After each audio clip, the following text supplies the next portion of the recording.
Good morning, all. Welcome to the stream and day 2 of OWOmacon. Thank you all for joining us. We're going to get started very soon. Just as a quick reminder, please do consider donating to our charity. Right now we have more raffle prizes than donors.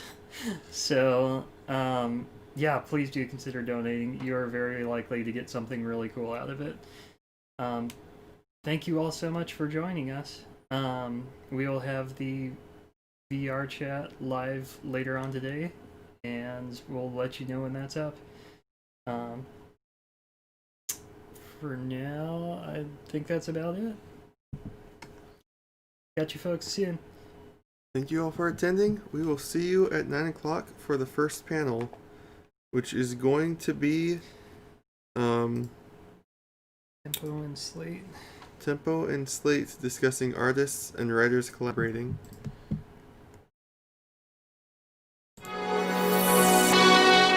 Are we human? Or are we dancer? My sign is vital. My hands are cold. And I'm on my knees looking for the answer. Are we human? Or are we dancer? We dancer, we dancer, we dancer.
Welcome to day 2 of OWOMacon, or OWOMacon.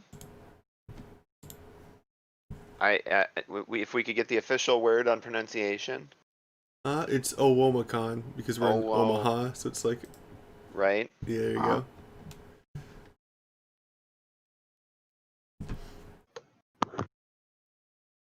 Yeah, thank you all for showing up for the second day of OWOmacon. We are kicking things off with our first stream, which is artists and writers collaborating with Tempo and Slate. Thank you both for showing up and giving a panel. Sure. Great to be here. I'm Tempo. I sound really similar to Slate, and so you're gonna have to just listen for when the person starts talking about writing, and that'll be me. I am the author of the Windfall and Six's Wild series. I am a staff writer for Culturally Effed, and I'm the guest founder of this convention. And I draw stuff. He is the illustrator for the Windfall series and we've collaborated on various fan fictions too. Currently we are working on, well, we'll get into that one. We'll get into that one. Yeah. So that'll come up organically.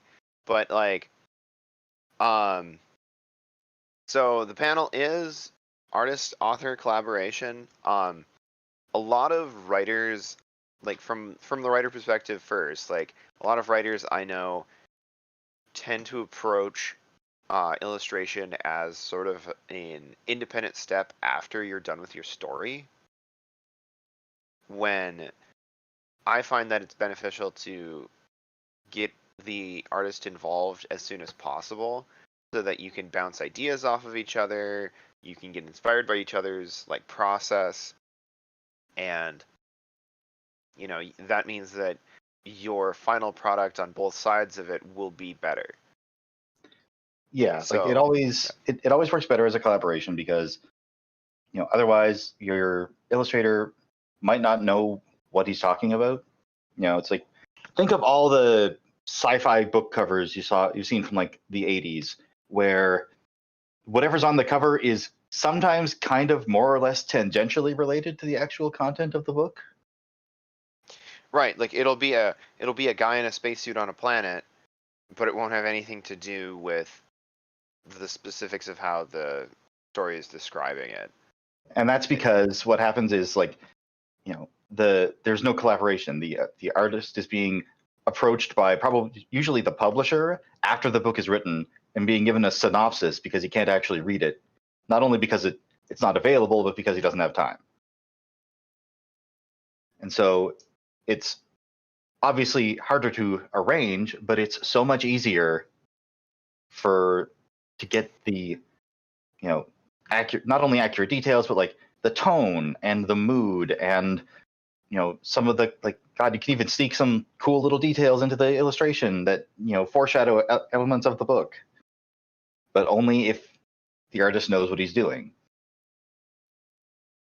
Right. I mean, like, especially if it's a really out there kind of situation. Like, if you want a guy in a pirate shirt with a lady draped against him, or you want one of those, if you want like a cat person on a fantasy or sci-fi cover, they could probably make that happen. But if you're like, oh yeah, like they're this weird entity and they're in this weird, crystal gem civilization, like it's just, it is the more outlandish your concept and the more unique your setting, the harder it's going to be for someone to just jump in and illustrate it. Whereas if they develop it with you, then they are more inclined to,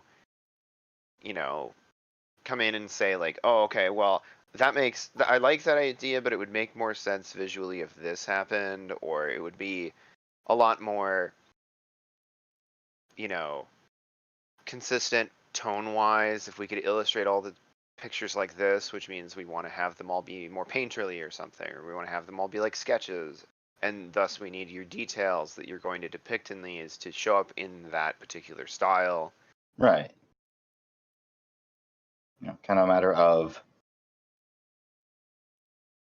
like a lot of times when you're writing something, it kind of makes sense in your head, but only because you haven't had cause to examine it very closely. And then the artist comes along and he has to try to depict that. And it's like, well, actually, this kind of doesn't, make physical sense, or, isn't practical, or, is this how it would actually happen, or wouldn't it be more like this? And then I can provide a sketch, and that's how it winds up making a little more sense, or even just being able to clarify. Right. And there's always that aspect too of not having something explain, having not explained something, it's kind of abstract in your head. And so having to explain it to the artist means that you have an additional opportunity to catch any parts that don't make sense. Like, artists universally are very visual. And so, if you are not a very visual thinker, if you're more of, a textual thinker, and you think of things in terms of a single prose narrative, talking to someone who's a visual thinker, and thinks about these things spatially, might say well, the position of your characters, on the bridge of your spaceship doesn't really make a lot of sense if this is going to happen during that. If so and so is going to put his hand on the captain's shoulder, those two characters have to be within arm's reach. Whereas and maybe that's just something you haven't thought of as the author. You worked out logically where everybody's stations would be, and then you haven't really been keeping track of their positions. Maybe some kind of pink witch fox just donated $40 to the animal shelter. Thank you. Nice.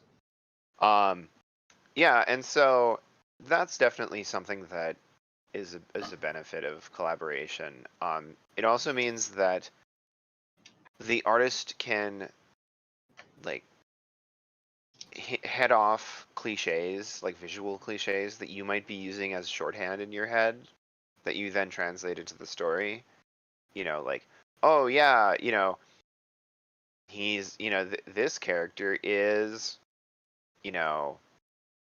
a cat with a scar across one eye, and his eyeballs are black instead of white, and he's got one mismatched paw or something, and or maybe things that are perhaps a little closer to existing things than the author realized before seeing them in person. Oh yeah, he's a dashing wolf with an eye patch and a pauldron on one side, and he's got a crest of white fur on his head. It's oh wait, no, that's a thing. That's gonna be an existing character if we put that in. It's just wolf again. Right, exactly. And having you can have variety in how you present species. For example, there are lots of minor variations in just something we think of as fairly standard, like the red fox pattern. We're doing a book right now that has the two main characters are red foxes, and obviously we need to have them look different. And so, one of them we gave that little fox mustache to, and the other one we didn't. And they're different colors. One of them is rust colored. Right, one of them's copper. really, really traditional fire red, and the other one's more copper. Both of which exist in foxes. Don't just go by I think this is probably applies to both authors and artists, but especially artists. Don't just go by the cartoon definition in your head of something. Look up pictures. Always reference. And even as an author, the equivalent of that would be make sure you look it up and read at least the Wikipedia article on it, because then you can say, all right, what is the range of possibility here? What are the things I didn't know about this species? Oh, the red foxes have slitted pupils like cats. do I want to incorporate that, or do I want to give them human eyes so that the audience relates to them better? You know, because those are all trade-offs. Like, we're constantly making trade-offs, and that's the thing that you'll want to talk with your artist about too, is what kind of anthros are you drawing for this story? You know, are they digigrade or plantigrade? Do they wear pants? Are they, you know, do they have really human-like hands? Do they have really paw-like hands? Do they have inexplicably paw-like hands but can pick up and manipulate objects? Right? Like, You are you know. going full My Little Pony logic and they just got magnet hooves? Well, okay, so the new My Little Pony does try not to have that, but the old one is guilty of it constantly. Like, things just stick to pony hooves. And like, the thing is, if you're, it's all dependent upon like what what kind of, where you are putting the anthro sliders at, like, for various things. So I've had friends who've commissioned non-furry artists to draw furry characters who will basically just draw a human with cat ears and a tail and a layer of fur, basically Catra from She-Ra, and be like, a furry.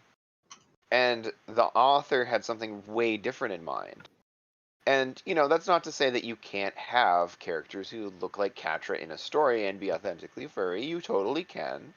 Like, it's just that if that's not your vision and you've described it radically differently, then you have a problem, and now you need to do damage control and adjust the text. Right. And that's That's way easier to do before the text is final. right. It's much easier to do before you've submitted the text to the publisher to be printed. So like, the other thing too is to like keep in mind that having your illustrator be involved in the process means fewer errors, because you will not have as many times where you are going back and changing stuff to fit your illustration.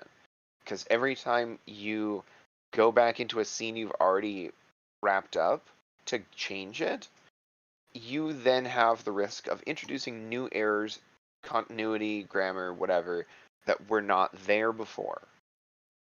And you then have, you know, instances of a character has blue eyes in one scene and brown eyes in the rest of the book, because, you know, you missed one of them when you changed it to match the illustration. Right. And like, artists are a little more wired to catch stuff like that because as we read, we're just constantly, you know, whatever goes into the eyeballs comes out of the visual cortex, I guess. You know, we're constantly trying to create a visual picture of what we're reading. So like, you know, we come in handy for stuff like that, I guess. But I think we may have strayed from a little bit from like how our relationship works, or like. Well, let's run through now. Let's switch gears then, and let's run through the process of writing the Marion book. So, Sure. the current book we are collaborating on is basically Robin Hood mixed with Reynard the Fox from French lore. Yeah, it's a lot of fun actually. And Maid Marian's the main character, and she is, you know, we took Hermeline, which was the wife of Reynard the Fox, and we made that into like the noble house she's from. And, you know, we started this process by basically just like throwing ideas back and forth. You know, oh, wouldn't it be cool if, you know, wouldn't it be cool if we had, you know, a medieval setting that featured furries and is connected to Windfall. You know, it's in the past of that, but it's 1,000 years before. Right, and then we like, you know, so we would go back and watch them. Like, obviously, you know, it would be disingenuous to pretend that, you know, Disney's Robin Hood was not, you know, in any way involved in this. Like more so even than in any other furry work. Right. Like, So like, there's so like that kind of necessarily became a point that which like kind of a fulcrum where we're always either pivoting towards or away from that because it's such a huge touchstone and it's gonna be the first thing people think of when you think I am writing a Robin Hood story, but the characters are all animals. right. So like, we had to every step of the way say, are we doing this because it's the best thing for the story, or are we doing this because it's what we've already seen in Disney's Robin Hood or another Robin Hood property or something like that? And so if you examine like what actually benefits the story most, like how much can you work in it mattering that they're animals? Like, how can you make that more important? Like, how do the various species interact? Are all of the species that are traditionally in a Reynard story or in the Disney Robin Hood story, like lions, are they present in the story? Are they the rulers? Because the kings are often lions in these sorts of things, but having that be automatically the case raises some questions in a like semi-realistic setting. Like, okay, yeah, there are probably would be some wayward lions making their way up there, but like if they can't interbreed with the local creatures aside from maybe the other cats, there just aren't that many cats in England, and there wouldn't be like it probably wouldn't have like much of an established enclave of lions. And even if you did, what's to say that they would become like the rulers? Like, Right. Or like, we had the idea of, do we even want one particular species to be the ruler? Or do they have like, in a society where you've got all these different species, would they not instead find some way of, assigning power that does not involve species particularly? well, yeah, because like having it be more variable also means that you don't have to just draw foxes all the time. Like if in a story where the love interests are the same species, which is the ultimate furry taboo, the having them be the same species means that like lots of characters, even just their relatives, that means that lots of characters are going to be that species. And so like how can you mix up the rest of the cast so that they're at least more variable? And we had this idea that much like in the Middle Ages where you would, adopt someone to ensure they are your heir, or like you would marry into another family or whatever that had, a different kind of power or different lands in a different, in a different place that was advantageous for you.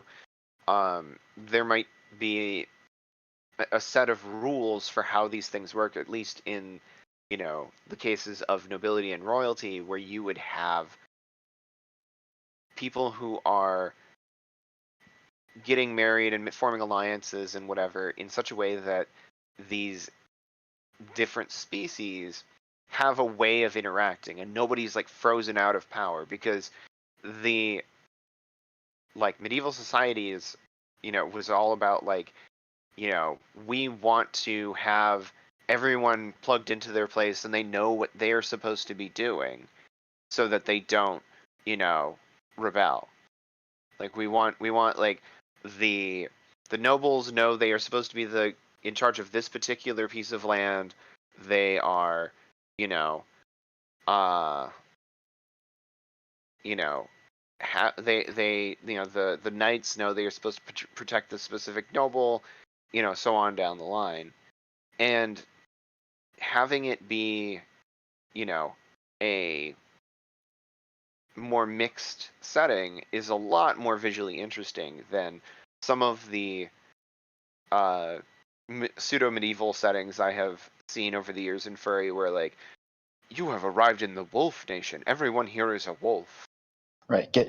I hope you like wolves. You're going to be seeing a lot of them for Right. a while. All chapter is wolves. Right, and like you said, like, doing it this way frees us of, you know, the royal family and weasels being synonymous.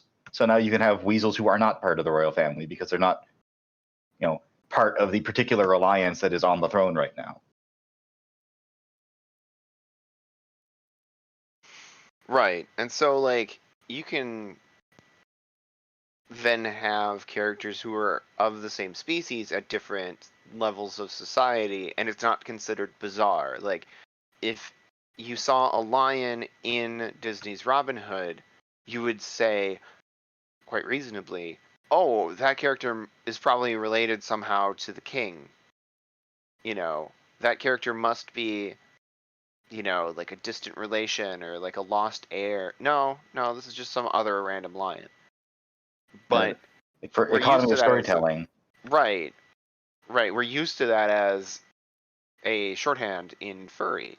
But like other aspects of the collaboration, like let's just keep going through the stages. So like brainstorming, having an artist involved in the brainstorming stage helps you avoid like larger weirdness, like what is the current monarch species? Oh lord, we have to change that. That's a big change. But like then you get into the writing, and suddenly you want to talk about like within a scene, how tall are different characters relative to each other. So we have in this story a Shetland pony. No, where is she? What is she? She's a she's a Shetland. Okay, so Yeah. she's a Shetland pony, and she is the handmaid to the fox, like the vixen noble. And which of them is taller? Because in some furry systems, you have small versions of animals are small. So like a draft horse is a really big guy, and a pony is a really short person, even though even to the degree that they might be smaller than a dog, which Right. isn't the case. Like Shetland ponies are still significantly bigger than most dogs. And so, do you have like, then you have like a giant rodent, like your capybara is suddenly is your capybara as big as a draft horse? Right here. Okay. You know. Found it. Yeah. So like. So yeah, like we did this a while ago where we kind of actually this is NSFW. I'm just realizing. I don't know if that's. I suspect that's an issue for the stream. Draw a censor bar over it, and we will be fine. But anyway. Yeah.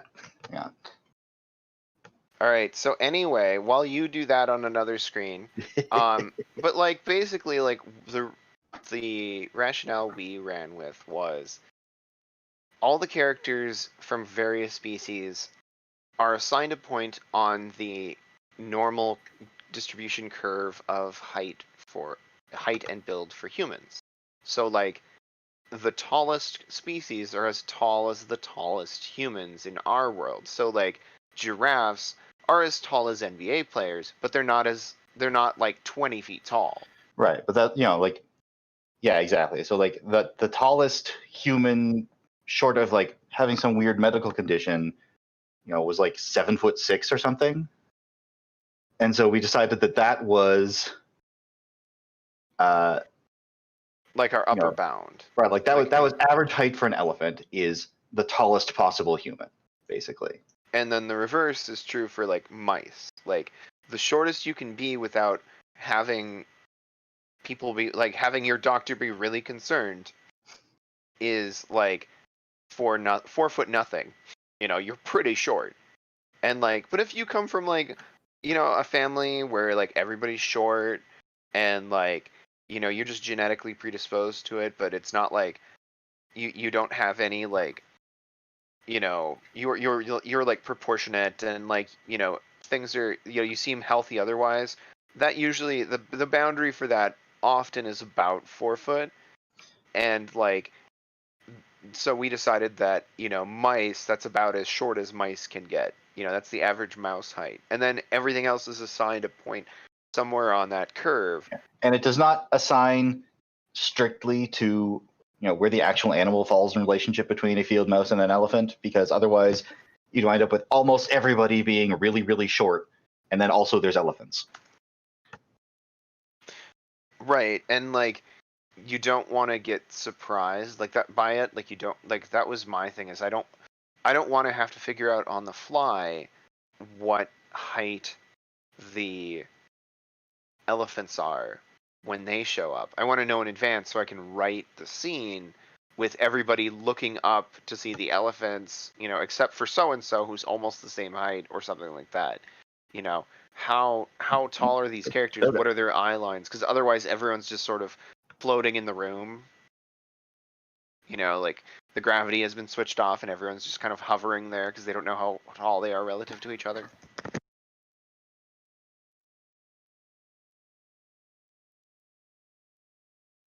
So, like that's an ongoing process. Like there are many points along the path of writing a book where visual information helps the writer. Having the artist involved. And like obviously sometimes you can't. Like if your artist is quite busy and doesn't have, time to hang out with you specifically for this, that's fine. And you can scale it back a bit and say like, okay, well, I'm going to show you my rough draft. And then if you have ideas, tell me and we'll change it. And then I'll do my final draft after that. Mm-hmm. And so, like don't feel like you have to have it 100% perfect to show your illustrator.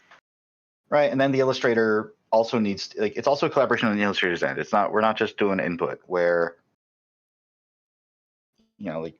it is natural to want to just kind of throw stuff at the wall as an illustrator, oh, what if he's got this going on? What if goes that? And then the author has to go, no, that would actually really complicate this because then I have to explain, why he's got 14 missing fingers, despite having only 10. You know what I mean? Right. Because what is just a visual flourish for an artist is backstory to an author. Right. Like, every little weird detail visually that someone threw in tends to like tie into something in the story, ideally anyway. And like the longer the story runs, the more that's true. I am sure that somewhere in the Star Wars extended universe they have an explanation for every single doodad on Han Solo's belt. Every little thing in his out. Oh yeah, he got this here, and he got this, and he wears one of these because of this, and he has right, a blaster not just, like that. Yeah, not just what it does, but the expanded universe story where he got it and who taught him to use it. Right. This entire Star Wars expanded universe novel about how Han Solo got his vest, and so like the writing step like that is pretty fun, and like it reminds authors to be more visual. I find like be more evocative visually. Have set up more striking situations. If they does this meeting have to happen in a boardroom, or can this meeting happen covertly on the roof of the building, or in a private jet as they fly into the city at sunset or something, like whatever it is, like can this conversation happen somewhere else? Right, because your illustrator is going to be hunting for illustrations. He's going to be looking for strong visuals, and being involved at the writing stage means that he can maybe nudge those into existence more than a normal illustrator might be able to. Right, and a lot of stories have a little bit of play where you could change the context for a scene is going to happen, like a scene where important information is going to be delivered to the audience, and you can say, oh, well, I was going to have that happen on this character's private yacht, but I guess I can have it happen, on by the pool or whatever it is, wherever it needs to happen, because you wanted to have like in the background as they're speaking, an otter has shot up out of the water or something, like whatever it is. And that sort of organically brings us to the next step, which is the story is written and the artist hopefully has time to read the story and not just say, okay, I have 5 hours to do your art, tell me exactly what you need. But like, what makes it easy on an artist once the story is written and you're going to start looking for illustrations? I mean, ideally you have like a laundry list of like, here are, moments that are really important to the plot. Here are elements that are kind of weird and hard to describe and would benefit from an illustration. Like in Windfall, there's an important doodad that we wanted to make sure the audience knew exactly what it looked like, and so that became an illustration. Like it was just a natural fit for, we're gonna, rather than spending like half a page describing it and hope that the audience gets it, we can just include an illustration and guarantee it. And authors, I recommend that you have a list of what your characters' eye color, pelt color, stuff like that, how tall they are, how much they weigh, just on hand for your own purposes. That's a great thing to turn over to an illustrator when they get started. Right. Because that, once again, going back to like book covers, it's where you wind up with, there's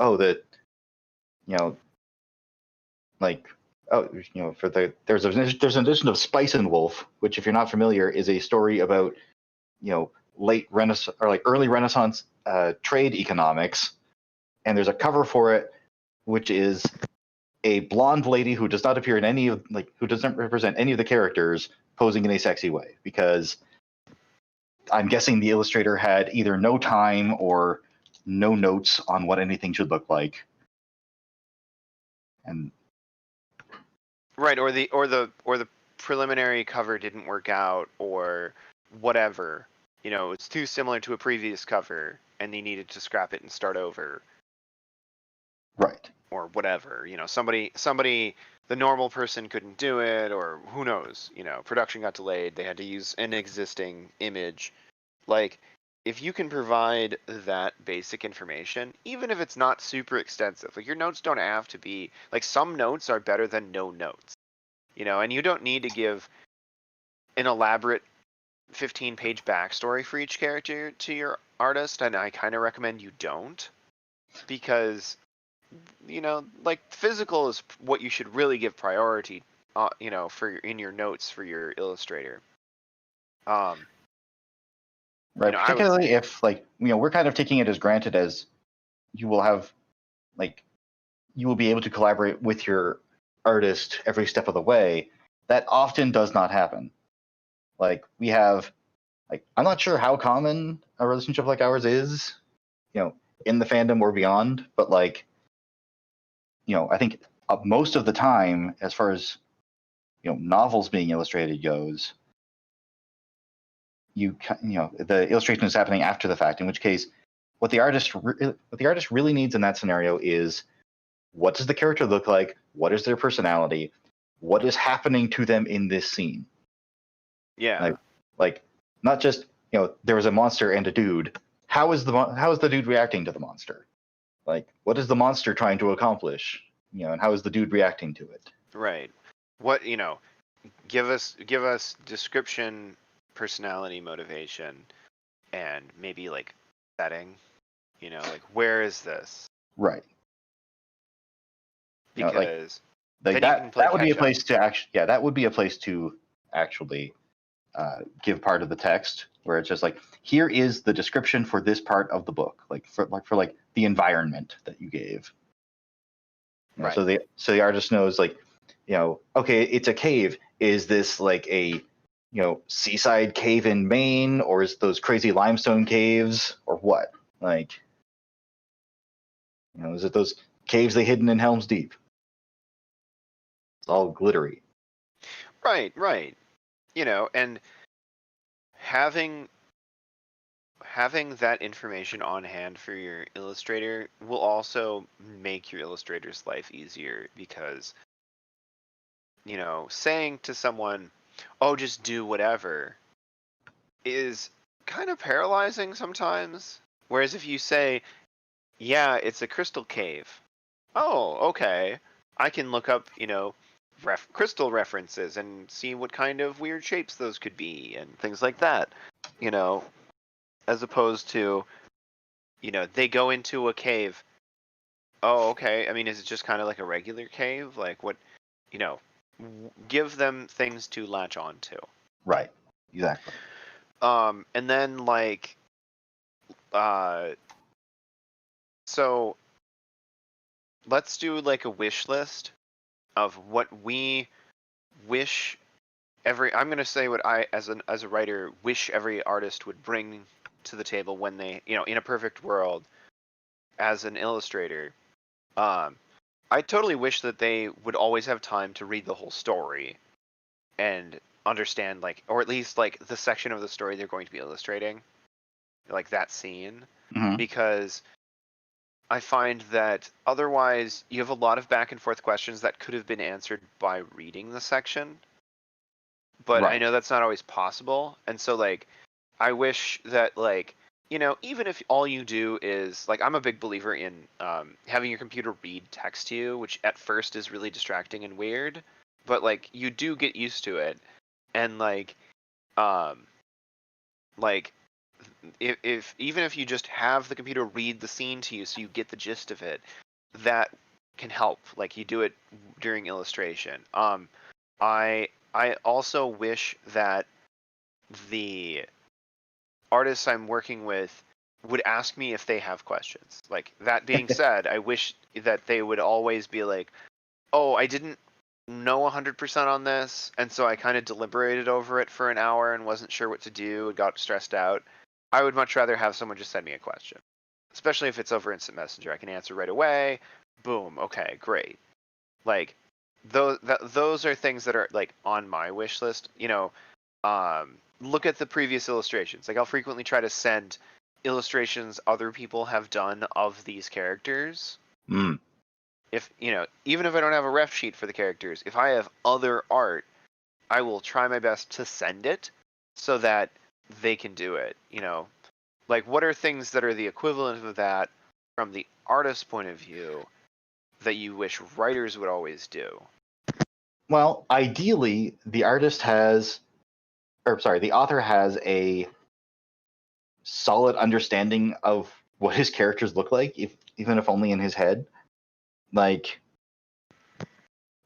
hasn't happened with Tempo, but I've run into situations where, I have followed literally a description from something and then been told it wasn't right because that, the artist or the author didn't mean to imply that, Or those were old notes. I've changed Right. it since then. I don't have gray eyes. I have blue eyes. Oh, okay. Yeah, exactly. And so, you want that. You want the author to have thought logically about the composition of the world, so that you don't find yourself in a situation where you are halfway through doing an illustration and go wait a minute. I have tried 14 different ways of drawing this particular element and it doesn't make any sense. And it turns out that the author never really thought about it that hard, and it's just,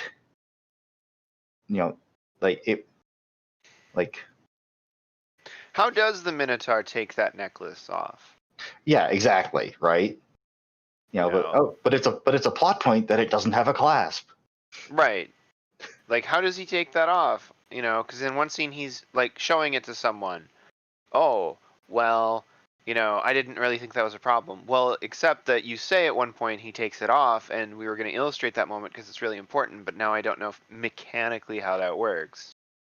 Right, I can only have him having taken it off, but if he's holding it in front of him, then the audience's eyes are going to go from the width of the necklace to the breadth of his horns and wonder how the hell that happened. Yeah. And so, that's valid. What are there other things that you wish authors would do? To what degree do you want to read the existing story? Like, do you It, think it just a scene is enough? I mean, generally being able to read the entire thing is preferable, but like, yeah, at least the scene in question. Like, if I have to ask questions about, you know, kind of what the personality of the character is after the fact, then that's fine. But being able to create a visual impression from the author's own words is almost always better than going in blind and having to make stuff up and going back and forth and having tons of revisions. Yeah, so let's talk about the next step in the process, which is fixing of things. So like at some point, either because there was a miscommunication or some detail got changed for plot reasons, or your illustrator had a really cool idea for how to have something look visually that was different that you think is worth fixing the story to accommodate, you will need to change the text, and you should go in and really double check that you're going to find all the times that this particular thing changes. So if you change the necklace on the Minotaur, you need to, search the document for the word necklace and go through the whole book and make sure that there's no time where you haven't fixed it to now have a clasp or whatever, Right. so that you can have your change be consistent throughout. And like that's usually, that's always worth the effort. Like it's always worth the effort to have characters living in a world that makes sense and has continuity, because it's super distracting otherwise. From the artist side, what would you say about, revision? Like, Never. how do you avoid it? How do you accommodate it? Oh, you do not avoid it. Never expect your first version of anything to be final, ever, in anything really. Like the benefit, one of the advantages you have as an artist over being an author is that you can get stuff out relatively quickly, and you can get by with relatively unfinished work. Like I don't. Like, Tempo has To to still write. get the point across. Right, yeah. Like Tempo has to write an entire paragraph before I can look at it and get a visual from it. I can do a pretty basic sketch and confirm with Tempo beforehand, like, hey, is this what you were picturing? Does this make sense? And I don't waste time, going down a rabbit hole with some version of a picture that will not wind up being final. Yeah, and it is worth your time as an author to really look at the illustration works in progress that artists send you. Like really take a look at it, go back and compare it to the scene, check out how everybody is placed in the scene. Do you need to actually change something? Even if it's something as simple as like, is a character sitting instead of standing or something, so you can change that, so at least at one moment that scene is the way it is in the illustration. Because I've been distracted by that. Like I've had a really cool story that I'm reading, and then I look at the illustration and I'm like, that scene, that moment literally never happened though. Right, and like that, it takes you out of it because you are calling attention to the lack of communication. You're calling attention to, like, it makes the whole endeavor of the book or the story or whatever seem a little more haphazard, a little more stitched together, because clearly there was no communication at this stage. And you're going to then prompt your reader to start seeing that everywhere, even if you didn't actually screw up elsewhere. Like I've had times where a person has found a typo, and then a reader has found a typo and then convinced themselves that the book is rife with typos, and decided that 5 other things are typos when really they're not. They're just an obscure word. And so once you get someone in the mood for that kind of thing, they will start looking for it, because our brains are wired to recognize patterns, and once you alert somebody to, oh yeah, this person didn't coordinate closely with their illustrator, they'll start, you know, they'll stop being in enjoy this finished product mode and enter into how can I find the flaws in this, Right. which Like done isn't properly. really. Go Sorry, ahead. go ahead. I was just gonna say, like, done properly, illustrations in a story can increase the immersion because the thing that they are picturing in their head is suddenly right in front of them, and they can Yeah. see it all clearer. But if the illustration doesn't match the text, either literally or in terms of tone, like that's important. Like, you know, if you're doing, like we're planning for the illustrations in this Marion book to have a kind of old timey ink or like woodblock printing kind of look to them, because that is the kind of illustration that feels like it should go with that. Whereas with Windfall, it was like spooky charcoal drawings. Right, like these are sketches someone has done in their notebook to show someone what it looks like, this thing they found. And that's subconscious for the reader, like they're not going to think very much about, is this a slick modern very smooth gradient painting? Right, but Or if the story's set in ancient Greece and your illustrations are Art Deco, that's not going to mesh. Mhm. Just like it would be weird if your story was set in ancient Greece and all of your music for your movie was, synth keyboard. There are very few synth keyboards that have survived in the archaeological record that we It's know true. of. They might have had a ton of synth keyboards. We Right, wouldn't but know. we don't have proof that they did. They were But, manufactured in Pompeii. It was a tragedy. Right, so they're gone now.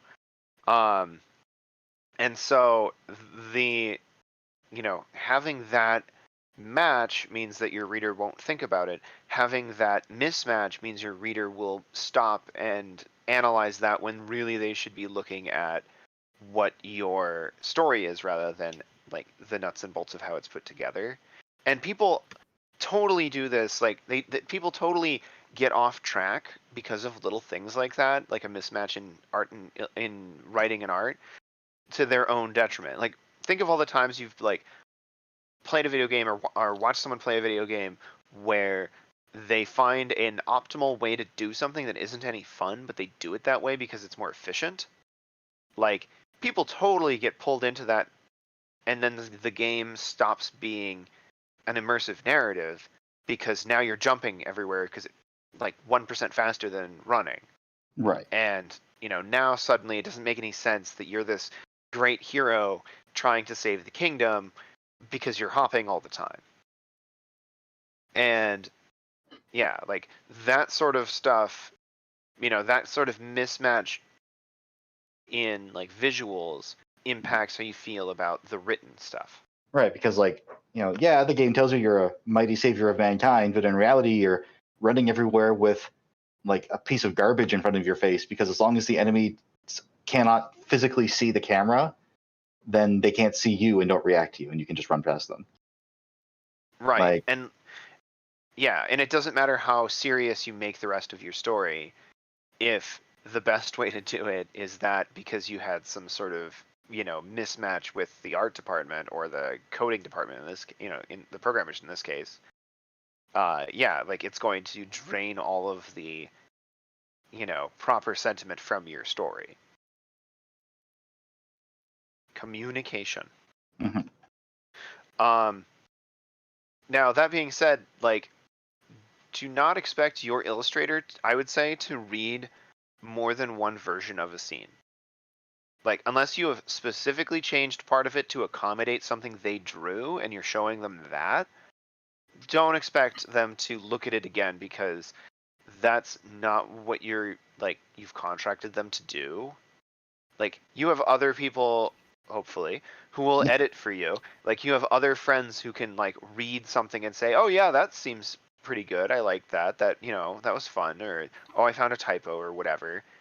But like the illustrator's reading it for a really specific purpose, which is to draw the scene. Right, and so generally, having read it, like they will then begin the illustration, and that will become the version of the scene in their head. And like, yeah, if you do some drastic changes, then obviously, like, if you need to keep it consistent. But if it's just like, updates on, yeah, I changed this character's motivation, or you were right, they needed to be over here for that. That's fine. And you can show them that if it's really important, or like if you think it would be interesting for them to see, or if you think that it would be, provide some sort of like, it would be emotionally rewarding for them somehow to actually like see that their suggestion got implemented. That's great, but like don't expect them to reread the scene. Like generally artists don't have time to do that. They don't have time to reread a whole big section just because you changed a few things. And so like let's talk about too, like how do you pick and choose as an illustrator scenes? Like when I write, I'm often surprised by not just what you pick, but what artists in general pick to illustrate, because like it's the things that stand out to me aren't always the things that jump out for artists. I mean, it's rarely even a choice. It's more like, as I'm reading, certain things will evoke stronger images than others, like distinct descriptions, or if there's a really important moment, I will want to depict that, even if the characters are just standing there talking, because that's and then that becomes an opportunity to be like, hey, I want to draw this, but the characters are just standing there. Like, what are they doing? Where are they? What's their body language? Which then becomes part of the text. That's one of the advantages of collaboration rather than coming in afterwards. Like, so sometimes I am depicting an important moment as it appears in the text, and other times I am able to craft that important moment, by collaborating with the author.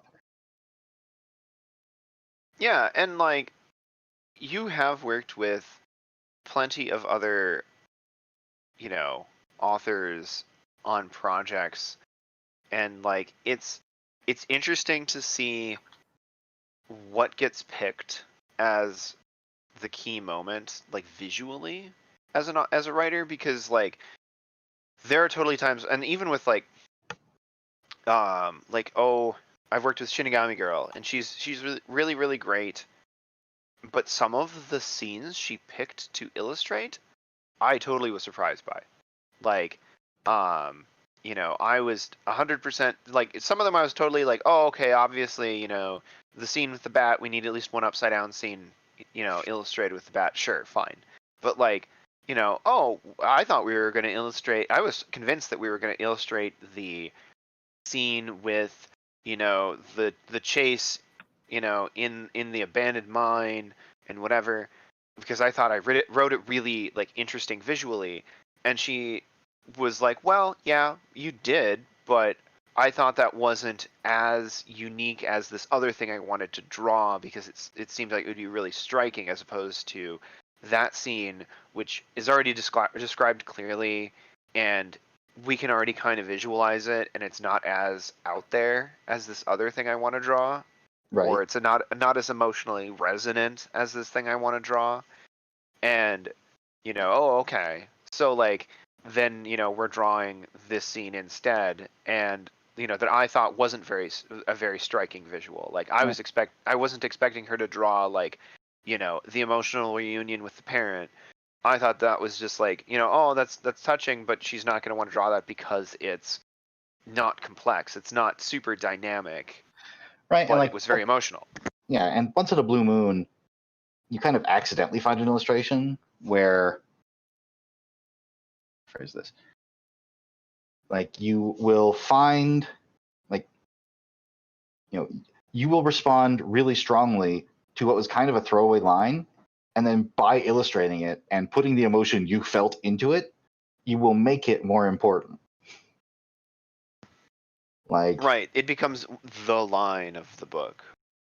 It becomes important and resonates with readers. So like let's wrap up here with like, what are our main suggestions for authors and illustrators who are going to be collaborating? Like, what are your main takeaways? I'd say as an author, show up with your ducks in a row. Show up prepared to, give the illustrator at least basic notes on what the characters look like, what their personality is, what they are doing in this scene, and where they are and what that scene looks like.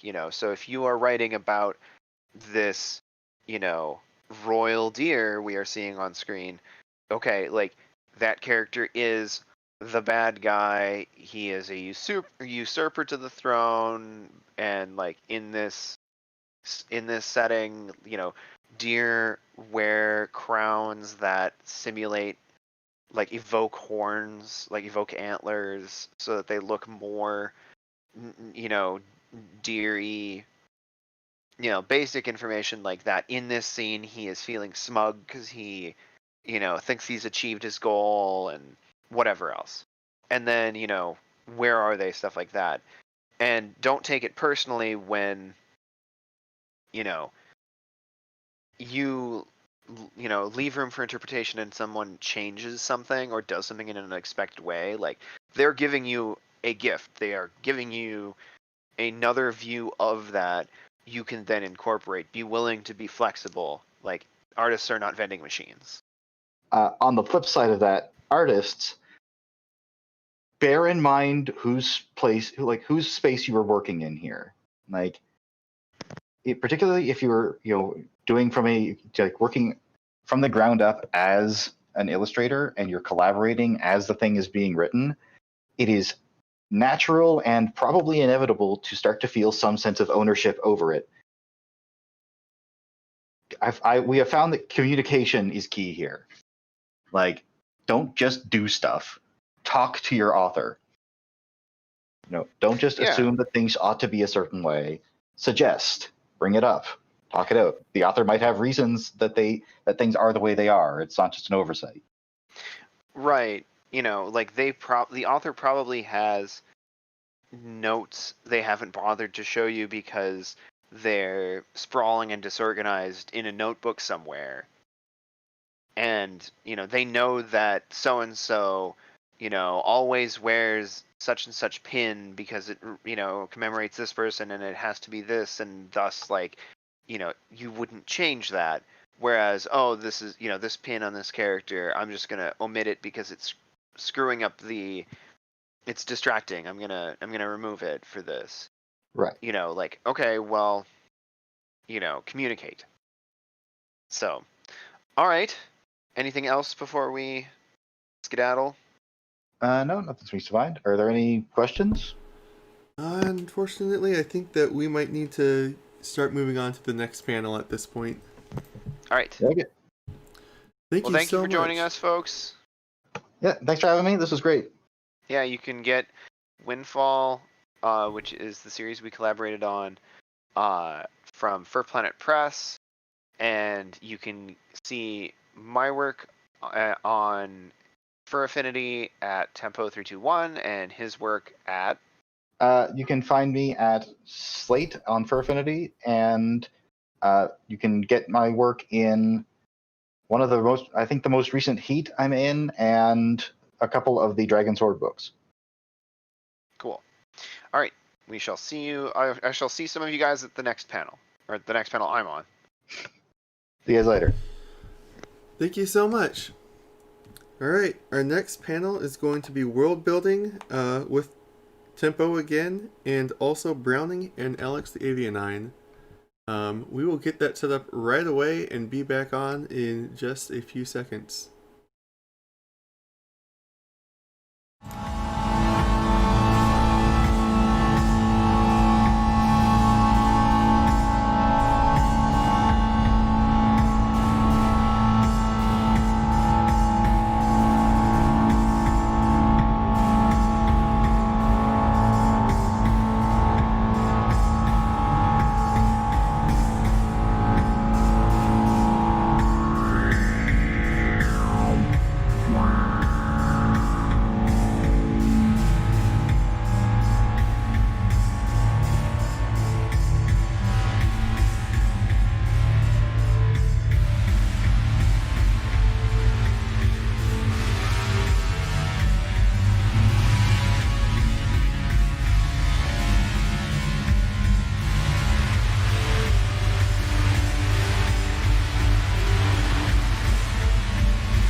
Awesome.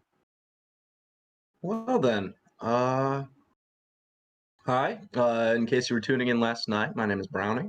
I'm joined by a fellow DM and player today, Alex. Alex, how you doing? Hi. And yeah, I guess today we are going into detail concerning world building. Both of us are going to be taking it from a Dungeons and Dragons perspective, but it should be just fine regardless. All right. Alex, you and I have both put effort into kind of designing and creating our own races that we've used in our campaigns and settings.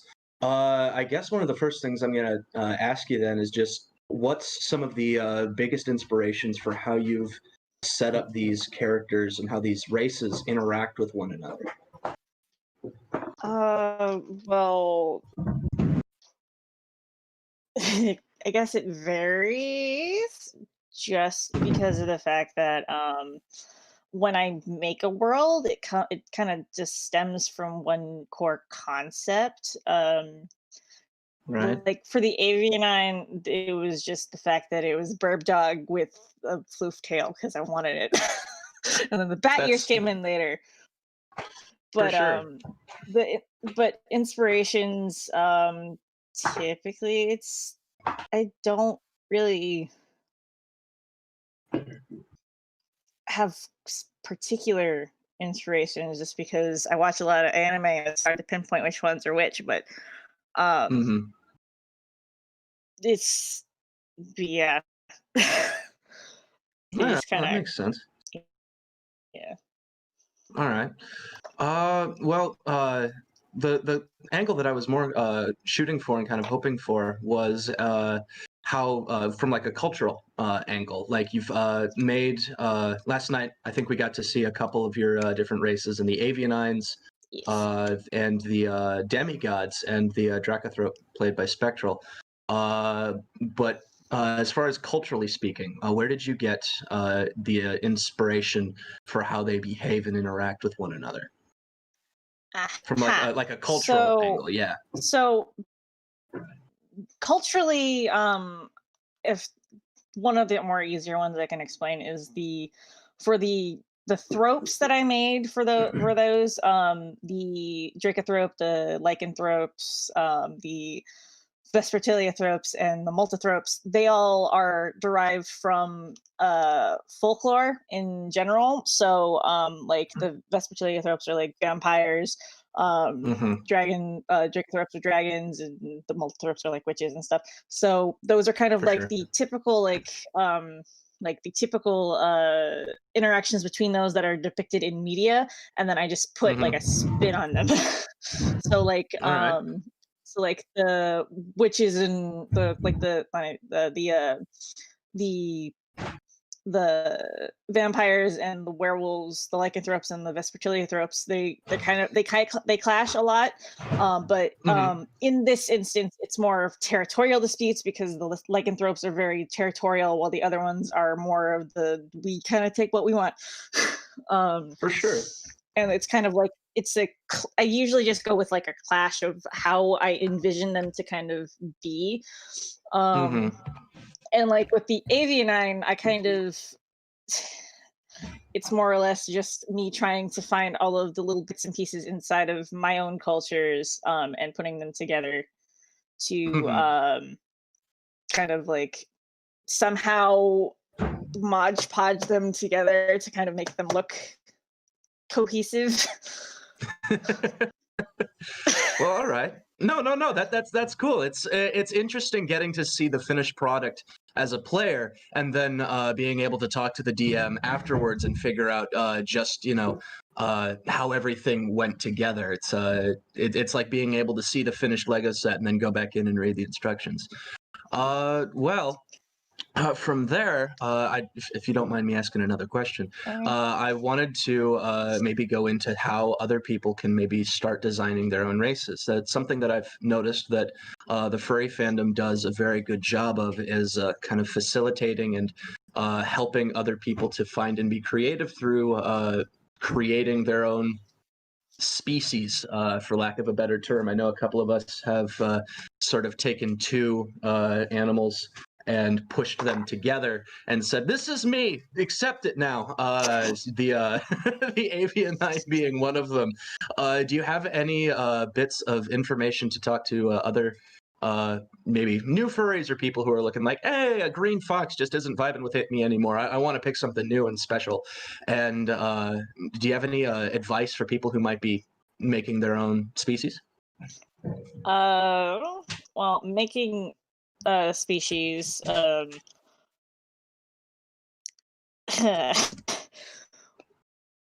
considering the only reason why I created the avian animal was I mashed together two animals that I really vibed with a lot, which is the birds and dogs together. Mm-hmm.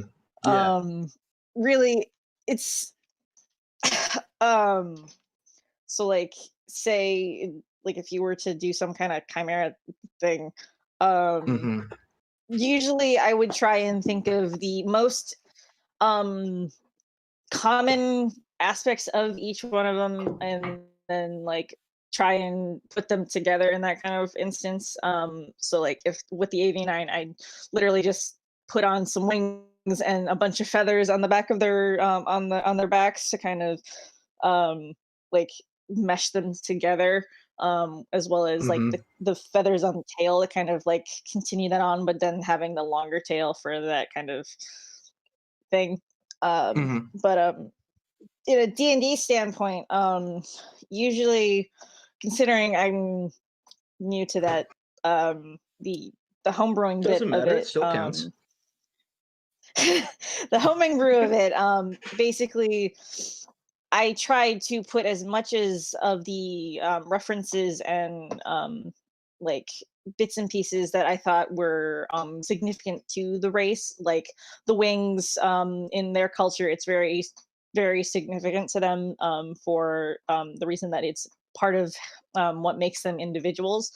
So Mm-hmm. that's why I decided to implement the types of wings that come with birds in general. So like the elliptical wings, the passive and active soaring, etc. I noticed that when I was making the making my character, there were a variety of different wing types, and every avianine subrace felt unique. Mm-hmm. And then also the social construct between them. It's the same thing with the angelics. The angelics are a little different just because of the fact I've had a lot more time with them. The angelics, because they're human and bird, they have some of them have the bit of like the type of wing that they have, and what they're known for, plus societal perks from them. So like the condor slash um, uh, vulture, they have advantage on like say like on persuasion due to the fact that they are typically seen to be more dominant than everybody else due to the fact that they have bigger wings. Which I think is interesting, and why I did it was the avianine are less on the size of your wings and more on the uniqueness of them, while the angelics are more of just like, if you're bigger, you're probably going to overtake me, so I'm going to listen to you kind of thing. That's an Um, interesting duality. I like that. Yeah. Oh, cool. And so like I usually try to think about those kinds of things, what makes sense and what doesn't, and then trying to make it so it's not as OP. I know Definitely, I had that yeah. issue with the Dracothrope because I wanted them to be super epic, but it's just like just being able to turn into a dragon is kind of like a really powerful. So I had to find some way to dull it down in some Yeah, it might have form of a capacity. certain element of appeal to a very marginalized sect of society. I don't know who'd that be wanting to turn into a dragon, but I don't know. It might appeal to somebody. Because like Well, the intent, it's just like with those the Dracothropes are very secluded in general. It's mhm. it it's why that they are, because of the fact that they will it's they'll think that they're too powerful and will try to take over the humankind or something, and that's kind of the focus of that. But it's like, as a player, and as a DM, it's just like it's a little OP. So No, definitely. There's a yeah. fine line between creative storytelling and building, and what you need for game balance. Because as much as D&D is collaborative storytelling and a bunch of weirdos sitting around a basement deciding to make their own legends, there is a certain element of balance to it that is required for it to maintain a sense of fun. I know that in my own campaign, by the end of our little 2-year stretch, a couple of us had reached levels, because I think the level cap is a dumb idea and I refuse to follow it. That they were either deities or could kill deities very, very easily, and so being able to maintain that sense of balance and find ways to keep that threat is sometimes a little bit more important than creative storytelling. Well, I guess before we get into our next segment, Alex, do you have any questions for me concerning world building, specifically centered around the fluffy variety? Well, I suppose I'm very interested in your rat folk Yeah. like backgrounds behind those, just because of the fact that it's kind of a focus in our campaign currently that you're DMing for us. Yeah, no, the rat folk clans. For me, I've always really liked Redwall just a little too much, and it was very uncommon for me to plunk myself down in front of the TV and watch the animated series growing up. And so after I got through the kind of the growing pains of, oh, this is Dungeons and Dragons, and this is how I homebrew things, and this is the nitty gritty behind the very sometimes polished product that I put out onto the table, I began to kind of experiment with making my own races. And the first one I did was a species of bipedal rat called ratfolk. And I took elements that I knew of genuine rat culture and like how rats behave as a society when they're not 3 feet tall and holding guns. And I put that into their people. So for me, one of the big things was how often rats chitter. And because of that, I made the rat folk language, Ratish, a very fast-paced and very complicated series of chitters and noises. And it became kind of common for everybody to sort of speak on top of one another. And from there, I developed a kind of a way of saying I love you, which is actually taking a break and letting somebody else finish their thought before you start to speak and bring up your perspective from things. I made sure that everybody it was a very socially inclusive race. Everybody kind of worked together, and that they were based around clans. And from there, I decided that I wanted to have fun with it. There are not. Hello there, Tempo. Hi. Hey, good to hear from you, man. How you doing? In my discussions with the panelist on the previous panel, I had gotten all thrown off by time zones. That is acceptable. Okay. We're glad you're here anyway. We got into the stream and you weren't here, and I'm like, I'll just keep I was going. literally just there. Like I left and I'm like, oh, okay. I didn't even left my computer. I'm like, oh yeah, okay, cool. So hi, I'm Tempo. I'm your guest of honor. Hi, Tempo. So all right, so you guys have already introduced yourselves, I assume? Yes, we have. All right, where are we at? We are we have gone over Alex's avianine race. We are currently going over the rat folk race I have invented for my D&D campaign, and we're going over what makes these races culturally significant within the settings, as well as the creative process we had setting them up and coming up with them. And I had just kind of finished that rat folk. I based heavily on real life rats and how they interact as a society, and then I decided I wanted to have fun with it. I've always been kind of a fan of a duality sort of thing, and so I set up sewer rats and wild rats to kind of have a confronting perspective of things. Wild rats living out in the woods or the fields and really not bothering with cities, and sewer rats taking up refuge in sewers and really focusing and honing a sense of poison craft.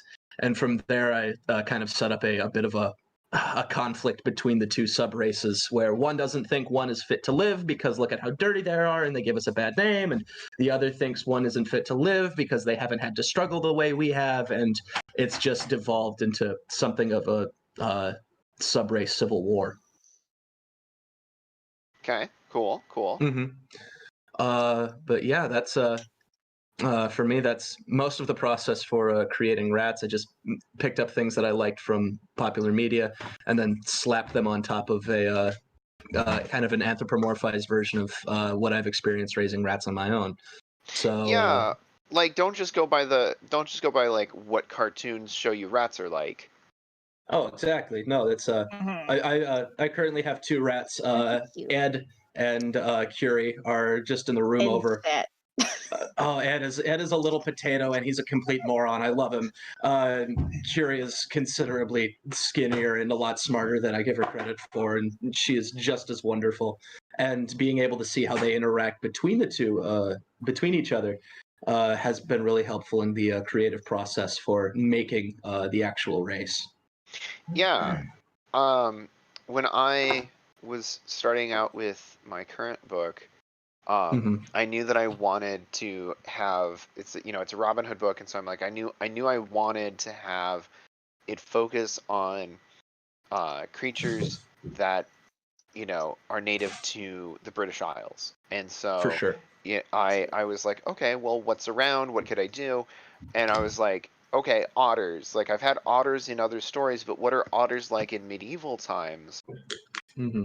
in this setting? And so I decided that like um the otters, like these river otters have essentially like almost a parallel system of land usage where like in a lot of places in medieval Europe, like people had control over the streams within their like like area, like the land usage was centered around bodies of water, whereas in Hmm. this one I'm like, okay, well the otters actually have those, like the otters have the right to those streams, and like Oh. they then can lease them out and whatever, because it's very difficult to you know it's very difficult to remove the otters from the water, like if they want to have it, like because they can just like outswim you and stuff, and if you chase them away they'll just come back and stuff like that.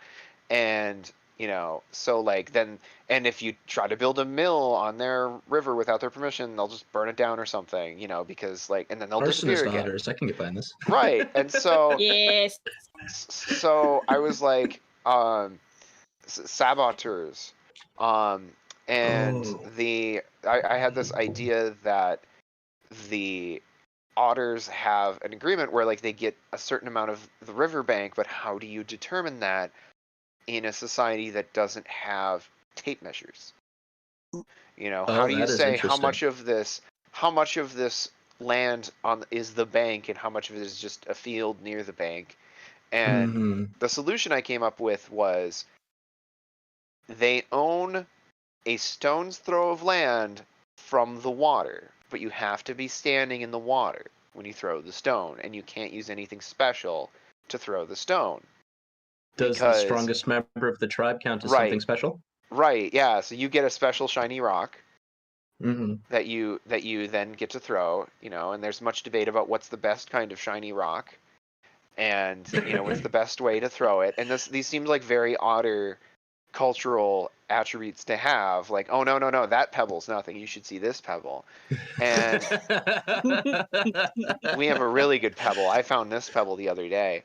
And so like, but what this does is it means that there's like a definite drop off of what counts at like there it's just almost impossible to get stones to go further than X distance from that, from your starting point when you're just throwing them.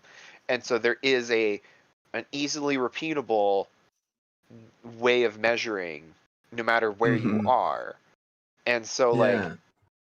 And so I made sure to include that in the story, and this also had a bunch of knock-on effects, like the otters are the main suppliers of tin, because in England the place you get tin is in streams. I Like didn't you know pan that. for it like you pan for gold, but you can't really like dig it up because Oh. it's not like in large concentrations in England, Yeah. but it's really spread out, and so they would pan for it. And otters would be good at that because they just like get in there and like, oh yeah, I'm like I'm wiggling around and using a pan that's got water and dirt in it, and like looking for special dirt. But like the thing is, the otters don't they don't have sufficient like woodland to process the tin into like the tin ore into tin, and they don't have Ah. they aren't really like built for, so they have like for like metallurgy, because they have webbing, so they have limited like manual dexterity, and so Definitely. like they trade this for other things, and that's like I used that as the basis for like other interdependencies within this multi-species culture. Like, we need the Huh. otters to get the tin. It's to our advantage to let the otters do their thing in their habitat because they're better at getting the tin than we are. Not just, and Okay. like the same thing with the fish or whatever. And then similarly, like, the badgers, dig things up. Oh, well, that's where we get clay. Okay. And like the badgers, like otters need things that are made of ceramic sometimes, but they don't really have a good setup to do it, and so they trade different chunks of the society have different things that they are conventionally suited to. So like the bats are like the bats own everything above the height of the bats own all territory above like 5 stories up. Okay. So if you could That build a seems reasonable. tower that's taller than that, the bats own the top floor. Huh. And so the bats then like will lease like a tiny little chunk of land from someone and build a tower on it that has no stairs, and there are no rooms in the bottom four or 5 stories. It's just solid. And then at the top, there's like a nice little like hotel room, and they land in it and hang out, and then they continue on their way because they're messengers. Like a lot of them are like Okay. messengers, and the reason that I arrived at that for the bats is I'm like, okay, bats are uniquely skilled but fragile. And so you don't Mm-hmm. want to, as a bat, be in a situation where people are going to say, oh no, a bat, and shoot arrows at you because they think you're going to come and drop a torch on their castle from above. Mm-hmm. Because I didn't want to redesign castles to protect them from bats. Yeah. And because then they're unrecognizable, then they're domes or something. And The Air Force of the medieval era. right, yeah. And so I was like, okay, how can I avoid having the bats be that way? And then I came up with this like idea that it you can't hire bats to fight for you. And like no one, the bats also are disinclined to like work for a particular, like they're just freelance messengers essentially. Like they have like a guild, and they're Okay. like, okay, yeah, we're going to be freelance messengers, and like we'll take any message to anyone, but and everyone knows not to shoot us down on the way because obviously our message could be to your benefit. You don't know. Mm-hmm. And we in return they are immune to any call to conscription or anything like that, because they can't be like they can't be involved, because that would mean that like, oh, suddenly we can't have messengers at all. And so Yeah. like, but they also can't own land below 5 stories up. For sure. And so like Well, they'll have like interesting. signal towers and things, but they can't have like houses that they own. They'd have to like rent them. And All so right. stuff like that, having it in the society, having their role in the society be heavily dependent upon their physiology, I find really interesting. Because Yeah, like, definitely. right, like, because then you can have like, oh, you show up and the innkeeper is a bat, and isn't that weird? Oh, okay, well that means that it works this way, Mhm. or oh, a bat has Definitely. showed up, they must have a message or something. Mm-hmm. I think the way I did world building and designing in my own setting was kind of I assumed that everybody grew up in rather segregated sects, and so I built cultures centered around how the race kind of behaves in a little bit of pop culture, but as well as how it behaves in nature. And it was kind of on accident, but a lot of the fluffy races that I've designed have rather tribal structures. But I thought it would be a little interesting to see how the cultures clashed when they met one another. And I put effort into designing different quirks of races that don't really mesh well with the rest of society because they grew up in a rather insular environment. For example, with raccoons, raccoons' definition of property ownership is a little looser. Like if you can get to it and take it from someone, then it's yours. If they wanted it that bad, they would have put effort into keeping it safe. And so for them, they look at things just like lying around that might be outside someone's house. Let's say a broom. They're walking down the street and go, "Oh, this broom is nice." And they pick up the broom and walk away with it. And to them, it's just, "Oh, there was a broom outside. Nobody was watching the broom. Now the broom is mine. This is how this works." Whereas if you walk out one day and your broom is missing and you see this little raccoon trotting off down the street holding your broom, you're going to get upset. And then there's going to be this little argument between broom owner and broom new owner trying to, come to a consensus between a cultural misunderstanding. Or with rat folk and the language of kind of constantly interrupting each other, if they're speaking common to somebody normally, like at a bar, the rat folk is going to keep interrupting this person just because that's how they're used to talking. And I know with me specifically, if somebody keeps interrupting me when I'm trying to communicate to them, it gets annoying. And after a while, I'm just going to snap and tell them to shut up. And now the rat feels offended because, oh, I was just talking and having a conversation with you, and now you're getting mad at me. And they kind of devolve from there. Yeah, and like Sorry. Gesundheit. I think that the idea of these different, like, just biologically, like, these different species arose in specific locales is relatively reasonable.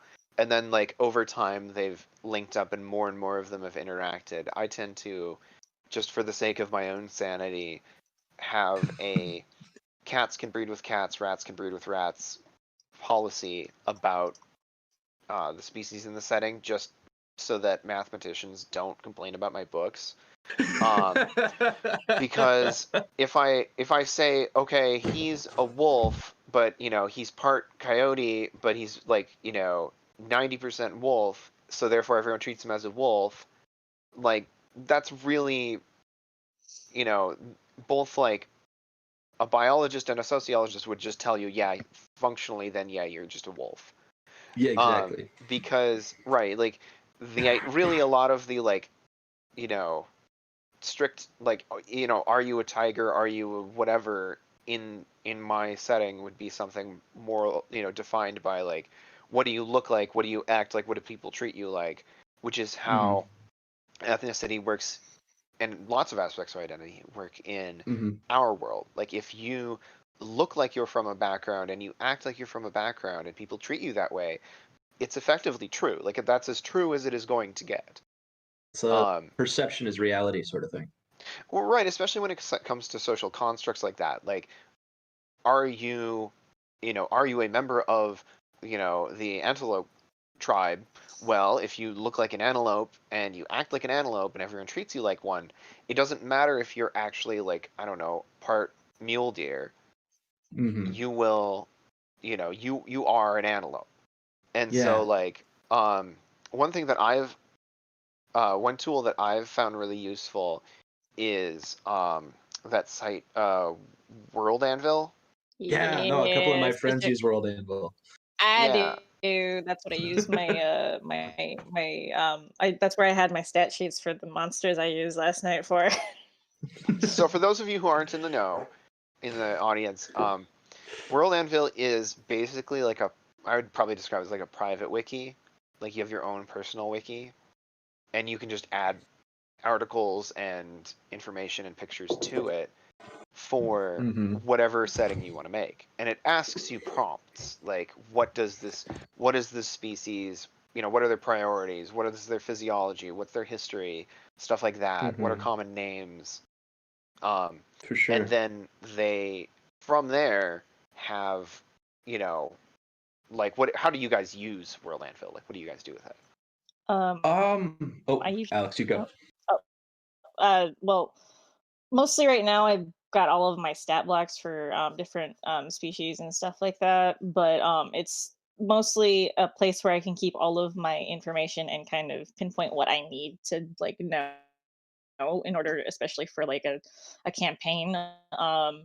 Like I've got a couple articles I'm writing right now for a couple of the places that my players are going to be encountering, the main ones. It's Mm-hmm. I use it mostly for that purpose of like organizing all of the characters and the information that I need for my campaign. Mm-hmm. All right. I know for me, what I've mostly used World Anvil for has been lineages. I've placed a lot of emphasis on the specific characters and really gotten my players to really interact with them and kind of fall in love with them. And then I want to see where these characters' lives go. And so I've really used World Anvil not so much from a world building quote unquote perspective, but from a what is the Greenleaf clan doing 20 or 30 years down the road from now. Yeah, I find that Mhm. I use it to store information so that it doesn't have to sit in my brain. Like, I'll come up with a cool idea for how something could work, like the otters having everything within a stone's throw. Well, I'll put the rules for that in World Anvil under the otter entry, and say, Mhm. okay, well, this is how it works for these guys, and then I can go back and reference that when I'm writing the book, and I'm like, oh, okay, that's consistent. And then, 10 years later, I'm writing a sequel, let's say, I can go back and say, what was the rule there? Oh, it's this. Because otherwise, I find that I have like some drift. Like I've had a different idea in the interim, or like the idea slowly morphed in my head. And then suddenly I am, writing a subsequent adventure with the same setting, and I say it works a different way, and I don't give any explanation of why it would have changed. And Mhm. that's that's gonna pull someone out of the zone. Like they're gonna not be in the moment anymore if they notice an error like that. They're gonna, oh wait, what? Why is that? Yeah. The rules have broken for the setting. Yeah.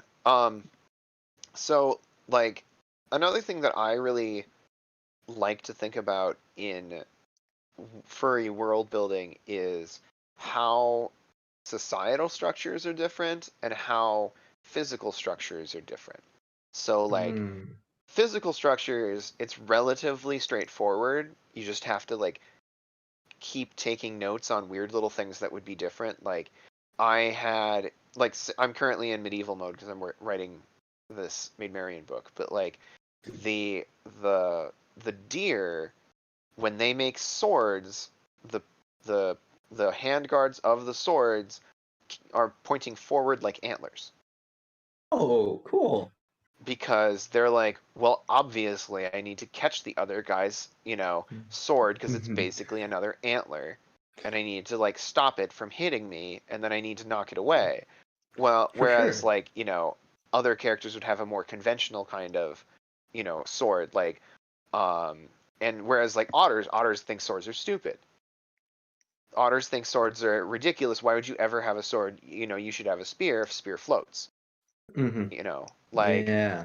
um, and like the, like other things like, um, in no matter who's sitting on the throne, they have a crown that has antlers, because one of the main dynasties is a deer family, Mhm. but like they keep and we're getting into the social side now. Like they marry other important powerful houses, and for political stability reasons, and those aren't always dear.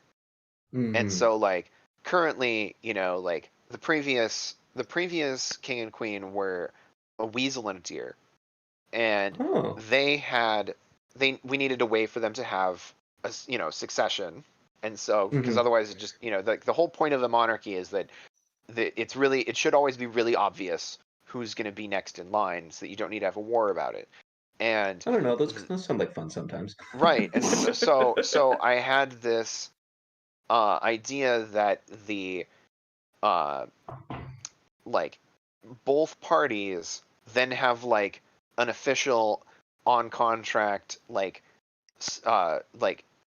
basically like surrogate parent who has like an official capacity. They're basically like a godparent, but they're like a surrogate parent of the correct corresponding species. And this is like a thing that you have for like in among the nobility as like a political alliance. Like, I'm not going to marry you, but that's the consolation prize is that you can be the surrogate for my my spouse's kid or whatever it is, so that you are the correct species. We're gonna make this happen, and then that's whichever interesting. right, whichever one of them they then both parties typically start at the same time and go, okay, well we're gonna both we'll see who has kids first and whatever, and then they're just those kids are adopted by both parents, and they say, okay, well you're the firstborn, you're the secondborn, whatever, that's their order of succession. It doesn't matter what biological species you are, you are next. Definitely. And then like among the commoners though, it's a lot more freeform. Like, oh well, yeah, like I'm gonna just have so and so come in and be a surrogate parent, and we'll put him up for the year or whatever it takes for this to happen successfully. And like there are probably weird like local conventions for what you're supposed to do. Like, oh yeah, like I gave so and so a basket of the most obscene looking carrots that we grew this year as like part of the proposal for them to come and be the surrogate. Like, whatever it is. And like that means that you can have situations where like Marion is a noble and Robin's a commoner, and she just assumes that everyone just assumes that at some point she's going to have him just be a surrogate for her instead of like actually marrying him. Like, oh yeah, you'll be my +1, and you'll be like, the rest of the time we'll just have you be a valet or something. That could lead to some rather interesting misunderstandings. Right, yeah. And it all springs from like the presence of multiple species who have to operate in one space. For sure. And so stuff like that, like having in the modern setting, I have like, the dogs, for example, like think everyone else's idea of ghosts is ridiculous because you can't smell them. Okay. But then they'll be like, oh yeah, so and so is a real so and so's a psychic. They're a fortune smeller. Like they'll smell you and know what your destiny is gonna be. I love it. Right? Like, because like to dogs, like that's like the primary thing. Like, oh, ooh, wow, and like the dogs have their own social media app that Cats made for them to get them off of social media, called Howl, and it's all like radius based. And so like you can transmit anonymously from where you are to a radius to everybody within that radius, and it'll say like, I have found this tennis ball. Here is a picture.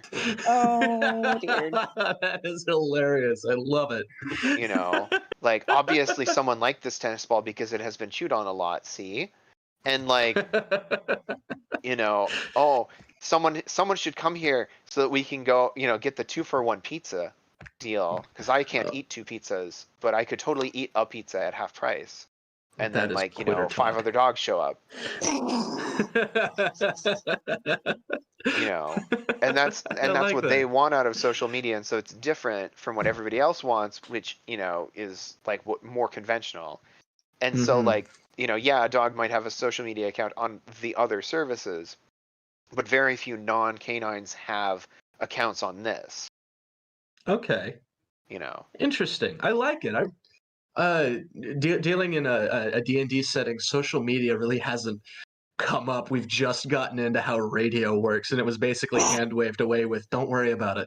And so it's really interesting to get to hear a perspective of social media from an anthropomorphic perspective. I like that. That's really cool. Thank you. Yeah, so. But the origin of that, like how I developed that was I Mm-hmm. just thought well, if I were making social media for a dog, how would it be different? What would radically change? Oh, well, they would care more about proximity because they are thinking of it like literally howling. Right. It would be anonymous because it's like howling. They would, or whatever. Or you. And it's highly transitory. They don't bother storing these messages. Mm-hmm. Because why would you want to go back and read about how 5 years ago someone found a tennis ball? That doesn't store on your phone. Maybe you could get it from the server. But, Yeah. and so, things like that. I had this, just other weird stuff like that. Even just the otters in Windfall which is the modern series that I have. They drive they are people are constantly marketing aquatic cars to them, For sure. like cars that are boats, because they're like, well, I'm not going to buy a car that's not a boat, like a chump. What if I need to drive across the water? And so they have these, amphicars and things, and are like, oh yeah, obviously, why wouldn't I have that? And all of the non-otters are like, oh my god, we're all gonna drown. Why would we possibly want a car that is a bad boat? And they're like, well, obviously, if it sinks, you just swim to the shore. You're an otter, just swim back. Who cares if it sinks? Same thing with the flying machines were invented by bats, because oh well. If it crashes, just get out of it. If it's going to crash, just leave it, and it'll crash, and then you can land safely over there and look at it and see why it crashed. I'm big sorry, deal. I'm a pilot, and so getting to hear that, oh, just leave, they'll find out why it crashed later. It's just kind of funny. Yeah, it's okay. Just get out of it, and then you can watch it crash and see why it crashed. And it's fine. Go down and check it out, pop the hood. Oh, that's right. Why. Oh no, it crashed because of this. Oh no. I didn't have enough flap in the wings. And we'll need to bring it back to the shop and put more flaps in the wings. All right. Huh. Yeah, and so I really. Oh, go on. Go ahead. No. I was just gonna say that I like how you've put a lot of effort into not necessarily anthropomorphizing the animals, but also anthropomorphizing the world around them and making it really fit them, rather than just kind of and now the foxes drive cars and this is how it works. You've put a lot of effort and time into figuring out, no, but what kind of cars are they, or what kind of vehicles do they use, what kind of social media do they use, what kind of how is their clothing different, how are their houses built differently based on what they need as a species. I really like that. That's interesting. Yeah, well, cars, you have bigger cars for rhinos, but you also have everything in it is made of stamped, steel plate, and everything's covered in rhino liner. That spray on high impact plastic lining. Yeah, everything's covered in that. Oh, okay, because as a rhino, you're just gonna eventually destroy conventional materials. Definitely. That sort of stuff. In another setting of mine that's a modern setting, the characters work at an ergonomics company, For anthros, like they work at like, how do you, oh yeah, we have to figure out a way to make a keyboard that you can type on with hooves, but also, it's optimized. You can change it out and you can type on it with, regular paws, Oh, you know, all right. So how like, would you do that? you'd have to have like swappable keypads, or you'd have like an apparatus where you stick your fingers into tubes and you can move them up, down, left, right, forward to hit different letters. But like Oh, things like, oh no, this platypus, we need to have this apartment isn't rated for platypi because we don't have a Faraday cage installed in the walls to block all the EM pollution from the people around you. And so otherwise it'll wake you up every time that your neighbor's running a blender, for sure. Huh. and and then you go upstairs and you hit him with your one poison claw. Oh, yeah, that's It's and one now of we've got a those. felony You on got to our watch out hands. for that. And so like, same thing with like Platypi move bat thing. houses. Like when you're showing apartments to bats, you have to be like, okay, obviously the you have a great deck area and there's a lock. The key for the front door is also the key to the patio door. And thus you Yeah. can land here and whatever. And you Mhm. also get access to the roof communally for, renting this top floor apartment because you're bats. Yeah. Nobody else is going to want to use it. That's kind of your zone. Yeah, and so that sort of thing. Like, you go to a bar that's set up for bats and like, the usually relatively aesthetic steel piping on the ceiling is actually strong enough for you to like dangle from and have drinks. Yeah, and that could also kind of serve as a way to increase floor space because Yeah. if you cater to both bats and everybody else, then the bats kind of have their exclusive area of the club, and now you can double capacity and then double Right. Talk double to the fire profits. marshal, but yeah. Oh, they'll be fine. They can fly out. Yeah. And so Oh yes. go ahead. So like what are I would say like one more thing before we go, like what are your favorite adaptations to anthropomorphism that you see in settings, like in just work that you've seen, like Zootopia or something, or what have you? It's been a while since I've last seen Zootopia. I don't know if that revokes my furry card or not. But I would say it would probably be the scale that Zootopia was at. It never felt like one race stuck out too much in somebody else's portion. It felt like everybody had put enough time and effort into figuring out how would this genuinely work? How would we make this function as a society?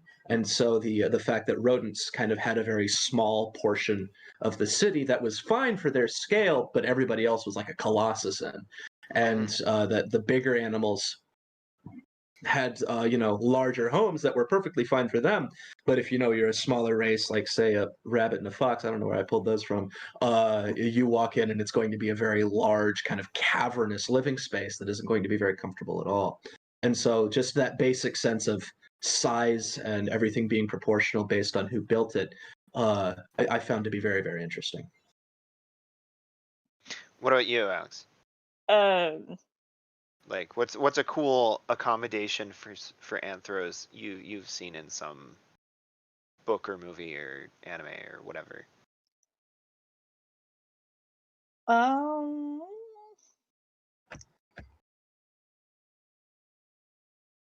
Or what's something that just made them feel like, what's some moment that made characters feel, non-human to you? I think I feel like I'm not in particular with how Zootopia Not depicts just those kind of things just anything. because of the fact. Just anything. Like no, I'm trying to think because I'm also making a comparison. With Zootopia, it's more of a like a optimistic view on how that would work. While I think my favorite would probably be with Beastars, just because of the fact that I'm also not big about the variation in size with Zootopia just because of the fact that it's an interesting concept. It's just that I feel like um in Beastars they did a little bit better job of doing the kind of like scaling between the different animals, just because of the fact that it's just like they're not super duper tall like the giraffes in Zootopia, but they also had more of a realism to the fact that they're still animals. While in Zootopia they were more humanized in the way that they don't have those animal instincts anymore and were only brought about because some herbivores put them in that position. um, I feel like those kinds of things, as having those animalistic natures in the actual creatures themselves, while trying to make it work to kind of interact with each other, while also keeping their dietary needs in the same vein, is actually really interesting to me. Mm-hmm. Yeah. Oh, I My one that springs to mind is probably Wind in the Willows. As my like favorite accommodation for anthropomorphism, It's because been forever like since I've seen that.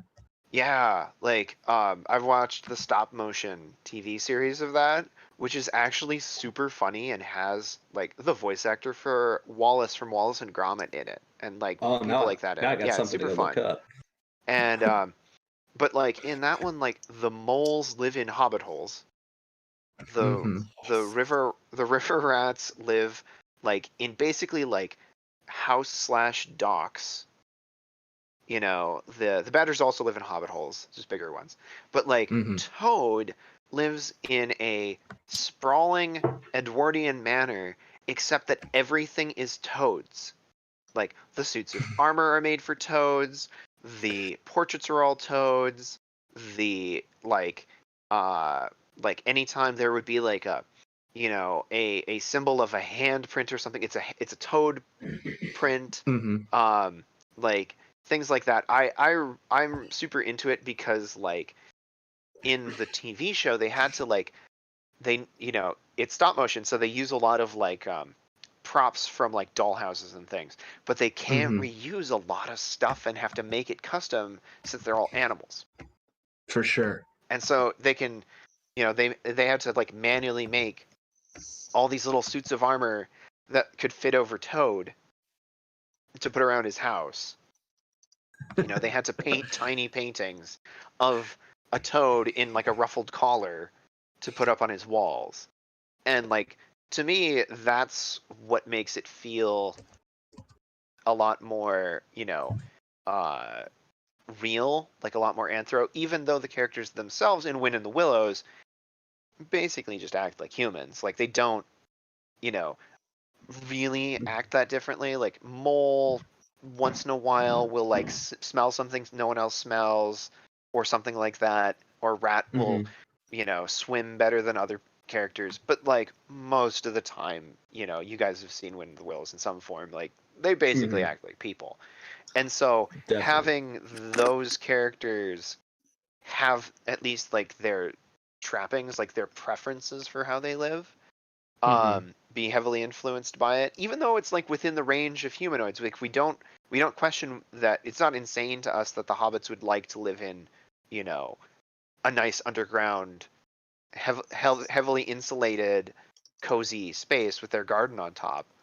That's not completely absurd to a human, because the hobbits are basically humans. And so like it's within the range of something a human could do, but it's calibrated to their anthro-species. For sure. Definitely. Well, I like that.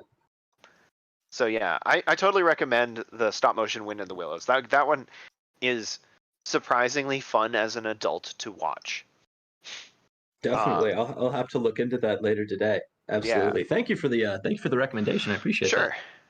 But yeah, so does that about anyone else have any final things you want to throw in, or? I I remember this just as Alex gets started, but I think another form of anthropomorphism that's been kind of adapted is tail bags, like saddlebags Yeah, that those with tails can kind of wear. I've seen it specifically with dragons, but uh, backpacks that are for tails has always really been interesting to me. I thought that those always looked really, really cool.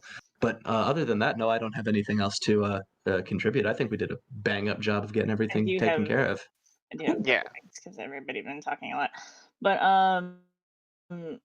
something I kind of enjoy seeing in a lot of people's now with the digigrade shoes and stuff like that, and how like I personally love trying to design outfits around wings because it's kind of a hassle to try and figure that out with like these two extra limbs on their back, and like furniture and other things to kind of accommodate towards animals. So like a bat or the avianine, they would probably have something to have hang on to kind of go to bed to, for that kind of instance. I know with my species for for my campaign, and normally in general they have these really comfy poles that they kind of wrap around with like cloth and other things that you probably see on like a bed, but it's like a pole up in the air so that they can hang from,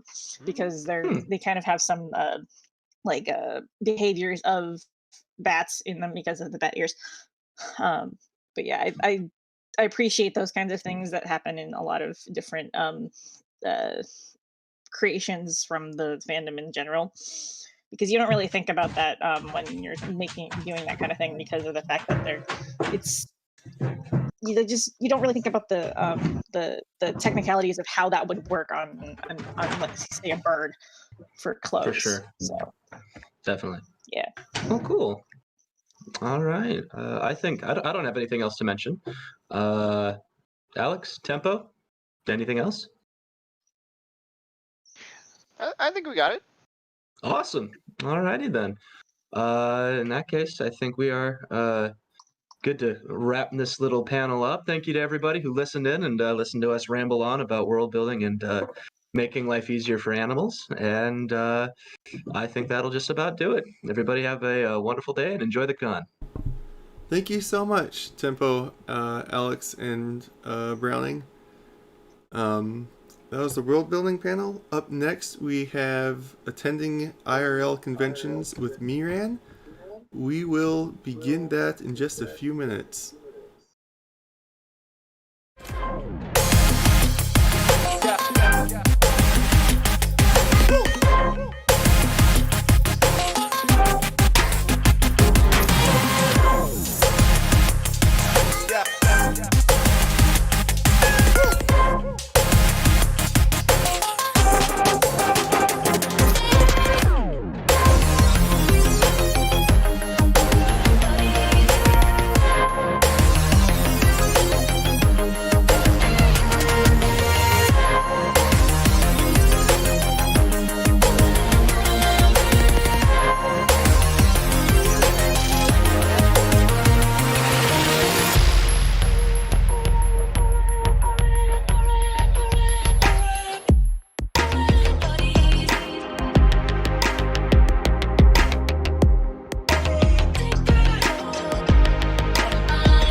All right.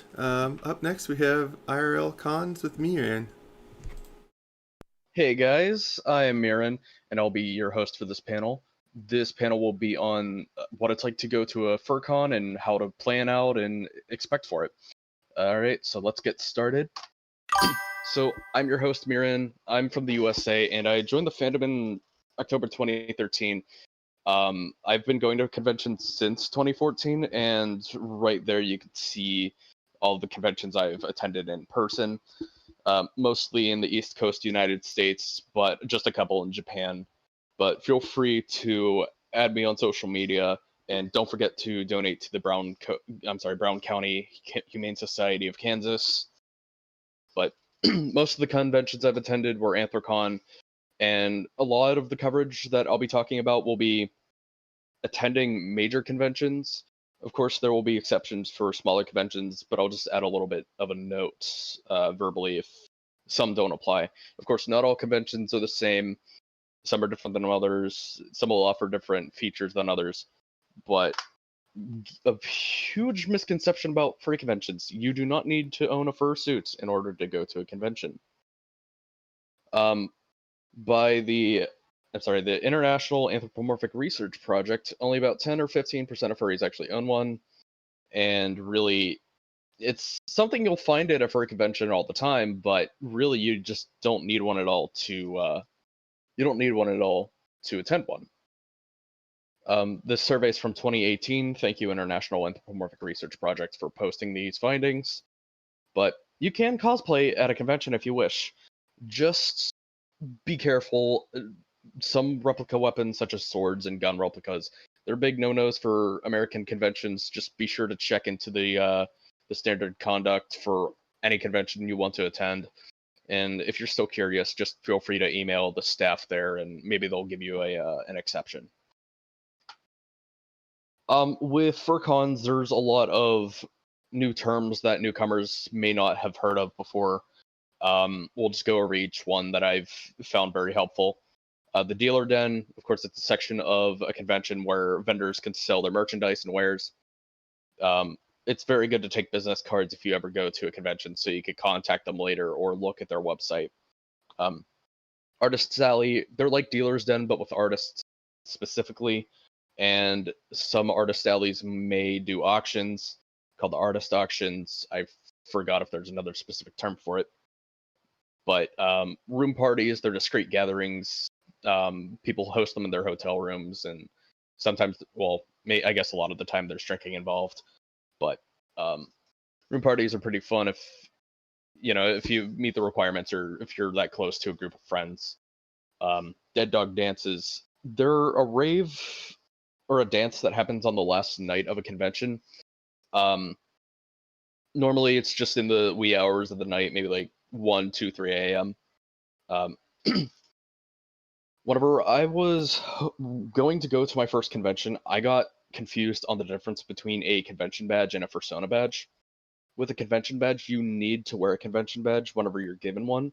It's identification that has to be worn on site, and it'll usually have the name of the convention, but you must wear it at the convention or on site or on grounds.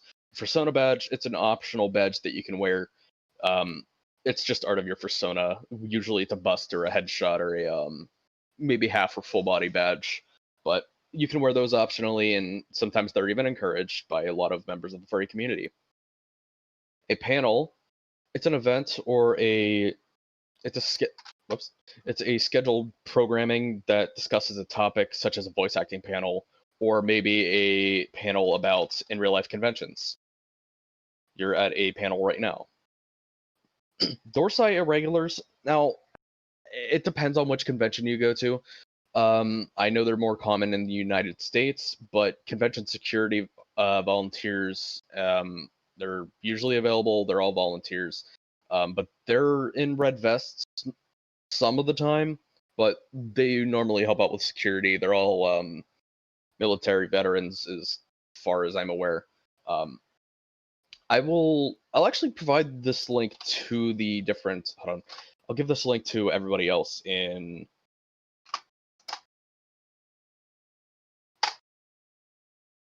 There we go. Sorry about that. I was pasting the link to Telegram and Discord so that you guys could follow along.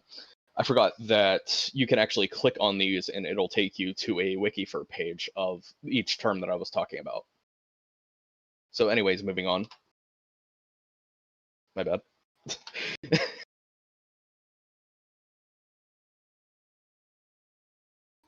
The zoo. It's a general hangout area. There's several tables and chairs. Really, you could just do anything in there. You can play board games. You can chat. You can draw art. I know Anthrocon has a zoo, but some others may have one as well. But every convention will at least have one section of the convention just portioned off, just to a bunch of tables and chairs for people to sit down and talk. Con crud. Always avoid the con crud. It's basically getting sick during or after a convention, which is why it's very important to wash your hands and take showers during and after a convention. And before, of course, always wash your hands and take a shower, please. GOH, that's an abbreviation of the guest of honor. Some conventions, if not most, have a guest of honor, maybe two of them. They'll have their own panel, and maybe they'll be introduced during the opening ceremony. So to plan out a successful convention trip, there's a bunch of phases that you have to go through first. And we'll go through each one. Phase 1 is planning. You just have to make sure you have the money to go to the convention. Just make sure you can afford it, and managing your expenses isn't just important for con going, but it's helpful for every day too. The second step to phase 1 is just discussing with people such as bosses and your social groups. Just make sure it's okay, just so you can step out for a weekend. Sometimes people may work on the weekends, but take some time off, plan it ahead, and take some initiative just to make sure it's okay, just for you to take some time off and go to the con. Most cons begin on Fridays, and normally the last day is on a Sunday or a Monday. And if everything checks out, just make sure you can move on to the next step, which is look into the hotel pricing and availability. A lot of major conventions will have their hotel rooms booked out within the first 10 minutes, so really just make sure you know what you're getting into before you go ahead and take your paid time off or your time off from work or school. If you can afford to pay more, then you might want to be one of the early birds to pre-register and get a hotel room at the first convenience. But if you're late to it, then you may have to room share with people or beg and sleep on the floor. Sometimes that does happen, and it is realistic. It does happen. And then lastly, if you after you've booked your hotel or place of residency you're going to be staying at for the convention, just check how you're going to be able to get to the con. Are you going by plane? Are you driving? Or are you going to carpool with friends or people going to the con? Just be sure I would consider transportation the last bit of priority, but it always still needs to be considered because you always got to go to the convention. So phase 2 would be registration and purchases. Just make sure you buy all of the above that I mentioned: transportation, your hotel, and your convention registration. Don't forget to buy things before you go. Make sure you have your medication and everything. We'll cover that in a second. But just be prepared to spend money at the convention. Post-airport transport fees. For example, if you need an Uber or a taxi summoned after you're done at the airport. Some conventions may be held at the airport itself. A lot of furries like to eat takeout restaurants, or I guess go to restaurants. If you're at a convention in the United States, don't forget to tip 15 to 20% to your delivery driver or your waiter/waitress. Always spend money on water. You always got to stay hydrated. People have collapsed from heat exhaustion during a convention. It's not fun. Again, there should be water on site, but I mean, really, it's good to spend money on water too. Down here, a lot of these are non-essential. Dealers Den purchases, it's for, again, merchandise for different vendors and things like that. Not all, it's good to have money just to support your fellow creators and artists. Be sure to have some backup money for unexpected hotel fees in case if somebody accidentally grabs, that one chocolate bar from the mini fridge or who knows what. But always leave maybe a 10, 15, $20 bill for the cleaning made on the last day of your checkout. Charity donations. Once again, don't forget to donate to the Brown County Humane Society of Kansas. How many? Hey, Trace, how much money do we have so far?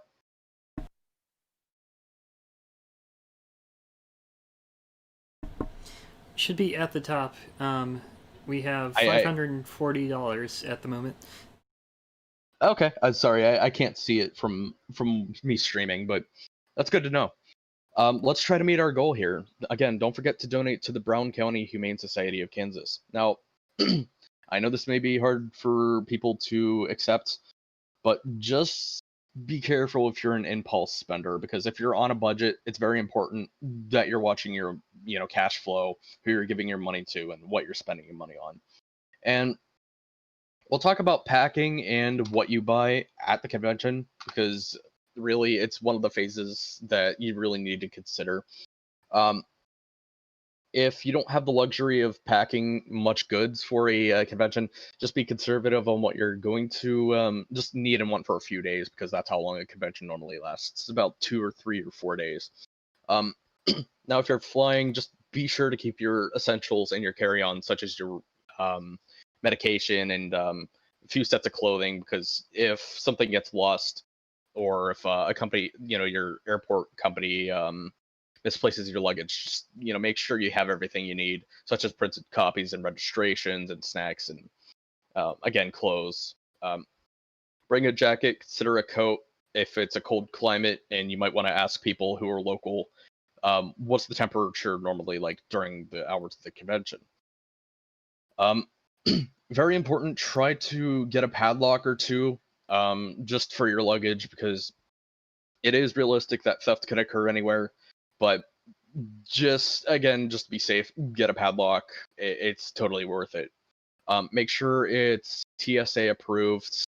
That way you won't get in trouble with the law if you get pulled over at the airport. So non-essential packing, if you do have the room or the luxury, just be sure to pack these items.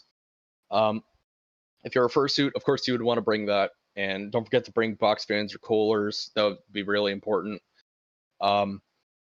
Again, it's a luxury to bring these items, but of course all conventions should have a sectioned off area called the Headless Lounge, where you could always take off your suit and cool it down and things of that nature. But it's good to keep a box fan or a cooler inside your hotel room in case you just don't want to stop by at the Headless Lounge. I still encourage people to go to the Headless Lounge if they're fursuiters or cosplayers, but still. If you're a gamer, don't forget to bring your good stuff, your cards and video games and maybe board games. They should have all this stuff on site anyway. At least most conventions do. But if it's a smaller convention, just maybe try to bring it. Maybe you'll meet somebody you would want to play a game with. Controllers, make sure they're charged as well. I've gone to a convention with dead controller. One thing that my mom told me to pack is a laundry net bag, and I found out that this is very, very useful. It's like this mesh net type of product that you can just stow your laundry in, and it's expandable, things of that nature. It's very nice to just keep around. Of course, you don't want to keep your stinky laundry in the same bag as your clean laundry, so having a laundry net bag available is good. And then just stow it back in your luggage suitcase once you're done. Pack some extra snacks and maybe some more clothes.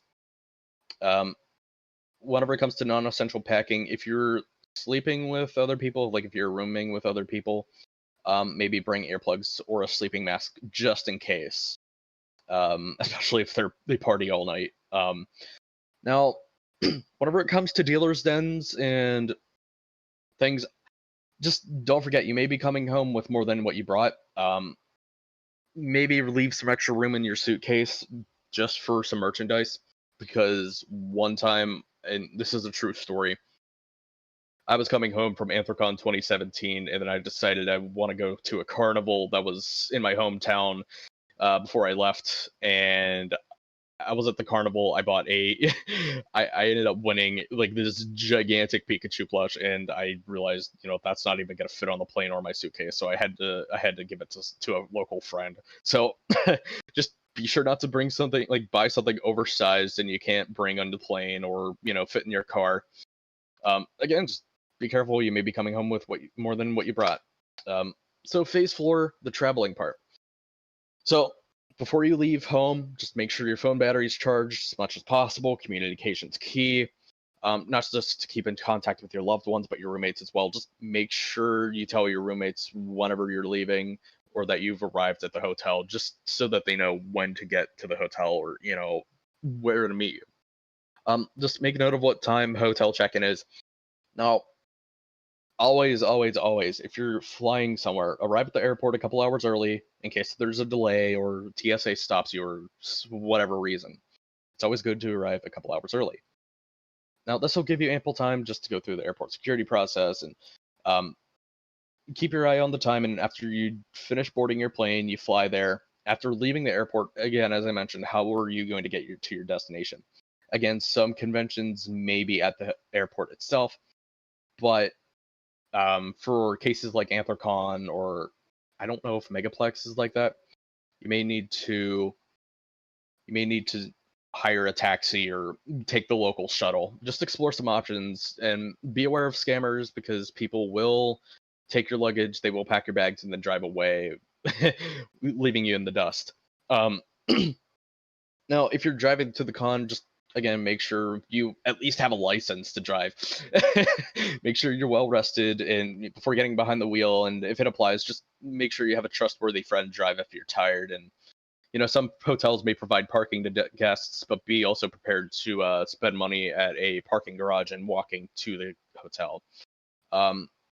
Most of the time, you will have to spend money on parking, but I guess that's another story for another day. Just have some extra money for parking itself.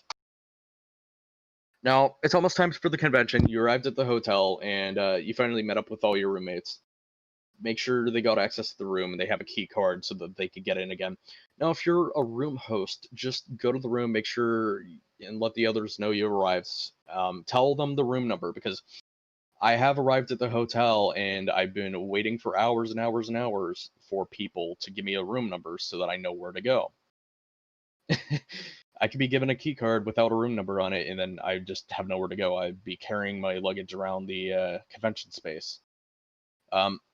Make sure everything's present and functional immediately, such as the air conditioning in the hotel room, the locks in the hotel room, and the electrical sockets so you can charge everything. Make sure that the shower and the toilet's up to par, and make sure there's soap and everything. Always check for bed bugs. That's very important. You don't want to be sleeping in an infested room, but of course, most of the time, it will be clean. Sorry, I meant to say 99% of the time it should be clean. I've never had a problem where I've had bed bugs at a hotel. But again, you just always watch for yourself. After you check into the hotel, go ahead and focus on the convention. Just make sure you know when registration time is for the convention. Have all your documents such as your ID or passport or a printed copy of your registration for proof of purchase.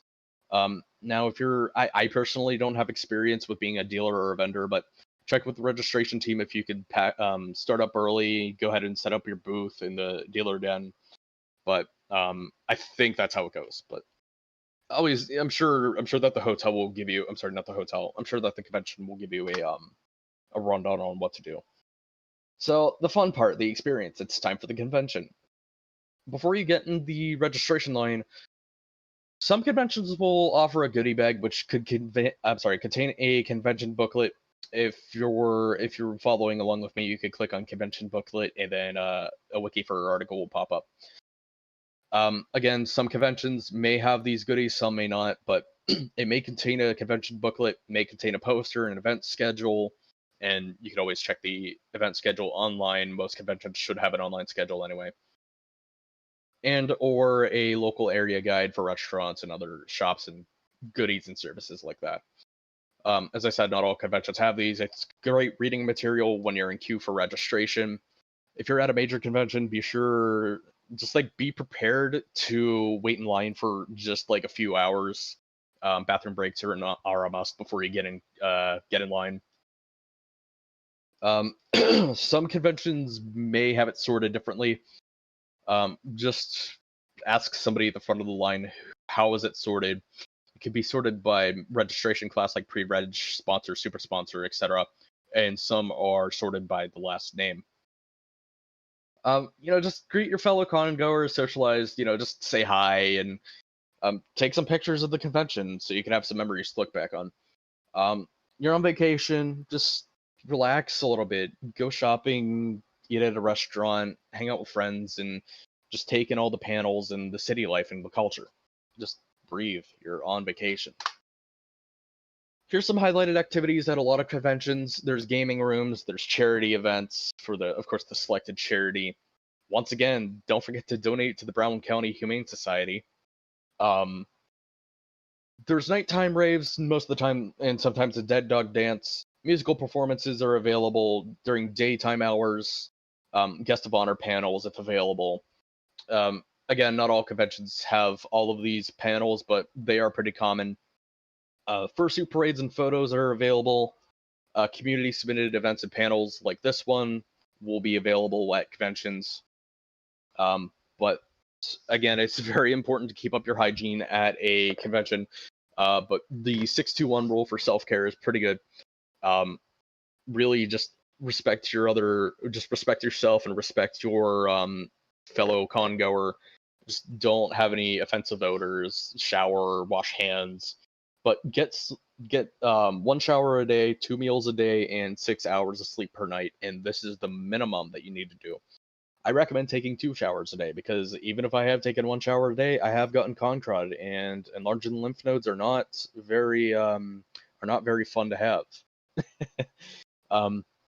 Drink lots of water. Again, it's very important to keep yourself hydrated when washing your hands. Stretch your legs. Make sure you don't get any blood clots or deep vein thrombosis. Just check the time. Make sure you're on time for different panels like this one. Thanks for tuning in, everybody. Just check the event schedule whenever you have a spare moment. Fursuit etiquette. That's Yappy Fox, by the way. Thank you, Yappy, for letting me use that photo. There is a unspoken rule about fursuiters. Just be very considerate, because these guys are under 100-degree Fahrenheit fursuits and costumes, and they don't have very stellar vision or mobility. So just be sure to respect the person inside the costume. Even some fursuiters have medical conditions such as spinal problems, and I heard a story one time that somebody was very excited to see somebody at a convention, and they literally ran at them and like tackle hugged them to the ground, and little did they know they actually had a medical condition, like with their spine or something like that. Just be careful, take it easy. They're all people too. Don't touch without permission, unless of course it's a friend of yours, but be sure to have your camera ready before requesting a photo, because the time it takes you to ask, hey, can I take a photo of you? And then it takes you 20 seconds to pull out a camera. They're already standing there just dying to drink some water. So just have your camera ready before you take a picture. And you know what, just on a second note, take this into consideration for all attendees anyway. Just respect everybody equally. If you're not a cosplayer or a fursuiter, don't go into the Headless Lounge unless you're somebody's fursuit handler. It's a safe zone for all convention attendees who just are only fursuiters or cosplayers. They have to cool off, sit down, and drink water and other things like that. So, if you have any trouble at a convention, ConOps is the place you would want to go. If there's an issue, whether it's little or big, they will always be there for you. Keep in mind that every single ConOps staff, every convention staff member, they're all volunteers, so try not to give them a hard time. Convention operations should be available to all attendees, and they can assist by answering questions and lost and found, and just pretty much handling every type of situation that goes down. Again, they're under a lot of stress, and they're volunteers, so just be respectful, be nice to them, and I recommend volunteering at conventions if you ever get the chance to do so. Phase 7 would just be going home. Unfortunately, all things must come to an end, but really check to make sure you've finished with everything. Make sure you picked up your artwork so you don't have to pay a shipping fee. Make sure you you paid for your hotel fee and paid the hotel maid. Really, just say goodbye to your friends and exchange contacts with them, maybe on Telegram or Discord or something like that. Again, make sure you have your phone. I keep saying again, my bad. Make sure you have your phone, wallet, keys, etc., and all your essentials, and then, unfortunately, you go home. But Phase 8, post-con depression is a little bit of a topic that is really hard to describe because not everybody goes through it, but for me, it hit me hard whenever I went to my first and second conventions. It's also known as convention withdrawal, which is, it's kind of like a variety of symptoms that not all con-goers go through, but the severity varies by person. It's actually not exclusive to furry conventions, but also anime and sci-fi conventions too, but the conditions just include general exhaustion and stress from missing out a few days of real life. You may have some difficulty readjusting to daily life, just in case if something bad happened, or really you could develop concrete or other ailments such.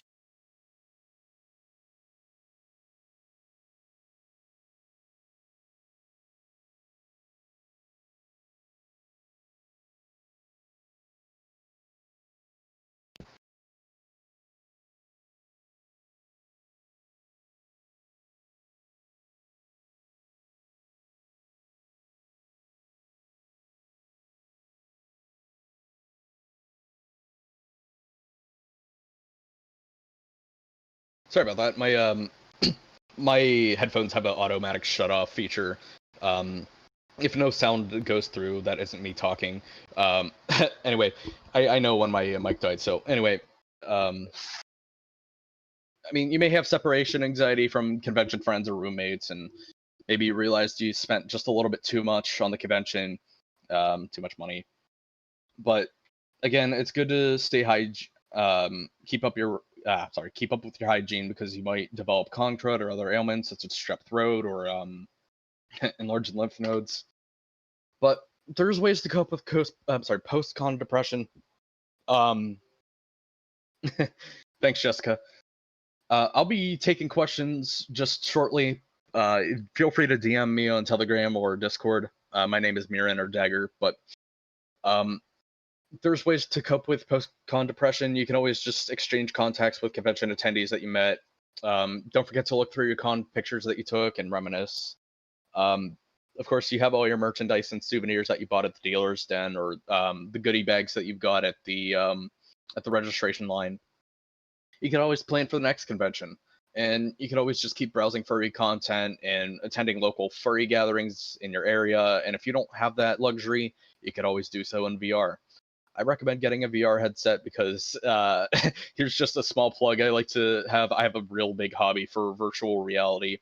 Get yourself a nice headset, and then you can talk with your friends every day in VR. Just use some healthy relaxation techniques, meditation, yoga, ASMR, deep breathing, etc. And just do what you can to keep yourself entertained and active. Don't get yourself depressed, because post-con depression, if it really takes over you, you could develop clinical depression. It has happened. Anyway, and that's the furry convention experience. And thank you, everybody. Just one last thing, with the furry community being online, some people just aren't as they seem. Be very careful who you meet in person, whether it's at a convention or other ways. Just use your best judgment. Go with your real friends. Just watch your food or drinks, and remain in public places. Just don't stay anywhere you don't feel comfortable at. And there are resources that can help you. Human trafficking and domestic abuse hotline. There's numbers for that, and here's the website for it, just in case. But there are people there to help you out. Just be careful who you meet. Conventions used as reference. Here's Anthrocon, Furry Week in Atlanta, Megaplex. I actually originally made this convention for Megaplex Online. Smaller conventions, Osaka Fur Fun Festa, they're really cool. Western PA Furry Weekend and Furloween. Those are just some quick shout outs. But if you guys have any questions, feel free to message me on Twitter, Telegram, Line, Discord. I'm also on VR Chat, WikiFur. I'll take questions of any type. So feel free to message me, everybody. Thank you so much. But it seems actually that it is 12:30, and I've only used up half the time that I have here. So while questions pour in, I'll just do a second panel that I did last night. So here's a bonus panel. This one is called Hybrid Conventions, and it could potentially be the future of furry conventions. So what exactly is a hybrid convention? Well, it's the supposed idea that it's supposed to bring elements of online conventions and in-person conventions together at the same time. It hasn't happened exactly yet in full motion. Japan Meeting of Furries kind of did something hybrid. Jessica, I'll get to you in just a second. Sorry about that. Discussion and planning, it's still in the works with some major furry conventions. I'm really trying to push the hybrid convention agenda because I really am into online conventions a lot, and I've also attended in-person conventions. And really, if you put both elements together, then you could really have something really nice. Discussion and planning, it's still in the works. With COVID-19 just playing a role in canceling conventions in person and starting online con trends. I mean, really, it's been proposed that the tradition for conventions online should just still continue, regardless, because for reasons I'll get back to this slide yet. Really, benefits of a hybrid con. I mean, physical meets virtual, avatars meets fursuiters. Really, seeing the blend of real and virtual worlds just come together can really be a nice experience. Augmented reality technology is still improving. It'll be more immersive as time goes on, and I in fact have used augmented reality apps. You can see my persona in the bottom right here. I've also used AR photo technology, kind of like Pokemon Go. I could take pictures of my persona model in taking pictures in person. I could always demonstrate a few pictures if you guys are interested. People who are geographically separated, I've actually met people from different continents. I've attended online conventions who are completely held in different parts of the world. For Zavarance, which is held in South Africa, I met a really nice community of people down there who I really want to go to South Africa after attending their online convention.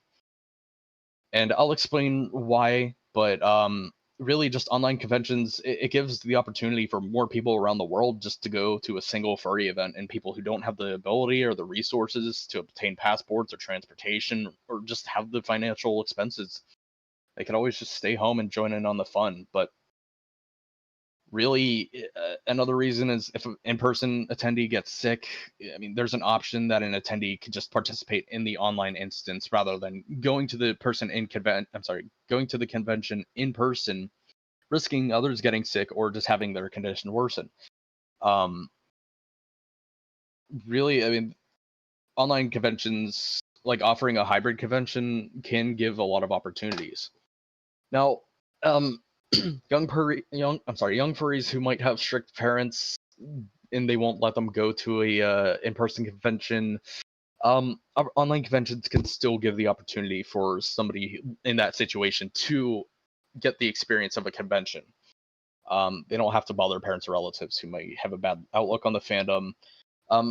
One big thing I've actually noticed, people who do suffer from social anxiety, I've met a lot of people who have social anxiety and they go to online conventions. It's a really great alternative for them, and it helps them cope, especially with VR chat and other virtual reality conventions. They can just withdraw and leave anytime. Online attendees can not only watch a particular panel, but they also have the ability of participating too. Just like I said, you guys can message me questions. I was going to also fill out down here that online participants can also make their own panels, just like how I'm hosting a panel right now. for example, somebody in person could hook up a projector while I stream to an actual live audience who's at the convention. And then I can answer questions from there, which would be pretty nice. Again, these are just proposed ideas. They haven't actually happened just yet, but maybe we can look forward to it in the far future. Now, why it may not work yet, running a convention is very difficult, whether it is hosted online or in person. Now, all conventions must run on staff and volunteers, and that is true. Just ask anybody who runs a convention. Of course, staff and volunteers are needed to host one. Resourcing is an issue because not all major conventions have the volunteer amount or staff amount just to run a hybrid convention just yet.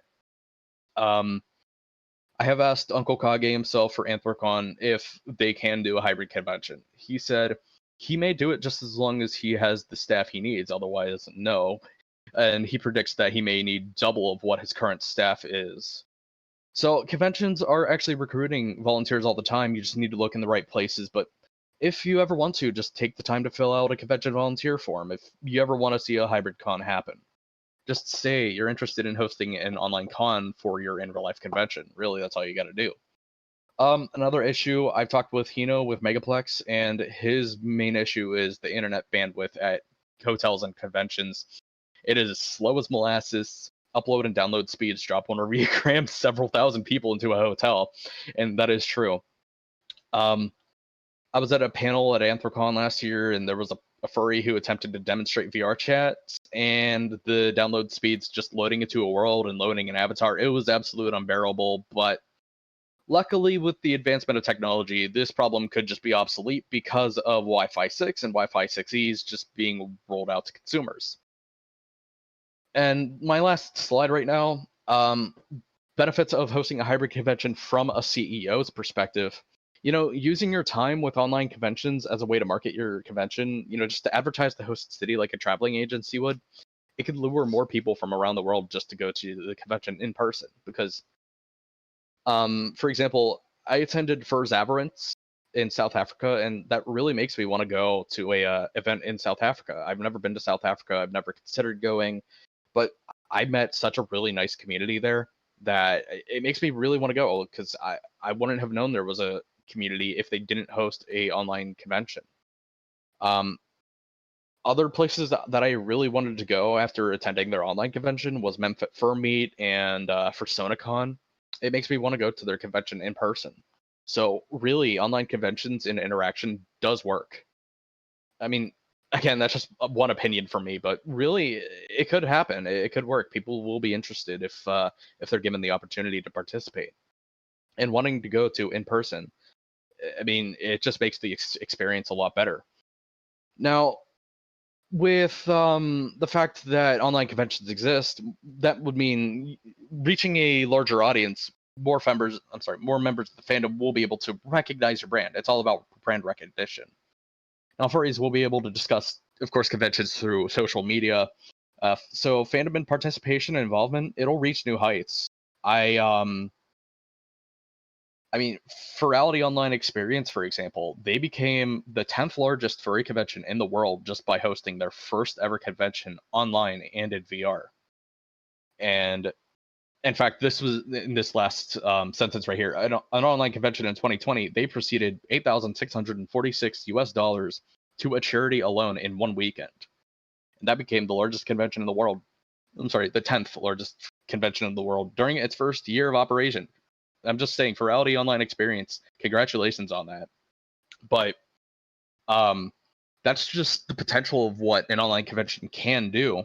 But if you do it to a pre-existing convention and you run both conventions at the same time, I mean, really, things are just going to explode. Like, it'll be amazing, because really you can just operate on both ends and you can meet real and online people. If you bring them together, I mean, you could get a huge merchandise and charity donation result, and it's amazing what it could do. I'm really pushing all major convention hosts to just consider the idea of hosting a hybrid convention, again, online and in person at the same time. It's a lot of work that we could do. I'm willing to help with any major convention that would want to do a hybrid convention, but here's my contact in case if you're interested. You can message me on Twitter or Telegram. But that's all I have. I'll answer questions now. But I see I got a question from Jessica Colley. A quick question: if you're visiting a convention not in your country, is there any special steps you need to take, like notifying the con? The only thing that it's kind of difficult to say because I've only been abroad once, and that was in Japan. I planned everything from start to finish. So, not just that, but a local who actually lived in Japan helped me with planning going to the convention too. So, maybe hook up with a friend who lives in the area. Maybe they could help you with registering and your idea planning. So that's the only advice I can offer because I've only left my home country one time, and that was last year in September. So with advice with traveling abroad, I really don't have the best advice for that, and I'm not the best person to ask about it. So I'll check the OWOmacon Telegram chat, see if there was any questions. Nothing so far, no questions. Thank you, Alex. Thank you, Midna. Discord, I don't see any questions, but Kit, if there's any questions on the YouTube channel, then please read them aloud to me. Because if I don't want to like do this weird matrix overlap thing right here. Yeah, I don't think we have any questions on the YouTube at the moment. Actually, I think I just saw one pop up. How much you need to save to travel like that? Really depends on the convention or where you're going. If you're going to a major convention, maybe like some people have said maybe $200, $300 a day, but if it's a local convention like in your town, and if it's a small convention, maybe about like $100 for the weekend or something. Again, for a major convention, I recommend maybe $100, $200 a day, just for pocket cash. That's like expenses aside from like assuming you already paid for your hotel and your registration and things like that. Like $100 to spare just for like food and artist alley stuff or dealer den merchandise. I would probably just maybe $100, $150. Conventions are expensive and they are a vacation, so you really need to treat it as such. Is there anything else I need to know before I wrap it up? Because I mean, we do have 15 minutes after all.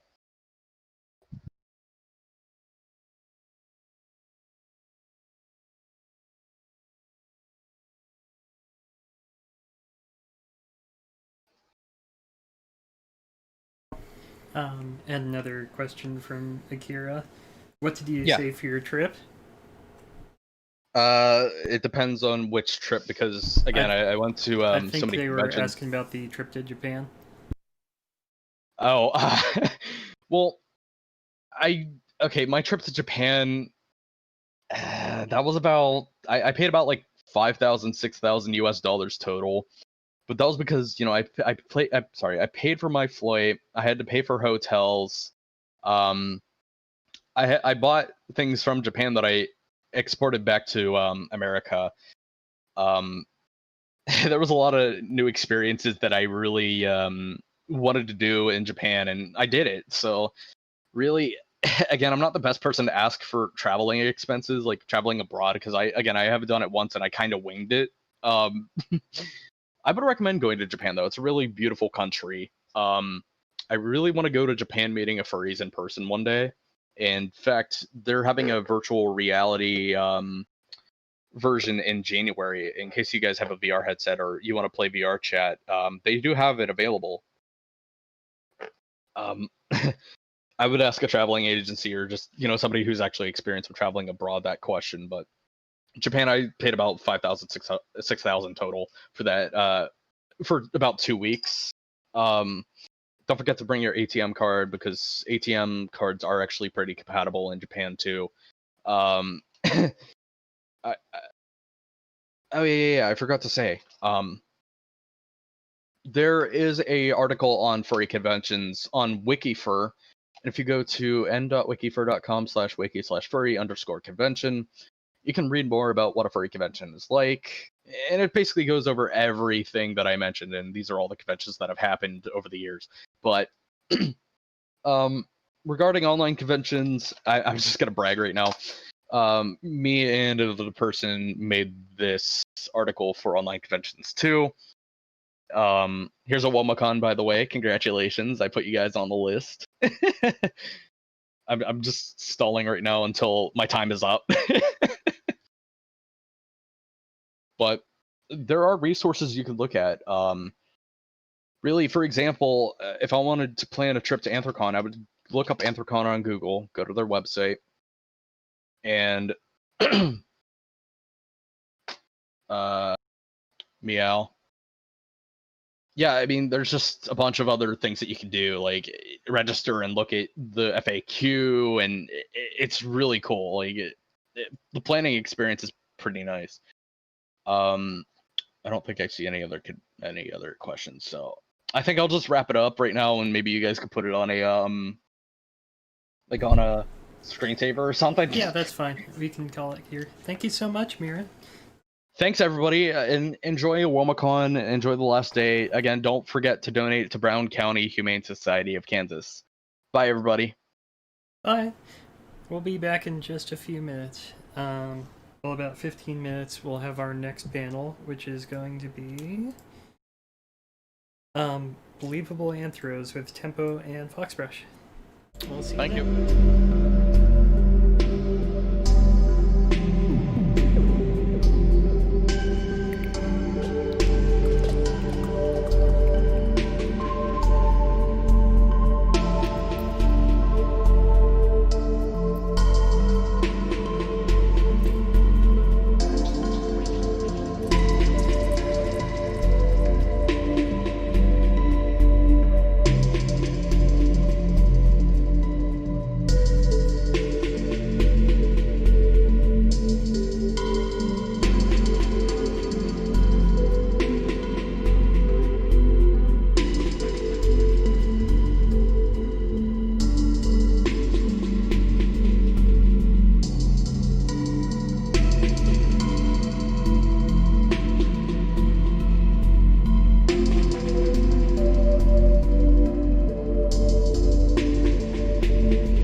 Hi, everybody.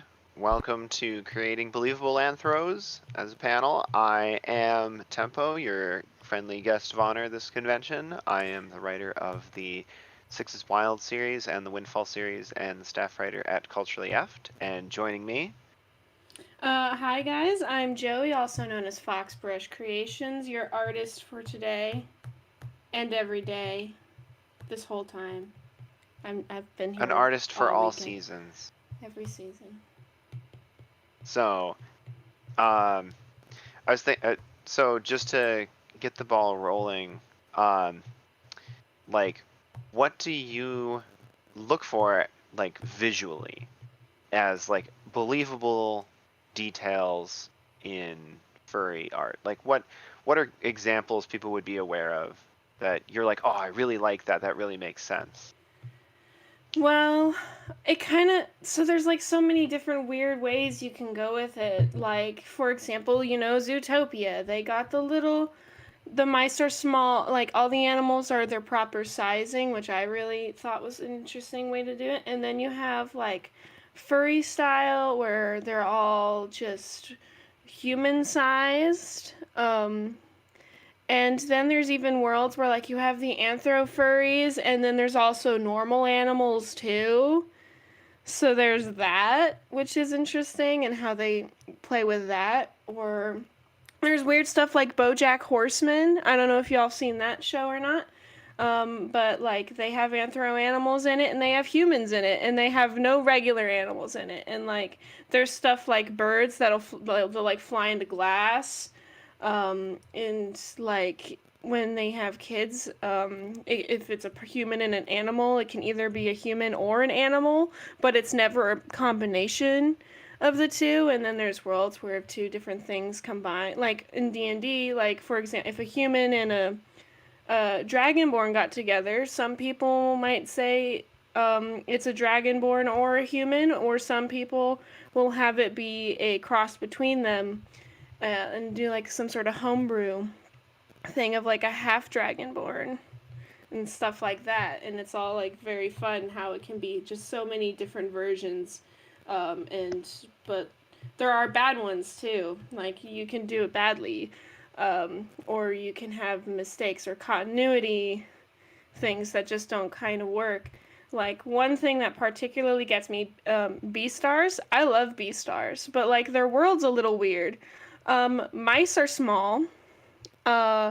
Elephants are big, and I don't think you see an elephant in the show, but in the manga there's one, and he's big. But then you have the chicken, who's like normal for some reason, and Legoshi's pretty tall, but like he's also almost the same height as a bear. And then there's like the fox, who's not much shorter than him. The fennec is really small though. It's so weird how they kind of pick and choose certain ones where like they really stick to the proper like size differences, and then you have this chicken who's as tall as like Jack, who's a lab. And chickens, I don't know if you've noticed, but chickens are not the same size as dogs. So, but when you're immersed in the story, I don't really notice it that much. It's just more of an afterthought. Like, it's like, that's a weird choice that the author took, but I kind of love it because I feel like there's like some sort of intent here that they had with that, because the chicken is important. I do know this. The author is a chicken. Like they have a chicken head that looks like the chicken that's from their books, so they identify with the chicken. So I thought that was a fun thing. And in case y'all didn't know that. So it might have something to do with that, but I'm not sure. It's not been clarified or anything, so. You'll have things like keeping in mind that they have fur or scales. Like what kind of maintenance would they need to do? Like when they're getting regular to their day-to-day lives. Like in Beastars, they have bathing day. Or they have to get their fur trimmed. Like it'd be all over. It wouldn't just be their heads. Things like that. What Right. about like a bird when it molts? You know, what's that like? Or the deer in that his antlers shed in the show or Yeah. movie or book. I mean manga, not a movie. There's not a movie yet. But yeah, like for me, a recent example that had like really believable anthros for me was actually like pretty low key furry. It was She-Ra and the Princesses of Power. I really like how they do like Catra, for example. Like Catra is, like on the sliding scale of furry, like maybe like a third of the way to animal, but like she acts a lot like a cat. So like when she's surprised, her tail fluffs out. When she's like sad, her ears go down. Like when she's always crawling up on things and like scratching herself with her foot and stuff like that.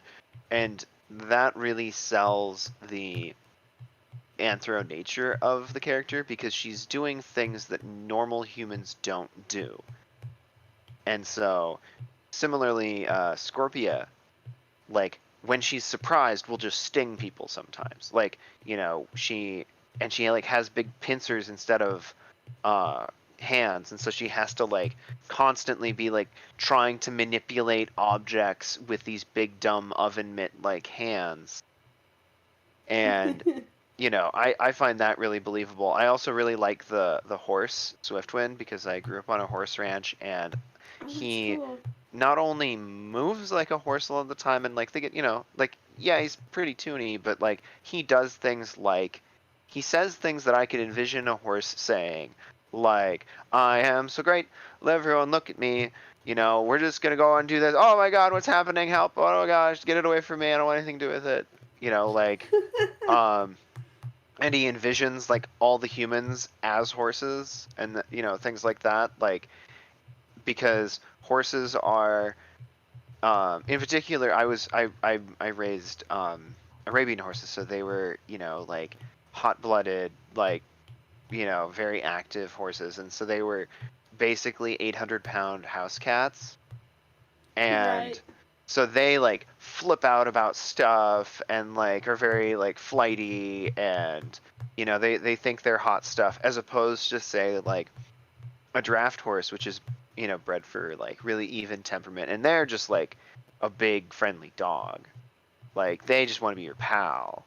And so like I thought that was really good integration of the animal aspect of the characters, even though the characters aside from Swiftwind aren't super animalistic in physical form. So I thought that was really good.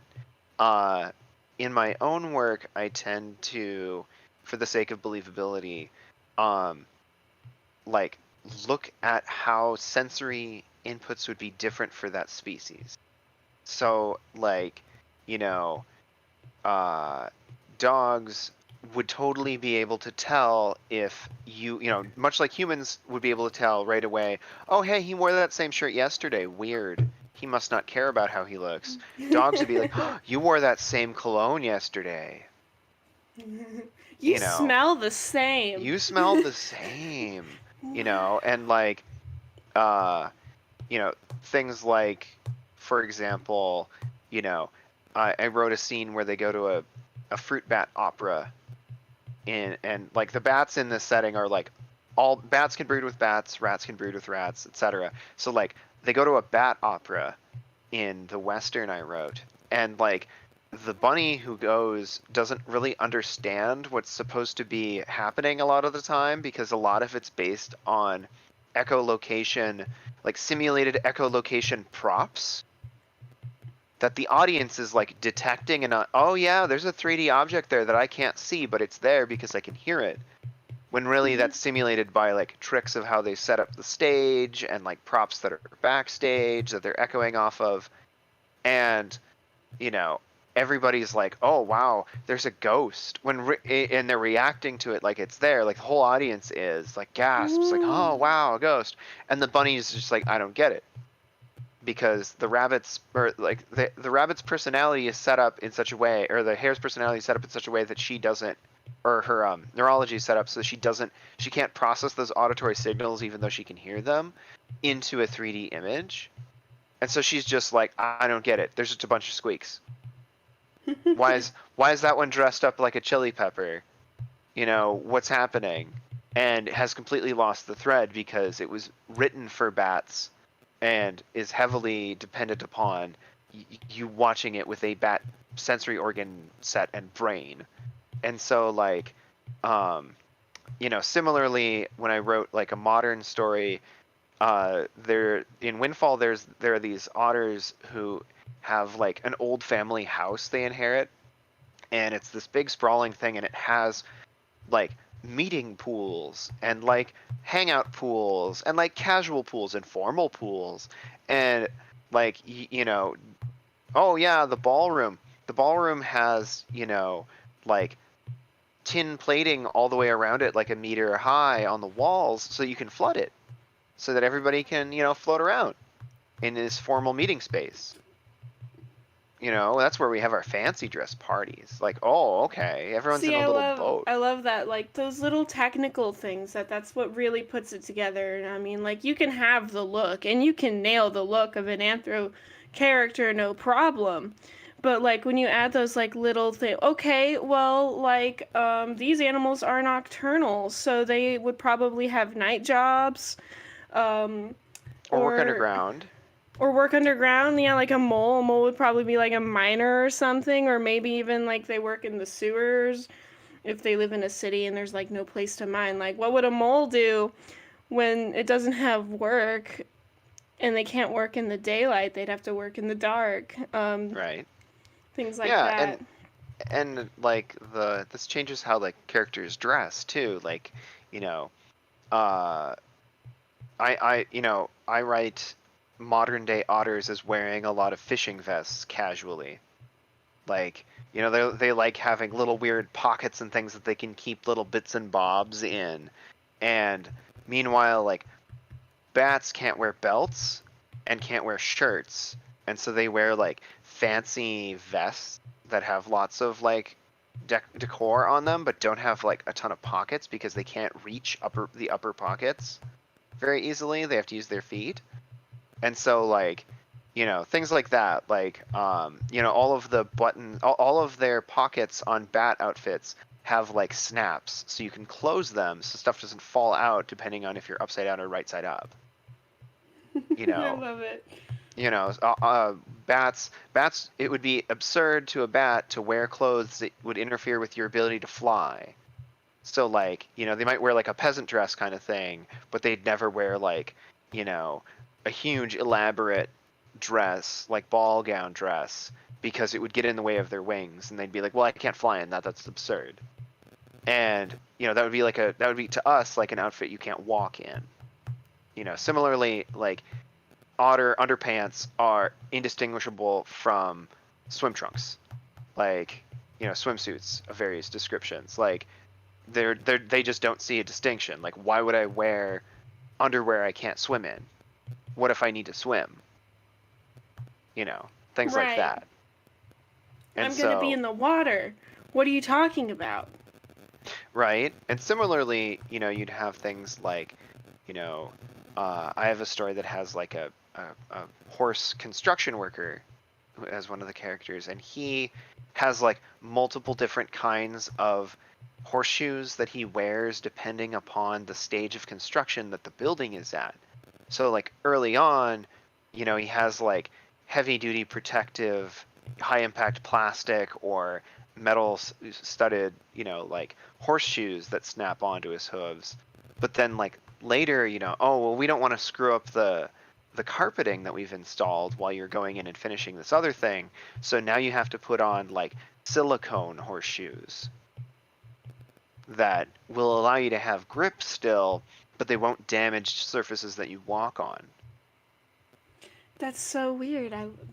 That's so cool. Like, because that's not something I'd probably really think about. Horseshoes, they have hooves. What about things with other kind of like an elephant? they're big and they're heavy and they have big flat feet. Well, I bet certain surfaces would be really hard for them, like something really smooth. So maybe if they're like going shopping in a store and it's got a smooth floor, what would they wear? Or something like a bovine animal like a deer that would have a hard time too. Right. Um, Like I've seen videos of deer trying to walk on ice and they slip all over the place because they don't have a good way to like dig into ice. yeah. And so, they'd probably have to wear like cleats or something.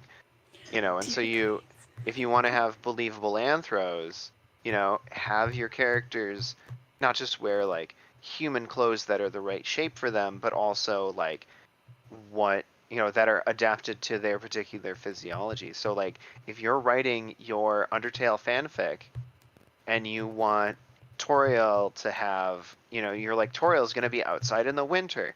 Well, how is Toriel going to keep her big dangly ears warm when they don't fit under a hat? Like, do you just wrap them up inside a scarf? She rolls them up into like a bun, like ear buns. Right? Like, is that why she has? What about animals that have a lot of fur in the summer? It's like they can't Right. just go out naked. What are they gonna wear during the hot weather? Like a husky.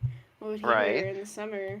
And so for some of that, like, I tend to assume that characters, anthro characters would get, like, go to the spa and get groomed, go to the barber shop and they're gonna at least brush you out. And like, they might even, if they're really, really, out of their element, like a husky in the tropics, you might have to like go in and shave down some of your fur. You might have to trim it down or thin it out so that you could do that. Or like, if it's long, like if you're like an Afghan hound, you might have to get like cornrows for ventilation purposes, like just something to limit the amount of, just, insulation that's going on. Right. And yeah, because humans are, like, if we take off our clothes, we don't have a lot of insulation left. No. And so, like, but anthros, a lot of anthros would be the reverse. Like, so things like, the little squeezy bottle full of water that has a fan that when you pull the trigger to squeeze it, it spins the fan. Right. Those might be really popular. For certain. Yeah. I can even see like not necessarily just for the heat, but things that like to be wet, not necessarily aquatic creatures, but like maybe a duck. He likes it because he likes to be wet every once in a while, and he can't always make it down to the pond, so he uses his little portable fan. Oh, this takes me back. That really old cartoon. Actually, it's not that old. It's older. My gym partner's a monkey. Where it was a school, and it was all animals, and like there was a bull shark, and to be out of the water, he had like a weird filter on his gills. And so he would like have to breathe it in everyone because like they can only breathe in water, and it was almost like he had asthma. But right, yeah, exactly. Remember? So and like it makes he could be on land. And it makes even just like a weird little concession like that makes your character really distinctively a shark. Like you'll never forget that character's a shark because they have to have their water inhaler. Right. I loved that. That was the weird stuff. They had, in the halls there were tubes, like water tubes for the fish students to travel in. So like, what about, I've known there's not a whole lot of aquatic anthros, and sometimes birds are missed too in some worlds. Like Zootopia doesn't go over birds or any sort of aquatic. The only aquatic we got was the otter. Or reptiles. Yeah, reptiles are another one. They sunbathe and stuff. Some like it dry, and then there's amphibians who like it wet. Like, so like there's like, are you gonna include those animals too in your world, or like do you want all of the animals? You got to think of all the little things that they might want or need to do if you want to do that, or you could just not have them in there. But everyone's gonna probably be like, yo, where's the lizard? I want lizards. Where's the snakes? Do snakes have arms? Are you gonna give your snake arms and legs, or are they gonna be like a weird cross between that? Or are they gonna are they gonna have arms but no legs? If they wear pants, is it pants or a sock. Right? Do you have to do they look like Lowly Worm on Busy Town? Like this hop around in one shoe? Oh Um, yeah, that one. like do you have like several snakes working together to wear normal clothes? Like a weird little kid in a trench coat kind of Yeah, deal, but but like like that's how they live. yeah. Another thing I like to think about in making anthros believable that's relatively like easy to add to an existing story is like diet. Like what do they actually like to eat? Because Yes. like, Do go they ahead. eat meat? Do they eat from each other? Is it gonna be kind of like Beastars, where like there's a black market, but like in general, people don't eat other animals like legally? Like, do you get your protein? If you're a predator, do you get your proteins from eggs? What's the relationship's gonna be like from a predator and a prey animal? Or maybe, like I said before, maybe the anthros have real, regular animals in their world, and it's weird. Because, like, what if a dog has a pet dog, but it's a normal dog, and they're an anthro dog? How does that work? Right. Well, and they might think it's weird that a human would have a pet monkey. Right? Something like that. Like, oh, it's a weird kind of close relation of yours. No, it's not. What do you mean? Well, monkeys can't even grow beards. What are you talking about? Well, They don't talk. yeah, they don't talk. What are you talking It's a about? And monkey. and yet, like, we would find it uncomfortable if somebody was like, here, have a monkey burger that we made, like, as opposed to like a hamburger made, like from cows. What would the anthro version of that be? Would it be a human burger? Are the humans the Well, pet? no, I I'm think just like I think kidding. like the anthro version of that would still be an animal. Like it'd still be like a feral, right? Like it wouldn't be like an Maybe intelligent. something like panda? Like, would there still be endangered species? How would they go through that? What kind of would there be laws set? Like, if you're an endangered species, are you required to procreate with only others of your species? Would they set laws like that? Would they try to save the bloodline? Like, or maybe they wouldn't care. Maybe it's like, oh well, the dodos are gone. Dinosaurs. Oh, They couldn't get it. Yeah, they couldn't get it figured out, or they didn't like each other, and so they yeah. they hung out with everyone else and they died off. But oh They well, killed each other in the wars, the Dino right? Wars. But like food, I mean, like even just on a like more day-to-day basis, like you know, you go to a fair and like there's a dog selling popsicles and the popsicles are all like chicken broth and beef broth and like meat flavors, like, oh wow, because a dog would totally love that. Like you could totally give Right? like a dog an ice cube of chicken broth and they'd go nuts for it. Mm-hmm. And so otters, meanwhile, like I like to assume that otters are eating like, those weird puffed crayfish snacks and like, like they're the kind of people who get sardines on a pizza and Hey, like I like sardine. maybe you're secretly an otter. Maybe I am. Like, like do you like sushi? I enjoy sushi, So you're an yes. otter? I'm sorry, we just found this out live. But yeah, but in all seriousness, like the range of things that humans like to eat is pretty broad. And so if you assign things from that list to specific animals, so like for example, those little sprouts that you get in like, like on a burger as a side, Mm-hmm. maybe herbivores are all about those. Like maybe there's like some hip little bar or, cafe where, that's what they serve. They have like 15 kinds of sprouts. And you can go in and you get bean sprouts or wheat sprouts or whatever, just all kinds of things. And it's you go to the Turnover a New Leaf cafe and you all the herbivores are hanging out there, or like It's the hot place for the herbivores. yeah, and so like what do they like dietarily? Like that's usually a pretty easy one to put in there. Like what would they want on a pizza, and then meanwhile like the squirrels are like drinking drinks with pine nuts in them or something, and then like from there from clothing to how characters eat to how what kind of music might they listen to. Like I always envision foxes as being really big into pop music because it's like fast and it's sexy and like things are happening and oh what I'm doing this and now this Could be into little jazz. oh Sloths. yeah it could Sloths be probably. see it slow jazz, right? Cats maybe sometimes when they're like Right. in a napping mood. I think dogs listen to a lot of country music because they're really good at missing people. You know, like they you know, maybe howling once in a while. You know, like Oh yeah, that's like the perfect music for howling at. you know, honestly. meanwhile like that really like the R&B music that's all about like I'm a cool guy, listen to me, I'm going to the club. I think that's like songbirds. I think songbirds like, you know, are all about like yeah, check it out. I'm a cool guy. Everyone wants to get with me cuz I'm a Hear cool me, guy. man. Don't mess with me. I'm the coolest guy. And you know, peacocks are all, you know, would be all about, oh yeah, check it out. Everyone wants to be like me because I'm a cool dude. Peacocks are at the rave and they like put glow sticks all over themselves. Right? Yeah, stuff like that.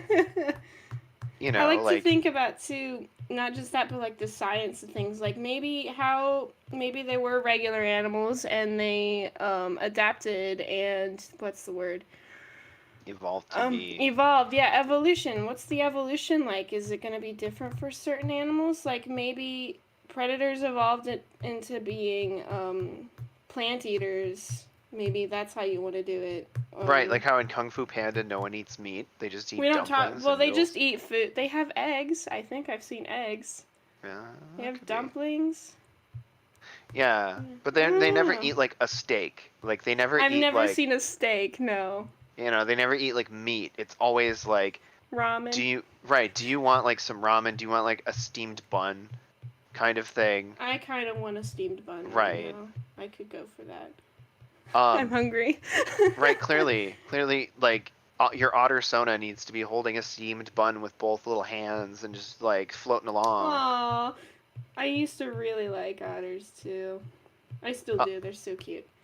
So that's like what they would listen to. We, you know, like think too about like their approach to problem solving. So like a squirrel will approach most problems differently than a rhinoceros. Yes. Like a rhinoceros might have the attitude of, I don't need to worry about a lot of these problems because they'll go away on their own, and if they don't, I'll step on them. And like a squirrel, meanwhile, might be like, holy cow, we need to get on that one right now. Let me go over there. I have 15 plans over here. We're gonna do all 15 of them at once, and one of them will work. And like, there's a ban. There's a law out there that squirrels cannot consume caffeine in this world. Right. I'm making that right now. Right. Caffeine, Well, like, don't and need it. you know, there might be, you know, regulations about what kinds of drugs are out there and stuff, so that you can't like go out and sell a bunch of insecure bucks antler ointment to make their antlers bigger, but it doesn't do anything. You know, like, And their ointment. you know, that kind of You stuff. rub it on. Are you losing your fur? We'll call now and we'll get you'll have thicker, smoother fur, shinier fur than you've ever, like, you'll feel like you're 20 again in dog Right. years. Exactly. And like another thing that I like to think about in terms of like anthropopulations is how do they tell each other apart? So like, you know, if you see a bunch of foxes, like if you get 100 foxes together, what kinds of variations do you see? Like, you know, and that can be something that you look at real life pictures of and say, okay, well, there's this lineage of foxes that don't have the white tip on their tail or something. You know, there's this, you know, lineage of foxes that don't have this, and you can, you know, that don't have that little mustache thing on their markings or whatever it is. And, you know, these ones have more muted colors and these ones have really bright colors. What about like domestic animals? That made me think of domestic animals because they're working on a domestic form of foxes. Like, if humans don't exist in this world, why would any kind of domestic animal exist? Like a domestic cat or a dog. Like, why would those exist? And like, I keep talking about Beastars. Beastars, answer for that was that dogs were bred and made to be smarter, analytical, and friendlier forms of predators. I can't remember the exact reason why they wanted them, but like they're meant to be really smart. They're supposed to be like really smart and really friendly, and they came from wolves, and so they were purposely scientifically like bred, like it was a scientific project. Like, what would you do that for other animals? Like, is it just the dogs? Why would domesticated cats exist? Why would there be domesticated forms of horses or cattle? You know, And some of those are close enough to their wildlife right. versions that you can kind of just fudge it. And so, like, you know, a wild, desert small cat is pretty similar to most It modern house is. cats, but you couldn't have, like, Persian cats. Because No. Persian cats can't survive in the wild. You can't really have, like, What about, pugs. yeah, like breeds like pugs. Like, they were bred because people wanted cute flat faces. They cannot breathe very well.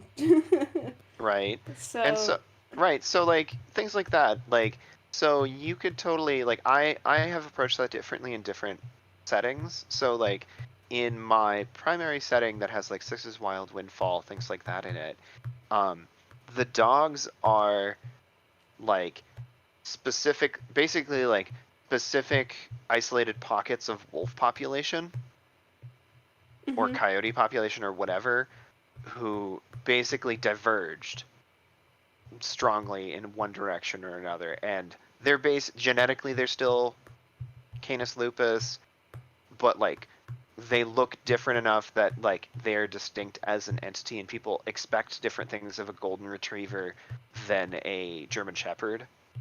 right. But like things like cows, like if I had anthro cows in a setting, I would just say, obviously they're aurochs, but we're calling them cows because it's hard to spell auroch.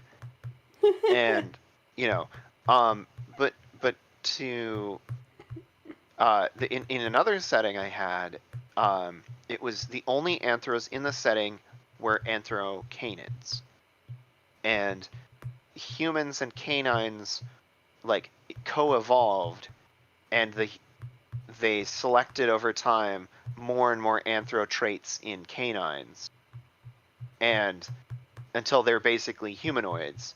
And like there are feral version, like there are non-human cooperating ones, like there are anthro dogs who don't work with the humans and live in their own society out in the wild as far as humans see it, and they are the wolves. But then the dogs are almost exactly the same thing, but wear hats and go to tea shops and things, like. And so it's all about what you want in your setting. Like if you are looking for a sci-fi setting where you have a bunch of different, cool animal uplift ideas, you want talking dolphins who walk around in mechanical armor, sure, go for that. But like if I find that a lot of the time, as long as you have, even just like Beastars doesn't spend a ton of time explaining why there are so many, bipedal animal species. It's just kind of part of the setting. And so you also don't have to worry about it a ton if it's not relevant to your particular story. Like, Rock Dog doesn't worry about it at all. They're just animals, They're just they animals. want to rock. Well, yeah, and they like rock music, so like that's the point. But like even in that one, we talked about yesterday super briefly, like the cat wears fingernail polish to protect his little claws from the guitar strings. Like the dog is really shameless and will like totally eat discarded pizza. So is that what they said in the? Because I haven't seen Rock Dog yet, and I need to. Is that what they said? Why he wears nail polish, or was that your conclusion? That 'Cause was I my couldn't conclusion, remember. but he wears Okay. he wears it because he's Eddie Izzard. He wants to. Eddie Izzard is a crossdresser in real life, and so they put nail polish on the cat in the movie that he voices. But like, He probably cross dresses in his free time, which is fine. right? Right. And so yeah, but that was the conclusion, was like, oh, okay, yeah, like he is also a guitarist, so that must be why. And like, you know, Can't just have similarly, nail polish? I'm just right, kidding. right. Well, and you know, similarly, you know, when you look at a group of, like I said, you know, when you look at like a group of animals of a particular species, how do they differ from one another? Because otherwise you end up in situations where the first character you design of that species is how everyone looks, except that they have like a tuft of fur, or they're a slightly different color, or whatever, and they're all exactly the same. This one wears a hat, Right. Like DuckTales. and Like, this one has a scarf right? and not a hat. DuckTales, the ducks in DuckTales pretty much only look like a few ways. Mm-hmm. And, you know, there are ones who look like Donald. There are Mhm. ones, then there are the kid ones who all kind of Mhm. look the same. The children. Right. ducks. And then, like, you Their have a grandpa. few variations. But, like, Oh, everybody and else baby has to be a different kind of bird so that you can have, you know, other characters on screen who are visually distinct. Like Allison. You have to have her be a different. She has to be an owl so that we can tell her apart from all these ducks. And so, Right. you know, think about how your characters are different from one another. Like, do you ever? Okay, so have you seen like Jack and Daxter, It sounds familiar. the one with the little orange weasel guy? Well, anyway, in that one, the first Otzel, like otter weasel we see is this little, you know, otter looking guy, but he's the color of Cheetos. And I love it. right? And but like the thing is, he is he is therefore the template for everyone else who is an Otzel. Like everyone else in the entire series who shows up later, who's that same species, Same face is syndrome kind of things what? as people. Same face syndrome as they call it. Like, I see it a lot when people try to mimic a show's art style, especially if it's got like anther characters. They like take that one anther that their character is of, and then they literally just put their colors on it. Yeah, yeah. It's like a recolor, or like they change Basically, some yeah. other factor to make it so that they are, He's you got know, more hair. He's got right? more He has a Simba fluff. tail. He has whatever, you know, he has an eye patch. And so He's got bangs. right, yeah. And it's because they you know, want to have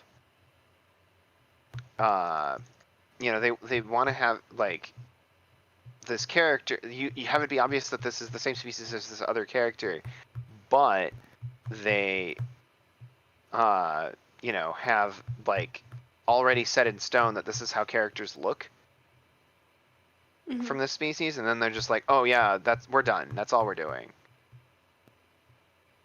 And so, yeah, this is what Otzels look like.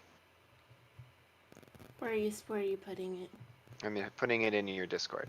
Okay. But yeah, like, and so, but the problem is that all of the other ones look like him. Like once you see him, and so it's not like there are blue ones and green ones and whatever. They all have to be orange now because the first one was orange.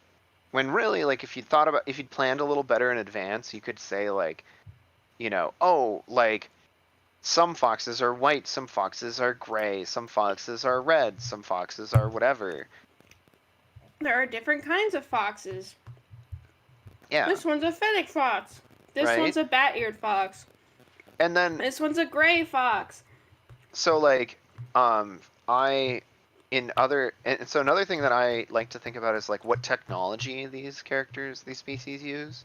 So like I was thinking that like, you know, a horse having like little teeny hooves on the end of their fingers would have to have like, you know, to use a touchpad phone or a touch surface phone, you'd have to have like a little like doodad on your finger that it's like a little silicone Or thing. a stylus. Or a stylus, right? Because like Mhm. you just have a stylus snapped into the case of your phone and you pull it off to do stuff. What if they with. don't even have fingers? What if they have like hoof hands? Then I don't know if they'd Like- even be bipedal, would they? Like They you don't can't have be. It'd be hands. like. It'd be weird, but right?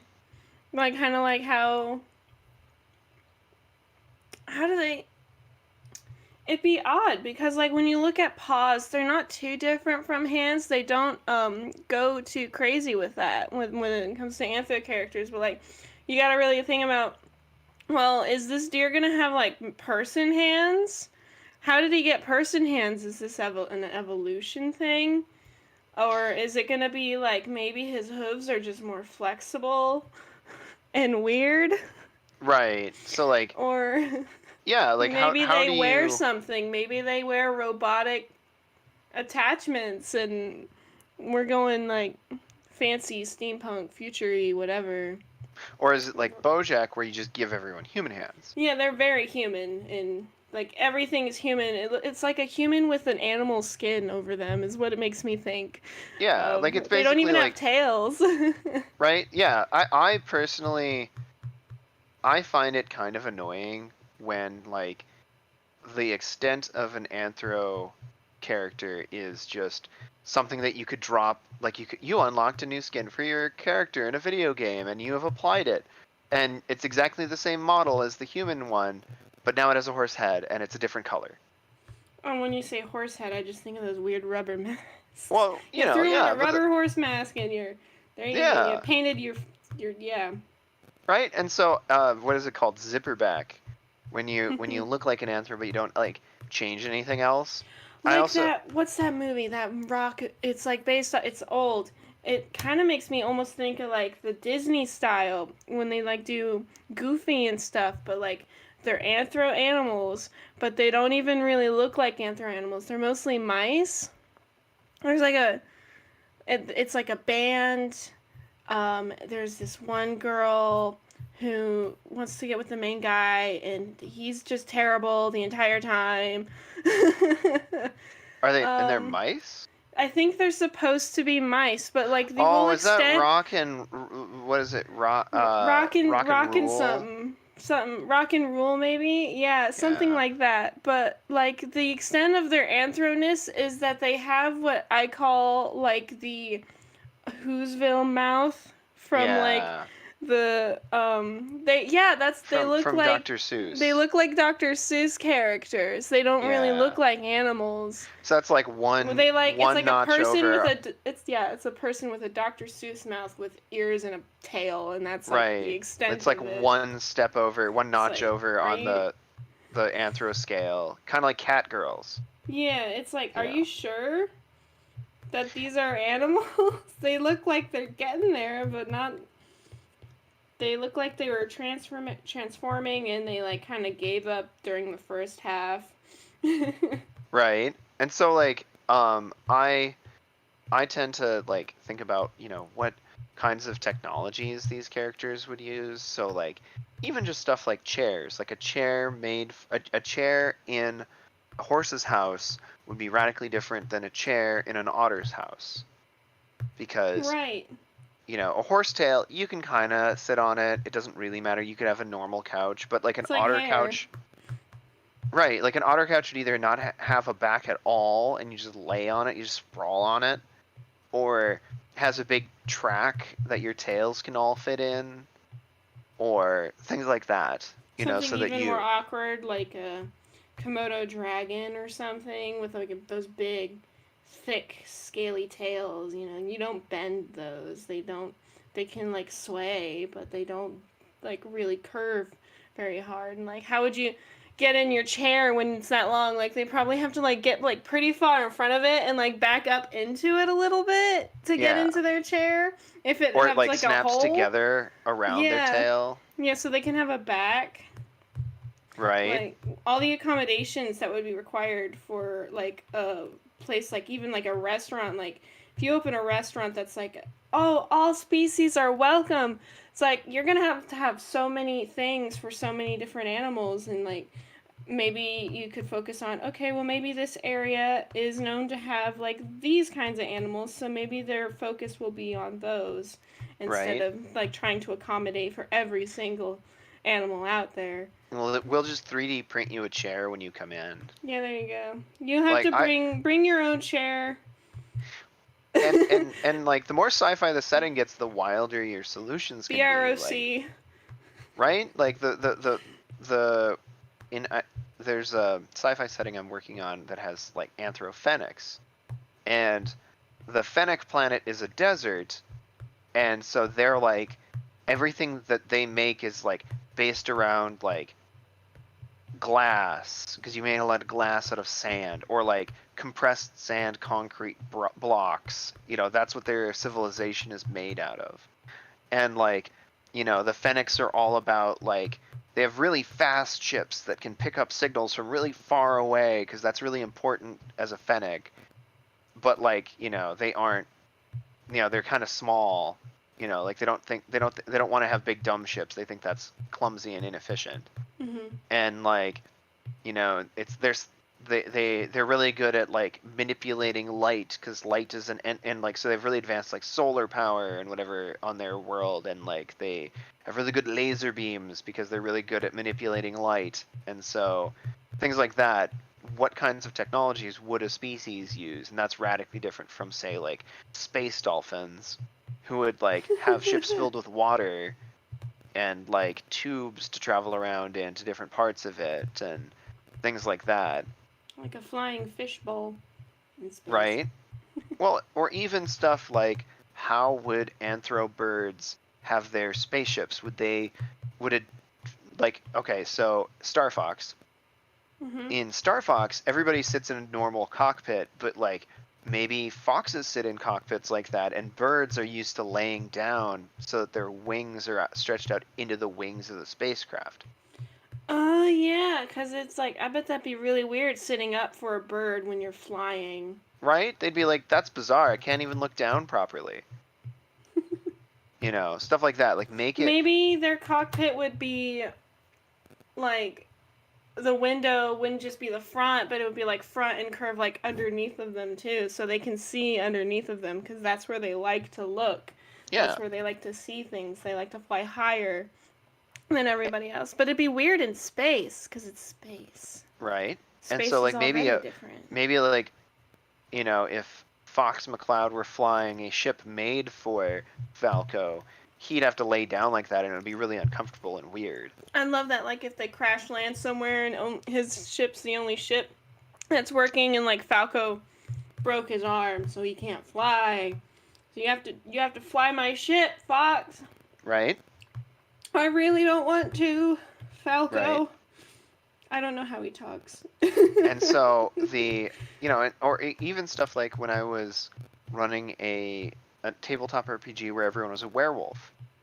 Mhm. And it was set in the modern day. It was a World of Darkness, Werewolf the Apocalypse game, and it was, I had to have like the character's like main contact had a really big 1980s car that Okay. like was like a station wagon, so that you could fit werewolves in it. Ooh. Because, you know, he's like, yeah, it's kind of a pain to park it, but you need a car this big, because I'm the only person in town who needs a car this big, because I have to put werewolves in the car, and sometimes we don't have time for you to transform back before you get in. You know, and if you want to transform in the car, if you transformed inside, you know, a Honda Civic, you'd be stuck. Like, you wouldn't be able to get out. Mm-hmm. And you know, so you know, you could probably like really hurt yourself by accident. Right. And so, like, even just stuff There like, are horror stories of werewolves transforming in tiny cars, and it's not good. You don't want it. right? Like, oh, he was wearing a Geo Metro, like a cartoon character wearing a barrel. Like, you know, he wore it like he was walking around in it like it was Mickey Mouse's shorts. It was awkward. And, you know, like, that kind of stuff, even in a setting that's mostly not furry, would be really interesting. Like, so you're a werewolf, and you're like cooking breakfast for your friends, and you have to like wear a hairnet, over like your entire head, so that you don't get fur in their pancakes. Right, how would they cook? Oh no. You Like have a to wear like a whole net. Oh, like a beekeeper hat, right. and so you They'd have to probably wear have that. to brush themselves out like vigorously every day. Like, what if a very fluffy cat was a chef in a restaurant? And everyone's complaining that they get cat hair in their food all the time. Right? And so you'd have to wear gloves, and you'd have to wear like something to catch the fur, and then you'd probably have to have a fan blowing it away from the food. You probably have to wear like compressed clothes, like long sleeve shirts and pants and gloves. Yeah, like just cover. Oh, you get so hot. That poor cat. Right? And so that's the sort of stuff that I like to think about when I'm like trying to make Anthros more believable, because people don't just give up when they're confronted with a situation that doesn't work for them. No. Like, if you had like I had a neighbor who was deaf, and he loved cell phones. He loved that everyone had cell phones. He loved that he had a cell phone, because it was like life changing for him that he could just be like, hey, pay attention, hey, wave, like wave to get your attention, and then he'd like hold up his phone and be like, hey man, I locked myself out, or whatever it is of the apartment. Oh hey, yeah, do you know where this is? Have you seen this thing? Have you done whatever? And it was just enter it on your phone, and you can show it to someone. And I would talk to this guy occasionally, and he was just like, he just absolutely could not. He'd had a cell phone for 5 or 6 years at least at that point, and was just still like blown away that before that he had like a like a little flip phone, but by that point he had gotten a smartphone and was just like, oh my god, this is the best. I can text anybody anything. I can communicate, like I can make it read it to you out loud. Oh yeah, that one's a good. Yeah. Things like that. Like, if you can't do stuff like that, if you can't do something, like if a person can't do something the normal way, they will try to find alternate ways of doing it. And like, as a species, you'd have a whole bunch of people sharing notes on how they do stuff. So maybe as a mouse, you're like, well, I bought this big car and I can't reach the pedals. What do I do? Oh yeah, obviously you buy these like pedal extenders, and then you can do it. Well, then suddenly my friend who's a giraffe wants to drive the car, they have to take out the pedal extenders. Maybe there's special shoes they wear instead. Like, and you just get out your really tall they're almost mouse. like stilt shoes. Yeah, and you get out your really tall mouse. For a mouse, you're tall. It makes me think of I'm fond of this one. I grew up with this movie, Chicken Little, the Disney one, with the really ugly characters. the one that has a theme song by Bare Naked Ladies. I think so, yeah. Yeah. And there's like the fish character who's in it. And he wears, it makes me think of like an astronaut helmet, but it's basically a fishbowl on his head and it's filled with water. And that's how they do it. And like the top of it's open, so like he can put like his fish food in it on the top. And then the cars that they have for fish are like fish bowls on wheels. And they have stuff like that to accommodate the fish. And then like there's Chicken Little's house. Like, Chicken Little is tiny compared to his dad because he's a baby chicken. They're small. So there's like a tiny door at the front of the house for him. And his bed is huge for him. And I think if I'm remembering it right, their house kind of looks like a barn. Like the design of it. I can't quite remember. I think it looked like a barn or like a chicken coop kind of look. And then there's like the dog with his son and they're playing fetch with each other. at one point in the movie. Yeah, like in Stuff like- Bluey, since everybody's a dog, like toddlers are feral dogs, like are four-legged, growly, That's bitey so cute. dogs, and then when you So they're like puppies, basically. right are like puppies, and then when you're like 3 or 4 years old, you start walking upright and talking more and stuff like that. But up until that point, you just are running around like a puppy. That's so cute. I love that. That's so fun. That's such Yeah. a fun way to do that.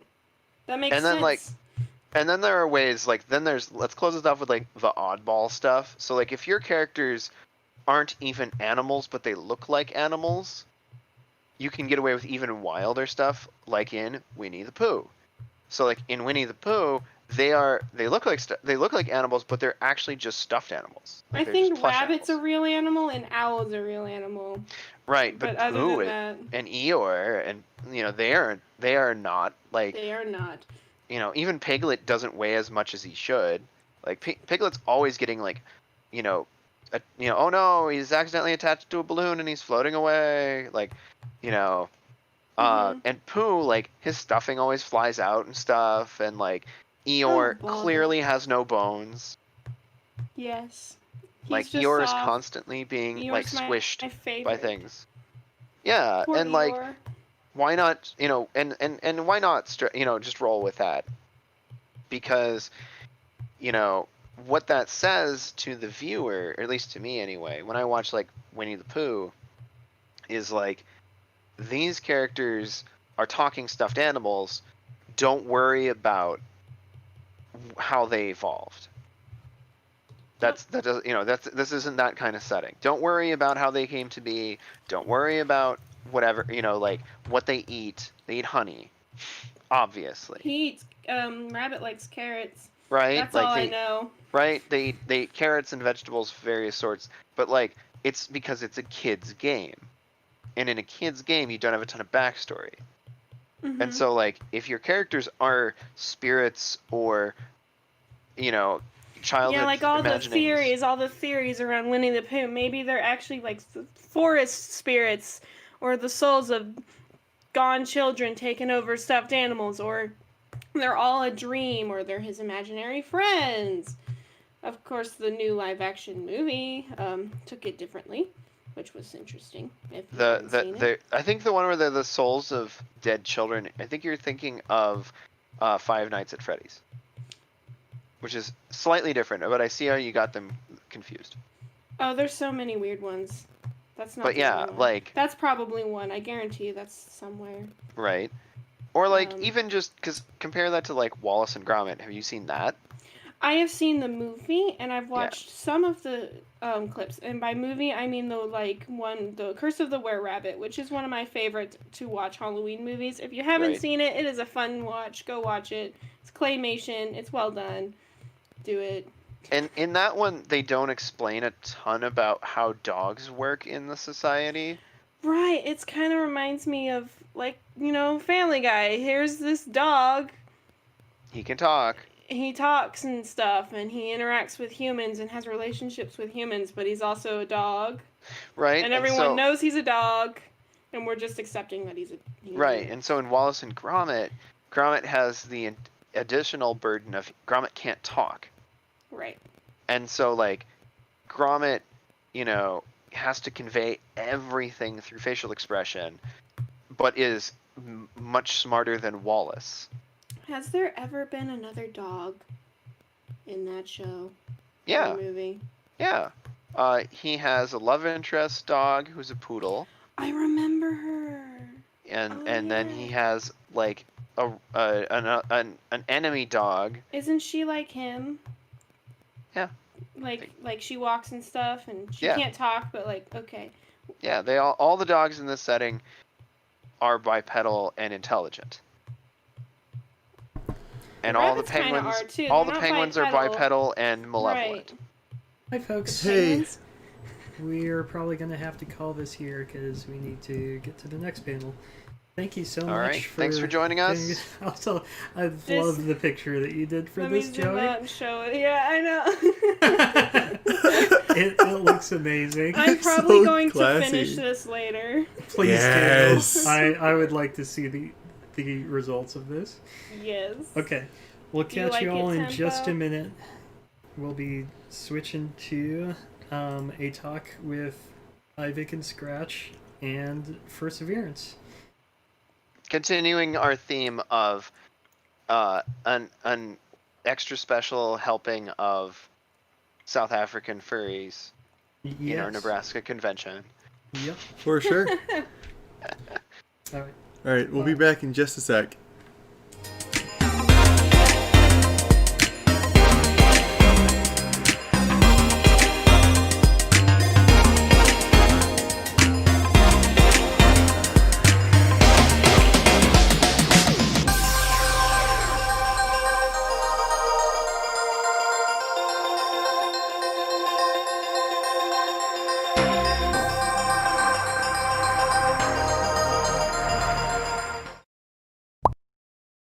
Hello, OWOMacon. This is Ivik Wolf from the Perseverance podcast and Furry.fm on OWOmacon. If you like my voice, feel free to tune in tomorrow for a group discussion on furry conferences and the new virtual con craze. Sorry about that. Now we actually have the right thing up. Okay. Hi. Hi. We're properly yes? Yes, we are live. All the yes. Okay. Welcome to the Perseverance and Furry.fm podcast / everything that we tend to try do all the time. Tonight, we're at OWOmacon, and our list of people and guests for this evening would then, of course, be Cully, Tempest, myself, Scratch, Sudan, as our team. And then, of course, we'll also have Rose and Kit as our two special guests from OWOmacon. We'll also be talking about online conventions, what can and will go wrong, charities, why do we have them, and so much more. Hope you guys enjoy the podcast that we have for you lined up for this evening. And yeah, I don't actually know what else to really talk about currently, but let's go for it. Sudan, hi. I just want to say hi. Yes. If anything can go wrong, it will. So the fact that OWOmacon has been running so smoothly for the past day and a half is really amazing and miraculous. I'm sure there are lots of things happening behind the scenes that we'll hear about probably. Very much so, yeah. And yeah, I mean, like a large amount of the stuff that we're going to be talking about is just the basics of getting this up and running. From our side, specifically, I mean, myself, Sudan, and Tempest have all been working on the South African sort of live furry convention. And yeah, it's been stuff like that. Beyond that, we'll be looking at online not online conventions, but we'll be looking at all of the other things that may and can go wrong. Beyond that, of course, if you have any questions, anything that you'd like to speak about, we're more than willing to just listen to whatever you've got to talk about, and we can actually try to answer you as best as we possibly can. I know that if I'm not mistaken, we're sort of following up on, what was it, another talk that came before us, just before us, or just two before us? Kit? Yeah, I think you're talking about the attending an IRL convention with Miran. That's correct. Yeah. So I mean, like generally, the differentiation between an IRL convention versus an online convention, I mean, it so much changes. So much is very, very different. And like when it comes to being in there as a guest or anything like that, does anybody here have any other experience beyond just OWOmacon, for instance, where they saw things that may have gone wrong and could go right? You're more than welcome to have the floor. You know, I'm chatty. So I being involved in both a real life con and a virtual con, I can tell you now that they have different problems. So you're in real life con, you have problems like, I don't know, feeding people, housing people, making sure that nobody gets hurt, things like that. Whereas with your virtual con, it's the small niggly details that you never think about, like, I don't know, your internet dying on the morning of the con, and there being a scramble to get it reinstated. And it's not something that you can prepare for as you could with an in real life con. Yeah, fair enough. I mean, like, and beyond that, of course, like guesting at, say, or for that matter, even guest of honoring at a live convention versus guest of honoring at, you know, an online convention. Like, granted, yes, you could get, you know, practically any guest you ever wanted, because they don't have to travel anywhere.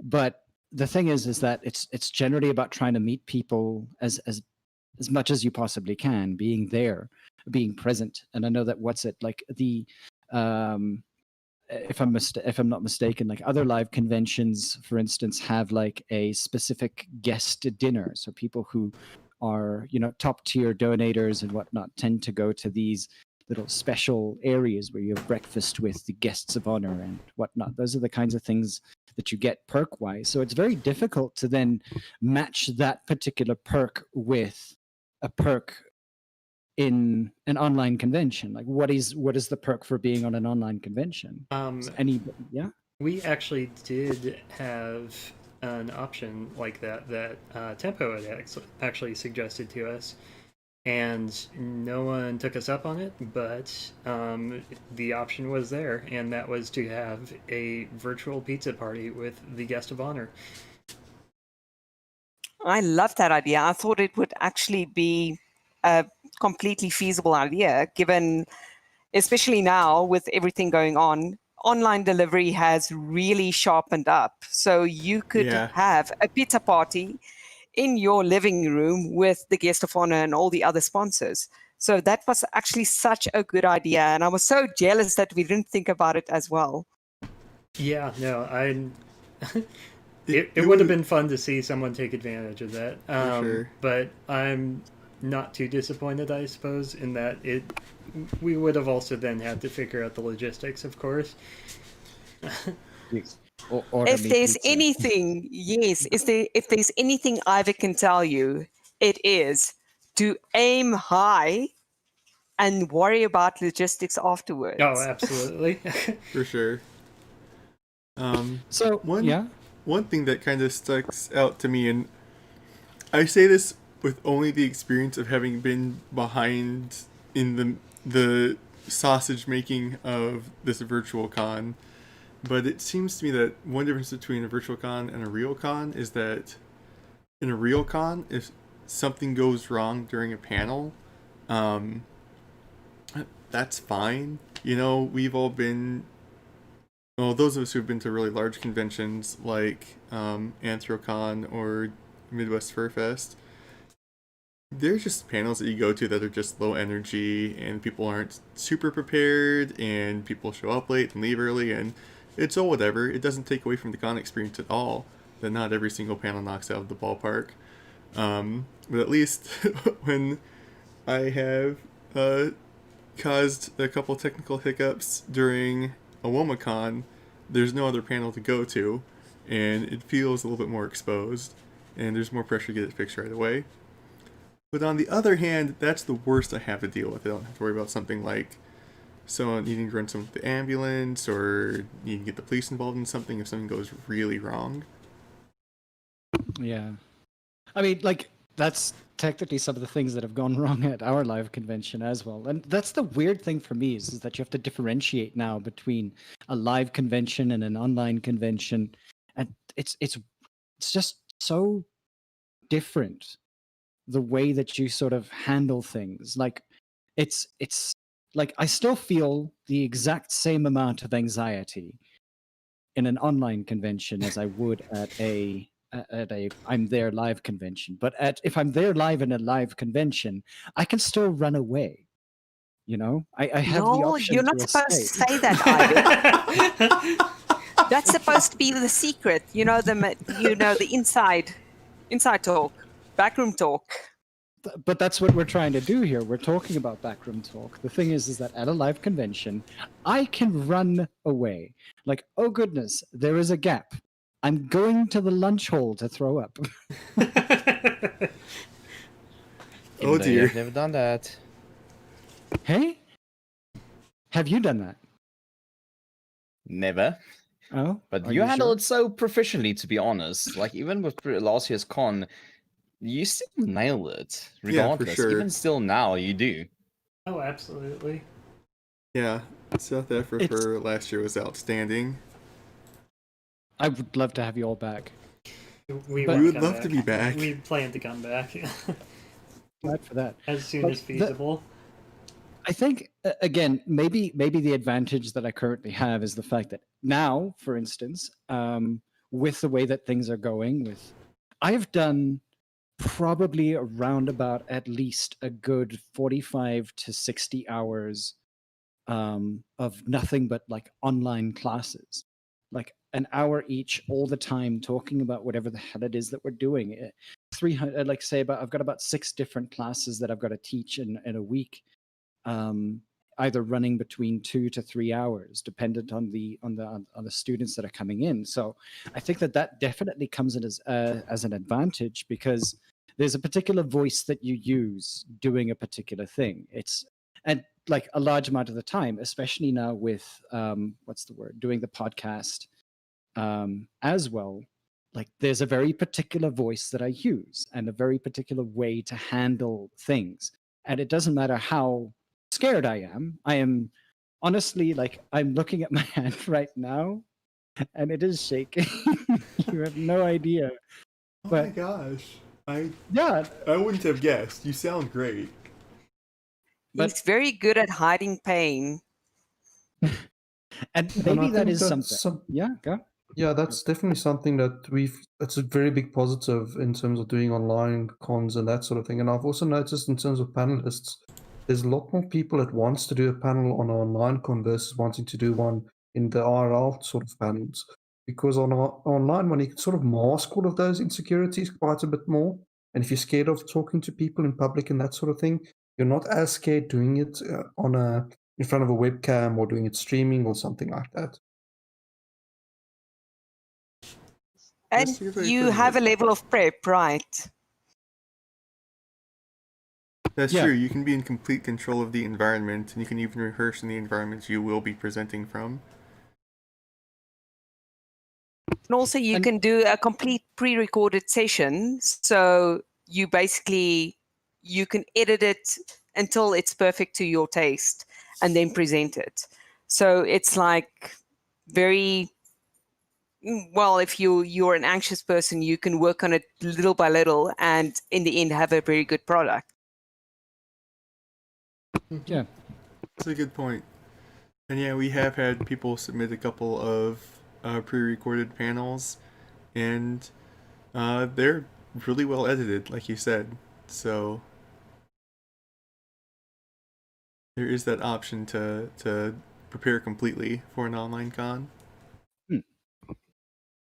So I mean, and like differences here again, like when we're talking about the idea of cons virtual versus, other things, when it comes to like the kind of attendees that we have, and you guys have had, a huge, wonderful list of guests that have been there. Like how does it work for you setting that up? So I'm not sure if I quite understood the question. Is it setting up who Yeah. we're going to have, like, Yes. just So in, on the I think they're yeah, talking on the about one. how we did. Do you want me to talk about go panels? ahead. Okay. Yeah. Trace organized a panel submission form, and we just put it up on our website, let people know about it, and let anyone who wanted to submit a panel. And then as we got closer to the con and started working on the schedule, we looked at that list.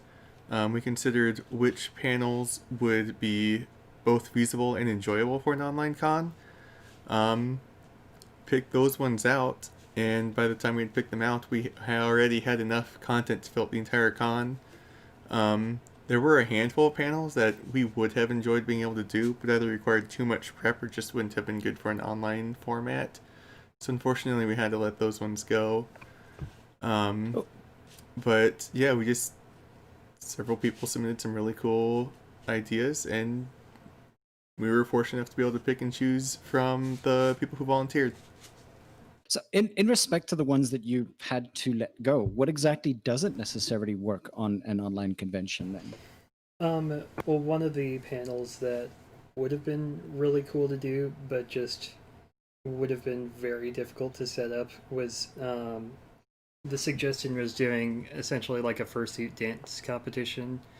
Um, yeah, which would be really cool to see. It would just require so much prep work though, in terms of you have to organize who all of these, who all is submitting. Do we actually have enough people who have fursuits and enjoy dancing to be able to do something like this? And then we'd also have to figure out, okay, who are we getting to judge this? And I think unfortunately for a con that's as small as ours is, something like that just isn't super feasible. Whereas maybe if MFF was to do a virtual convention, I'm sure they could do something like that more easily. I know what you mean, yeah, because sorry, Tempest. The other online cons that I've seen thus far where there have been a fursuit dancing competitions, it's either kind of like a very limited number of participants or sort of disappointing because you kind of like have to pad out the panel with maybe, filler material for lack of a better word, because there isn't enough interest, there isn't enough people who dance and fursuit. So you have to cut your losses at some stage and just decide, no, this is not going to work. It's not going to be entertaining. Yeah. Sorry. Oh, go ahead. And with Perseverance, we also wanted to do something very similar. We wanted to have a fursuit dance party. And another question that raised up, or that we figured out, is not a lot of people actually have the video equipment to record themselves or webcams that's good enough to make something like that actually work. So there's a technology barrier that you won't normally have at an IRL con as well, on top of everything else. Oh yeah, no, Yeah, for sure. It's very much a feasibility issue, because, yeah, I mean, it requires, you need X number of people who have fursuits and are interested in dancing, and then you need people who know what entails good dancing and would be able to like accurately judge something like that too. And yeah, there's just a lot that goes into something like that. Could always Maybe have fursuit singing. Yeah, go. Yes, maybe as a suggestion, maybe this is just an idea that popped to my head. Instead of having like your general fursuit dance competition and picking a winner and all that, why not have people that has fursuits, if not full and partial, submit videos, and then someone does like a compilation of best parts of that dance, like a whole, like I will say music video maybe, as a highlight to the convention for our online convention of all these talented people. Yeah, I mean, something like that would be really cool to see. It would mostly just be a matter of you'd still have to find all the people to do the thing. Yep. And then you'd also need to, I'm sure, do quite a bit of editing to get, the video that you'd need. And even then, I imagine it would probably be a pretty short video. Yeah, like for I sure. can't see something like that being more than like 5 minutes long unless you were spending a lot of time on it. Yeah, for sure. I'm thinking the same thing. Which that could be valuable, but you wouldn't use it as a full panel.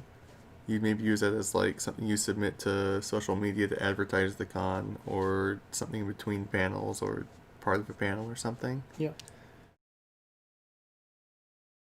That's actually a very good point. You actually have to do a lot of promotion and a lot of advertising to get your virtual con out there. We had actually a very short run up to Perseverance. So we had kind of like a blitzkrieg kind of promotion. So that sort of worked for us. But you guys with the longer run up, how did you do your promotion? Like, how did you manage to get people interested and hyped for your con?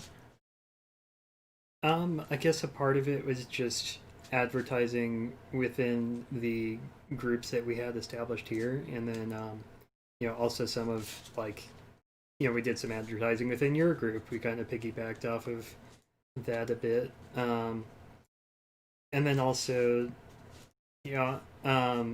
working on the social media side of things too, and trying to find ways to hype things up there as For much as sure. possible. Huge thanks to Inara for leading the charge on our social media campaigns. Yes, absolutely. She's done a great job with that. Definitely. One other thing that we did that I thought was really cool, Tempo actually suggested that what we do is we reach out to artists and invite them to our con. And then if an artist shows up, then they are likely to go and advertise our con because they're going to be at the con and they want people to see what they're doing.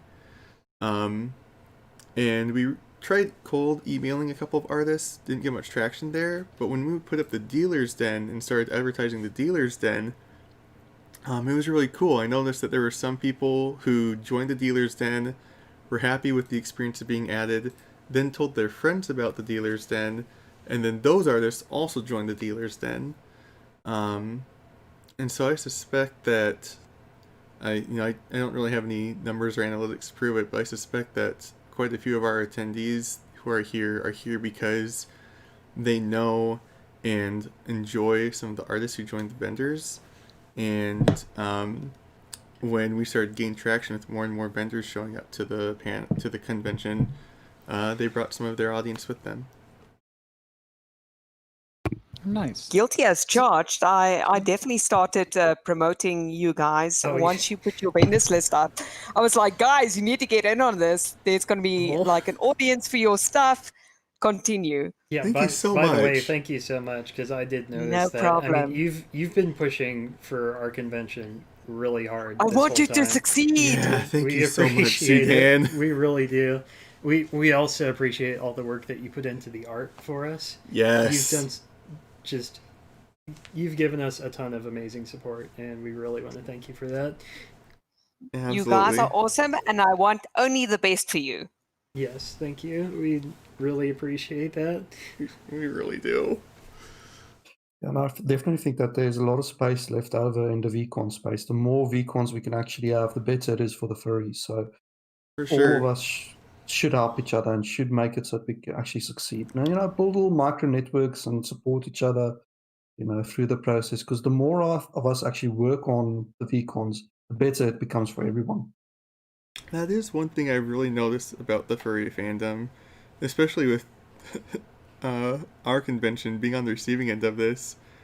The furry community really does have this sense of we're in this together and we want to support each other and build each other up. You guys have definitely been feeding us a lot with your knowledge and your support and your time and energy. Tempo has done some really incredible things behind the scenes to promote our convention and help us succeed, and has always been willing to answer our questions and give us help when we needed it.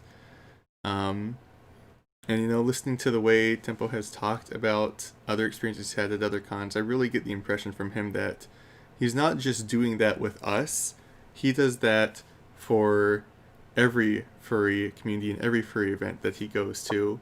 He really wants them to succeed and is happy to lend his time and energy to them. And that is the vibe I get from the entire furry fandom, is that everyone is like that. And it's really great being a part of a community that, we're not competing with each other. We're all trying to succeed together, and we're really looking to the future and thinking, what do we want it to look like in the future? This is true. And if we could just sort of move on to a little bit of a different topic here. When it comes to attending particular conventions, now, I mean, the differentiation between virtual con versus, live convention, the differences are obviously there. We've mostly spoken about that. But when it comes to being an attendee at a particular convention, what was the point of going to a convention live versus what's the point of going to a convention online? What do you aim for when you go to a convention. So this is to all panelists. Anybody who wants to sort of answer this, you can go for it. Well, firstly, VCons are extremely convenient. You leave nothing to chance. You're just in your house. You're in your PJs if you want to be in your PJs. It's great. And for people with social anxiety, this might be a good training field just to find out who's in the community, what kind of community it is. So I think there's space for both virtual and in real life cons in any community. Yeah, definitely agree there. Anybody else have anything to say about that? I'm sorry, I'm just jumping in. Help me.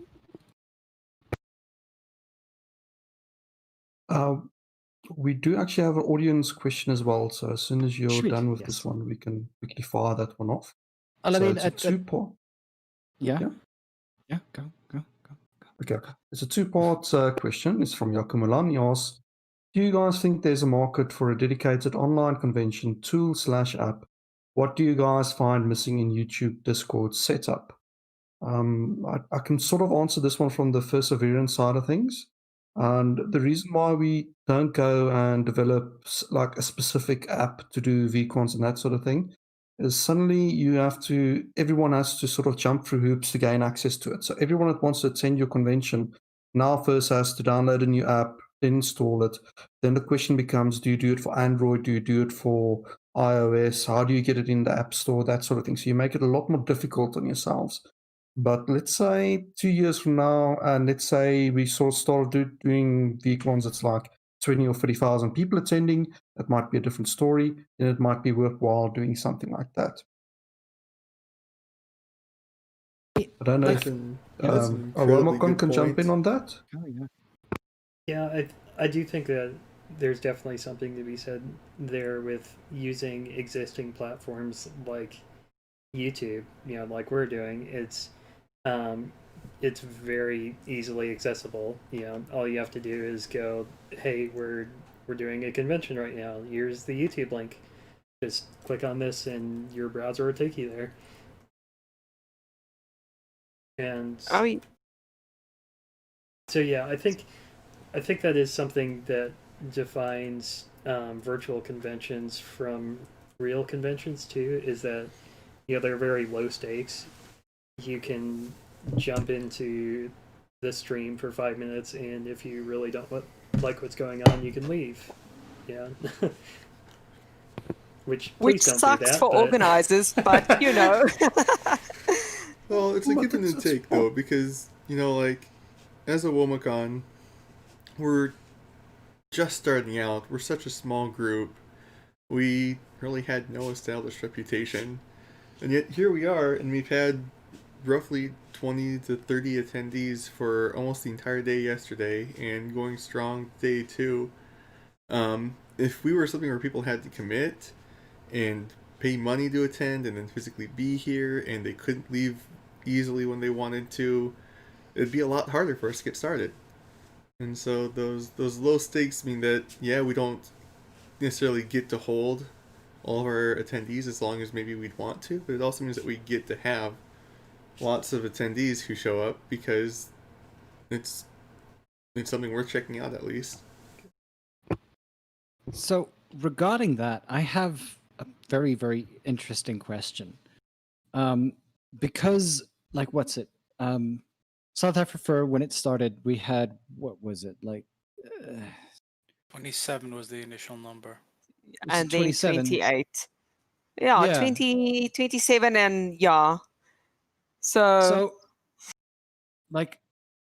the general point for us was always just, build it and they will come. That was kind of what we had as our general marker. It didn't matter how many people sort of pitched, because again, our first 2 venues weren't necessarily the best venues to have. But shut your mouth. They were experiences.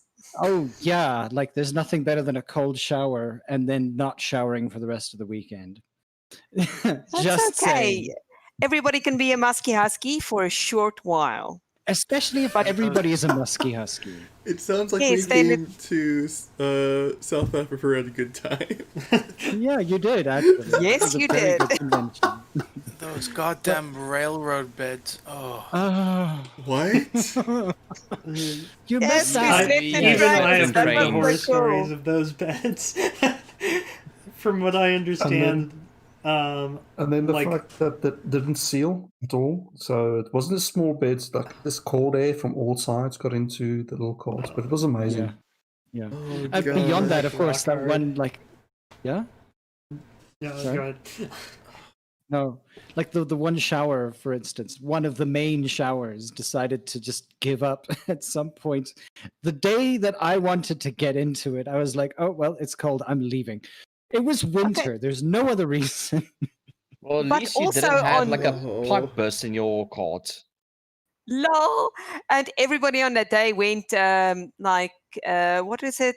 Quad biking, biking, and Paintball. like horseback riding. all kinds of things. So Oh, the people were quad biking dirty. was phenomenal. When Oh my gosh. Bavura and me and Yod went quad biking, all that came back is like us just covered in dust. Like I took my sunglasses off and you just see my pale blue eyes while the rest is covered in red sand.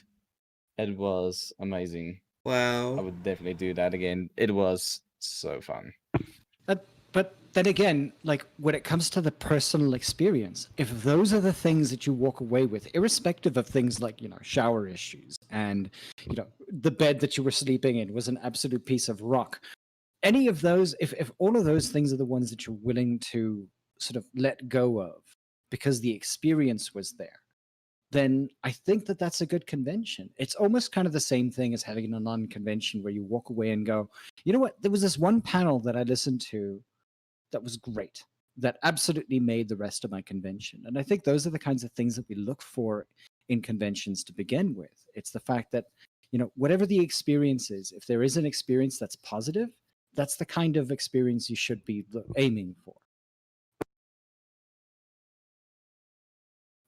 Oh yeah, for sure. So in real life cons, you have more spontaneity, more whatever, and that's awesome. You really get to know people. You really sit up late around a bonfire and you talk to people. It's like the spontaneity of an in real life con can't really be transferred to your virtual con, but your virtual con, I feel, has more considered content and might be more informative and more interesting to attend from a fandom perspective. Yeah, I think that's something that unfortunately is kind of lacking somewhat in the virtual con experience, is just being able to hang out with everyone. Because that's always been one of the most fun things about attending a con, where For sure. if it's a very personal, smaller con like South African, just getting to see all of you and getting to hang out with you all, it was just amazing.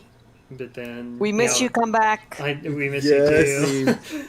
We promise Yes. this time we will not let Ivik go to the hospital a day after the con. Yeah. Oh my Let's not gosh. do that We'll just again. bury him out in the veld. It'll be great. Please do. I'd rather die. Thank you. Lol. And But then yeah, but with, even with smaller cons like ours, even the bigger cons, you get such a different experience. Oh, For yeah. example, especially like for example, when I went to MFF last year for the Yep. very first time, my very first international con, it was like I didn't know what to expect. It was like a overlarge convention, but the people I met out of the blue blazes, people that I never thought to meet in real life, like Gildix is one of the guys that I've met there. He is a Canadian fur, but former South African that moved to Canada a few years ago. And out of the blue blazes was I was just wearing a random South African scarf, and he recognized the colors, and he just like approached me out of the blazes and like, "Are you from South Africa?" I'm like, "Yeah, I'm from South Africa." Like I'm from South Africa too, live in Canada now, and literally like the friendships that I built and made there is like something you will never. Okay, you will definitely have some form of that kind of experience on a virtual con, but like that interaction in real life is like something you can't experience with a online con, in my honest opinion. Yeah, and then when you have something like, MFF, then you also have the experience of. I mean, one of my favorite things about MFF has always just been wandering around the convention space and seeing like hundreds or even thousands of attendees who are fursuiting. Oh my And gosh. it's just That's the things like in South Africa, because it's such like the furry fandom is slowly growing in South Africa, but the general population doesn't know about the fandom. Going around in fursuit, for example, just at a normal comic convention, everybody goes, "Ooh, oh, what is this?" They're so impressed. They want to know so much more. Go to a big convention like that, like MFF. It's like you don't stand out. You just fit right in. It's like you're not out of place at all. You're not like you're not center of the attention or anything. You can just mingle and hang out with people with the same common interests as you. Yeah, and even from a non-fursuiter perspective, it's just kind of magical to be in a big space and see all these cartoon animals wandering around. I will say that even at these larger conventions, at least in my experience, we very frequently go up to a fursuiter, say, "We really like your fursuit, can we take a picture?" Sometimes they'll give us a hug as we leave. And so I think that wearing a fursuit, even at these very large conventions, it's much harder to form a lasting connection with somebody, but you will get attention. And it looks like it's probably pretty fun. No, trust me, it is a lot of fun, but it really comes from perspective. But especially, what's the one thing about like these last conventions, especially when you see all these well-known people from the fandom itself, that you always see on social media, and you actually meet them for the first time in real life. It's so for real. It's like meeting Gadget and Gizmo for the first time, and Jeff and Corey Coyote and all those people. You always see them on on YouTube and Twitter and all that, but meeting these guys in real life, it's like mind blowing. Yeah, like, it really is. It really is. We do have another couple questions on YouTube. Yeah, willing to field them. Let's go. So, the follow-up question that Yako Milan had was, for one thing, I'm wondering how one would do an online artist alley that simulates the real experience. So, what we have been doing for that to the best of our ability at OWOmacon, we have the vendors list page, and I mean, this is absolutely unapologetically, wholeheartedly tooting my own horn here, because I put that page together and I feel pretty proud of it. But it's just... I love it. Thank you. There are just so many artists on there, and there's so many different art styles represented. We even have things like light-up accessories and novels and keychains. I want those light-up things. Those light-up things have got me... Whew, I want them. I need them. And for me, a huge part of the magic of walking into a dealer's den is you walk in there and it is this entire room filled wall to wall, whether it's a small convention with a few artists who you can really get to know, like at First Ever and South Africa, or an entire convention hall like Denver or MFF. You just walk in there, you see every single space that's available covered up with some kind of vendor. My words, and like the only thing to do is to just walk through the entire dealer's den and see what's available and start dreaming about how you're going to spend your hard-earned cash. That's the thing. It's like, how tempting that was. All the stuff that they had there. It's like, I want to buy it all. The oh my gosh. art books, the the Dakimaros, the art, the figurines.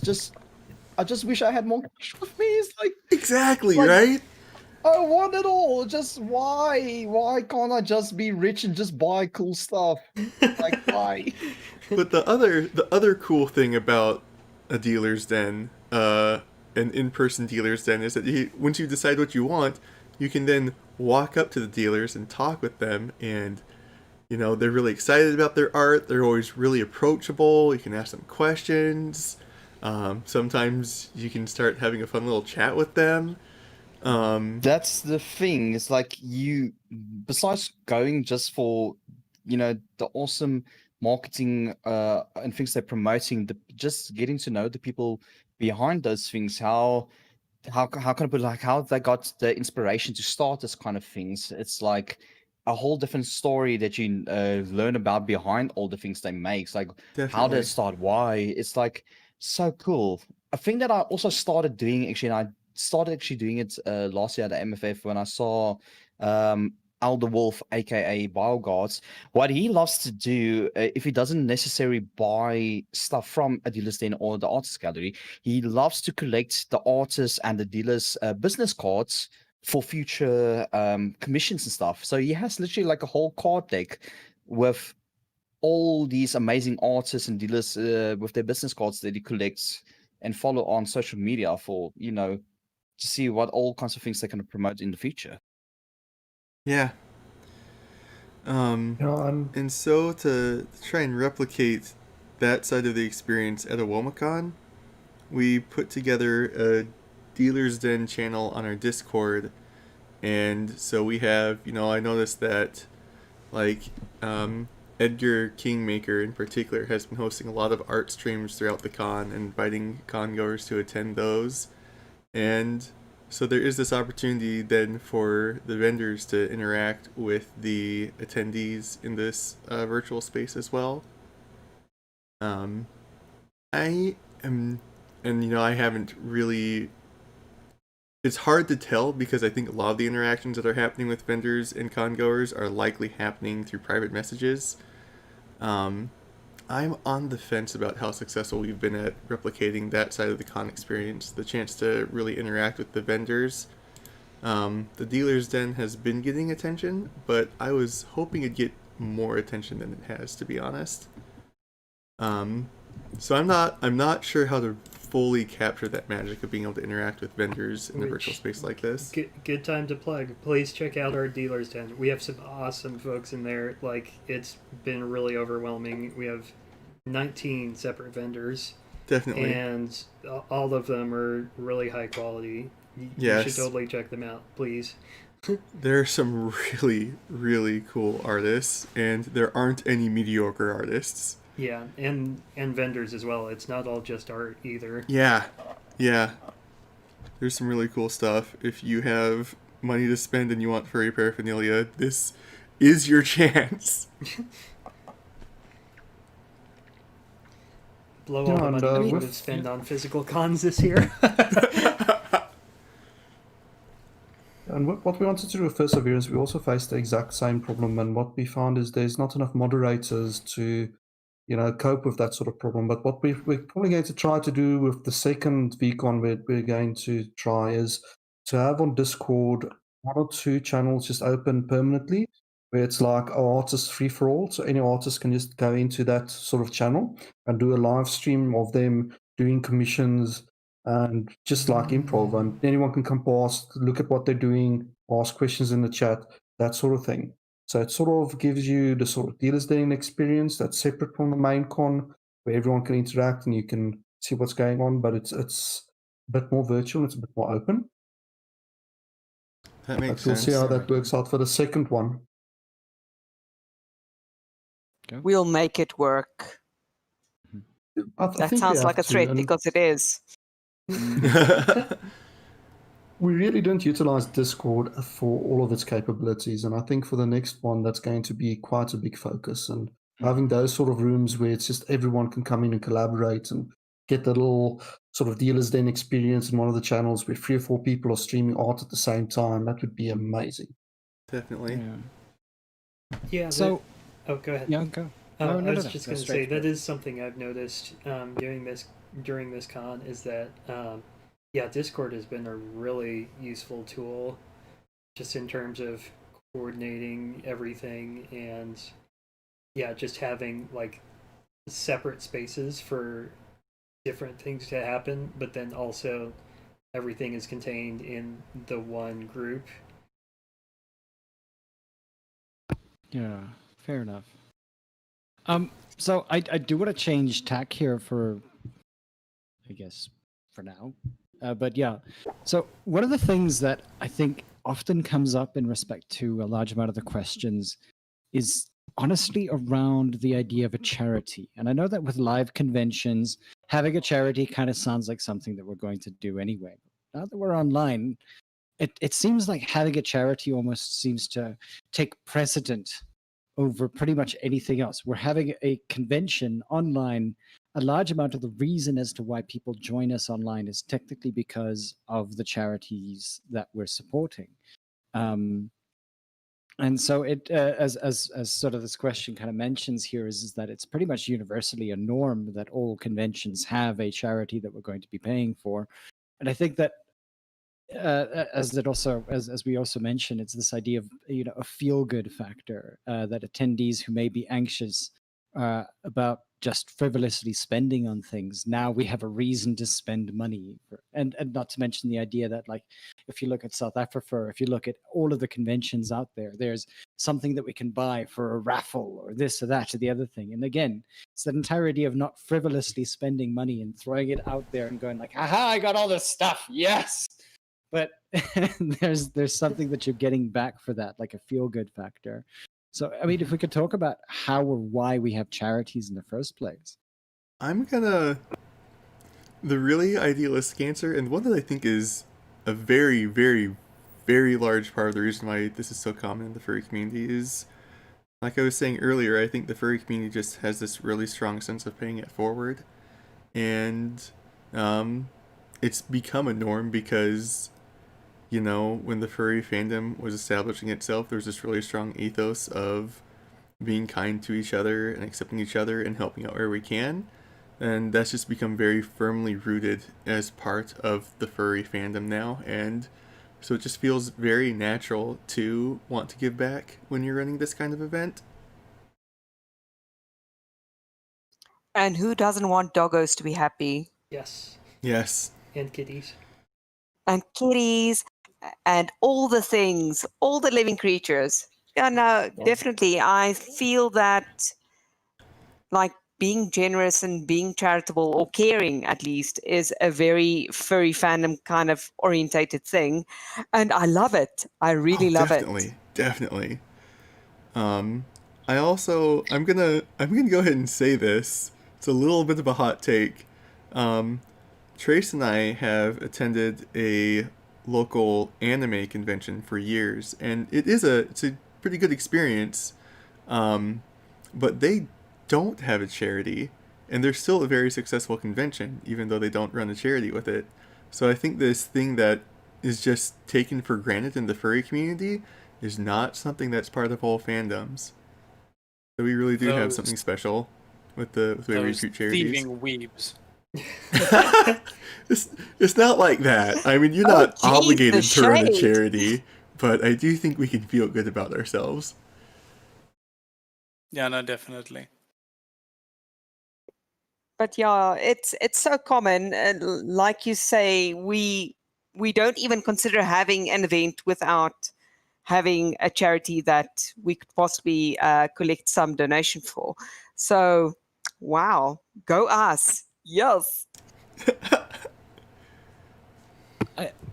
I don't know. I think it's generally about this idea of, like, it is weird, and I think somebody actually mentioned this at some point.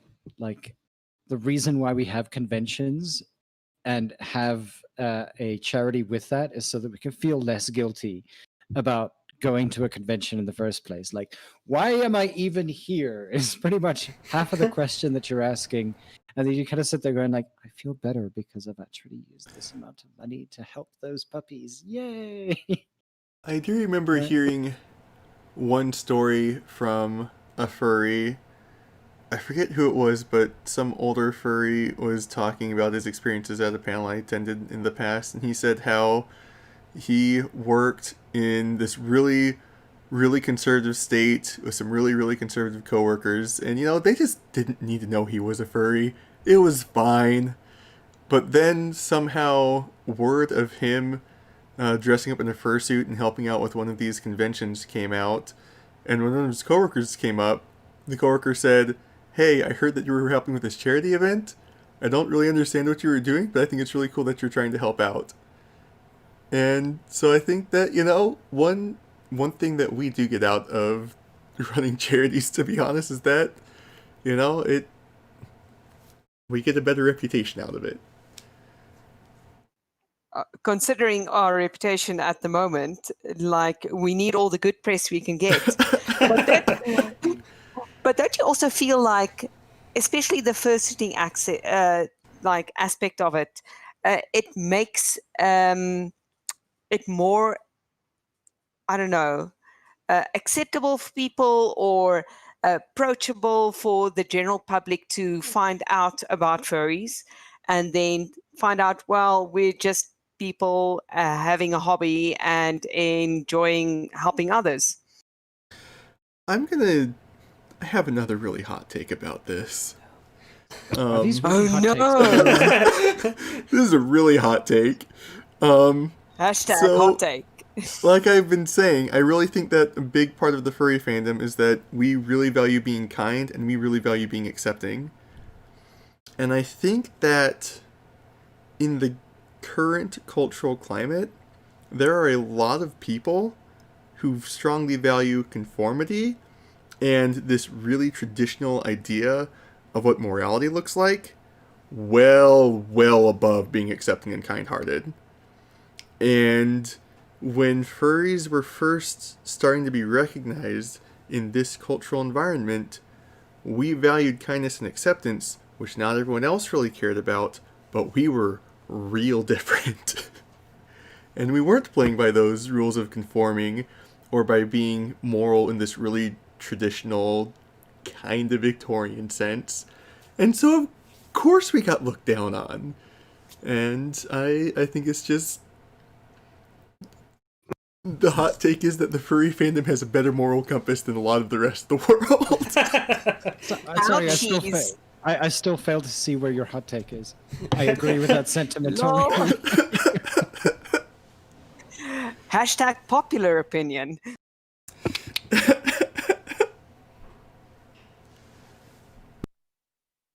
I mean, you get all of these people together. It's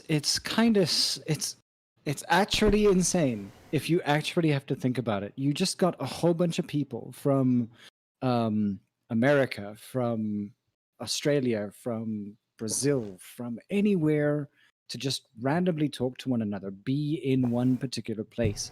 And maybe that's one of the things that does very well for online conventions, is the idea that you don't have to pay a large amount of money to be in a place with people that you can feel a bit more at home with. And it's something that I've seen quite often with, OWOmacon.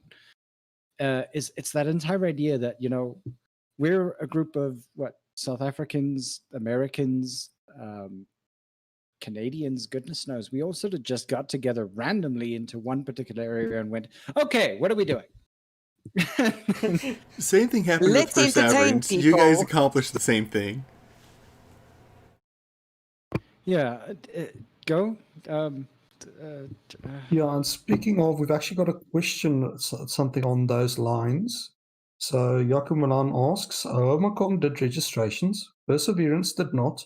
Do you think registrations work, improve attendance? Also, should one charge for registration for a virtual con?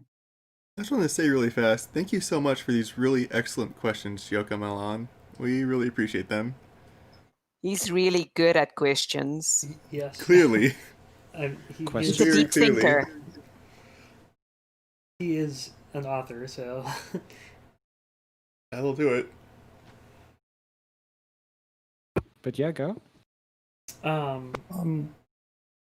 ahead. Did you have something? I think you can go first with the OWOmacon one, and I'll reply with the Perseverance one. Sure, yeah. So I think registrations for us were mostly just a convenient way to like try to get an idea of the kind of numbers that we'd be having. It's like, there's a difference between someone saying, "Oh yeah, that sounds cool," and then just forgetting about it versus, "Okay, I'm committed to this enough that I'm gonna, send you my name and some information so you can keep track of me." There's just a bit of a difference in commitment there where, the latter you can more easily depend on, yeah, this person is probably going to have some vested interest in seeing the convention. They're not just going to face on it. And from our side, it means that we can remind the attendees, that, hey, don't forget about the thing. And also, the way that we did registration was we had the free registration for just whoever wanted to join, exactly for that reason. But then we also did the paid registration, which is both, just as a, hey, if you want to support the convention directly, you can do so with this. But then also, if you would like to get some cool stuff out of it, we have that option too. And that was another thing that Tempo was really good at helping us figure out. It's just like, yeah, you guys should totally do some merch, and here's some ideas. And yeah, it was just really cool to see how that worked out. Because I know that, you didn't do too much in the way of merch, and I can definitely understand why. There's just a lot that goes into that. But yeah, it was just really cool to be able to have that ambition and go, okay, we're gonna figure out how to do some merch.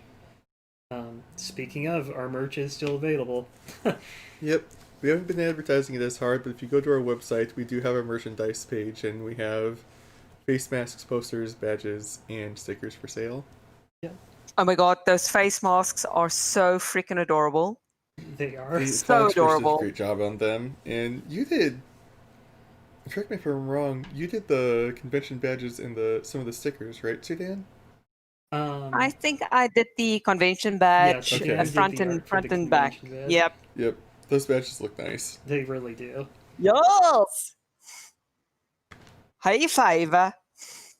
Yep, Yeah, I think that the image we've occasionally been using as our background during the convention, this one right here is actually the one side of the con badge. Yep. Only occasionally. That's the only thing I've been seeing. Thanks, guys. I really appreciate the free advertisement there. Sudan's art is amazing. You should all definitely commission her if you're thinking about commissioning Speaking her. of Sudan's art, this is also Sudan's art. This splash screen right here. Yes. God damn it! What did I do for you guys? It's like well, you everything. did like half of the convention's art, and you also really did a lot of groundwork to advertise us in South Africa. So, but guys, I needed to show up or shut up because you already had such good artists on board. So I really needed to bring my A game. And you did. You really did. And meet Alex the nerd. Yeah, huge shout out to all of our artists because Alex and Fox Rush have been amazing as well. They definitely have been. Yeah, and from the Perseverance side, I just want to say that the way you guys are doing it, I think, is the right way to do it. Have different packages to see what sort of engagement people want, what people want out of the con, and some physical things that people can actually remember from the con. We initially also wanted to do like a sort of physical merch sort of thing going forward, but there was just no time. We were under such a deadline time-wise. There is still so much available from Sudan, though, if I remember correctly. Yeah, but not only that. At the time of Perseverance, we had a complete lockdown on our postal service, so there would have been no way to get the merch actually to our support us in time or in a no. timely fashion. Yeah, I forgot. we So that were was the peak lockdown. big consideration. Yeah, we were really big lockdown, so we had no way to distribute our merch. But I think having like a sort of tier package is what you should have. And that then goes into the second question. Should one charge for registration for virtual cons? And I don't think so. I think I like agree. the basic tier should be open to everyone. It should be accessible. People should be able to join in. I wholeheartedly agree. Definitely. I mean, like a physical con, having another person show up does cost you more money because you have to pay more for space for them to stay. You have to, that's, you're getting closer to the maximum capacity of your convention center. You then have to go and organize your con for a larger audience. It costs absolutely nothing for someone else to join our YouTube stream. So the way people actually join and contribute is a bit different in a virtual con space. So even people that couldn't pay for a registration, they'll go and donate during the streams or support one of the artists or, use that money to put it back another way into the actual virtual con experience. So it's not a question of people don't pay at all. You still get your donations, you still get people supporting the artists.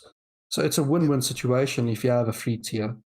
Even if people don't spend any money at all, they still, that gives our panelists a larger audience, that's more activity in our chat channels, and just someone else attending the con makes the whole experience more worth our time as well. Yeah, definitely. Engagement is also worth so much. Just being here, watching and posting all of the cool questions and being in a chat, So with that sort of like we'd kind of like to hear what your organizer perspective would be. So how is OWOmacon going behind the scenes, and how does it appear, or how does it compare to the experiences that we obviously on our side as observers share? Was it easy to find volunteers, for instance? How was the response from the public? Did deadlines just whoosh past? I think you honestly probably have more to say about that than I do, Trace. I mean, as for the stream itself, I think it's gone really well. We've had, just a couple of technical hiccups, but other than that, we've had all of our panelists show up, and I think everything's gone pretty smoothly. I don't think there's been much on that end. I guess if anything, it's been hard to arrange the I would have liked us to have a bit more focus on the VR chat side of things, just having more people involved, and I feel like things have been a little chaotic on that side, which I would like to apologize to everyone about. But yeah, unfortunately, it's just been harder to figure that out because we haven't had a dedicated, this is our team member who is running VR chat. We've had to try to find volunteers from the community to try to help head things in that direction. I mean, and that's sorry, go. Oh, go ahead. No. Like you seem to continue. I was just gonna say, and just from our side of things, we have limited equipment in terms of, like we have a VR headset here, but the computer that we would use to do something like VR chat is exactly what we're using to run the stream. Fair enough. And I mean, with that as a with that as a general sort of backgrounding, and especially within the VR arena, like I mean, it seems to sometimes be a little hit and miss currently. What do you think? And granted, you're in the middle of this, but what do you think we would be able to do better in the next iterations of an online convention? Because I mean, there's this entire thing. I mean, from our side, for instance, we had this this issue of, I guess, it's if you're looking at VR chat, you're looking at this idea of interactions completely, but then you're also not able to control the people that you're interacting with. You're going to get a whole bunch of people just swearing at you, and it makes things like this to be kind of difficult. Like, how would we be able to interact with that in a different way? Yeah, I think, I mean, the way that we tried going about this was somewhat separating the VR chat side of things from the con side of things, and I feel like we may have done that a bit too much. We still have had some VR panels, and I want to say a huge thank you to Miran for all of it he's done to help us out with the VR side of things. He's been amazingly helpful. But we didn't really have. I know that you, for Perseverance, had a panel that was like showing off live. This is what's going on in VR chat. You should come join us. We didn't have anything quite like that. Probably the closest thing would be Miran's intro to VR. So like, this is what VR is like, and here's a tutorial about how to get started. I mean, sorry, yeah. Okay.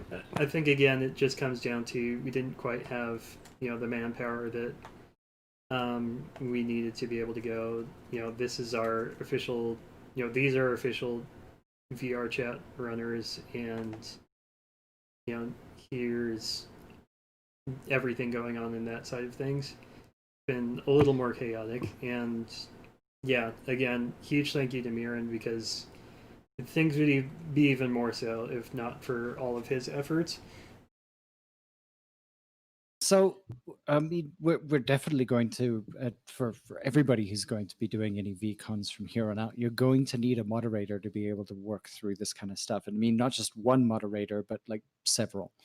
Do you think that that would be a better way to be able to deal with things, or how would you deal with it now, knowing the stuff that you know? Yeah, I think absolutely just having moderators and more of a structure in terms of, okay, this person is going to be here at this time, like just figuring out the logistics more of, okay, who's hosting the world instance, and who's going to be around when, say, the moderator running things needs to use the bathroom and they've been been doing VR stuff for 8 hours.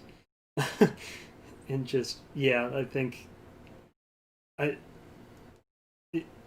it's just been difficult to find people to work on that side of things. And I kind of wish that we had just a bit more time to find people to be able to focus on that a bit more. I just want to say, just from what I watched from your thing, Miran's panel was actually amazing. It was like a perfect introduction to it. For sure. He did a absolutely fantastic job with that. And VR is extremely, extremely, extremely difficult. So it's going to be a bit of a challenge to tackle that, to make it work for everyone. Oh, absolutely. Yeah, man, definitely. I certainly have no fault with how Miran has handled things. He's gone above and beyond, especially considering he really isn't affiliated with our group in any other way other than he really likes virtual conventions and thought it would be cool to help us out with this one. And so we really appreciate all that he's done. For sure. I think it's more on our side of things. I wish we had like a dedicated, this is the person who's in charge of VR chat, from like on our convention organizing team, where I feel like we haven't quite had that.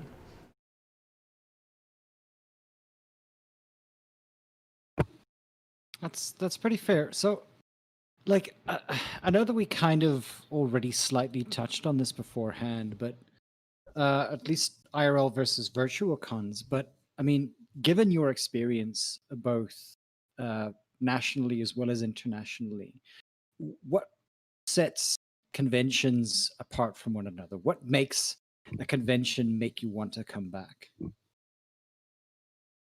I think it's really any combination of things. Is I think of South African is a very different experience from MFF, but I would love to go back to both of them for different reasons. Definitely. Like MFF, I can't really say that I've made a ton of awesome friends just from going.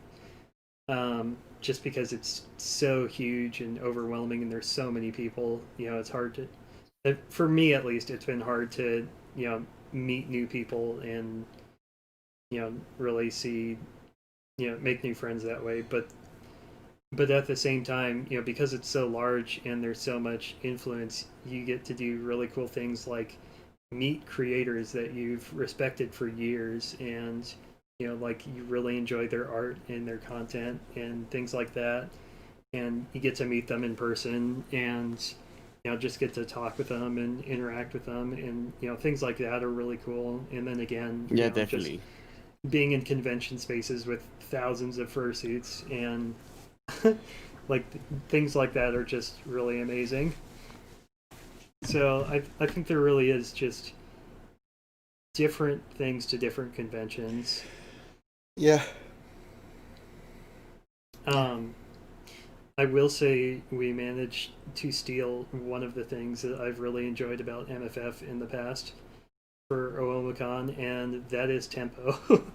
Because his panels are consistently just a ton of fun to listen to. He is so high energy, and he has some really fun ideas. It is just so much fun to hear him go, and I've been really happy to have him as the guest of honor. I mean, even in that, he's gone above and beyond in our expectations and helping us out and throwing suggestions our way, and here you could do this, and it's been incredible. So thank you so much to Tempo. I remember the last time we went to MFF, Trace politely informed me that we were going to go to every single panel with Tempo, and that's what happened. And it was absolutely not the kind of thing where she was like, tying a chain around my neck and yanking me around. It was just, this was going to be a high priority for us, and it was absolutely worth prioritizing. And that's kind of exactly how it would go, is that, like, one of the reasons why we go to conventions in the first place is because I think a large amount of the time we just hear about them somewhere. Like for me, going to Camp Feral is going to be the highlight of my life. It wouldn't necessarily be, it's not going to be going to the biggest convention in Northern America or anything like that. Camp Feral for me, not necessarily just because of the experience that would happen because of it, but just because of the vibe that I get from that. And the very fact of the matter is that when we look at South Africa, like the very main reason as to what we modeled our convention on was exactly that. And I need to be there to be able to understand what I can do to make sure that, South Africa gets better. Like I need to go to a convention like that to be able to see what I might be doing wrong, and what we could just improve on. And that's something that I find just, that's where I want to be at some point. Like that would be my highlight. Like after that, I would literally just boom. For the record, South African is amazing, and everyone who has not been to South Africa should go there just for that. Yes. Again, I think that MFF, you get to go there and you get to see the vendors you want to see, and you get to go to the panels you want to go to, because there's so much that they will have exactly what you want. But while I have met people at MFF, I think I've only ever made one actual new friend after years of going to MFF. And I went to South Africa, and I mean, Trace can tell you I am notoriously bad at names and meeting new people. I like meeting new people, but I'm really bad at remembering who they are. But by the time I left South Africa, I knew at least half of the convention. and there was this opportunity to actually get to know people that just is impossible in the enormous rush of a con with thousands and thousands and thousands of people. Yeah. Oh yeah, no, definitely.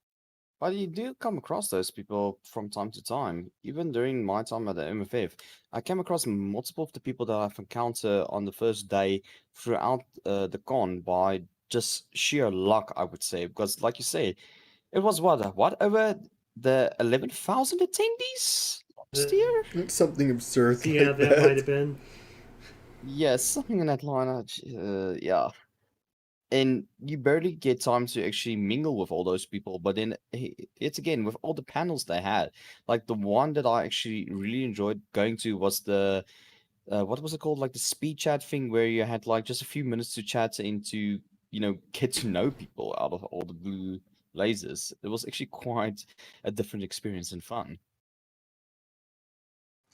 I just want to mention that Kit felt so welcome and included at South Africa that he took over the music at the rave that we had. That's right. I'm still really happy you guys let me do that. And he enjoyed himself. I don't know. Yes, I did. Your tunes were amazing. Oh gosh. And everybody danced. agree. And there were only 20 people on the dance floor, but we danced our hearts out. It was great. Thank you. That was great. Come that back. was fun. Yes. I don't think you understand. Please come back. We haven't come back not because we don't want to, but because the opportunity has not freaking presented itself. And that's it. Yep.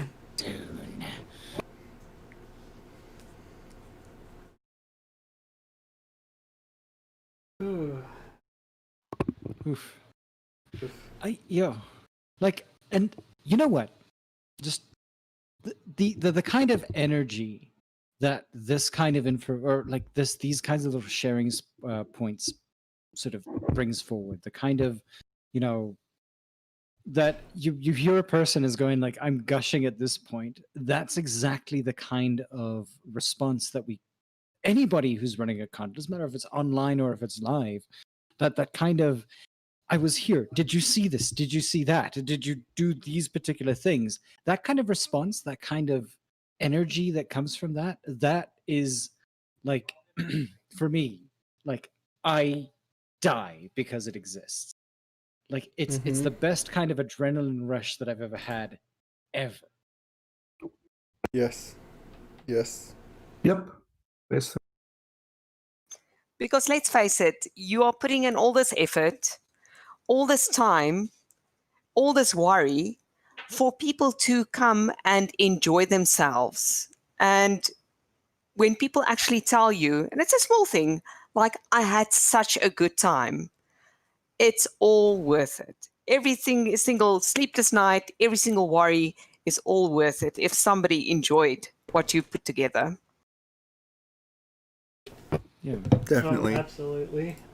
Speaking of, I really hope that everyone who has attended has been enjoying the convention. Because, I mean, among other things, like the charity, this is really for you all, and I really hope that you've gotten something out of it. Definitely. Yeah. Yeah, and we can also chat. I mean, we've got a live chat. Have you guys been? Archer saying it's been fun. Oh, thank you, Archer. Jake mentioning, oh, never mind. It has been fun from Archer. And honestly, like, I mean, from what I've been able to just sort of sit in and listen to and things like that, holy crap, there have been some amazing topics. Like, yeah, it's great stuff, honestly. Oh yeah, no, I don't think we've had a bad panel this whole time. It's all been very high quality. I've been very impressed with everyone who's been a panelist. Thank you all so much to everyone who has done a panel. Definitely. As someone that's Yaku- watched a few of them, it's been absolutely fantastic, your panel so far. I mean, some really exciting stuff and other things that I'm taking back with me, like the con about how to promote and independently publish. I'm going to go with that to my boss, and I'm going to go, you mentioned that you wanted to do this HIV care book. I've got the answer. Awesome! I'm happy to Yeah. hear that helped you out. Yeah, Rafferty definitely showed up with a really strong panel to kick us off. That was an outstanding panel. Looks like we have another question from Yako. Well, before you say that, I just want to mention we have probably about another 5 minutes, 7 or 8 minutes if we really want to squeeze it before the next panel needs to start getting underway. Well, before we need to start setting up before the you next start panel. setting up so for yeah, it. we do need to wrap up soon. Question was, which IRL conventions do folks from Cowboy Country generally attend? Not talking about long haul flights, local cons. I'm presuming you're referring to us as Cowboy Country. I guess that might kind of be right. It's much more farm country. Yeah, we're more farm country. I guess if you get out west, there is some ranch land as well. So the conventions that we've been to, at least, have been as far as like local conventions. We've had an anime convention that we've been to. We don't actually have any furry conventions in this state, unfortunately, which is also part of why we've been trying to fill this gap a bit. Yep.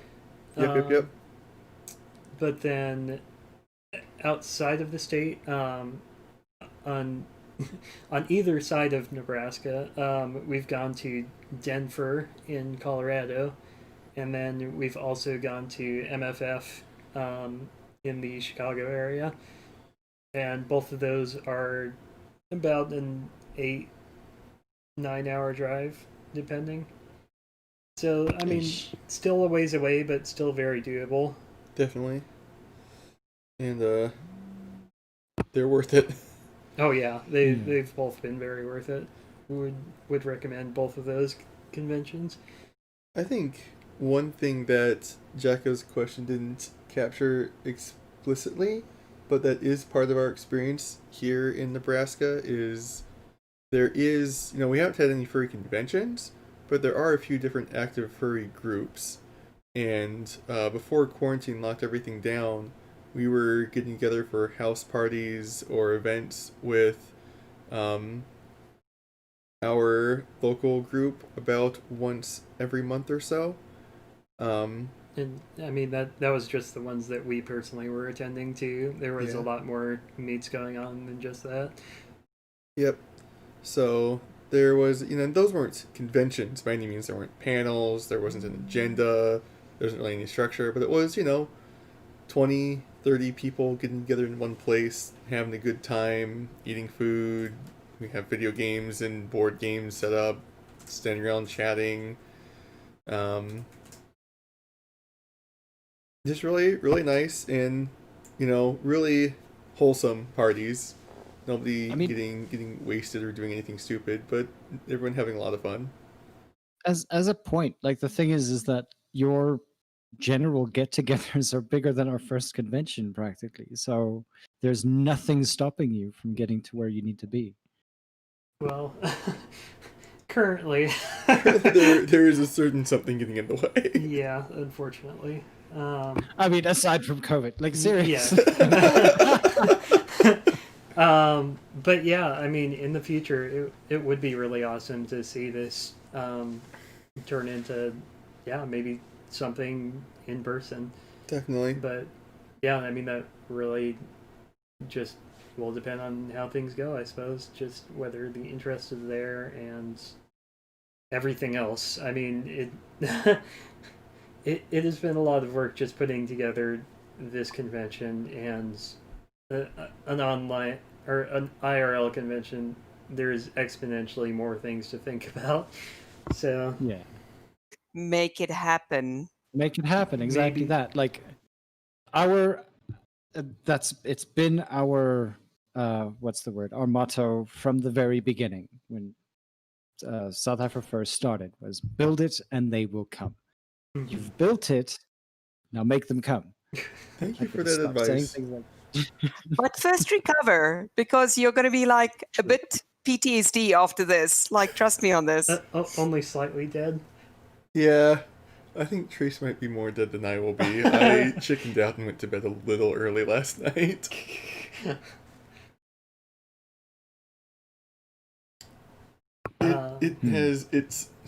It's a weird combination of being stressed because I'm trying to run on not enough sleep, and amazing because I get to be a part of this really cool thing.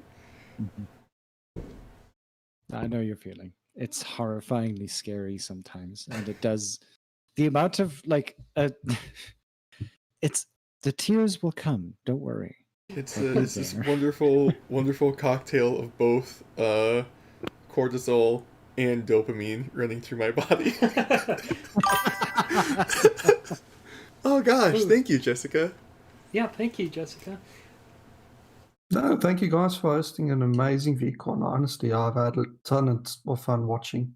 Thank you so much, and thank you to everyone at Perseverance for all of the support, all of the advice, all of the encouragement, all of the word of mouth that you've given us. You should know that this con would not exist if it wasn't for all of you. Just, if nothing else, just the inspiration that you gave us to, hey, we could do that.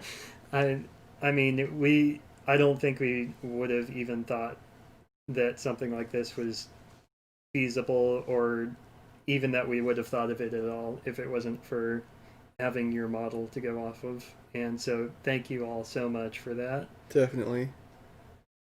And then above I'm and just beyond glad we that, could we would have had something if we had really tried to stake out on our own, but you guys gave us so much of your experiences and so much of your advice after you had done it, and I think our con is dramatically better for everything you fed us, so thank you. Thank you for creating a really good convention. Thank Was you. awesome. This is great. You Thank guys you for this running is- such an awesome convention. Yeah, All the but no. applause, all the You applause. guys are perfect. All the applause. I agree completely. Yeah, thank you. We really appreciate it. Yeah. Yeah, we I A really round of appreciate golf it. claps. we really hope that you've enjoyed everything. Oh, thank you, Ivik. Thank you, Ivik. We really hope that you all have enjoyed this too, and that this has been a fun experience for you all as well. With that said, though, I think we do need to wrap things up right. because we have another panel coming up, which actually I'm really looking forward to this one. It's Alex is going to be designing a creature. Ooh. And yeah, is going to be live drawing that, and I think it's going to be really cool. So please stick around. For the folks that are not on Free FM, I know that on there, Ivik will be doing live music after this. So if you don't want to stick around with us, please go check them out. I'm going to go ahead and take a quick moment to recommend Ivik's podcast. It is, he does some really, really, really outstanding interviews with different members of the furry Scratch. community. And Can't Scratch, forget I'm Scratch. sorry. Ivik and Scratch. They do outstanding interviews with members of the furry community. They talk about some really, really serious and really important questions about identity and how the furry community can be more accepting and what's going on in the world with respect to those ideas. But they're also engaging and really approachable and very comfy.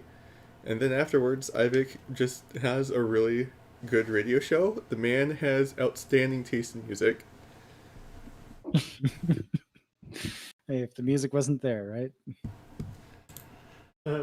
Even if the music wasn't there, you and Scratch do a phenomenal job. You do. Oh, you. Thank you. All right. With that, I think we will say goodbye. Thank you all so much for joining us. Yeah, we really appreciate you all And being thank willing you to for be a having part of us. this with us too. For having us, yeah. Yeah, thanks for having us, guys. Thanks, guys. sure. Success. Cheers, Thank you. Cheerio. See you next All time. right. Have a Ciao, wonderful bella. rest of your evenings. Cheers. Bye. Thank you. Bye. Bye.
All right, we're ready for our next panel with Alex the Avianine.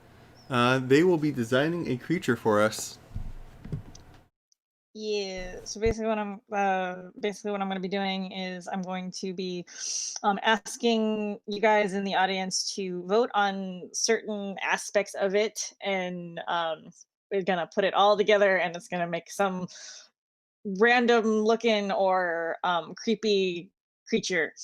So the first thing I'm gonna have everybody vote on is the kind of body structure. So is it like a bipedal, a quadruped, or got multiple legs, that kind of thing. So if you want to comment into the live chat, I'm monitoring it to kind of um, see what we get.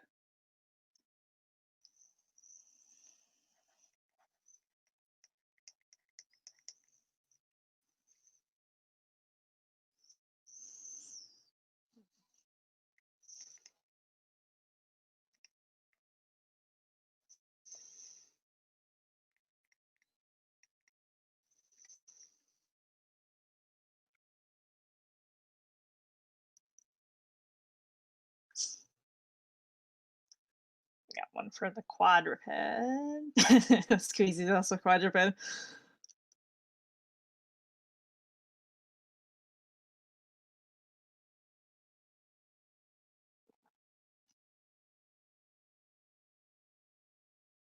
I'll wait another couple minutes for people to respond a little bit.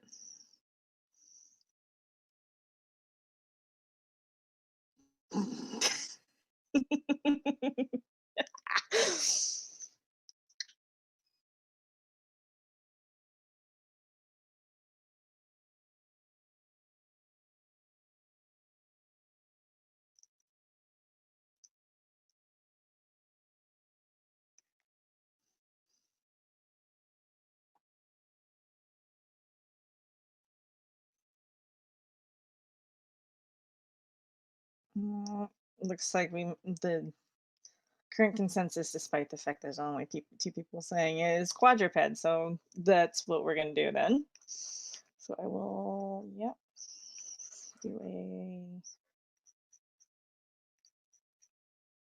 kind of a. Oh no! We got a quad. Alrighty. Got 3 for quadrupeds, so that's probably what we're gonna be doing. So next is do we want like really long spindly legs, or did we want like short stubbies, or like how do you want the legs to be?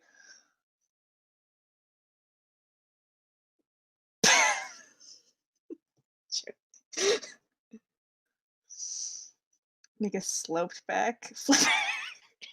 So you want flippers, okay. Spindle legs. Jeez. Oops. Oh, Joey over here asking for a spider leggies.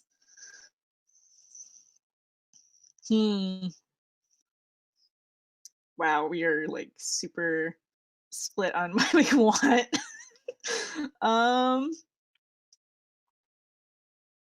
Tiny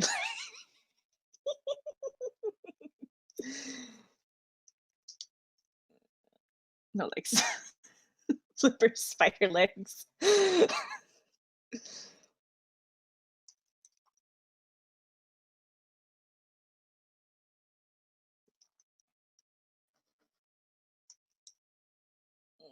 That was not what I wanted.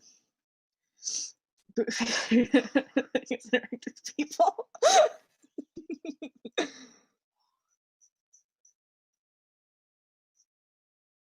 Like human legs. Goodness gracious. Okay. Oh my goodness. I think I'm gonna make him a skinny dude.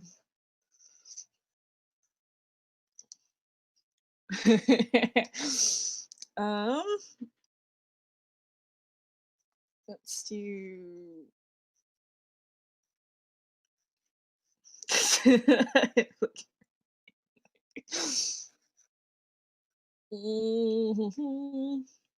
Give it. Knew this was gonna happen. No waste. Oh Jesus. Okay.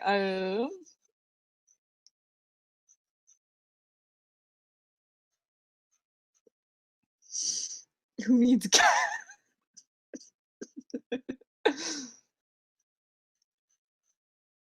This is gonna be really weird looking how I'm doing this here. Who needs guts? Okay. Yeah, who needs guts on a really creepy creature? Oh.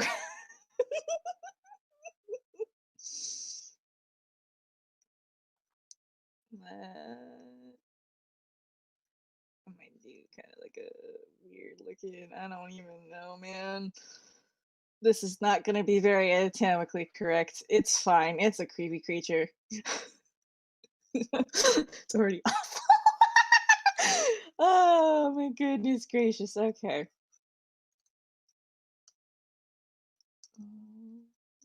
Let's fix this anatomical nightmare. Considering I'm going to do something kind of like a cross between the spider legs and the human legs. Thank you, Boyo, for donating $5 to the stream. It's awesome.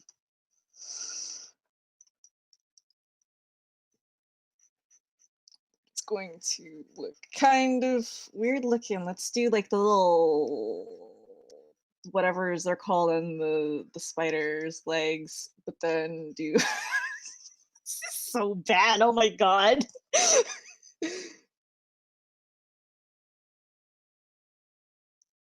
And then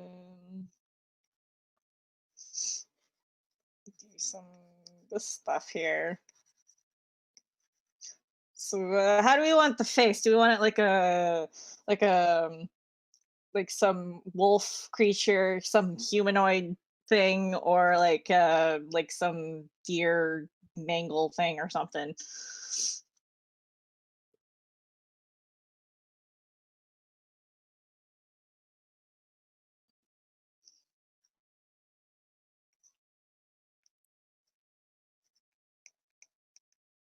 Cute face.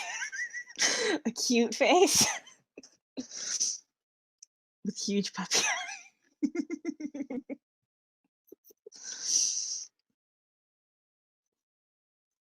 Anyone else want to vote? Goldfish. A goldfish, Joey. Black goldfish. Nice long whiskers.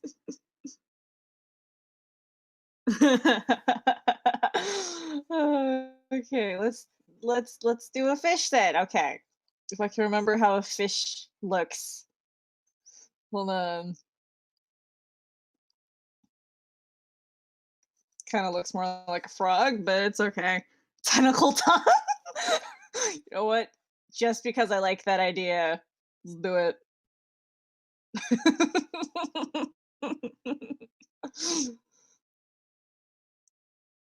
Like it drinks your blood through its like through its tongue or whatever.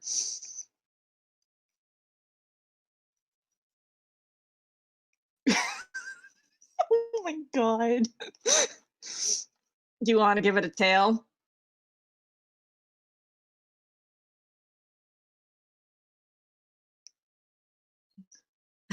With whiskers. Right, the whiskers. I gotta add the whiskers.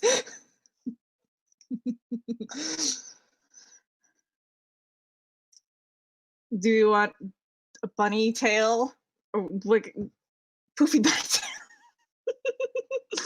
A bunny tail. Okay, let's do the bunny tail. We're playing sport.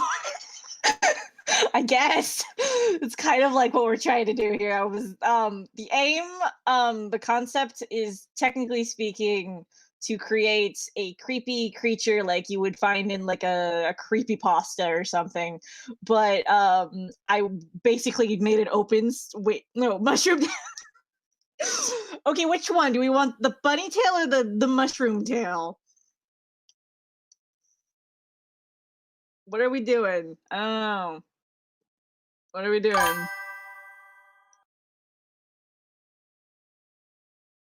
Thank you, Sedan Red, for the $5 donation. I was like, what? That's an SCP. Well, it's. I always was under the impression that SCPs were technically that they would that SCPs were kind of like creepypastas because they're kind of like folklore tales or whatever. So what were we doing for the tail? Are we giving it a tail? What are we doing? Joey.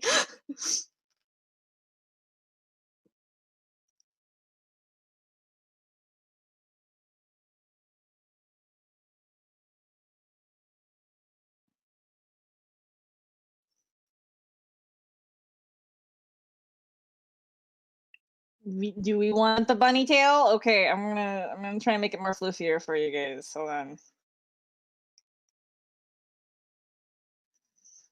Ankylosaur tail. Do you want to try and like ankylosaur? What is? I forget what an ankylosaur is. Hold on. I am not versed with my ooh, what if we did like an ankylosaur tail but with a bunny end to it, so it's like a cushiony bludgeoning device. Hold on, let me erase these.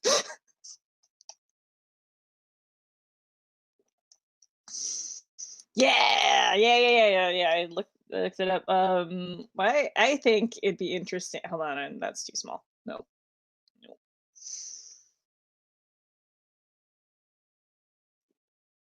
Do the ankylosaur tail, but it's got like the bunny end to it. So it's got like a floof on it. Yeah. Make it go up.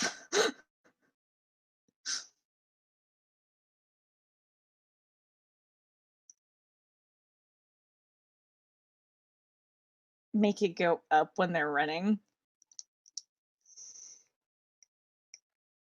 Kind of looks like a poodle now. It is fine.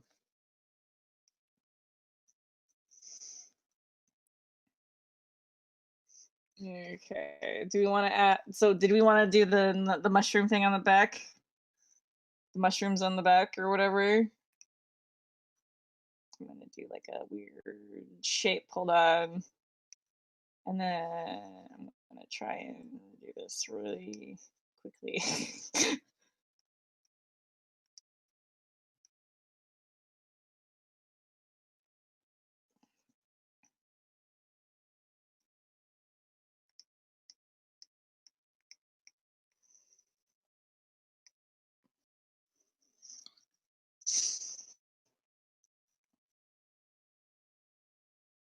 Tail mouth. Oh, we want to turn into a tail mouth.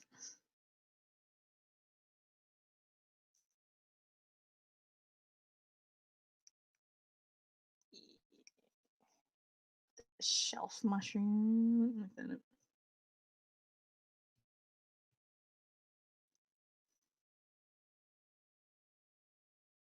Oh yeah, those ones. Yeah, hold on. Let me see if I can't try and do something along those lines or something. That was getting kind of creepy.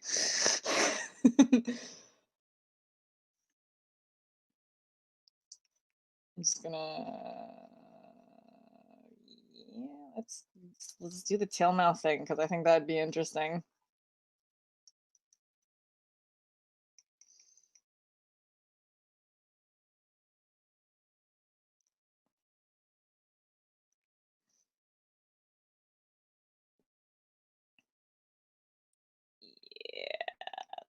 It's all coming together. I'm thinking horns. Do we want horns, or do we want to just keep it as like a weird fish face with the catfish whiskers?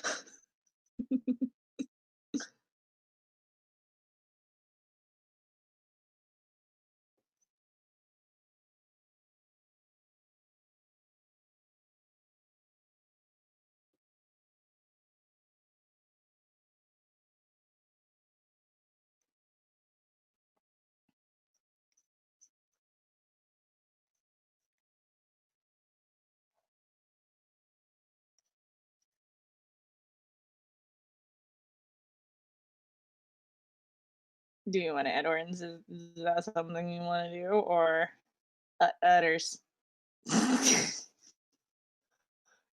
Would that be considered a little too much for the stream, though, to do udders?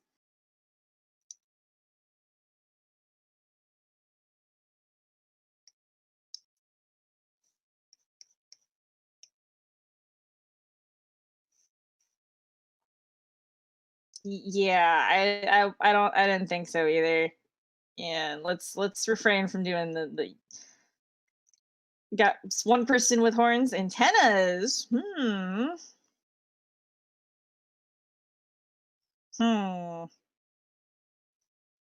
Honestly, that might small pathetic horns. I actually kind of really like the antenna idea. Hold on. And I'll give some like spiny spines for it. No.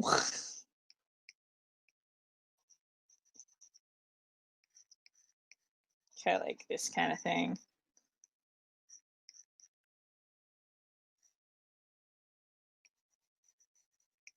You mean the gizzards?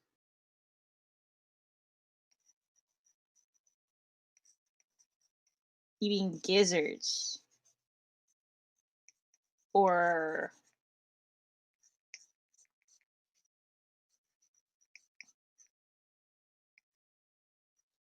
on their heads? The chicken. Well, I think that's part of the gizzard, isn't it? The crown. Like I know it's like a crown thing or something. I have to look this up now because you're given. I have to know. Give me a second. Oh, it's called the comb. Are you talking about the comb? Yeah. Thank you. Yeah, the comb. Do we want to put like a comb-like version of the shelf mushrooms on its head? Slug eyes. You don't want these as a slug. I don't know about the slug eyes, man. I was doing that as like an extra set of antenna. Do another set of these mothy ones.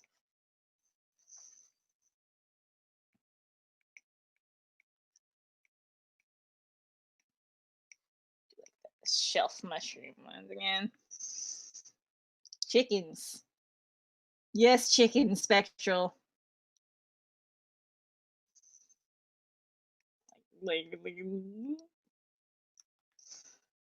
talking like these kinds of mushrooms.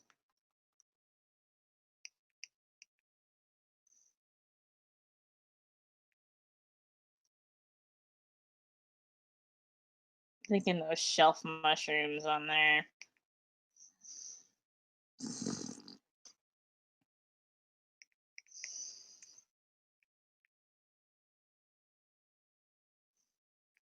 I feel like it's kind of looking like a frog looking thing. I'm just gonna, yeah. Okay. Do you think we should add anything else to it? Because we still have like 30 minutes left of the panel. I could probably like refine it a little bit to post it.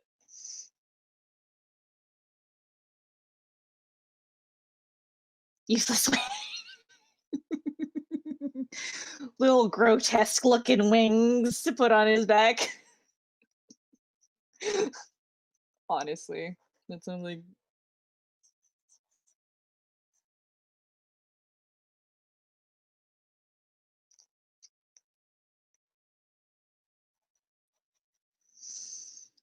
sad little chicken. Let's do like some weird featherage, plumage, I guess technically speaking it's called. On its on it. There, yep, we're doing this. Okay. Okay. I think it's time to refine it now. Let's do this color now, because it's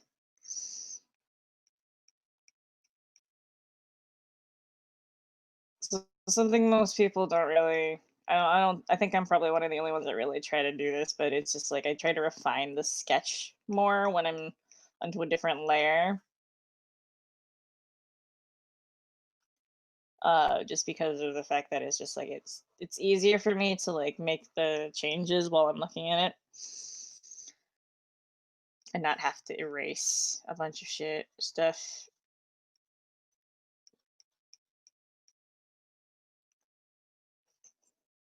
It kind of does look like a frog instead of a fish, but of course I'm not using references.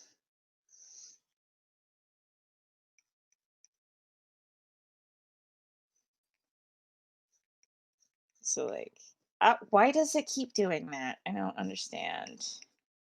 Okay.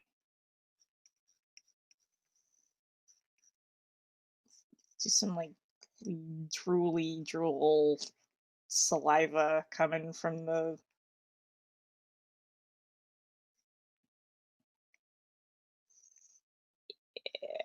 slimy slimes, because it seems like an amphibious creature.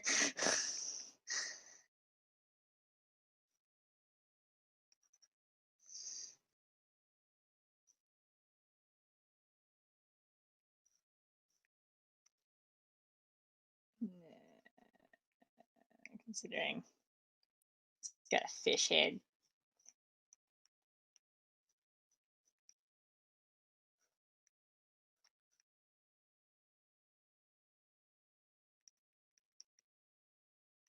Like the shelf mushrooms or whatever. I can't really do an accurate depiction of them because it's like I am not using reference really. I kind of looked at them briefly, and so they're not going to be that accurate.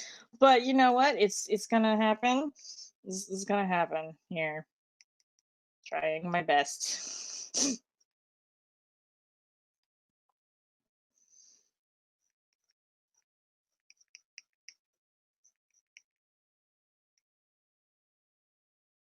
And gotta get the whisker looking things going here.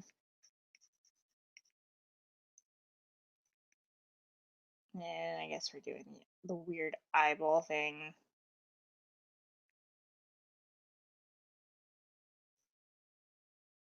Yeah, it's looking kind of creepy, honestly. I don't know.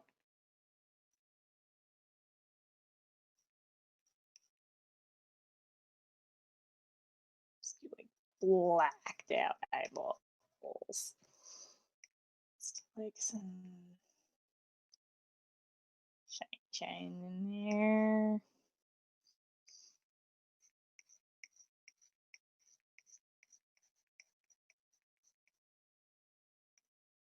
I know, right?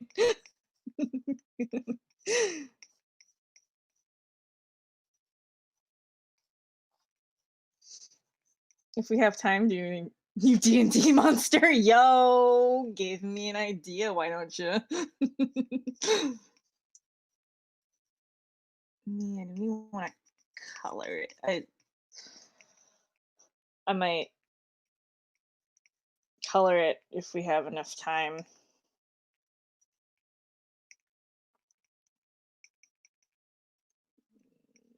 The shelf mushroom here. Go weird. Yep. This is happening.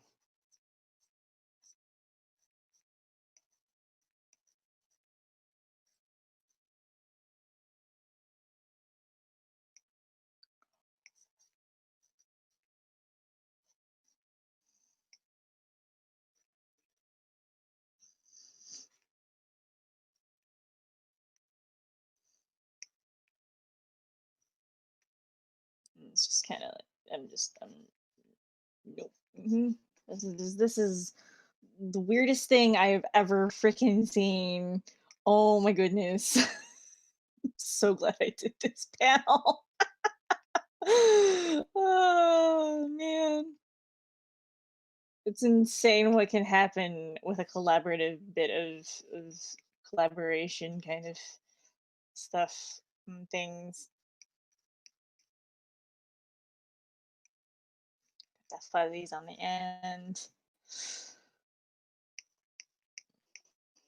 Got a teeny tiny butt.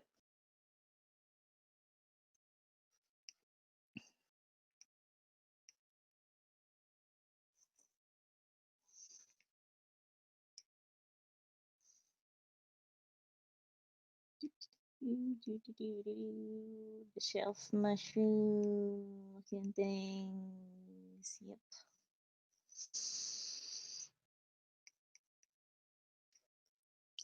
It is a definite anatomical nightmare of some capacity, shape, or form. I don't even.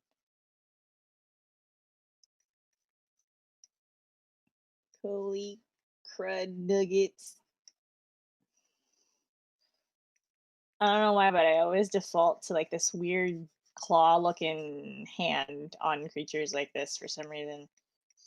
Only time I didn't do it was the tree walker because it was like I didn't want it to be super duper creepy, so I didn't do that.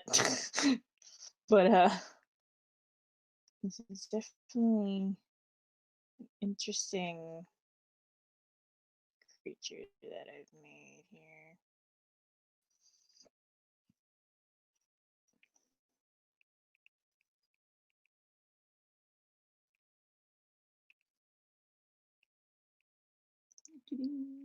Doing the stacks of the mushrooms.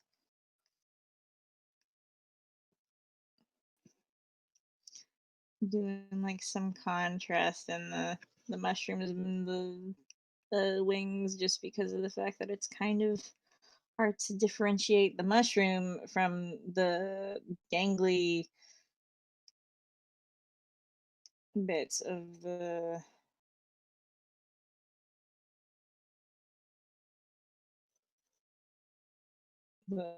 wing, the mangled wing. Can't actually fly, but it's definitely got them. Just kind of hang on to it at the back, like to freak people out, that kind of thing.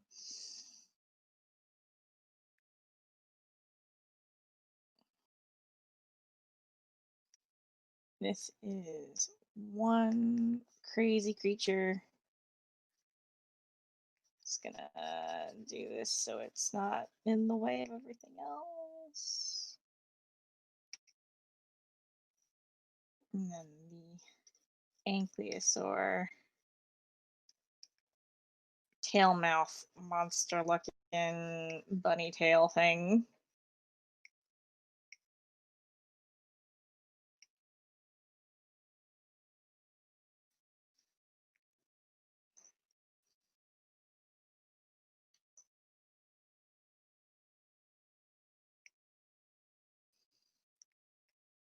Let's give it a tongue too, like a weird gangly black tongue. This guy just got a bad. Oh well. Put some mushrooms on him, but stop doing it. Yep. This is a monster. Just gonna put like human hair on its legs.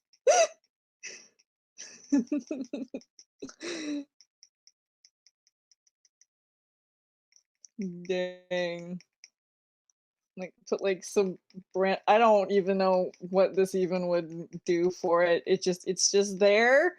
Maybe it's like the feelers for like how it's kind of like half spider and it's like a feeler thing. And that's why there's so much on the legs. It's so weird. I'm missing that part. Let's put the weird feeler things here too. Hold on. Yeah, I think I want to color it. Okay. It's gonna be some weird mossy green stuff. Oh,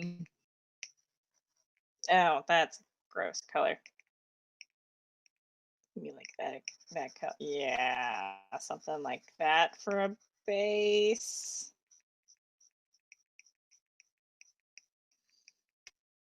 We'll turn that green.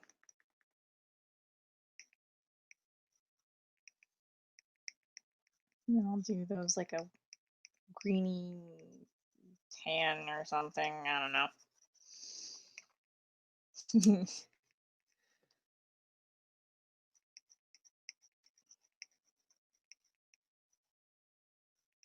No, I gotta bother with liner just because it's gonna take me way too long. It's just not a possible thing for me. Okay. Let's do like a gradient of like a darker color onto like the wings and the rest of its body.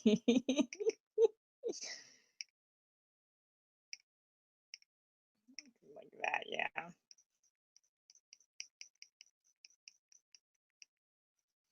So then it looks more like a some weird, yeah.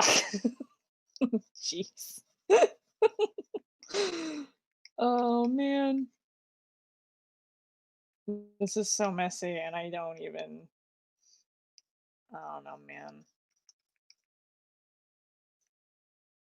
I could probably go a little slower in the coloring just because of the fact that I have like 30 minutes, like not even 20 minutes. It shouldn't take me that long, especially with what kind of, I'm not gonna go too far into the coloring of it. Make that harder edge so you can see the difference between them.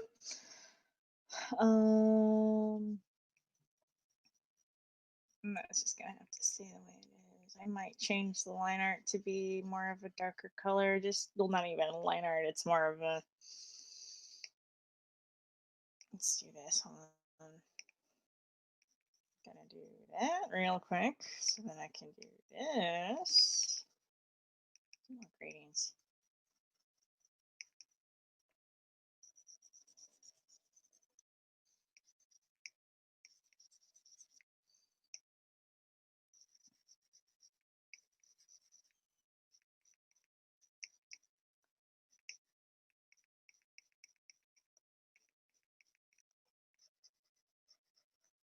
Just like.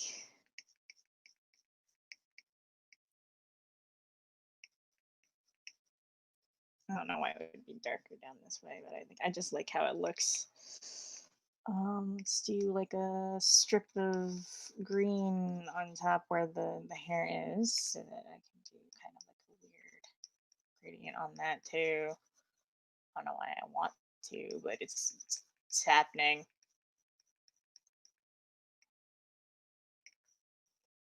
Oh no. Let's do the tail as like a white. I don't know why I want it white. I just do.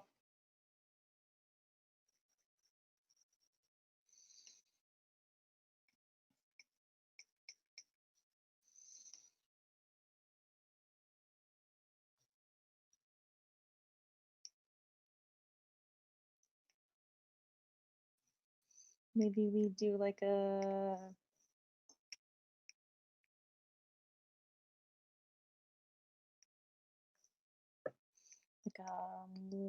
white yellowy green for the wings, maybe.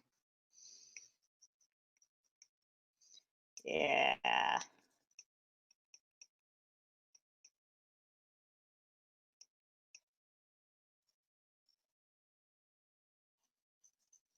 And then the antenna too. Let's do a skin too, like that, yeah.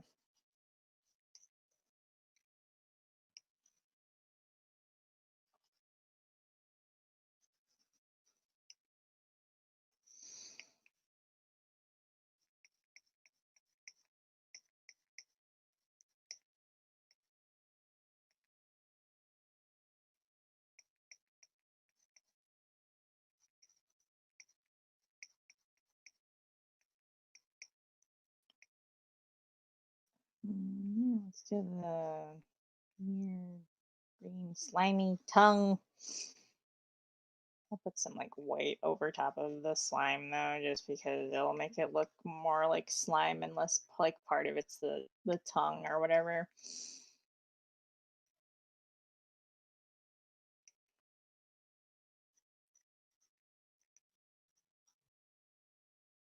Yeah.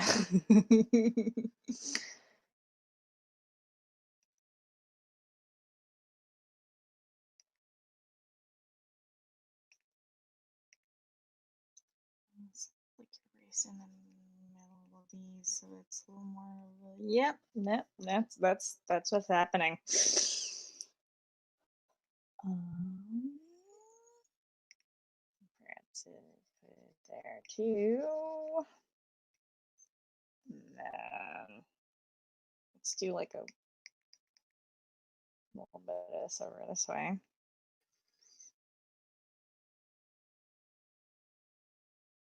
And then I'll do like a deep brown color for the mushrooms.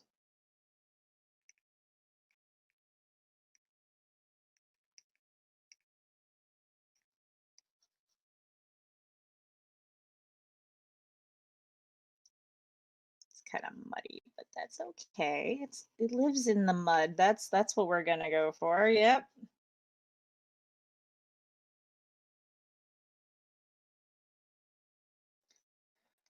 Brown cat mushrooms that are kind of muddy, but that's okay. 'Cause this is a monster. And then let's do a lighter tanner version of that on the cat, the shelf mushrooms on its chin and stuff.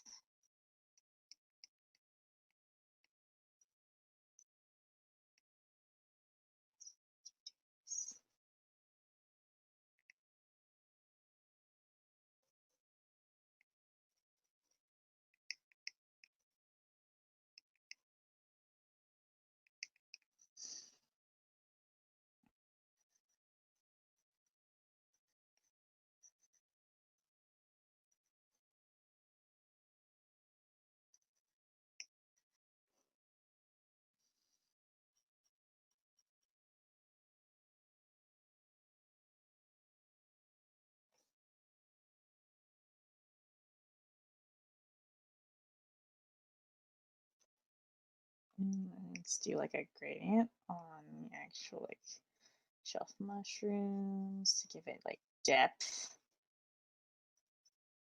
or something.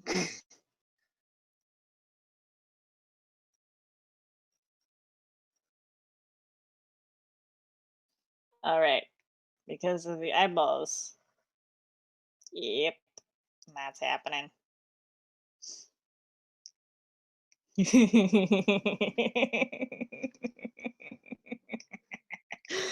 gonna turn the line art like a dark gray. I don't usually go like super dark for outlines just because of the fact that it makes it a little too harsh on it. And then I'm gonna do this. No.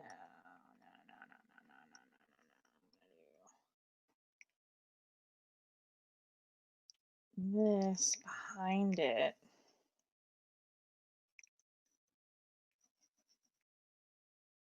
That is not what I want. Nope. Yeah.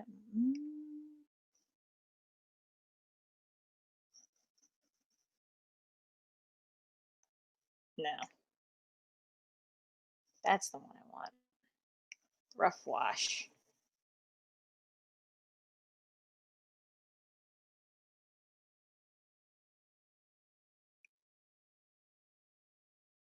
Oh, you're so slow, brush. Please stop.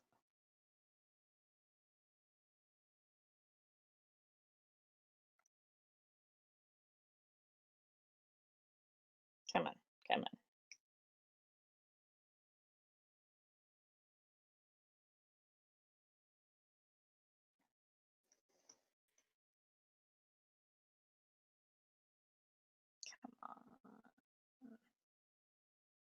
Come on.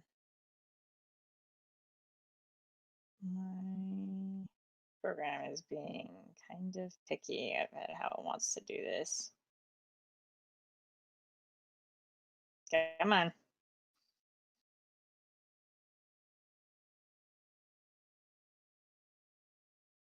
So, like, it's such a big.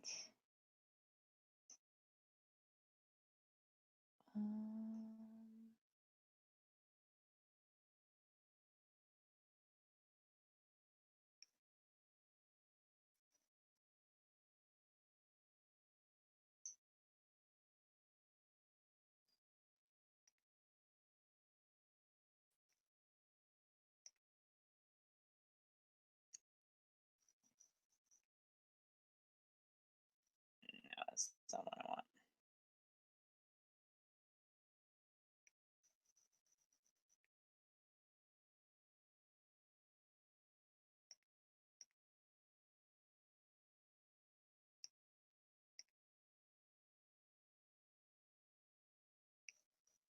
That is not what I want. Do you want wash? No. I definitely like the rough wash, but it's just taking forever to do anything with it.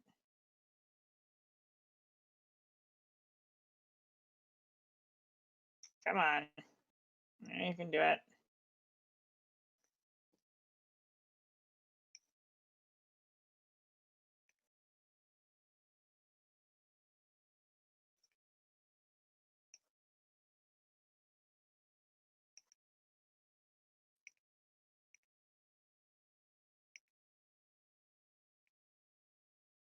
Yeah, there we go. Okay.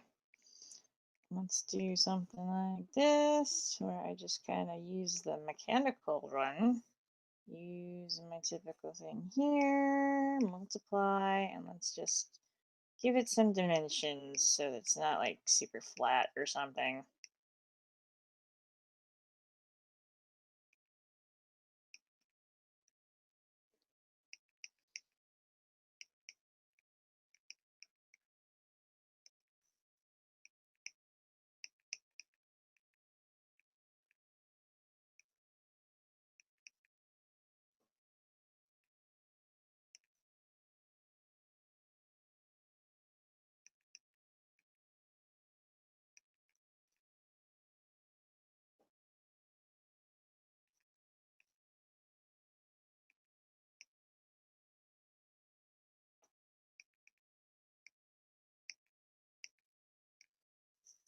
And then let's do a glow dodge. Do some other cool, neat tricks that I do.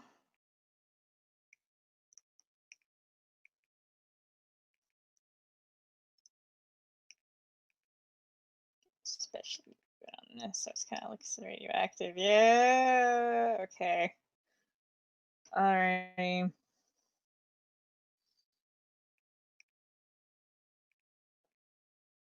I think I'm just gonna do a little bit of adding my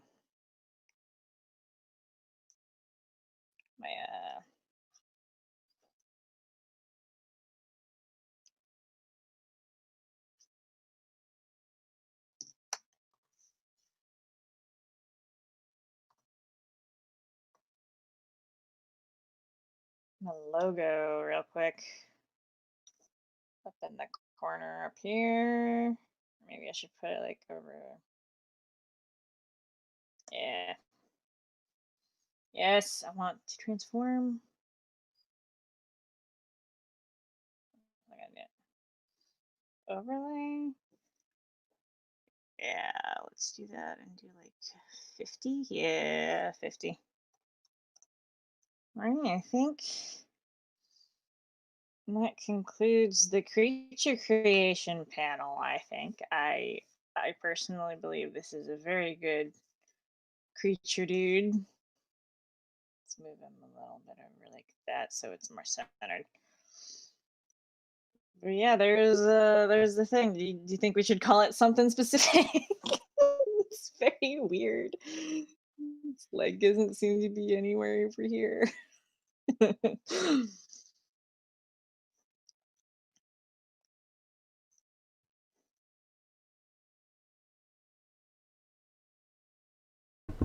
Well, that is actually a really good piece of art right there. You did a really think good it's a job. monster. It is quite a thing. It's It a is. monstrosity, but it's okay. It, but it's such a well drawn and arted monstrosity. It I may love. be a monstrosity, but it's our monstrosity.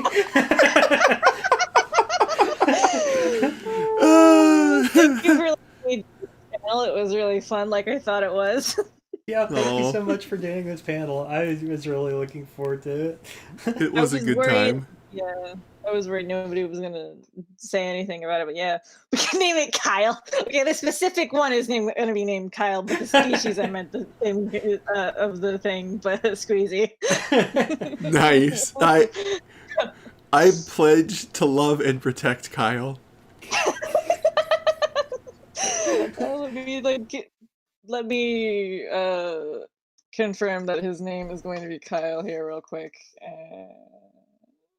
Let's just do that and then make it bigger.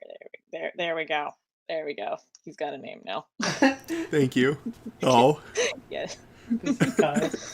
He is our precious There we go. bean. He is our precious bean.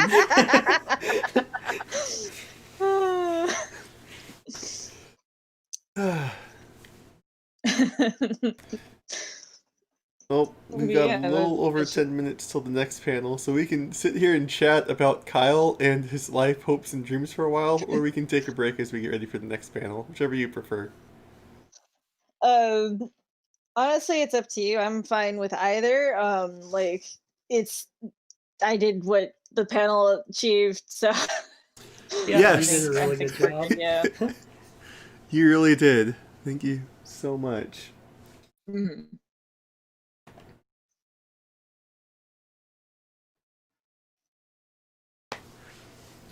Well, I feel like we might be out of at a good stopping point for this panel, so I'll put on a break. Remember that we still have just boatloads of donation raffle prizes, so Yes, please consider donating. Please consider donating. We have way too much cool stuff to give out, and we'd like you all to be able to get it. So please. And on that topic, I have 2 raffle prizes in there for it. For anybody who enters it, I have 2 your character here's that are really really cute. They are actually. So, do you have those in a good position? You'd be able to show them off right now. let me see if I can. I'm not sure if it's gonna show up on the actual thing here, but I can see if I can copy and paste it onto the Sure. Yeah. But first, make sure you save Kyle. Save our precious bean. I'm gonna. Yes. Jeez. Let me get the 2 PNGs open. I don't know if it's gonna show on the stream, but Yes, there's one. Awesome. And there's the other. And yeah, both of those will be raffle prizes. aha. Yeah. And they will be amazing. You will not be disappointed. You should totally throw money at our charity, and you can get some cool stuff. So please do. Yeah. Yeah. Yes.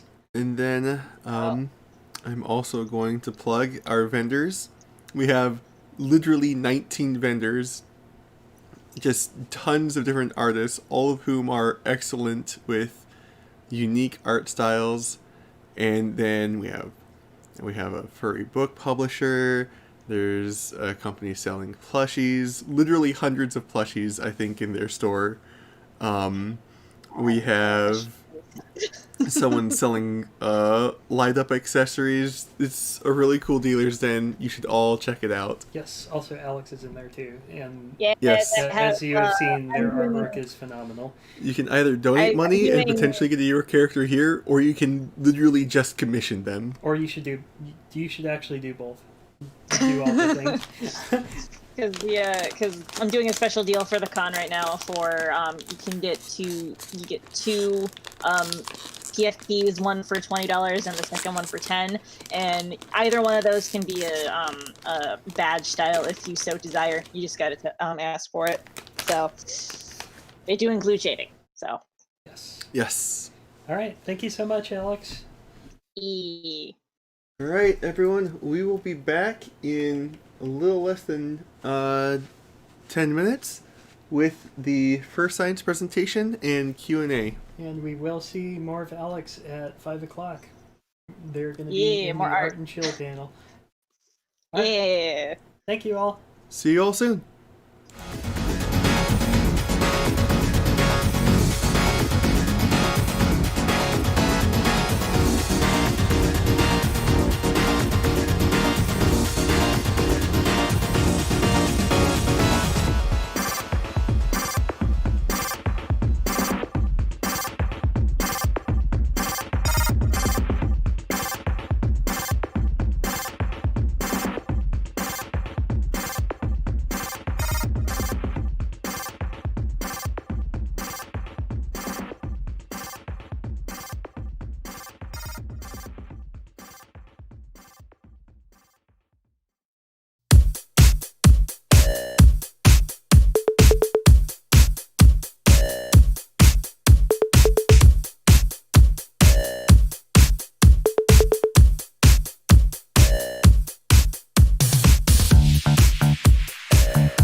Yeah.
places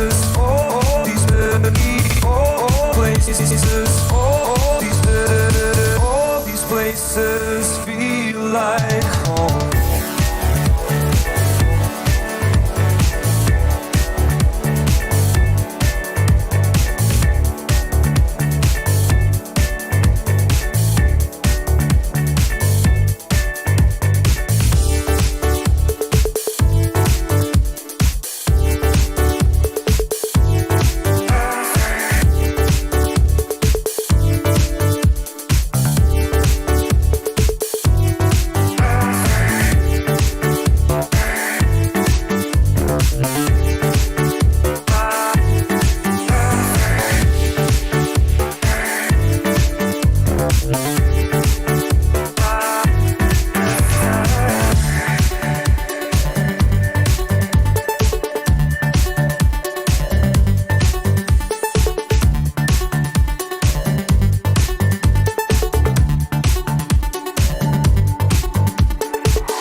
Hello, OWOMACon, or OWOMACon. OWOMACon sounds better to me, I think. Thank you for letting me give this talk today. So I apologize I can't be there in person. Normally I would love to be there and give a talk like this to a room full of furries. It's never quite the same thing when it comes to these pandemics, is it? Nevertheless, you know, as a professor, I'm getting accustomed to teaching my students online, and certainly the rest of the world has learned to just slowly get used to this new reality of ours. So in that spirit, I will present to you a version of the talk that I typically give at a convention like this. It is pre-recorded like this. Again, not ideal, but ultimately we do our best. So after this pre-recorded talk, there'll be an opportunity, I'm being told, for FAQ, or not FAQs, for Q&A at the end. So we'll have a chance to hear some of your questions and answer some of them. So if, as you're listening to this talk, if you want to jot down a question or two that comes to mind, I'd be happy to take a crack at trying to answer it. So thank you very much for taking the time to listen to what a bunch of nerds have to say about the furry fandom, and I hope you enjoy the talk.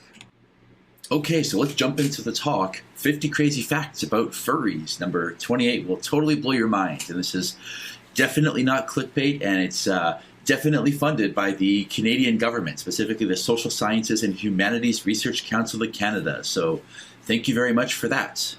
Let's jump into fun fact number 1, and a special thanks to all of the models who helped us to make these 50 fun facts more visually interesting to look at. So fun fact number 1.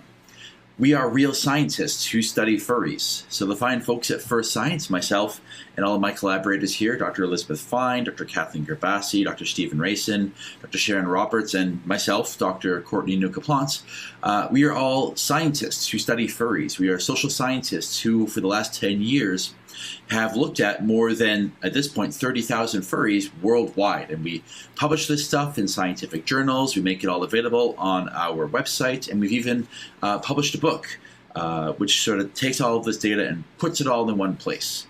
So we are legitimate scientists doing legitimate science, and we are not the only ones. So a huge shout out to Mikhail Dmitrovich Danilov, who's been helping us collect data on Eastern European furries. And thank you to Gao, who has been helping us to collect data on Southeast Asian furries. Some of their data will pop up throughout this talk. So fun fact number 2, jumping into it, furries are fans. So when we study furries, we are doing so from the perspective of fan researchers. We study furries as fans, specifically people who are fans of media that feature anthropomorphized animal characters. So that's our definition of what a furry is. There are other definitions that others will use. That's just the one we use for our research, which means if you use this definition, that a furry is a person who likes this stuff enough that they define themselves by it. Right? So you are defined in part by your interest in this topic. So it's an identity, not just an interest. It's not just, oh, you're a person who happens to like this show. No, you like it enough that you slap the label of fan on yourself. This also means that you decide whether or not you're a furry. Someone else can't really decide that for you. So fun fact number 3, furry media, when we talk about furry content, there's a lot more to it than just watching Disney movies, which is what a lot of people think we're talking about. As you delve into it, it turns out that furry media is pretty diverse, and what constitutes as furry media ranges depending on who you talk to, what context or medium you're talking about, which is not to say that there isn't Disney stuff in the furry fandom. To be sure, Disney is one of the top 10 biggest influences driving people into the fandom, whether it's the newer generation of furries getting into it through Zootopia, or the older generation getting into it through Disney's Robin Hood or The Lion King. The point is, Disney is responsible for more furries than, well, most other sources on the planet. Not just in North America, but sort of around the world. This is some of our East Asian participants sent to us by Gao. And you can see here that in a Malaysian sample and a Taiwanese sample, from Thailand, from Japan, you see the influences of Disney and Disney-esque movies and companies influencing what drove a person to become interested in the furry fandom. So fun fact number 4, despite the fact that they seem like the same thing, furries and bronies, that's adult My Little Pony fans, are not quite the same thing. This was a bigger deal a few years ago when the brony fandom was kind of at its peak. There's a big debate. There was a big debate in the furry fandom about whether or not furries counted as bronies or vice versa. This is notable because, depending on the sample you use, between 10 and 20% of furries will call themselves bronies. And in the research we've done on bronies, about 20 to 25% of bronies would call themselves furries, which means that there is some overlap between the fandom, but they also see themselves as kind of separate. Being a brony doesn't necessarily make you a furry, and being a furry doesn't guarantee you're going to like the show My Little Pony. What's interesting is that with the show My Little Pony ending, it ended last year, you have a whole contingent of bronies who are looking for a place to go. Right? They're looking for a place where their continued interest in the show will carry on and be acceptable. And it's likely that at least some of them will find a home in the furry fandom, a place where you can be a fan of Disney's Robin Hood or The Lion King from 20 or 30 or 40 years ago, and it's still kind of cool. You can still share and keep that interest alive with other fans. So that's an interesting development as we look forward to the future. Fun fact number 5, furries get immersed into stories more if they have furry characters in them. So if you take some kind of a show and you slap a furry character, a walking, talking animal character in it, furries will tend to find it more engaging, more immersive. Certainly that was the case in this study that we ran, where we asked furries how much do you get sucked into a story if it's got furry characters or not. And as a general rule, furries got more sucked into the stories with furry characters in them, in part because it's relevant to their interest. If you like this stuff, it's going to be relevant to you. In the same way that if you happen to be gay and a story has a gay character in it, well, you're going to find that story more compelling just because it speaks to you on more levels. So fun fact number 6, not only do furries get more drawn into furry-themed media, but furries, like everyone else, are influenced by the media that they consume. This is research based on something that we did a few years ago. Looking in this case, it happened to be at fans of My Little Pony. And what we found was that viewing My Little Pony, a show with these pro-social positive messages compared to other shows, like in this case we used Rooster Teeth fans for comparison, fans of an internet video-based series, the fans of My Little Pony, as a result of, or what we speculate is a result of consuming this media with a pro-social message, it actually was associated with more empathy and more charitable behavior. Right. So the idea behind this is that we are influenced by the things we watch. You are what you watch, in a way. And so, whereas I can say that I'm watching My Little Pony for research purposes, you can say that you're watching My Little Pony or consuming media with pro-social messages because it makes you a better person. So you're welcome for that. So furries like furry media, and they are influenced by whatever is in their furry media.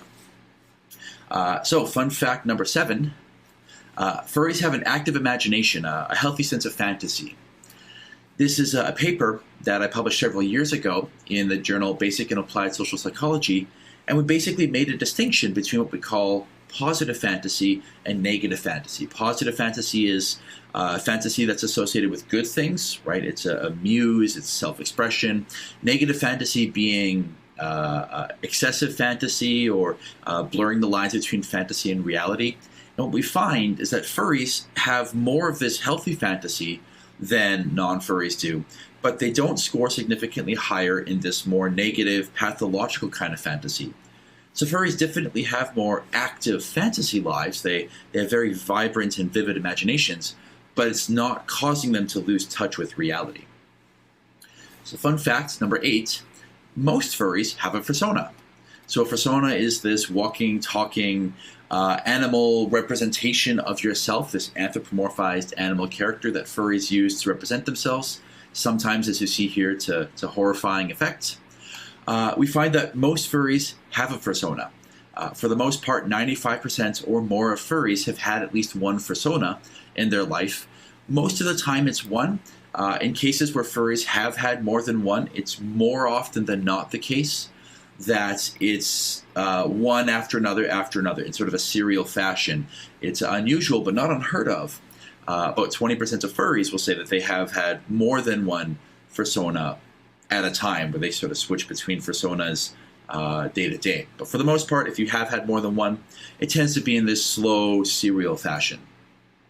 Likewise, around the world, we tend to find that in most other samples, furries also report having something akin to a fursona, the exception to that rule perhaps being Japan. But for the most part, in these other areas, furries tend to say they have some kind of fursona or representation of themselves. Fun fact number 9, on the subject of fursonas, fursonas are very meaningful for most furries. Furries put a lot of themselves into their fursonas, which is why you don't see a lot of furries with 50 different fursonas. Furries don't wake up one morning and decide, hey, I'm a dog, hey, I'm a cat, hey, I'm a bear. Furries tends to take their fursonas pretty seriously and put a lot of thought into it. We find, for example, that when we ask furries, hey, is your fursona very different from you or very similar to you? Furries say that their fursona reflects them very deeply, right? It's almost identical to them. And since we as people don't change overnight, our fursonas typically don't change overnight as well. This was very much the same in most of our other samples as well. So when you look at the Southeast Asian data here, again collected by our friend Gao, you can see here that across these samples, with the exception being Japan, furries tended to agree that their fursona was very similar or identical to them, more than to say that their fursona had nothing to do with them. Fun fact number 10, again related to this idea of fursonas. Not only do furries create fursonas that are similar to themselves, but they create fursonas that are similar but better than themselves. So in this figure, it reflects some data where we asked participants, hey, is your fursona an idealized or better version of you? Is it a worse version of you? Is it the kind of version that people say you ought to be? And what you see with the blue bars is that furries were much more likely to say their fursona is like a better idealized version of themselves. And when we ask furries, hey, is your fursona a worse version of yourselves, the green bars show furries overwhelmingly disagree with this idea. Your fursona tends to be a you, but a better looking, funnier, happier, sillier, more likable version of you that you sometimes strive for. And again, across the different samples here, we see very much in the same lines across the furries around the world tend to agree that their fursona is a better idealized version of themselves. So fun fact, number 11, furries tend to borrow elements of other furries' personas in the development of their own persona, and furries are pretty okay with that. When we ask furries, hey, do you think that should we set a rule that says you're not supposed to base your persona on someone else's persona?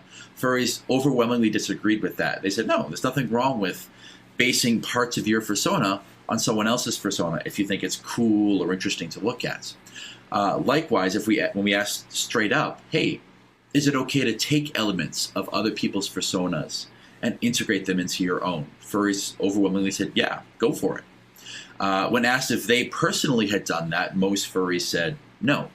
So furries are pretty okay with the idea of borrowing or taking inspiration from other personas, although many don't do that. They are okay with it, though. Fun fact, number 12 here. Furries are not Therians. So you may have heard the term Therian. A lot of furries kind of conflate the ideas or don't know what the term means, so we'll kind of clear the air here.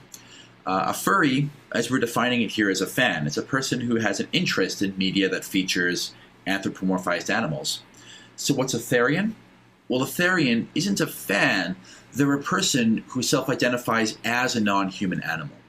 So they say there's something not human inside of them, whether it's being trapped in a human body or having this spirit or the mindset of an animal. The point is, something about them feels not entirely human. That's what makes a Therian a Therian. Furries typically don't respond that they feel not entirely human. It's also worth noting that while these are distinct definitions, while furries and Therians are different things, there is some overlap between them. About 7% of furries call themselves Therians as well. So you can sort of think of it like this. There are furries, there are Therians, and there are some furries who are also Therians as well. And again, this matters because depending on the questions we ask, we're going to get different responses from furries and Therians. For example, if we ask, do you ever feel not entirely 100% human? About 35% of furries will say yes to that question, but 86% of Therians will say yes to that question. So depending on the kinds of questions we're asking, it's important for us to know whether we're looking at furries or Therians, and that's why we can't just treat them as one and the same. So, fun fact number 13. No, Therians aren't just making it up. This is a question we sometimes get asked. Are Therians saying, oh, I feel not entirely human, just for attention, just to feel special or different? And the answer is no. We've done a study which has been published in Anthrozoos, in which we did a reaction time task looking at the way the minds of furries and Therians worked. And what we found is that on this reaction time task, which is pretty difficult to fake, we found that there were actual measurable differences in how furries and Therians responded when asked to categorize things like, animal, animal, human, animal, and then words like you, stranger, you, not human. And what we found is that essentially for Therians, the concept of me or myself is tied up with the concept of animal. Right? So at the very level, the basic level of how their mind is working, they are tying the concept of me with not human animal, which might explain the very strong feelings that they have about, I'm a non-human animal. So fun fact number 14, personas are usually anthropomorphized animals, not real animals. So it's very rare to find a furry who's just a generic wolf that looks like a wolf. More often than not, when we ask furries, hey, is your persona completely feral, completely like an animal, or completely anthropomorphized, or somewhere in the middle, furries tend to say that their persona is much more on the anthropomorphized side of things, which again makes sense because furries aren't fans of animals, they're fans of anthropomorphized animals, remember. Fun fact number 15, when it comes to persona species, across time, across pretty much every sample we've run, wolves and foxes are fairly consistently the most popular persona species, which doesn't mean that everyone is a wolf or a fox. There are certainly house cats, my persona being one of them. There are rabbits. There are dogs and birds and insects and scalies and dragons. There are all sorts of species out there, but pretty consistently, wolves and foxes are the most popular persona species. And again, around the world, when we look at these samples, we see wolves dominate around the world wherever you go. Every sample seems to have wolves as being the most popular fursona species, with other species tending to jockey for second, third, fourth place, usually some combination of foxes, dogs, cats, and dragons fighting over second, third, and fourth place.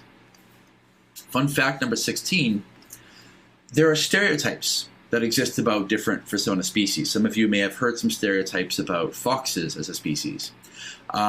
We've actually tested to see what some of these stereotypes are, and we found, for example, that the stereotype of wolves is that they are loyal. The stereotype of foxes is that they are sly or cunning or tricky. The stereotype of dragons is that they are strong. They're all about power. The stereotype of cats, kind of mixed, but the defining feature seems to be laziness, which, as a cat furry, I'm a little bit upset about. Dogs, again, associated with loyalty. Oh, everyone shed a tear for Seymour here. Aw. Rabbits, associated with shyness, with being timid. That's the stereotype of a rabbit. Otters, pretty one-dimensional. Otters, as it turns out, are all about having fun. So these are the stereotypes, but are there any truth to these stereotypes? Is it actually the case that people who pick wolf personas are actually more loyal people? And so that was the question we asked, and we ran a study to test whether or not these stereotypes were actually true. And what we found was that some of them are true, but some of them were not. Some of the ones we found truth to were the fact that wolves and dogs, people who have those as fursona species, do tend to describe themselves as more loyal people. People who describe themselves as foxes did tend to see themselves as sly and cunning. Bears and wolves were associated with being strong, which some people associate those species with. Foxes and bears were more likely to be men, whereas cats were more likely to be women. So the whole idea of the cat girl in anime seems to hold at least a little bit of water in the fandom. But there were also some surprising stereotypes as well that some people might not have predicted. For example, despite the fact that foxes are often treated as the promiscuous species in the fandom, it turns out wolves and dogs actually tended to be the most promiscuous. They had the most sex. They were also the most likely to be in a long-term relationship, so it's probably no coincidence, because studies in general show that people in relationships tend to have more sex. And as it turns out, rabbits weren't the species most associated with shyness. That, as it turns out, would be foxes. So, yeah, when it comes to these stereotypes, some of them are true, but some of them don't hold any water when you scrutinize or study them. And even the ones that are true, they tend to be fairly small differences. Fun fact, number 17, most furries aren't speciest. It's not the case that furries judge each other on the basis of their fursona species. Certainly when we asked furries, hey, would you treat another person differently because you knew what their fursona species was? That's the blue bars here. And the furry said, no, just because someone's a dog fursona or has a cat fursona, I'm not going to treat them differently. But they do feel, when you look at the red and the green bars here, they do feel that it tells you something about that person. So furries think, if I know you're a cat fursona, that tells me a bit about you, but I wouldn't treat you differently just because of your fursona species. So fun fact, number 18, most furries don't own a fursuit, despite the fact that we hear about fursuits all the time in the media, and we show off and talk about fursuits all the time. The reality is that most furries don't own a fursuit. Only about 28% of furries worldwide actually owns a fursuit. So despite the fact that sometimes people call furries those people who wear fursuits, the reality is most furries don't have a fursuit. So it's kind of incorrect to define furries as people who wear fursuits, because you're missing most of the fandom with that definition. Also, about 8% of furries create fursuits, so they've tried at least once to create a fursuit themselves. Fun fact, number 19, fursuiters differ a little bit from non-fursuiting furries. So we can ask, well, what kind of a person puts on a fursuit, and what makes them different? We tend to find that compared to non-fursuiting furries, fursuiters tend to describe themselves as being a little more more furry, more into the fandom, which doesn't mean that a fursuit makes you more furry, but rather if you are going to spend $2,000 or $3,000 on a fursuit, you're probably already a person who's more into the fandom. A person who's kind of just casually into the fandom probably wouldn't spend that kind of money on a fursuit. Women tend to fursuit more likely than men. Fursuiters tend to have even more vivid and active fantasy lives than do non-fursuiters. Fursuiters are less likely to describe furry as a fetish for them than non-fursuiting furries are. So despite the idea that, fursuiters are people who want to have sex in those fursuits, fursuiters are actually less likely than the average furry to describe furry as a fetish for them. Fursuiters drink more, and not just water, although you should because you become dehydrated, but fursuiters also drink more alcohol. They party a little bit more. What's also interesting is that fursuiters tend to say they have more problems socializing with people outside of their fursuit. So the fursuit can sometimes help be a bit of a crutch to help them interact with others. Fun fact, number 20, furries have a neat little ability, and that ability is being able to recognize furry faces and fursuit faces better than the average person. Someone had asked us once, hey, are furries really bad at recognizing human faces? So when we did a study and we compared furries and college students when it came to recognizing human faces, furries did just as well. But what furries were really good at was recognizing and distinguishing furry faces and fursuit faces. So furries just have sort of a special ability because of their experience to distinguish between different animals and different fursuit faces, but it's not to the detriment of their ability to recognize human faces. So fun fact number 21, the fandom is full of content creators. The furry fandom is a participatory culture, which means unlike other fandoms where one or two people get to decide what's canon in the fandom, in the furry fandom, right, there's no centralized organizing force. There are thousands of small independent content creators. Speaking to this point, 38% of furries do some kind of visual arts, 29% do some kind of writing, 17% are musicians, and 8% are YouTube creators. So yeah, furries do a lot of content creation, right? Not one person deciding for everyone, hey, here's the furry art that we're all going to agree is the canon of the fandom. Fun fact number 22, when you look at furry artists, like fursuiters, furry artists tend to be a little bit different from other furries. Namely the fact that furry artists are more likely to be women than to be men. They are much more likely to be transgender or gender nonconforming. There is research suggesting, a furry had once asked, could you look at a piece of art and figure out the gender of the person? We tested that. Absolutely not. Furries are terrible at doing this. You might as well roll a die because furries just can't seem to do that from the style. Most of the time, artists were artists before they were furries, so they've been doing art for years and then stumbled into the fandom, but they typically identified as artists first. Artists tend to congregate together, so if you're a furry artist, statistically about half of your friends are also furry artists. And despite the misconception that the furry fandom is all about sex, only about 17 to 18% of artists say that most of the work they produce is erotic in nature. Fun fact number 23, furries spend a lot of money on a lot of different things. We always talk about fursuits as being the thing that furries spend money on, but as it turns out, furries spend a lot of money in general. The blue bars here represents, when we ask furries, how much have you spent in the last 12 months on these topics, and red bar says, how much would you be willing to spend if you could? What we see here is that furries tend to spend several $100s a year on average on things like artwork, whether it's physical art or digital art, which furries tend to be more willing to spend money on. Erotic artwork, furry supports other furries on Patreon, typically to the tune of about $50 a year. But artwork pales in comparison to other things they spend money on.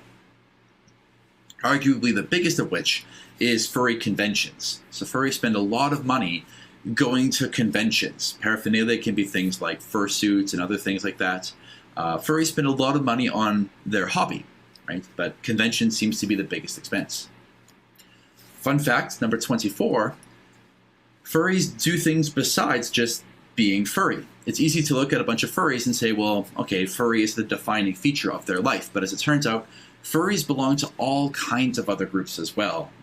Most furries are gamers and science fiction fans. There's a lot of anime fans and writers and artists and content creators and even sport fans and My Little Pony fans and musicians. There's a lot of different subgroups within the furry fandom.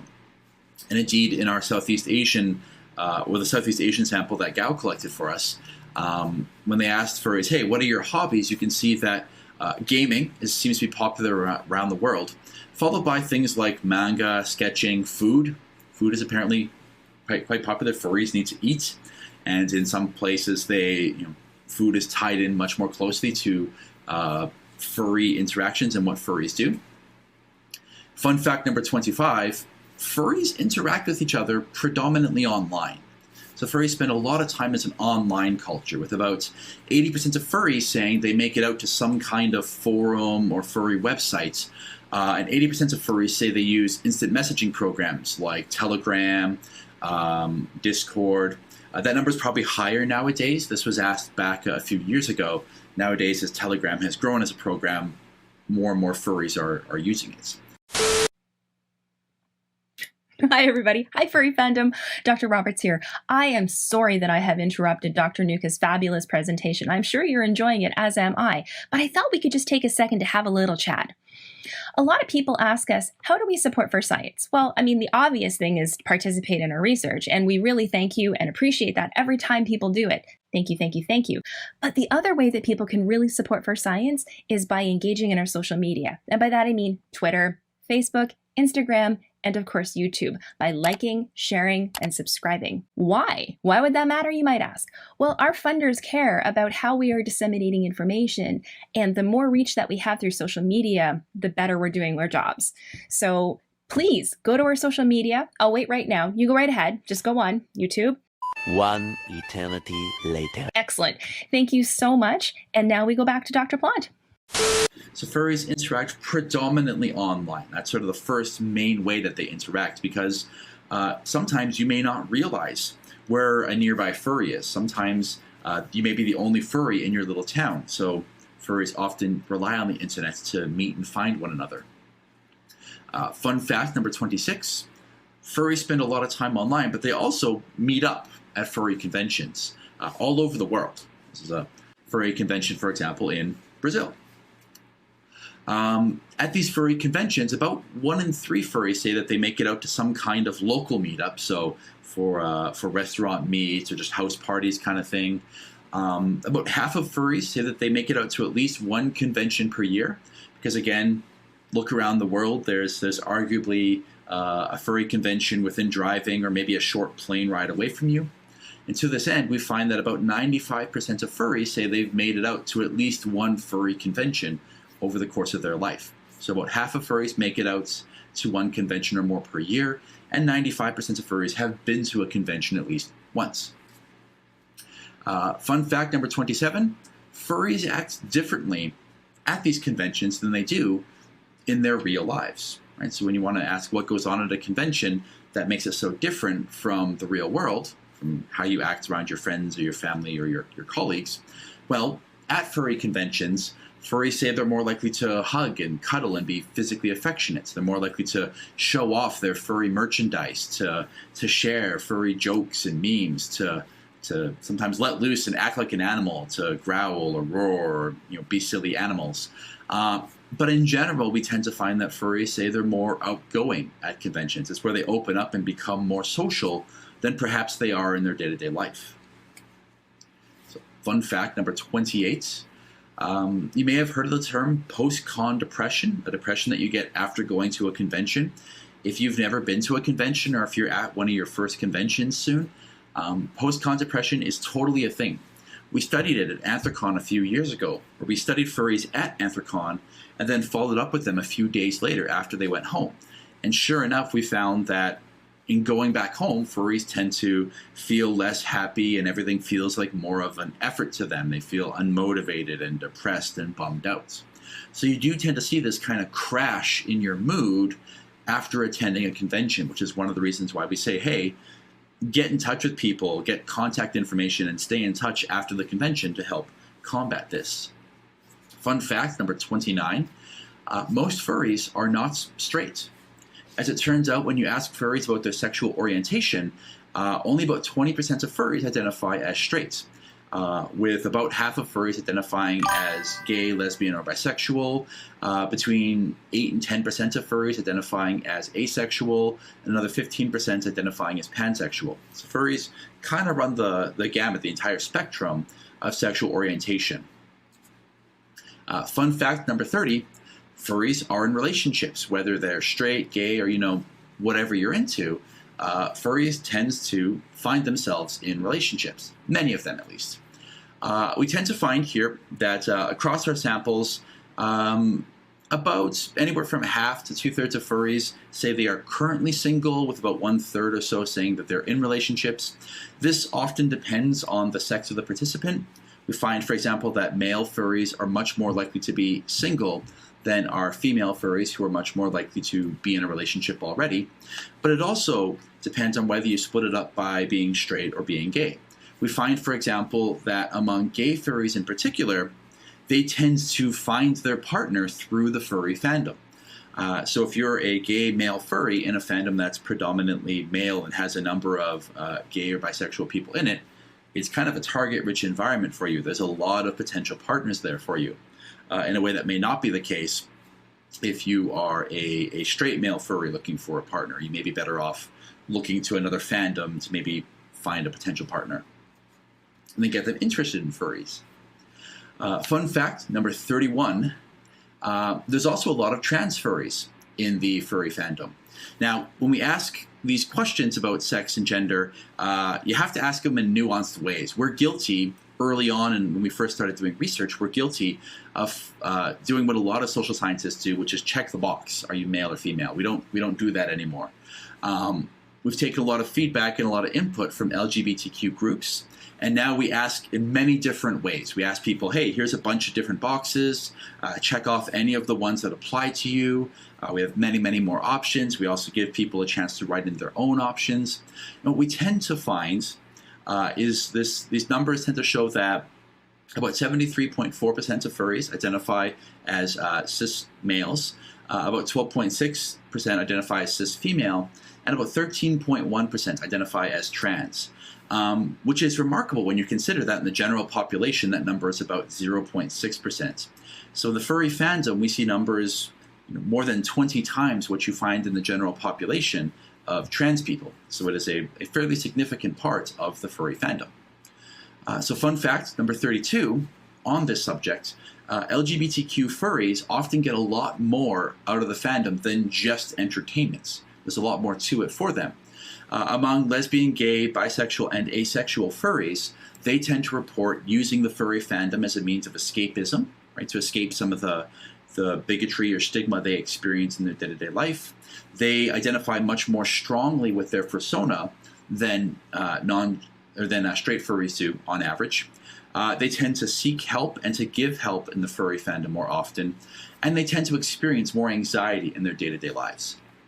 Looking at trans furries in the fandom, compared to cisgender furries in the fandom, trans furries are, as I mentioned before, more likely to be artists, also more likely to be therians. Trans furries identify much more strongly with their personas, in part because if you're struggling to sort of have your physical body manifest as the way your gender identity manifests, a persona can be a really useful way to have others see you the way you want to be seen. Moreover, trans furries are more likely to seek help and receive help from the furry fandom, but also to offer help as well. So fun fact number 33, furries experience a lot of stigma. They get picked on quite a bit in the media. It's not hard to find examples online of people picking on furries. When we study bullying in furries, we find that furries are much more likely to have a history of being bullied, not just currently, but also in the past, going back to their teenage years. About 62% of furries report significant bullying when they were younger, as compared to 40% of non-furries. And we're not just talking about being sort of taunted or made fun of, we're talking about being physically beaten up too in many cases. And this is even after controlling statistically for the fact that furries are more likely to be gay or transgender, which also earns you a lot of stigma. In the Russian sample that was provided to us by Saren, or by Dmitry rather, Russian furries report a lot of this sort of assumptions that people make about them when they find out that they are furry. For example, about 68% of furries say that people, when they hear that they're a furry, people assume they're a zoophile, that they're sexually attracted to animals. About half of furries say that people assume that they have a mental disorder just by being furry. 42% say that people assume they're gay just because they're a furry. 42% say that people assume they're a sexual deviant because they are a furry. And 36% say that people assume they are a corrupter of the youth, and that they're somehow corrupting youth by being furries. So it should surprise no one, based on this research, that when we ask furries, hey, if people knew that you were a furry, would they disapprove? Compared to other fan groups we've studied, like anime fans or sport fans, furries are the most likely to say, yeah, if someone found out I was a furry, they wouldn't take it very well. So fun fact number 34, the furry fandom shelters, protects, and ultimately has saved the lives of many furries. Because we know from research that a history of bullying and being picked on is one of the worst things you can do for a person's psychological and physical well-being. And yet when we compare furries to non-furries, furries look the same as anyone else with respect to their well-being. And we think a good explanation for this has to do with the fandom itself. That furries find other furries in the fandom who become their social support network. So when life is tough and the chips are down, furries have this community of people who are there for them. And that's one of the best predictors of health and well-being. So in a journal article that we published a few years ago, we had this lovely quote from a furry in one of our studies that I think nicely summarizes it here. If you feel unaccepted, if you've contemplated suicide, I've had those dark times. I was seriously contemplating it, and once I found the fandom, it saved me. I want people to know that we may seem weird, but there's always someone to help and accept you here. And that, in a nutshell, is why we think the furry fandom is this big protective force. And fun fact number 35, related to that idea, well, community in this sense of fandom is the biggest reason to be a furry. When we ask furries, hey, why are you a furry? And we ask them to list the reasons, we see that the number one reason, even more important than the art itself, is the sense of community and belongingness that it provides. That's what drives furries to being furries and being involved in the furry fandom, is because of that sense of community. So number 36, as a group, furries tend to be fairly young. So in our own research, we're not allowed to study minors. And what we find is this distribution that looks like this. A lot of furries in their late teens, early 20s, and as you get older, it tends to fall off quite a bit. Now, we can't study minors, but other people who aren't us have been able to study minors, and you see pretty much the same distribution. A lot of furries in their late teens and early 20s, and then it falls off as you get into your 20s, your late 20s, your 30s and 40s, which is not to say there aren't furries who are well into their 40s, 50s, 60s, and even 70s. Right? People have been going to furry conventions since the 1980s at least. So number 37, related to this idea of age in the fandom, ageism is totally a thing. Ageism, that is treating people differently on the basis of their age. And what we tend to find, this data suggests here, that furries tend to like to hang out with people their own age. If you're a younger furry, you want to hang out with younger furries, not older furries. If you're an older furry, you tend to want to hang out with older furries, not younger furries. And if you're between the age of 25 and 35, that's a pretty sweet spot to be in. 25 in particular seems to be like the place to be. Everyone wants to hang out with 25-year-old furries. Fun fact number 38, the furry fandom demographically isn't really getting older. And what I mean by that is that when you look over time, compared to other fandoms like the brony fandom, where you see over 5 or 6 years, the average brony getting about 5 or 6 years older, in the furry fandom, it tends to be a fairly flat line. Right? As time goes on, the furry fandom only slightly creeps up in age, which suggests one of two things is happening. It could be the case that older furries are leaving the fandom, which keeps it kind of young, or it could be the case that younger furries keep pouring into the fandom. The fandom is growing predominantly from the influx of younger furries, and that tends to squash down the average age of the furry fandom as it continues to stay young on average. Fun fact 39, furries come from all walks of life, including religious backgrounds. So in our North American samples, we tend to find that furries are about 1/3 atheist agnostic, 1/4 Christian, about 10 to 11% pagan or Wiccan, and then a whole bunch of other stuff.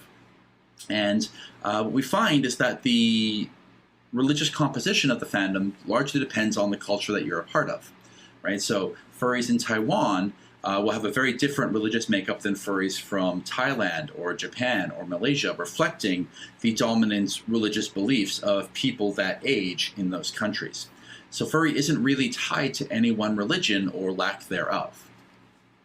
Fun fact number 40, related to the idea of religion, furries come from all walks of life politically, although there tends to be a bit of a liberal slant to the furry fandom. So and this data was predominantly taken in North America, so keep it with a grain of salt there.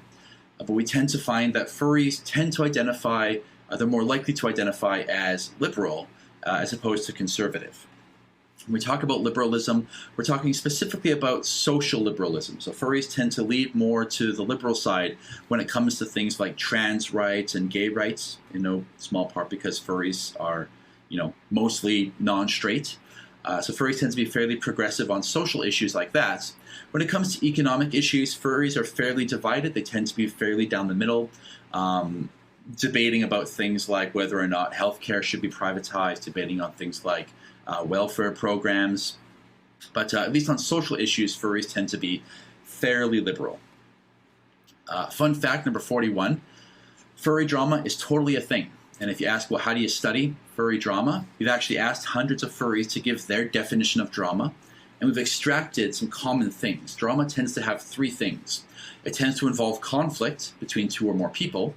It tends to be something small that gets blown out of proportion, and it tends to happen in public, right? So either online or at a con or in a place where other people are around, which causes it to blow out of proportion.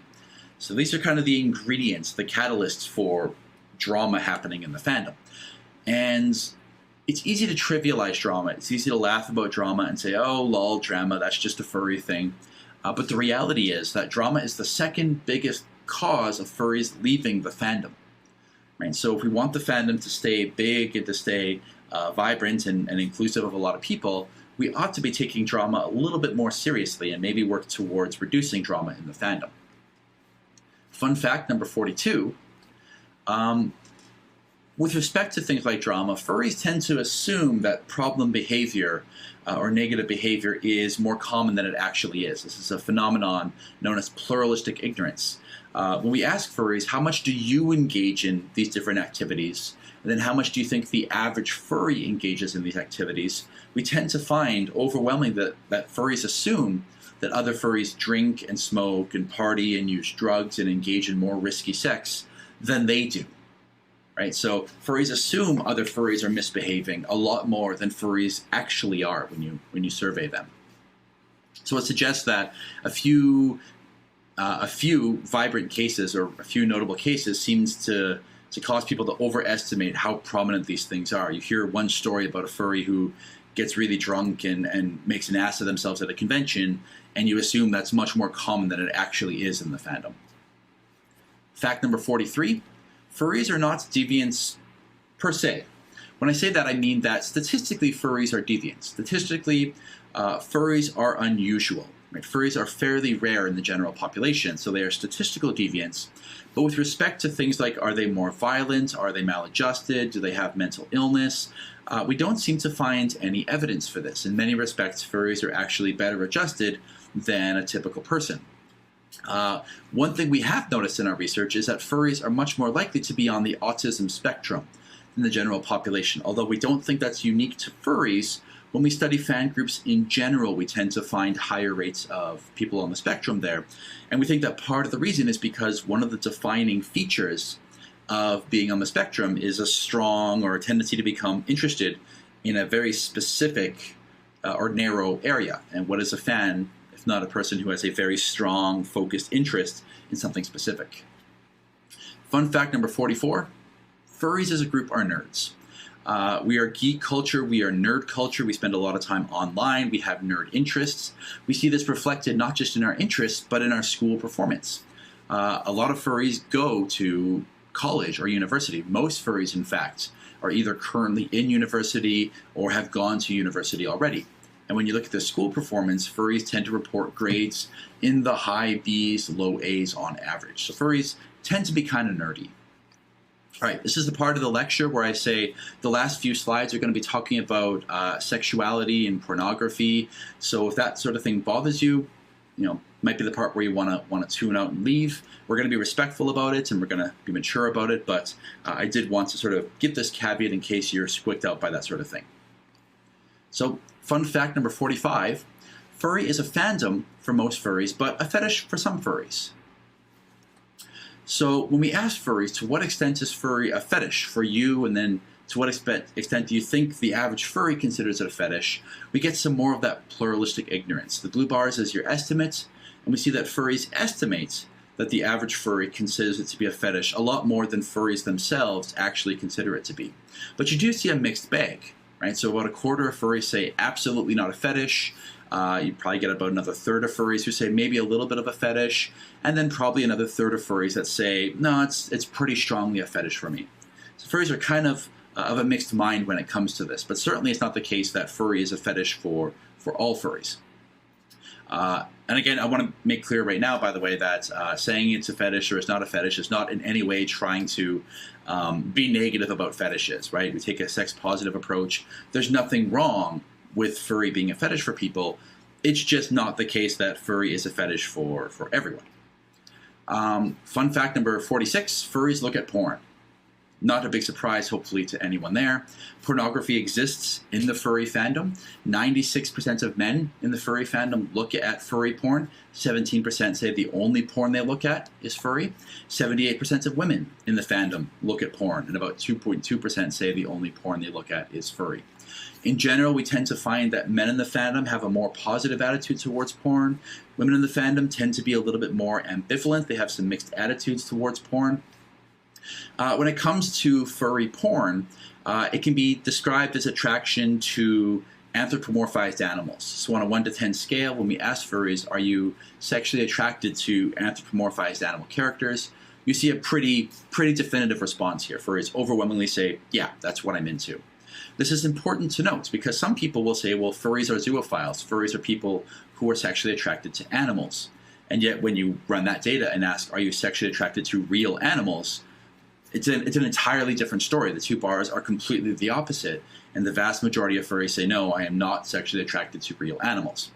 Which is to say that a small percentage of furries would call themselves zoophiles. That's that 7, 8, 9, 10 on the right side of the figure there. Those folks, you would say, probably do have strong sexual attraction to animals. Definitely not the bulk of the furry fandom. Fun fact number 47, furries look at porn, they like porn, but they're not primarily motivated by it. Their interest in fandom isn't motivated just by porn. When we ask furries, hey, when you look at furry arts, do you only look at the non-pornographic stuff or the pornographic stuff? And what you see is a slight preference for the pornographic stuff. But for the most part, furries don't really have a strong preference. They just like furry art. And hey, if it's got a good-looking character, all the better. Just like if you like science fiction or if you like video games and there's a good-looking character in your video game or in your story, hey, all the better. And when we ask furry, hey, is porn the reason why you're a furry? Is porn predominantly why you're here? Which is what you'd expect to find if it were more of a fetish. We tend to find that for about 10 to 15% of furries, that's very much the case. Yeah, I'm here for the porn. That's what this is about for me. For the vast majority of furries, though, this really isn't the case. And again, if you remember from before, when we asked furries, why are you here? Community was one of the #1 reasons for it. And again, around the world, this tends to be the case. When you ask furries around the world, it's the art and the community that tends to drive the interest. Japan, again, being the exception. You see here that in Japan, fetish was the #2 reason to drive a person's furry motivation. So maybe in Japan, it would be accurate to say that furries are much more likely to be driven by a fetish than elsewhere in the world. Number 48. As you may have expected from furries being very interested in pornography and very open about this sort of thing, furries are very positive and open about sexuality and about kinks. So when we asked furries, hey, list any kinks or fetishes you might have, we tend to find that about, depending on where you put the label, between 40 and 55% of furries would call themselves into BDSM. Bondage, discipline, sadism, masochism. Different people have different terminologies for those acronyms. We see other different fetishes as well. Everything from vorophilia, the eating of your partner, to water sports, transformation, shape-shifting, all fairly popular fetishes or kink. Well, I say fairly popular. Most furries don't have these, but among the kinks, they are some of the more popular ones. To address some of the ones that people often conflate with furries, we find that zoophilia is about 6.9% of furries identify as zoophiles. Again, it's important to note that the philia is different from the action. So just because approximately 7% say they are zoophiles, it does not mean that 7% have sex with animals. The attraction and the action are two very different things, something to keep in mind. Fun fact number 49, as we draw to a close here, I want to remind you that there is a place that you can go to learn more about furries. If you go to First Science, firstscience.com, our website, that's where you can find all of this information there. You can follow us on YouTube. All of this information, all of our new study information is available on our social media and on our website. We make this data available. All of our new findings get posted there. Any of our publications get posted there. Information about our up-and-coming studies, if you want to participate, are all available there as well. So definitely go check us out. And fun fact number 50, I have to say furry audiences are hands down the best audiences to give a talk to. I'm a professor. I teach for a living. And as much as I love teaching to students, I always get a kick out of teaching furries about themselves. So thank you very much for the opportunity to give this talk. I'm sorry I couldn't be there in person. It's always much more fun to interact with the audience live. But nevertheless, thank you for listening. I hope you'll check out our website and our social media. And I think if this plan has gone according to plan, I guess there should be time for some Q&A. So I'll turn it over to the folks running this thing to hopefully switch it over to some Q&A. So thank you very much. All right, thank you so much for that wonderful presentation, First Science. You are now live, and thank you also for offering to answer our questions. Sure. So if anyone's got any questions in the chat or whatnot, feel free to fire away, and we'll endeavor to answer them. Buddy, it's Sharon. I'm here too. Oh yeah, sorry, I completely That's okay. I'm used to being forgotten. That's why I have to force my way into. By the way, did everybody remember to go on our social media and follow First Science on social media? All right, so we do have questions streaming in here. Good. Let's see. So Baboshi asks, how many furries are fat furs? That's what I want to know. I don't know. We haven't, I guess it depends on whether you're talking about the label of fat fur or whether you're talking about like a BMI sort of thing. We have asked about BMI in the past, although there's a lot of questionable thing, Dr. Roberts could probably tell you better about the BMI and all of the problems associated with its use. BMI is a poor measure, although I mean it's just a basic place to start. And I think at one point we were starting to look into some of that. I think I came across some of that data just recently, and there seemed that there were some body image challenges that I think we could investigate a bit more in this, but we just got on to other research topics based on grants and things. So it's something that I'd like to come back to. I just haven't had a chance to do it yet. But we haven't specifically asked about, again, if the label fat fur, we've not asked that before, although it's interesting. We could certainly ask about that in the future. So thank you for your question. I wonder if there's a way to I would like to know more about the way that people are thinking about that terminology before we would begin on the process of asking that to make sure we're doing it right. So if anybody has any information on that, send it our way so we can get a bit of background. That'd be great. Yep. And then we have transmogrified. I'm assuming that's transmogrified. Asks, what research would you like to do in the future? And I'm a big fan of furry research myself, but so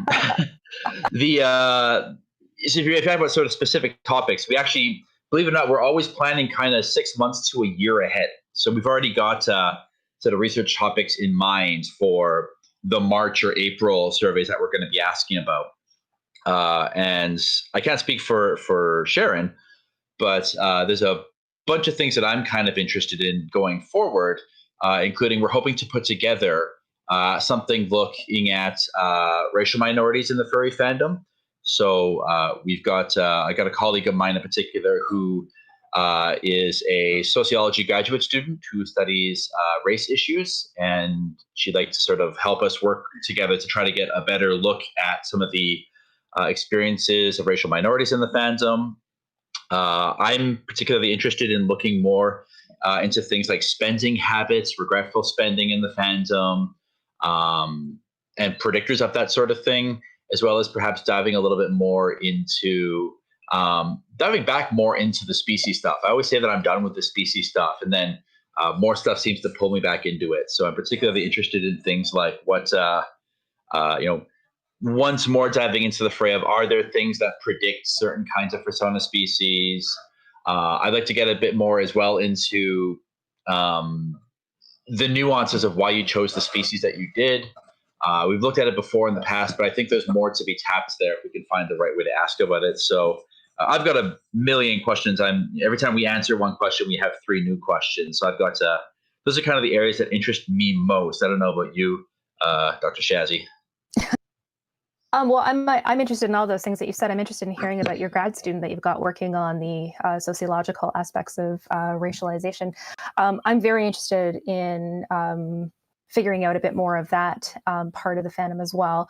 I'm curious about seeing if the representation within the fandom is being captured adequately by our surveys. And I think one of the ways that we could do that would be partnering with a convention and working with them at the back end from the time before they are putting together their registration. And by, we'd have to have the ethics approval, of course, to do that. But I think it would be really interesting to see representation within the fandom, if that's being captured by our research, B, representation of con staff, and whether that's fair and equitable as well. I think those are some ongoing questions I think that came up out of all the political activities this summer that I'm very interested in following up on. And so I'm quite interested what Nuka's got going on there. I'm also interested in trauma, and I'm trying to figure out good ways to study trauma ethically. So I'm in the what I hope to God is the last term of an MSW at this point that I've been picking off for about 4 years part-time to be able to be better qualified to do that. I'm dedicated enough to this idea of studying trauma and what I believe is resiliency within the fandom, probably navigated through persona. That I wanted to do it ethically and got a degree, or almost got a degree, another one to just all that's that. commitments. So those are some of the things that I'm. So one of those things that I've been, you do 12 years of school. What's another 4, right? So yeah. Yeah. I wanted to mention one more thing too before we go to the next question. One of the things I've been really interested lately too is in generation gaps. I found some really interesting qualitative data in the last survey, looking at when there are discrepancies between younger furries and older furries. What do they fight about? What do they disagree about? And we're starting to see some interesting trends there. If you pay attention to our research next year, we're going to be focusing a lot more on questions of why do these generational rifts exist? How big are they? What sorts of things amplify them? So stay tuned for that. Let's see. So Mr. Squeezable asks, have you done research in depth with other types of with other types of fandoms and cultures, and if so, how do they compare to the furry fandom? The answer to that is yes. Yeah, as a matter of fact, yes. A lot of the work that I do with, or that we do rather, with Dr. Stephen Rayson, for example, we do studies on anime fans and the My Little Pony fandom. Those are kind of the big ones. We also occasionally do research with Star Wars fans. Typically, as students of ours become interested in studying other fan groups, we end up branching off and looking at more. We published a book on the Brony fandom, which is available, and we are currently in the process of publishing a book on the anime fandom as well. So we've studied them in probably not quite as much depth as the furry fandom. We've been studying furries for, God, I think over 10 years now at this point. And if you look at Dr. Gravasi, she's been studying it for another 3 or 4 on top of that. So we've been doing that for the longest. In terms of how do they compare to the furry fandom, the general rule, at least from a psychological perspective, is that these fandoms are largely interchangeable, right? So what we tend to find is that fandom is fandom is fandom. They often scratch many of the same psychological itches for people. So if people have a need for human interaction, and so whether you're an anime fan or a furry fan or a sports fan, right, the people you engage in your activity with provides that social support. People often have a need for self-esteem, right? So the fandom, regardless of what you're a fan of, provides that sense of self-esteem for people. So from a psychological perspective, many of the same itches get scratched across these different fan groups. So in that regard, they're kind of interchangeable. But there are little idiosyncrasies that make each fandom kind of unique. So we find in the My Little Pony fandom and the furry fandom, for example, pro-social values are really, really strong in those fandoms. They're strongly associated, especially among bronies, for example, with things like charitable behavior and like donating blood and such. Whereas you might not see that to the same extent in the sports fandom, but in the sports fandom, they may be a little bit more about things like, working out and athleticism or something. So there's little idiosyncrasies that make each fandom different. But the general rule is they tend to have more in common than they have differences, which is also why you see so much overlap between these fandoms. It's not too difficult for a furry to also move into the anime fandom, move into the science fiction fandom or the fantasy fandom. So I don't know if you had anything to add to that, Sharon, or. I think that's pretty fair. I've been just delving into some of the things around bullying for actually this book on the anime fandom, and I've been doing some comparisons of furries and anime fans specifically. And although there are differences in bullying between these two groups, the self-esteem is pretty equitable among them. So that's one thing. I noticed that the furry fandom seems to also have better identity resolution. And that's always been something that's really interesting to me. And I think it has to do with the self-created identity that furries engage in. So there's a lot of deep reflective sort of introspective work that goes into figuring out like the details of fursona. So, that little freckle that's on someone's fursona, it has a story behind it. And there's like a reason why it's there. And those details have been really, have been processed and thought about. And I think that the community piece is similar, but that self-created identity piece that is unique to furries, I think has added benefits to it over some of the other, what we would call other created identities. So if you're an anime fan, it's typical for you to cosplay as, favorite character.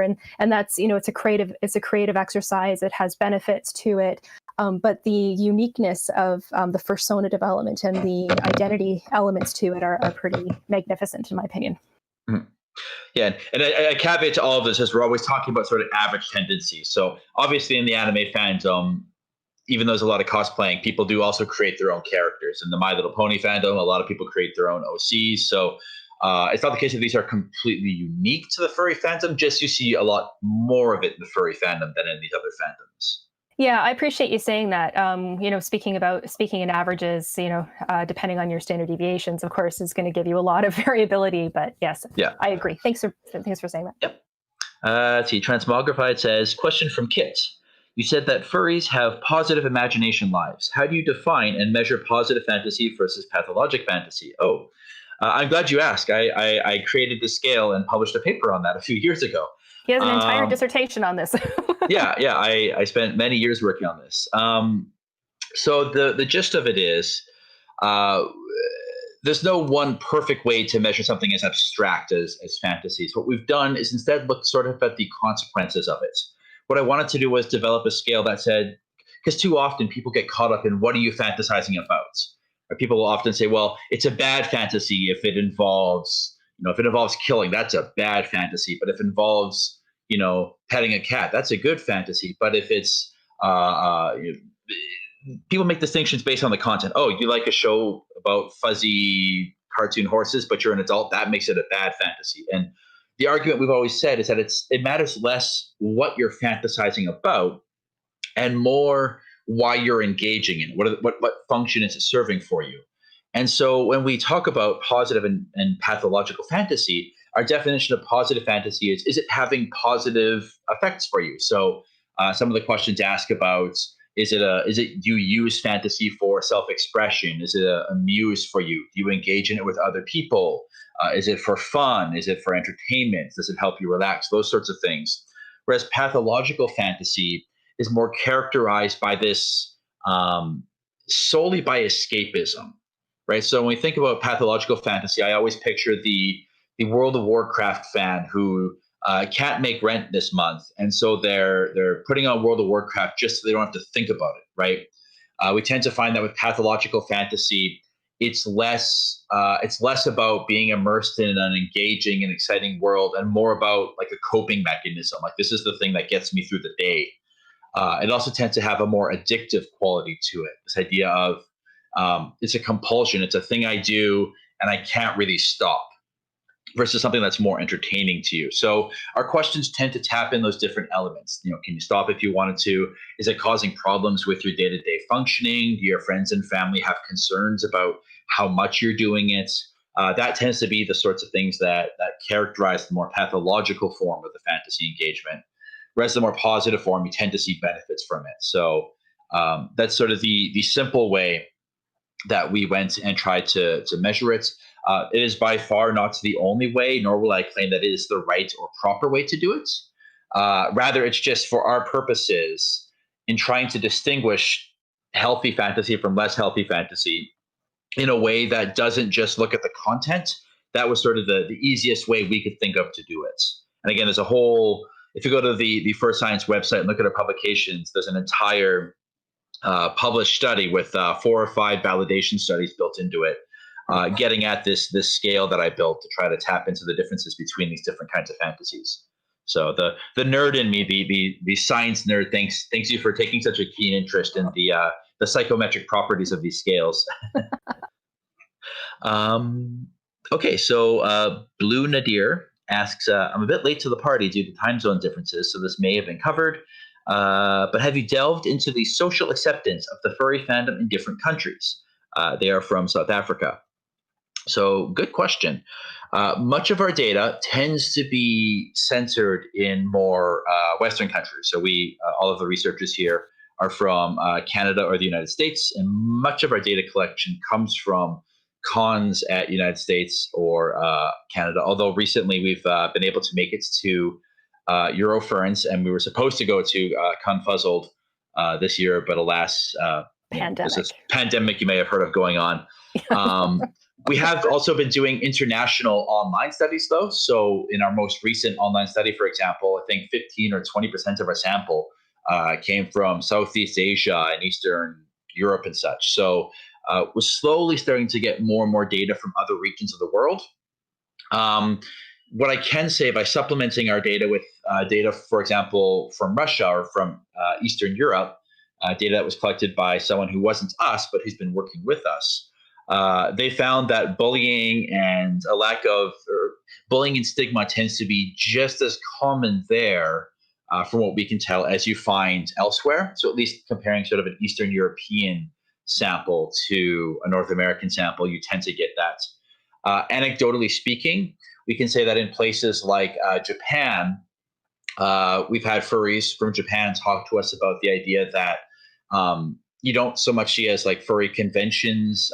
Furry gatherings tend to be much more small and localized. Like, hey, a bunch of furries might go over to their friend's house, but you wouldn't necessarily go out and have a parade or go take over a bowling alley or something.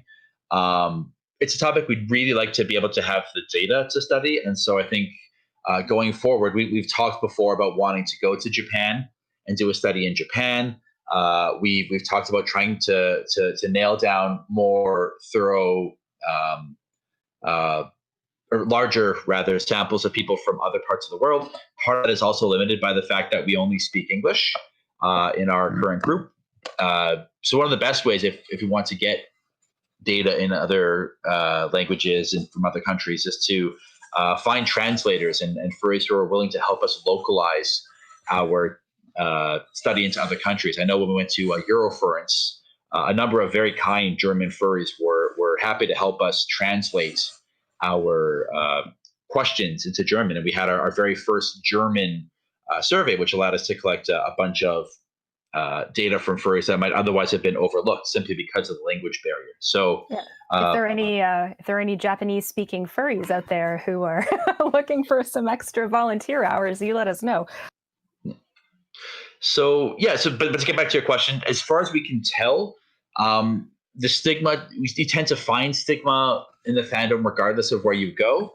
It tends to be much in the same thing as what you find here, whereas people assume it's either like a sexual deviancy of some sort, or they assume that it's some kind of mental illness of some sort.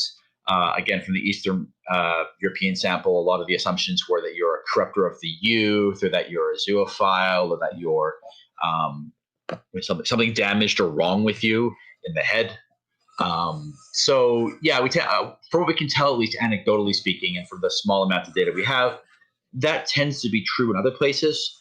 Getting into the nitty gritty of it is going to require a lot more study, and it's something we're looking to do in the next few years as we make contact with more and more furries around the world, and we continue to grow our network of contacts and resources on the ground.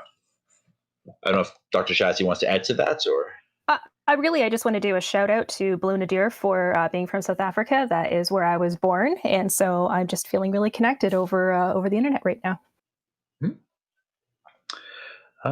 So I don't see any more questions. So I don't know if you want to give it a minute and see if folks have any more questions, or. Nuka, what are you working on right now, publishing wise and data wise?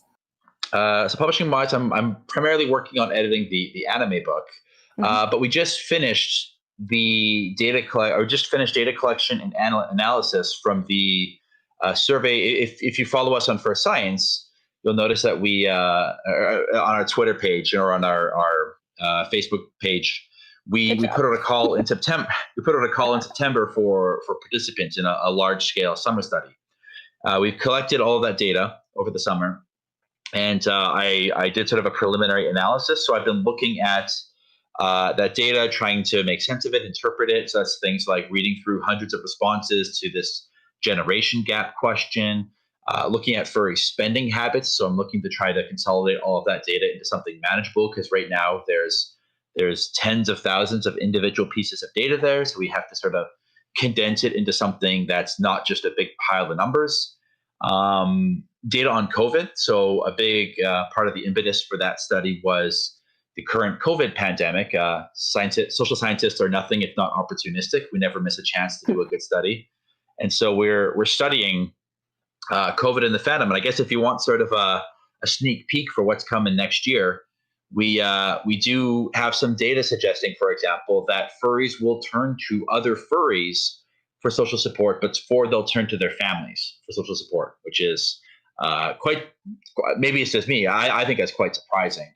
And interesting, and speaks to the depth of the connections furries form in this fandom. So that's one of the things I'm working on right now. I also have a student who is interested in sort of continuing on with this research, looking at coping as how furries cope within the fandom and their overall well-being, and strategies that furries use to cope, and comparing that to other fandoms. So one of my honor students is doing a project comparing furries to Star Wars fans. And the next month, we're going to be collecting the Star Wars fan data. And then hopefully at around November or December, we'll be collecting data from furries to sort of compare to the Star Wars fans. So we'll keep you keep you in the loop there. How about yourself, Sharon? What are you up to in the next little bit? Well, actually, I've been pretty interested in just going through some of the anime stuff, but specifically within that of relevance to this conversation are the furry anime conversation or comparisons. And I was starting to dig into some of the data that we've got on transgender well-being in the two different fandoms, and I'm finding it really fascinating to see how these fandoms seem to have such protective factors for transgender folks. I think that's really, really interesting. So, I'm actually just staring at a graph right now, and in the furry fandom, people who identify as trans are basically doing the same as in terms of self-esteem as women in the anime fandom. And so I find that really neat, because there aren't that many studies of transgender folks that are big, that have lots of numbers in them, but the ones that do exist are pretty, they're pretty heartbreaking to see, the kinds of outcomes as inevitably a result of stigma and discrimination and harm that others are doing to people who are transgender. So I'm pretty interested in this element of it, and that's something I'm looking forward to digging into a little bit more. So specifically that element of it. The question that was from Blue Nadir about, how fandoms are, how people are perceiving their own way of being seen internationally and differences between that. I think that's a great idea. I like that idea a lot. So I'm going to probably be taking some time to look through the data that we've got and see if there's any way to analyze and categorize that. We'll have to basically just see what the numbers look like from countries. There was another really good question here that came up from Kit, Transmogrified, or Kit via Transmogrified. Do you think that virtual cons will go away when the pandemic ends, or do you predict that they will become a permanent part of the fandom? Great question. Love that question. And in fact, I'll sort of do a loop around here. This very same question is being asked right now of professors, because currently this semester I have to do all of my teaching online. So I'm used to teaching in front of a class of 100, 120 students. Because of the COVID crisis here in Canada, and in particular in Quebec, where I'm from right now, it's particularly nasty right now. They have us all. yeah, we're having a race right now. Yeah, right. But we're all teaching online, and there's been a big question about what's going to happen. Like, do we ever get fully back to normal or not? And one of the things that's been nice about the experience, if anything nice can come from this, it's that it's allowed us to see opportunities that maybe we'd never considered before. In doing all this online teaching, for example, I'm realizing that, hey, it's kind of nice to be able to supplement my in-class teaching with some of these online things, right? I would never have made the push to try recording myself in advance for my students if I'd not tried this before. And so it's changing the way we're thinking about teaching, and I imagine it's going to change the way we think about doing conventions as well. One of the things we've often noted is that there's this sort of fear of missing out that happens among a lot of furries, where all your friends are going to the convention, but darn, I can't make it this year, or I live just a little bit too far away to make it out to that convention. And so it's nice to be able to have something online like this, right? It's kind of helped us to realize that, hey, you can be from a different part of the country. You can be, if you can't make it financially this year, you can still be involved. And we've seen that at many major conventions. You've maintained the sense of community by allowing these online versions of the convention to go on. So I think even if we don't have fully online conventions necessarily once things get back to normal, I would be incredibly surprised if we didn't learn some lessons from what we're doing now and say, hey, why can't we have the masquerade from Anthicon be something that gets, I think in some cases too, I don't know if Anthicon does this, but I'm pretty sure some of these things get streamed online, or at very least they get recorded and posted online later. But for some of these bigger events, especially, I don't see why they couldn't be streamed and made more interactive. So certainly, I think a good convention will roll with this, use it as a learning opportunity, and integrate it into more conventions. I think it helps boost your numbers too, if nothing else. So Well, I don't know if you have any thoughts. Yeah. Yeah. I have seen a lot of the conventions doing their best to make their conventions more accessible by having an online presence, and that was going on for a couple of years before we got into COVID. I think that, and now I'm just going to put on my sociologist hat here, and I really appreciated your structural functional analysis, Nuka, of what's going on in terms of the consequences and solving some issues. But I think what's going to happen is that I think the financial state of the world and work opportunities have just been catapulted into change because of what's happening with COVID. And I'm not trying to be pessimistic about things. I'm a sociologist. What I forecast are probably some pretty significant work changes that are probably going to be permanent. And a lot of people are going to be affected by them. It's going to take time to rejig that, whether it comes down to like a universal basic income or, whatever. We need to find some answers. But I think what that means is that there's going to be a greater disparity between those who have extra resources and those who don't. And if this fandom has taught me anything, it's about this desire to be inclusive and to be kind and generous. And I think that those kinds of economic conditions are going to be a reality for a lot of people in the world. And that I can foresee the fandom doing its best to try and sort of make up for some of that, the disparity between those who have the resources and those who don't by being more inclusive in this way. So I do think that we will see a continuation and probably specifically more interactive as opposed to like just straight streaming. I think more interactive stuff will be happening as a result of this. I do think that we will see conventions again someday. Yeah, but I think we can that hope. I think the accessibility issue has really come to a forefront with this, and I think it'll be something that gets solved. And speaking to that, you just prompted a really neat idea in my mind.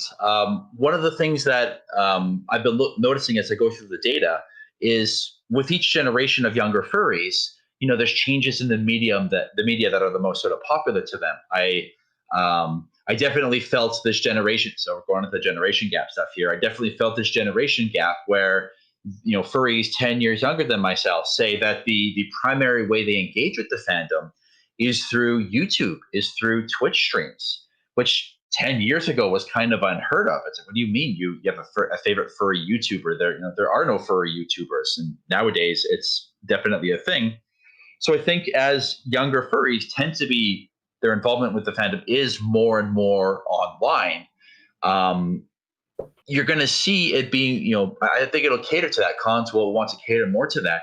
And it'll also make these cons more accessible to younger furries, right? Mm-hmm. To the 15 or 16-year-old furry who, they can't get permission from their parents to go to a furry convention in their states or across the country. It might help them sort of get their foot in the door in the fandom at a younger age. So I think that might be a really neat opportunity for the fandom to be able to bring younger folks into the community sooner, rather than saying, well, wait till you get to your first con or your first local meetup. At least it helps them be a little bit more involved sooner. I was going to ask you, Nuka, I know that the questionnaire from the summer had COVID stuff on it. Anything striking coming out of that data, or haven't you had a chance to get to that part yet? With respect to the age generation stuff yet? Oh, just the COVID. The COVID stuff. Yeah, we had COVID questions on our last survey. Yeah, we find that furries in general are doing pretty okay and coping pretty well with it all. I mean, all things considered. The kinds of concerns they have are the kinds of concerns you'd expect. So concerns about severe disruptions to their day-to-day life, but also their long-term plans. We tend to find concerns about their economic sort of viability. Things like, can you pay rent in the next month? Are you going to be able to pay off those student loans? I mean, these things were already pretty tumultuous for a fandom that's predominantly 18 to 25. Financial insecurity was already a problem. Yep. Because sort of in the wake of the 2008 financial crash, we never fully recovered from that. Youth are the first to get fired, last to get rehired, hit the hardest by economic crashes all the time. Yeah. So it was already a rough situation financially. So this is just gonna compound that more. But it's also interesting again that furries turn to the fandom for their social support. That was the one of the biggest sources of social support for them. Mm-hmm. I think you're going to see a lot more. I mean, you see this among younger people in general too. There's more instances of younger people, instead of trying to get a house for themselves, hey, let's get a house for 3 or 4 of us, or hey, let's get a bunch of us to share an apartment together. A lot more of this, we're in this together, sharing resources and pooling our resources. And I think you'll see some of that as sort of a byproduct of this. It's like sociologists could see this coming 25 years ago or something. Yeah. Archer Pupper mentions here, I'm not exactly a younger furry, but the furry Twitch community helped me not be a closeted fur. Yeah. So, I mean, when I say younger furries, I don't mean only 16 to 17-year-old furries. What I mean is compared to, say, the 30 and 40-year-old furries who've been around for 10 or 20 years, it's the 18 to 25-year-old furries who are much more, I think, in tune with, the YouTube scene, right? I can name on one hand the number of furry YouTubers I know. I don't think I've ever actually sat down and watched a full Twitch stream of anything before. So I'm dating myself and sound like an old fogey here, trying to talk about this stuff. But certainly in the fandom, it's a much more online fandom. And I mean, the fandoms always had kind of this online element, but it's a lot more dynamic. So the online portion of the fandom was often either chat rooms or forums or websites like Fur Affinity and sharing art and comments on that. But more and more, you're seeing the sort of live stream, Telegram kind of fandom or live stream fandom where there's interaction moment to moment with other furries, and more sort of furry celebrities, I think, who aren't just artists, right? When we think of furry celebrities, we often think of artists, but more and more, YouTubers, right, and Twitch streamers are making up a bigger and bigger part of what you might call a popufur or a furry celebrity these days. So. Of all of that online interaction, we have to wrap things up. We want to thank our hosts for having us. Yes, thank you very much. We also want to just send in a request to go to Twitter and Facebook and YouTube, all at For Science. And please follow us. It really helps us, like I said, with our funding and with our final reach. So thank you so much. Thank you, everyone. Yeah, for taking some time out of your weekend to listen to us talk. Absolutely. That was a wonderful, wonderful presentation. And thank you for sticking around to answer questions, too. Not a problem. Have a good weekend, everyone. Happy to. All right. Thanks so much. Bye, everybody. Bye. The next stream that we have up is Art and Chill with several of our artists. We will get that set up in just a couple minutes and be running with that around 5:30.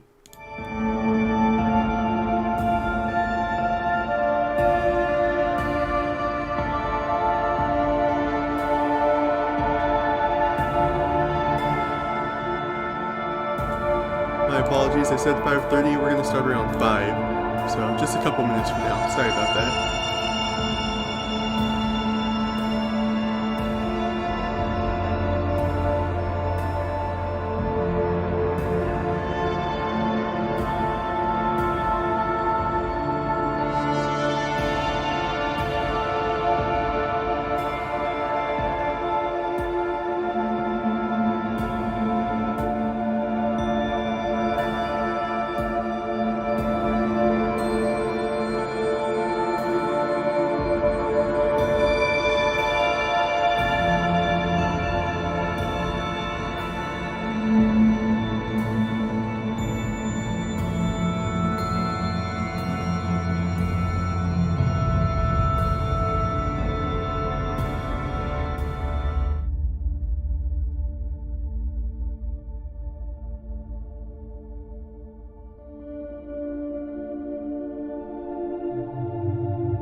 All right, everyone. Here we are with the multi-stream. I'll go ahead and finish getting Discord set up, and here we are to just chat with some of our artists and watch them do art. Yes. We're gonna art together. Oh, I see me in the corner. Oh, there's the other one. Ooh, Two more. Come on.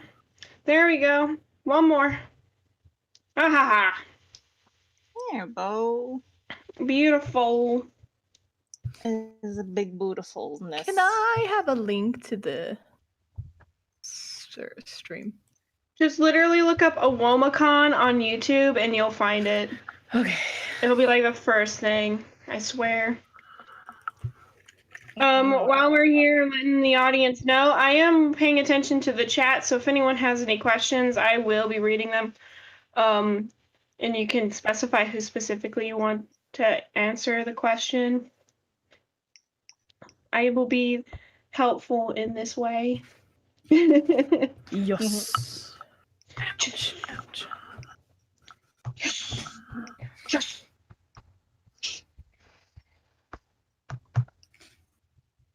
So how are you guys doing today? I am tired. I am tired. Me too. I know you didn't actually go to bed, I think. I went to bed, but I could not. If I fell asleep at all last night, it was like one of those like where you're like half awake still. You know, and I can still like consciously think, and I was aware, and I distinctly remember consistently throwing the kittens off of me because they do this thing where they try to climb up on my face and lick my nose and nostrils and my mouth, and it's really uncomfortable and awful. But they're precious babies, but it's super not great. But yeah, I don't think I got a lot of sleep last night either because it took me an entire hour after the one shot last night to get back to bed. Because I made the mistake of drinking an energy drink to stay awake during it, and yeah. You didn't drink it like soon enough. You like waited too late to do it. Yeah. I'm out of alcoholic beverages too, so I won't have that tonight. That makes me sad. Oh, I don't like that. Hold on. If caffeine. I got soda. You know what? Yeah. I'm just gonna. Yes, they are the worst. It feels like I didn't get any sleep. Mm-hmm. Where's my stuffs? Hold on. I would take too many pictures of all of my artwork. I need to organize it. There's a good reference that I just saw, and now I don't know where it went.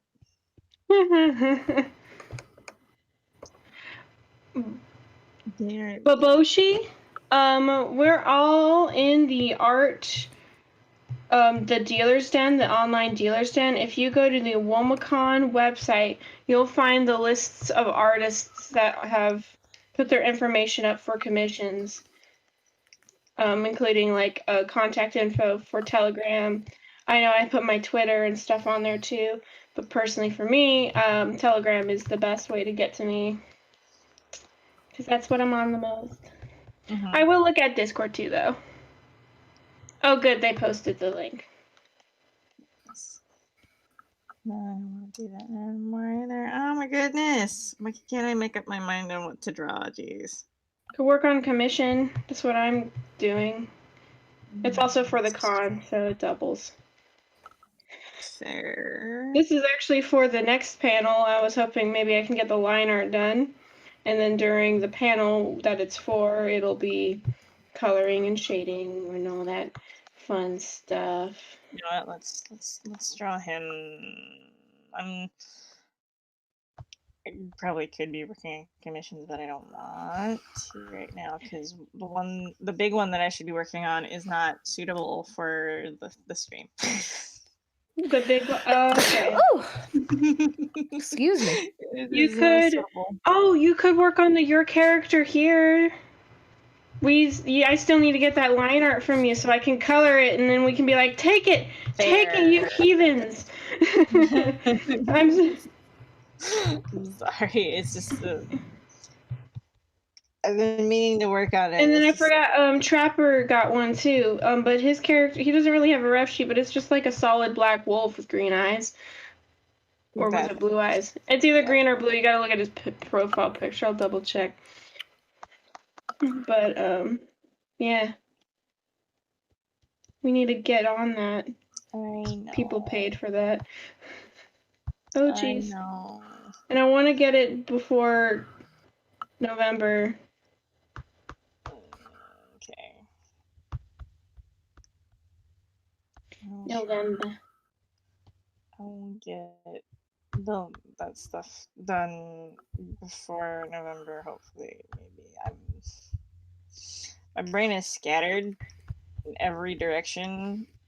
Better go pick it up. I don't know. Yeah, you better go get it. I don't know where any of these are, so it's like really hard to do that.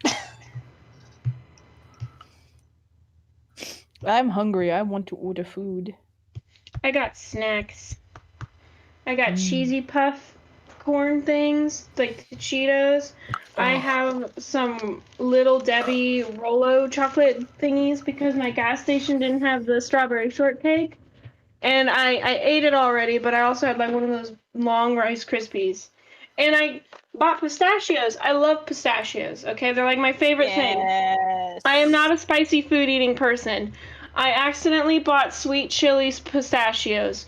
They're very spicy. They remind me of like hot fries, but they also taste really good. So it's really conflicting for me. But I like them, so I'm gonna eat them. They're tasty. I like hot fries.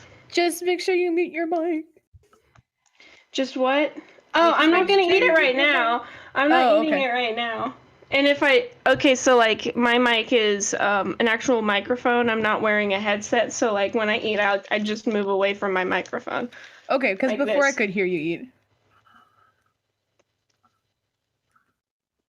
Okay, never mind. I can't hear You hear you. that? Okay. The only thing you probably would hear is the loud snapping sound of me opening the shell. Yeah. It's the chewing that really gets me, though. That's the only thing.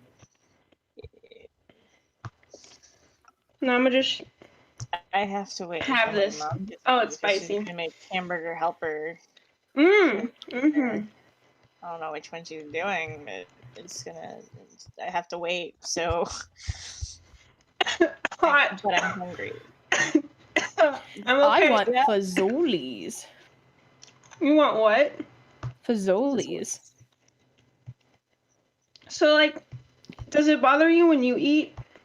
It does sometimes. I just have to make sure that I try and do it as fast as possible, which is why I inhale my food most of the time. Oh, that's so weird, but that sucks. I'm sorry. No, it's okay. It happens. Like, yeah. But I bet you'd be like really good at like fast eating contests because you have a lot of practice. Don't threaten me with a good time. When you like love that but hate it at the same time because like everyone's eating around you, but at the same time you're also eating. Yeah, that's the stuff that doesn't bother me is when everyone's eating at the same time, so I don't have to hear it. It's just like everybody is eating, so you can't really tell who's eating what. It's when I can hear it, and it's the only sound in the room that really bothers me. You know what? I always thought looked really good was like the hot dogs in any cartoon that had a hot dog eating contest. Oh. And like, you know how they engulf them? Yeah. I'm like, man, I really want some of those hot dogs. I want to inhale these hot dogs too. I bet that like somehow it just sounds satisfying to me to just inhale a hot dog. Yeah, that does sound really good. Right? It sounds delicious. Yes. I'm gonna get 12 extras. I'm gonna get 12 extra breadsticks. Bread. That is. I'm Italian. I like bread. Let's crack the shell. Did you hear it? Bread. No, I didn't hear it. It's fine. I'm a pro.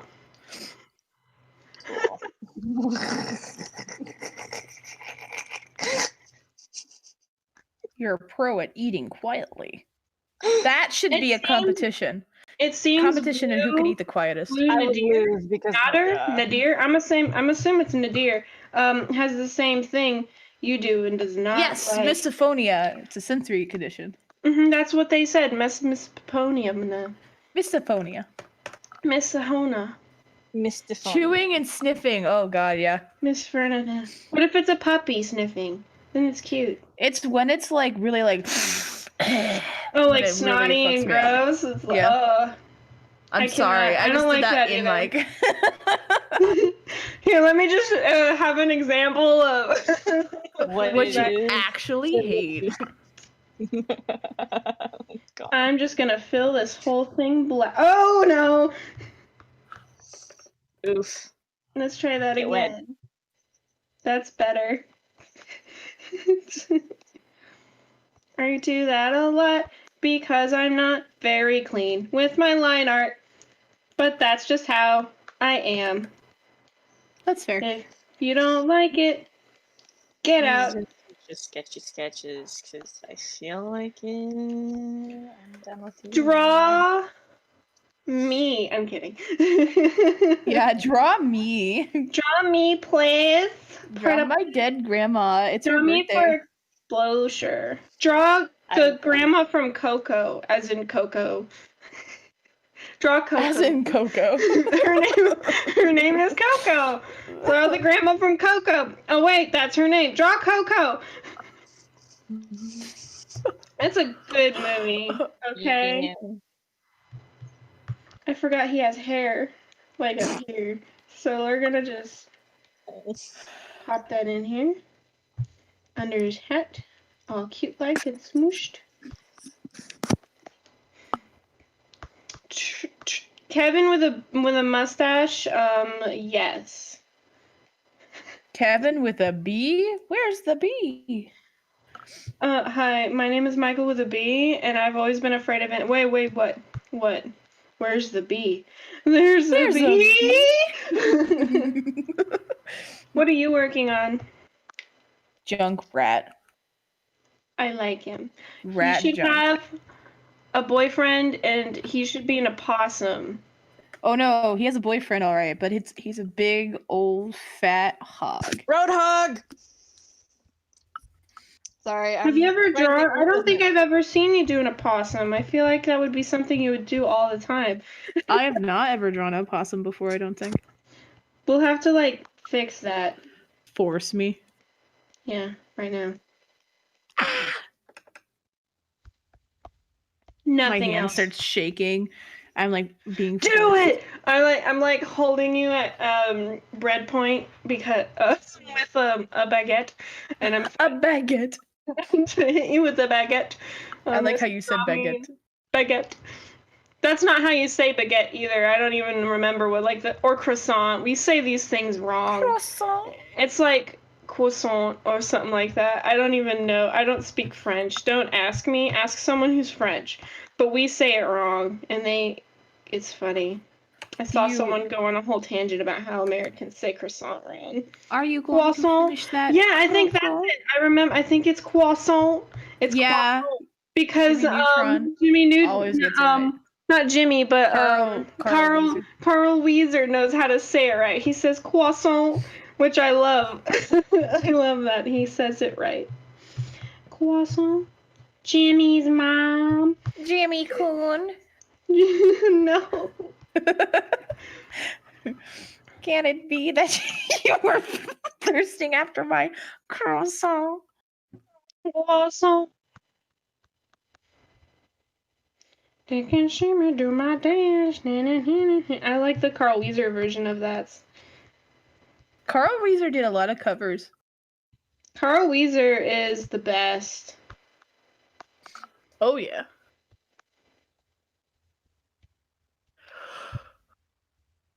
I really liked his other friend whose name I can't remember. Gene? Is it Gene? Gene. D.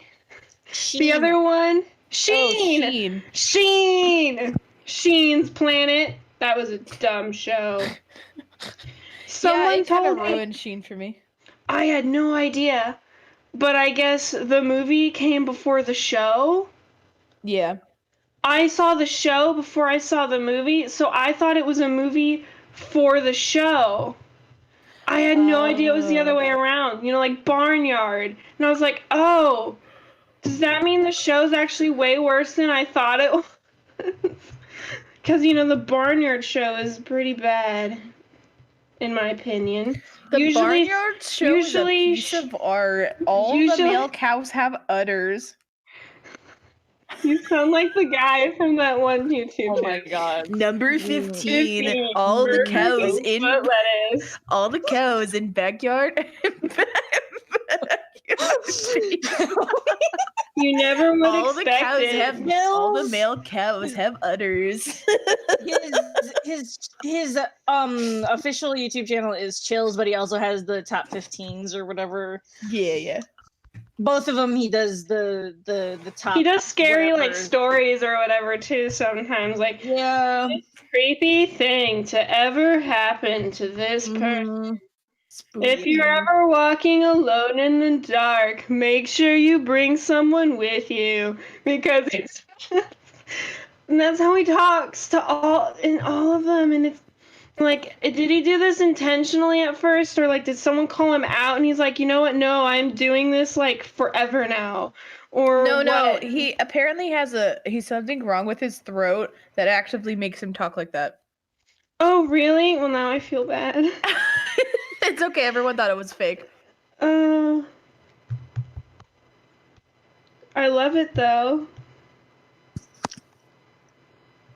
Sorry, I would have spoken sooner, but I'm trying to eat.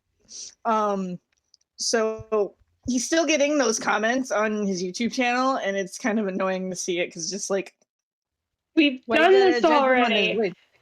It's like, what have you been doing? Hey man, can you like not talk like that? Okay, you're talking kind of weird. And it's like, yeah, I know, bro. Is that a rat? It is I'm a rat. asking Alex, actually. I know yours is a rat. Sorry, like I said, I'm trying to quickly eat my nuggets so that I don't have to worry about bothering Thorn. But yes, it is a rat. I am Should I also draw a rat eating. too? Here, I'll draw a rat real quick. Yeah, let's all draw rats. It's a really bad rat. He's gonna be mad.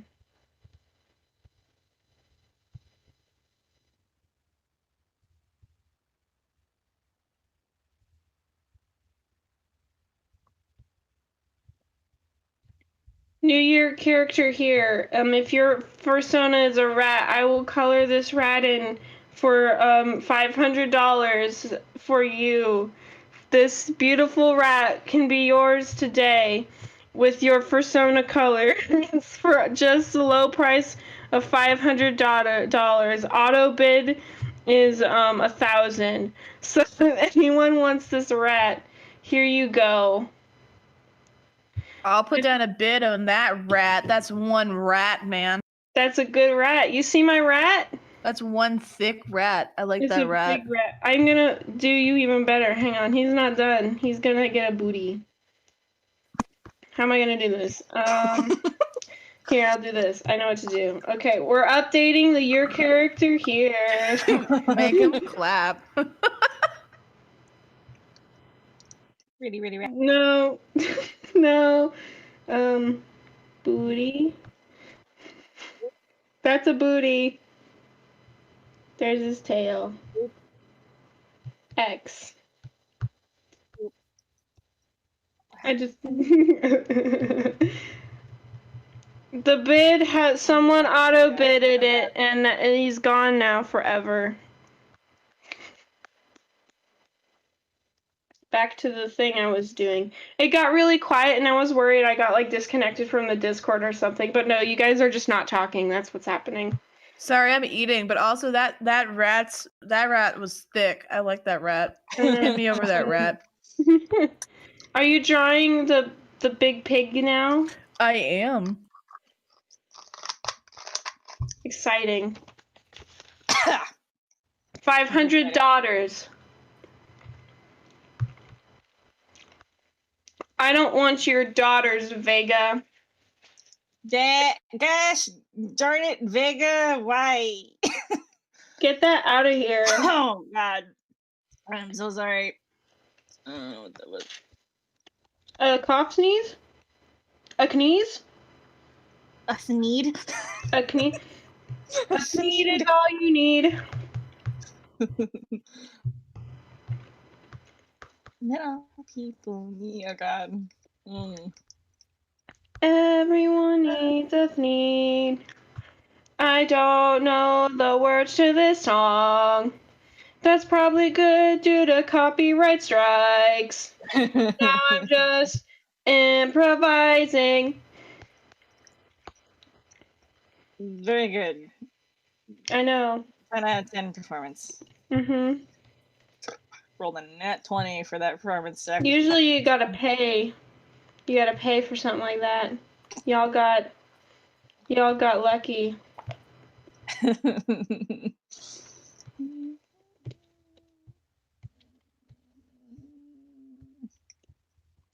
It's supposed to be my D&D rat, but it doesn't actually look like him because I haven't drawn him like in a while. So is everyone a rat? Oh my goodness.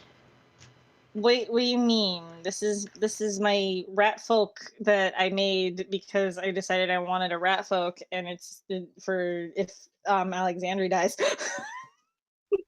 Oh, he hasn't died yet, so I haven't used him yet. So it's I supposed thought to it was be. gonna be for the one shot, and I was like, "You're gonna be a rat too." I'm not a rat for the one shot, but like, I'm not part of the one shot, unfortunately. I didn't. I cry for you. I didn't want to hog any spots for anybody else who wanted to play. I can't remember how I ended up on that one shot. I know I'm in the Halloween one, but my character's kind of required, sort of, for it. Is it?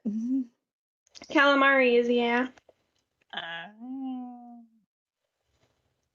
This rat was cute. I like rats. I want a Rats are rat. nice. I know. I was kind of telling myself once I lose the guinea pig, the next small animal I might get is a rat. I want a rat. Just. But I have like 3 cats, so I'm probably not going to get any more animals after the 3 cats. I wish I could take one of the kids, but I can't. I wish you could too. Someone please take one of these kittens. I want kittens, but I can't because my cat's a mini pants. He is. He's a bully.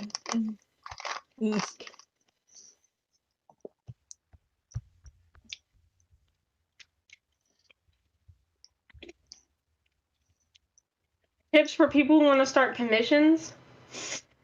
I don't remember how I started. It just kind of happened, I think.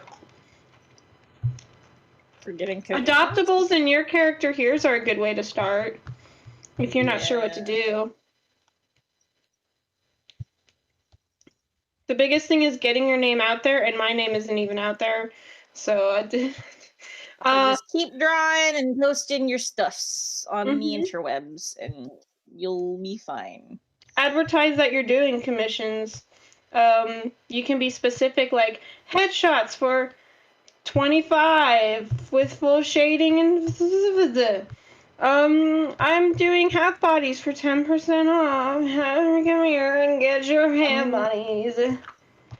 I'm doing PFPs for $20, and then you can get a second one for 10. Buy 4 get 2 free.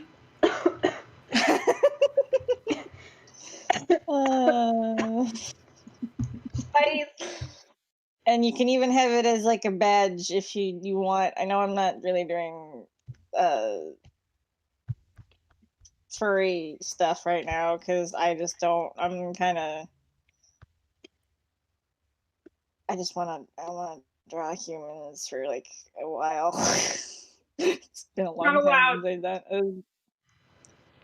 I'm sorry, but I like I can draw humans real nice. They look nice. You could draw a human tip that I don't even know what they look like. Huh? I don't know What? the human version of Tip. I don't know what they really look like. In my mind, I always What? picture their face blurred out.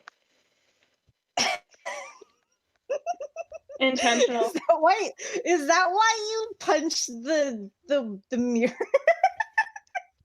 Oh no, I punched it because for one, I don't like looking at it, and for two, I didn't want anyone else to see it, even though it's probably on my mind. I'm a monkey, and I'm like a paranoid. I don't want people to know. That's like the major part of their thing, is they're not gonna tell anyone about it. So like you're gonna have to, as the DM, you're gonna have to like make everyone find out somehow by having something happen. I don't know. Dude, that was what you dude. I'm gonna tell you right now that I am already doing that with one other character because he decided he wanted to be dramatic. I love it. Is that why he was following me? I was suspicious. I was like, why is this one guy still here? Like, okay, everyone else left, but you're kind of cool just hanging out. Oh, he helped me with these lizards. Like, that's the only reason that I was like, his thought process to like help the lizards around the end there, even though like the whole time he wasn't fighting except for when they attacked him. The end he decided to fight because like he helped him earlier, so it was like I might as well shoot these lizards. Are you talking about Caleb? Yes. The one that's like the rogue boy. Yes, I keep confusing Caleb with the other the demigod. What's the Alanus? Alanis?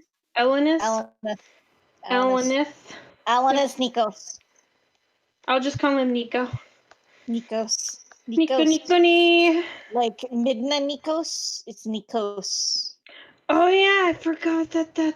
I love that. It's probably not real. Anyway. I don't know who I'm drawing right now. I'm just gonna. The nose looks really weird. A bald man or woman or they them.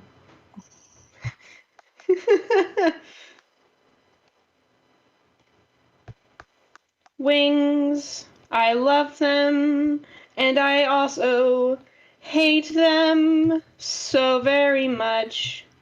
They're pretty. Yes, and some artists can draw like the best gosh darn wings I've ever seen. And then there's me. Wings are so pretty. We're gonna simplify. Probably. Yep. Because the jaw just does not. Nope. Nope. Come on. Do my thing. Come on. The thing that you were talking about that they're gonna kind of figure it out. Does this have something to do with the thing that you didn't tell me, but that we're gonna have? I don't know, the thing with the stuff with my character. Well, it's just there's some parallels that I'm seeing between some stuff and yep. I can't really Here's the say deal though. anything Browning about also messaged me last night and was like, "Are they like gay or something to get?" What did he say? Hang on, let me find it. It was funny, and I was like, "Dude, I could totally see it because they have such a weird dynamic, but it's like really amusing." Are you you're talking about Caleb and No, Tip and Tippin the German dog. Trick Von Rotten. I'm never gonna call him by his name. I'm just gonna forever call him Bird Dog because I know his character doesn't like it. Okay. Where was it?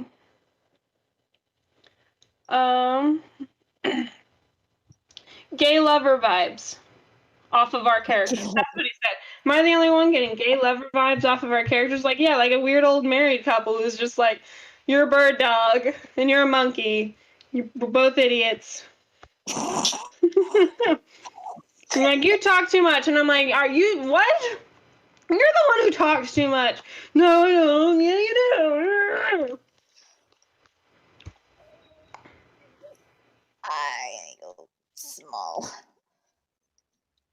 But yeah, we'll have to see how that goes because there's other stuff that I think could work too. Between your character and Blake's character. Like who's not a fairy. But I can't say a lot about it. Spoilers. It is big spoilers because I'm not allowed to do it because I'm a good DM and I don't reveal. If he wants to talk to me about it, he can. I But told he's got to him talk to me about it. I told him he needs to talk to you about it because I could hit him up. I could be like, "Hey, I heard that there's a thing that you wanted to do." Hey, go like this. Hey. Do it! I dare you. He's in the thing. I can just PM him and be like, "Hey, sup? I heard about a thing. I don't know anything about this thing, but I heard about a thing you wanted to maybe do with our characters or something." Yeah. Just so you know, Chip is not looking for a relationship right now, but we might be able to work something out in the future. That was a joke. Isn't that exactly how we kind of worked it through that with our characters in D&D? Just like Alexander was not looking for a love interest at all because of what happened, but then it's just like, neither was Akira. Akira was more like, I'd pay PG-13. I'd go out and have dinner with that for one night and one night only.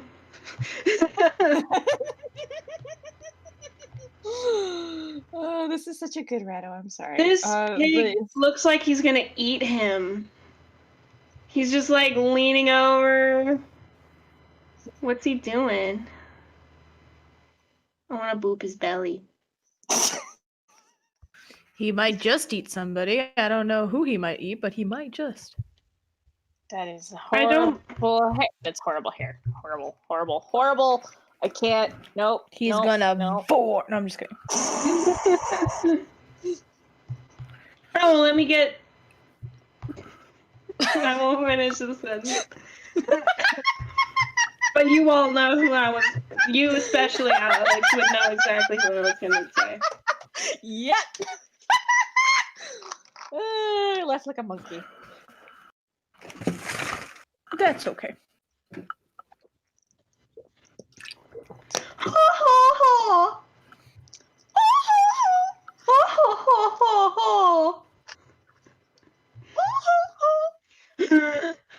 Maniacal, evil woman laugh. The ho ho. You guys are so liar. What was that in the comment? Yes. Oh my god! Hold on, I need to. We are the opposite of cool. We are very I am a hot. nerd. Shut I'm up. Just kidding. We are not cool. We are artists and we are furries and we do not make enough money. We are poor. We're not famous. We're not. I mean, like. No, we're not. I'm not a potty furry. That's not a thing. I have 110 followers on Twitter. Oh, how many do I have on Twitter? Let's go look. However, many I followers? do have like 500 on Instagram. I think that's the Instagram most that is I have on. I have 236 followers on Twitter. Wow. And I then have Sword over 500 here making freaking amazing Disney art. Showing Shut the fuck up. I'm just kidding. Watch your profanity. Oh, I'm sorry. I'm sorry. I'm so sorry, man. I'm sorry. Don't worry, someone else did it earlier. I'm very. I will try and shut up. I'm sorry that my nervousness got the best of me last night. Okay. I will destroy you. Do it. I dare you. Don't dare me. I dare you to dare me to dare you. I'm gonna dare you so hard. I'm gonna dare the heck out of you. I wish is you this what it would. is? Oh, I will. Don't think I won't dare the heck out of you, Yeah, too. True. You're double dog dared. Oh, we made it to $600. That's cool. I didn't know. Oh my goodness, Fluff. This is kind of dry, you guys. It's like, oh my god. I mean, if you wanna, you can try. Good luck. I don't know if you want to try and draw my AV9 duder. It's very complicated. I am always open to the idea of getting free art. Yes, but also I'm warning people now that it's really hard to. My first He son is very, a lot. He's a complicated boy. He's beautiful, but he's a lot. Yeah. He's a lot to take in. He's so much. I know I'm not. I want to pet his hair. I'm still drawing freaking Kevin. It's been like a half an hour and I haven't even finished Kevin. Deep breaths. Welcome to heck. Please send me ref sheets. Okay, well, I really need to wait. To where would I even put it? redo Where do you my- want us to put them? You want to put them Where in? will we send our? Yeah, on the OWOmacon chat or in the OWOMAHA, Woo PMs. Boo.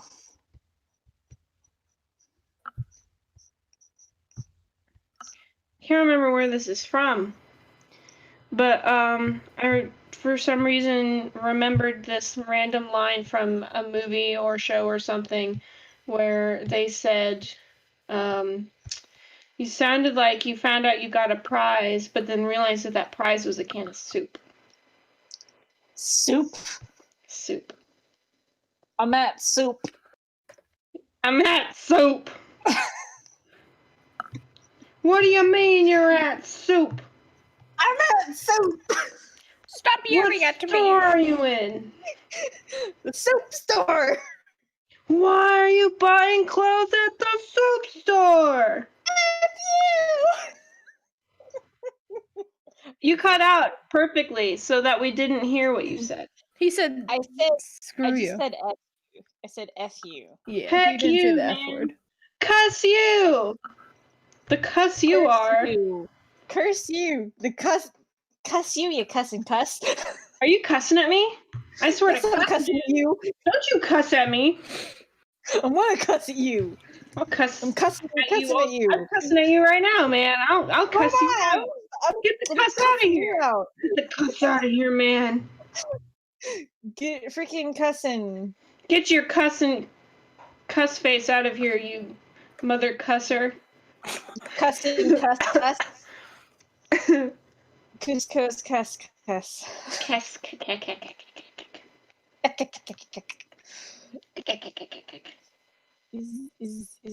Is Kippa in the stream right now? Is that what? I have no idea. Be great if they were, and then they heard that, and then you'd be like, "Hey, that's my thing," and then we would be like, Big weh. Big weh. Do you know that? Oh. Every time I see a license plate that says "Hue," I have to yell "Hue." Yes, it has invaded other people's lives. Oh, it's great. Why did I give him tattoos? But Thorn, do you know the "Hue"? I do know the Hue. Is he gonna smack? Does he have a little Bowser backpack? He does have a Whittle Bowser backpack. I love his little Bowser backpack. I do too.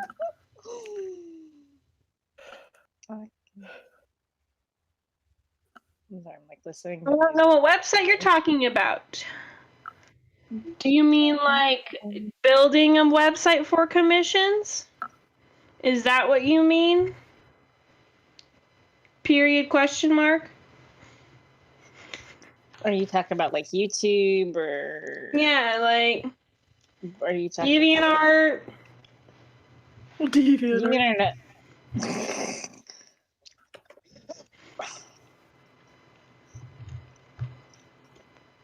OWOmacon. Oh, you needed to have. In order to have gotten your comps in there, you had to have submitted to be a part of the dealer's den.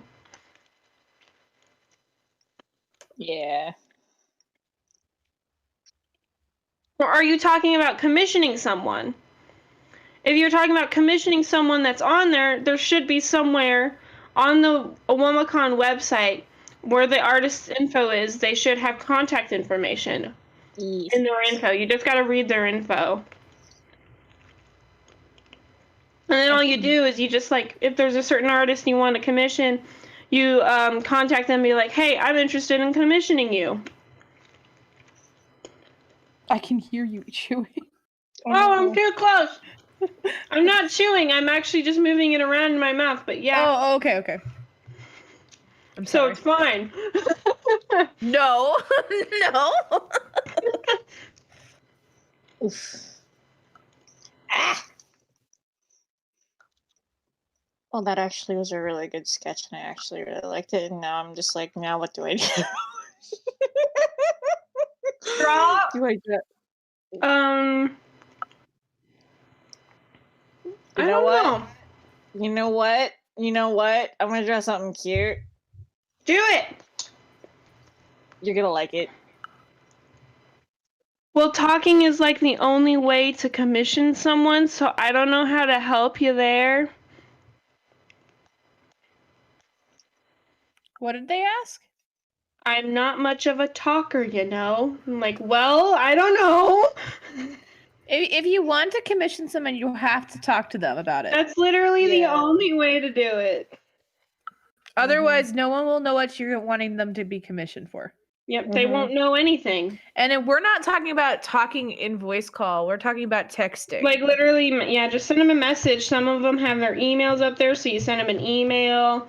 I put my Telegram, for example, so you can like just message me on Telegram or Discord or email or Instagram. Yeah, or there's lots of links in there. Or you just give up and you cry. I don't know what else to do. We don't want that to happen, but if it can be avoided, that'd be good. This is so cute. I'm dying of the cuteness. Oh gosh. That's a bean. Oh, they're nose booping. Yee. Oh, it's so precious. Oh, those the blushies. I forgot if you had. I'm trying to do this all from memory because I haven't really drawn Akira that much. It'll be so easy. He just has floofy ears and bangs. Yeah. The bangs. I think. Yeah, like the ends of his ear, like the bottom part of his ears is floof, but then like the rest of his ears is normal. Because I draw Alexandria so much with the bat ears, it's hard for me to really actually make any kind of like actual animal's ears the normal size. Because they make them so pointy. Pointy. Those are very pointy. I like the ears you did to that sketch though. They look really soft. Like I don't want to just touch them. They look plush and soft.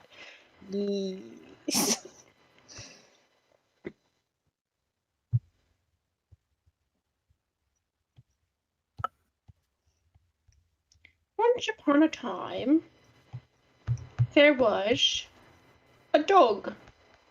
And this dog was a very strange dog. For this dog could talk, but no other dog could. And her name was Martha. And Martha was learning how to spell and read. And also, I'm just like trying to draw in the zone, and all of a sudden I hear you talking about some random story out of this. Martha speaks. Number Oh my 15. God. The last thing you'd expect on your furry account Twitter, posting on your furry.com convention online would be Martha speaks advertised in the server. but that's exactly what happened during This this 2020 user- virtual con. This panelist, Joey, decided to advertise Martha Speaks.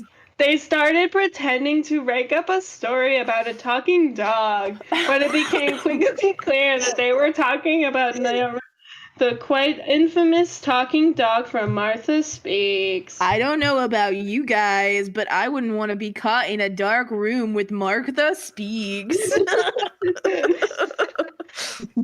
This may look like a cute kids show, but it actually has a dark secret. Dark secret. I love The story tells about a dog who ate alphabet soup and learned how to speak. Is that how it was, right? It ate alphabet soup, right? That's how it learned how to talk.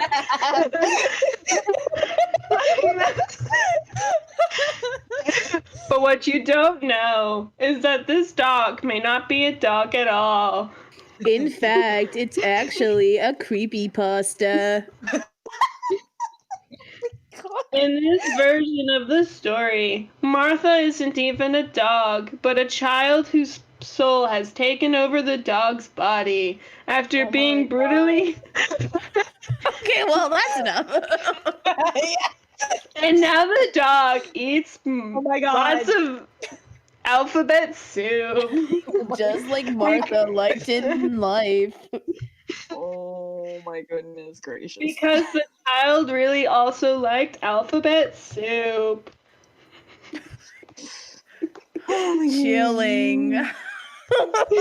So you better watch out for alphabet soup eating. You better watch out. You better watch out. You better watch out. You better watch out. Oh God. It's not even Christmas yet. Good Lord. Well, what would be the Halloween version of that? This is Halloween. This is Halloween. This is Halloween. This is Halloween. Oh my God. Aren't you so glad you joined us? What?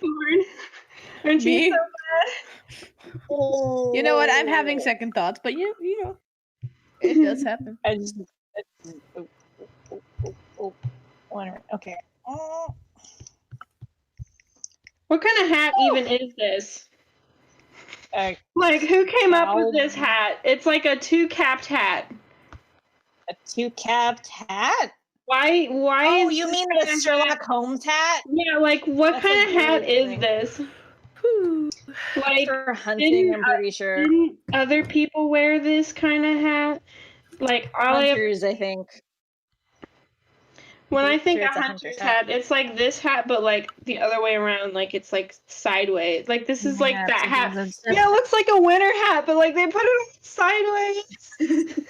They're like, this is the newest trend. I mean, it could have been started by the French. Because they were like the trendsetters or whatever. But it's just, yep. Yeah. Oh my goodness, this is so adorable! Because my voice crack. Screaming! It's so cute! Oh. It's disgusting.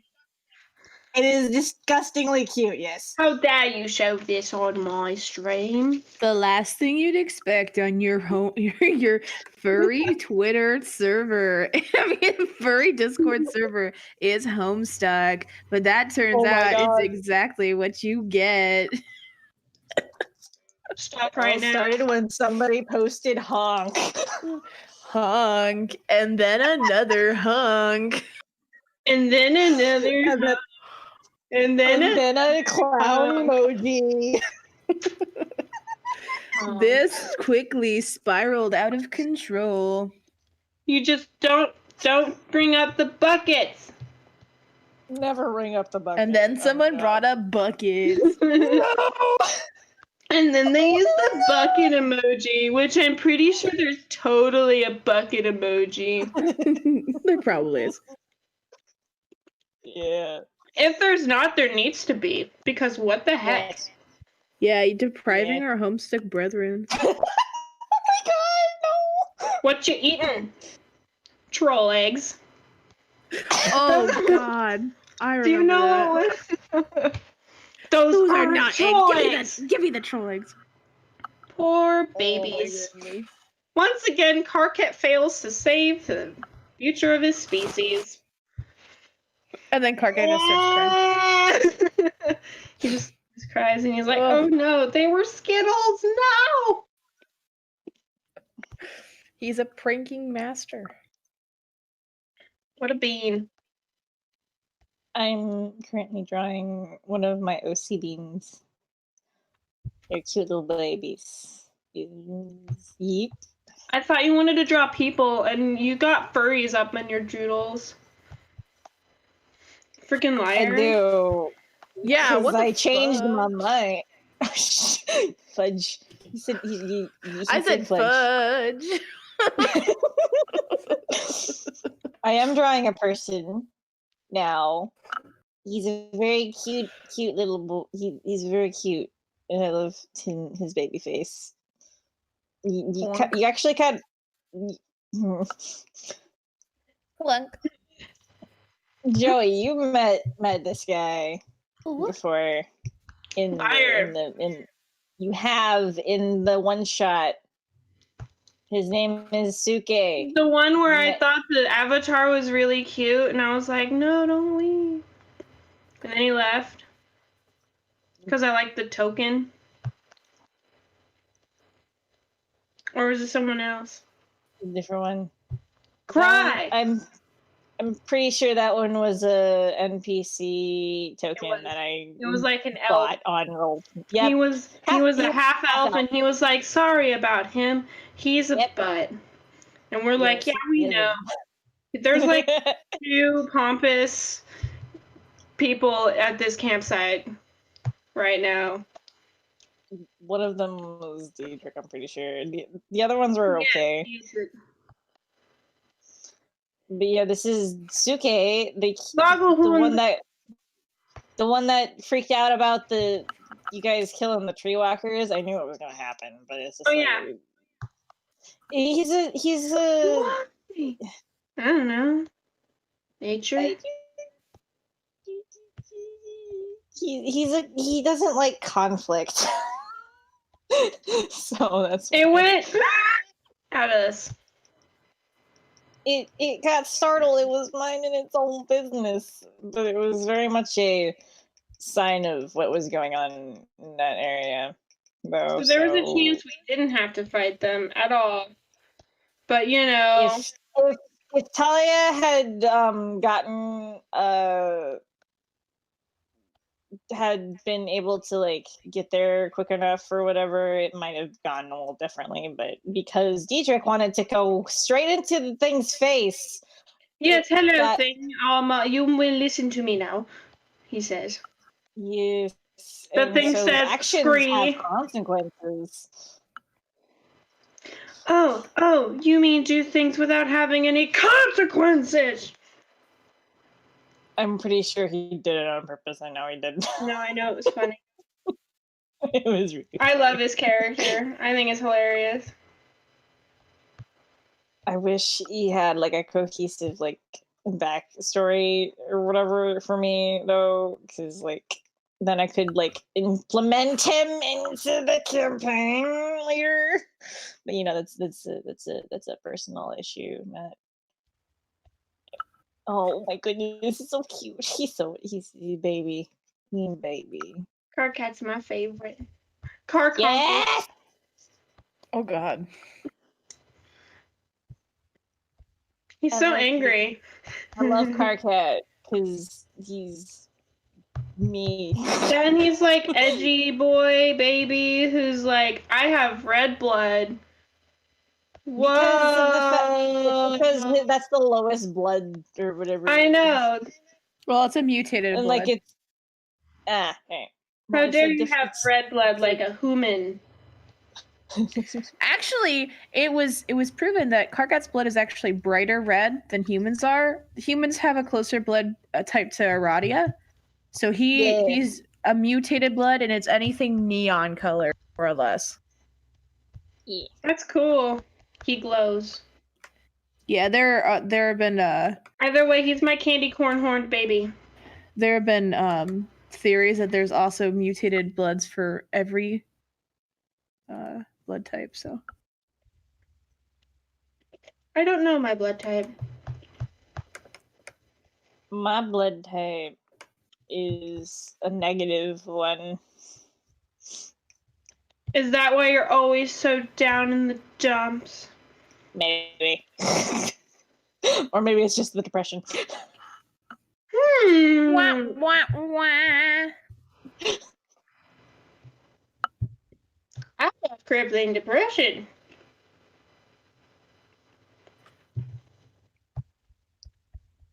Hey, how you doing? I'm doing just fine. I lied. I'm dying inside. Hey, how you doing? I'm doing just fine. I lied. Angry baby. Angie. I love So drawing. cute. He looks like a goblin. He is. Yes. He's squish. He is a He's a goblin? squishy angry boy. Yes. He's Goblin a gremlin baby. boy. Gremlin goblin boy. We love an edgy boy.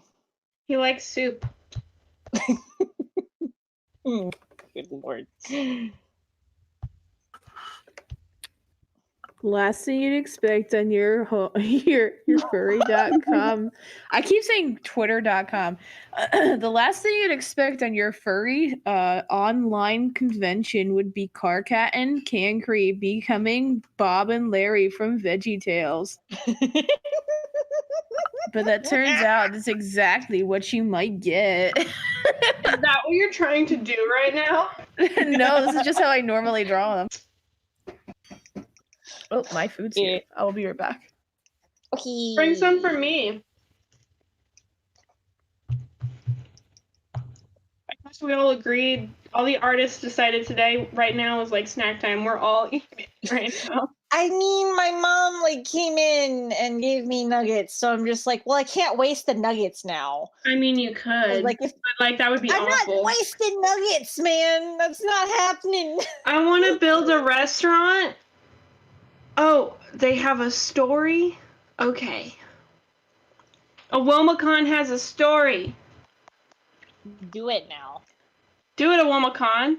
Oh no.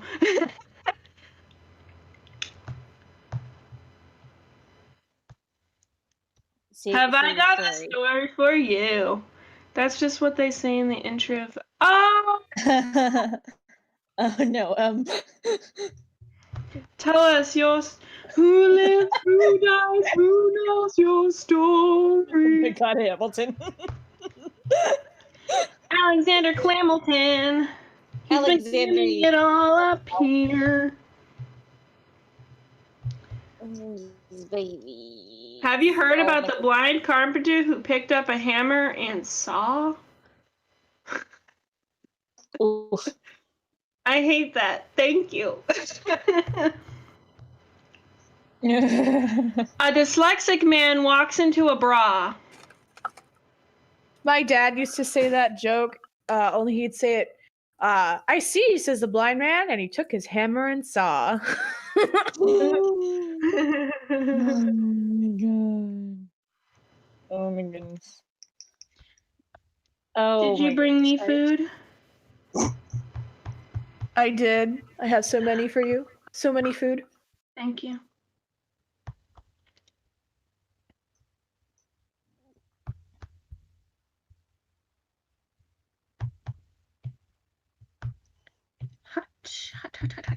Let's see if I can. That penny. Oh, spinning wheel of death. Spinning wheel of death. Crap. Crapola.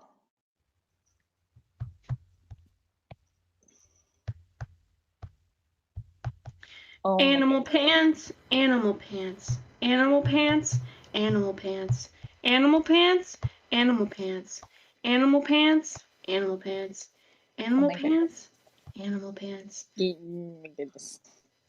animal pants, animal pants. And it's 6:03. When do we go till 6:30? We go to 6:30. 6:30. Ah! That's what I was like trying to look at. And I was like, what are we doing? Okay.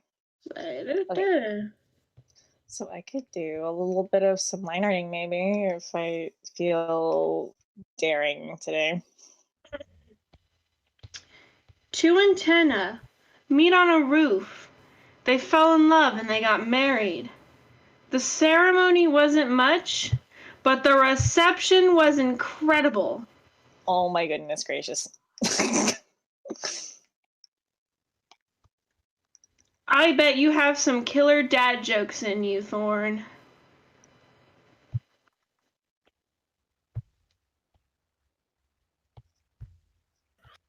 Yeah, they're to die for.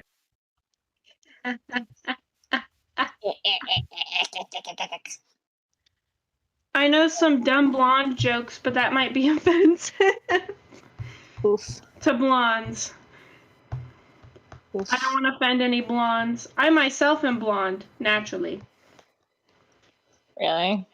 Yeah, my natural hair color is dirty blonde. I have never seen you in dirty blonde, I don't think. Maybe I have, I don't remember. Kind of. When it started fading. It was But starting it to was get still it was still fading now and it was yep. I think I saw you as blonde when we first met, didn't we? Maybe. I think I remember you as dirty blonde. It might have been that, or it would have been like People think it's brown, but red. it's not. It's dirty blonde. People keep saying that's brown. I'm like, you're dumb. Because I remember you had dyed your hair after I had met you. I've dyed my hair a lot. Mm-hmm. What color did I dye it? You remember? It was like a pinkish color, I'm pretty sure. Okay, then yeah, I think I was like, at that point, my natural color because it had been a while since I dyed my hair. Oh, okay, okay. So yeah, you're right. It was probably it was very close to what my hair was once upon a time. Once upon a time in New York City. Really ratto. Do the rit rat, a rit tat tat, a rit tat tat, and a rat tat tat tat. All right, everyone. We have one more artist joining the stream. Punku will be on in just a second. Punku. Punkanku Coco. Hello. Whoa. Okay, guys, it's PG, so let's keep it PG. Wait. Confused.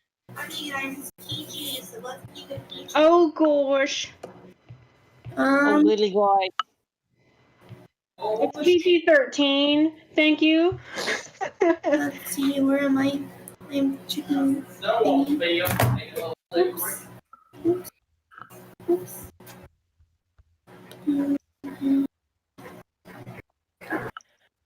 Oh, my stream stopped? Okay, yep. Screen.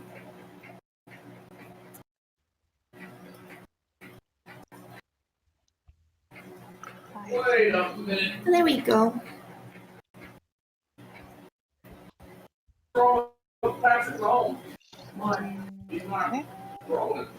Such a cute little rat nose.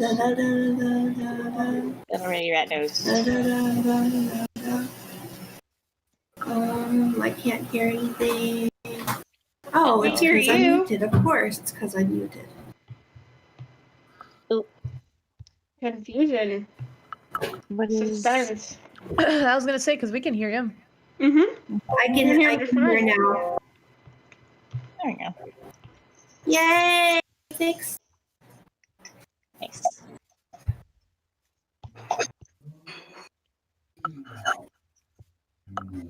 Come on. There we go. Nice.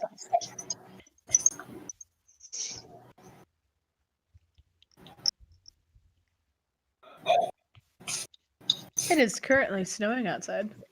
Yeah, It has been Really? snowing. It's been snowing all day over where I am. I'm happy It's about been cold, but no snow.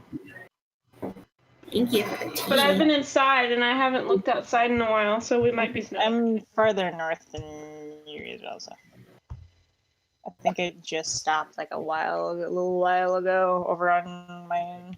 So I know Des Moines got hit with snow. Not today, but like recently. yeah. All my town got hit by snow today, so and I was so mad because I'm just like, oh, that's why it's cold.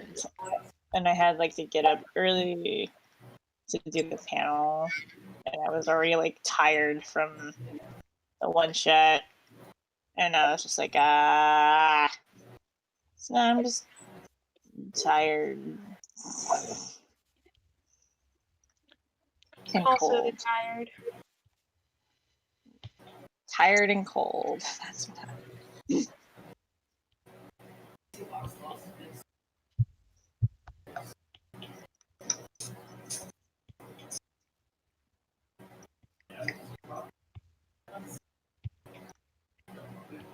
I love line arting eyeballs. Yes.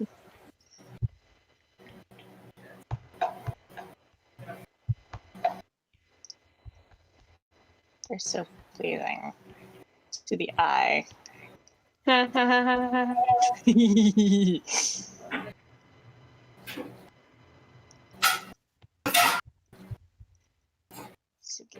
trying actually a newer art style than I have before. Oh, really? Yeah. So I'm really frustrated because I'm doing this all on a laptop. What do you usually work on? A desktop. I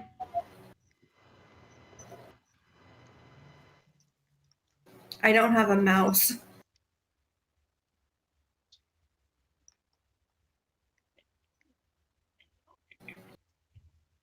On my tablet. I also have my tablet hooked up to my laptop. Yes, tableto. Tablito. Of course, mine is not a iPad tablet. It's a Wacom. I have a Wacom too.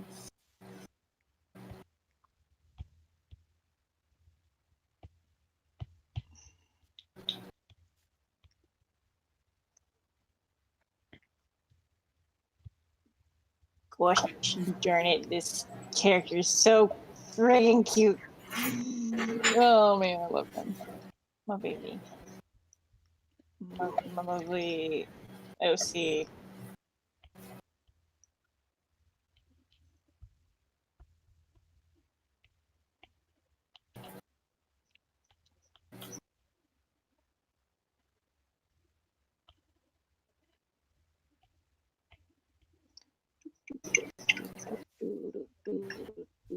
I knew I should have done the line art beforehand.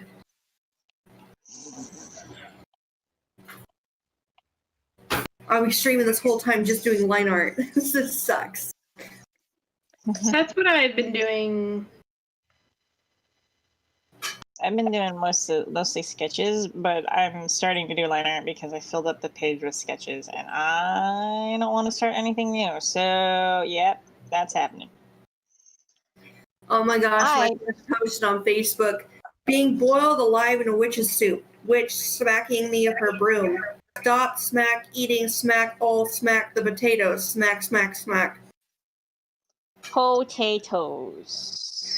Potato. That's relatable, right? If you're in a soup being cooked and you see all these potatoes, you're going to be like, food! At least I would be. Mash them, stick them in the stew. I love me some Samwise Gamgee. He's my favorite character in the Lord of the Rings series.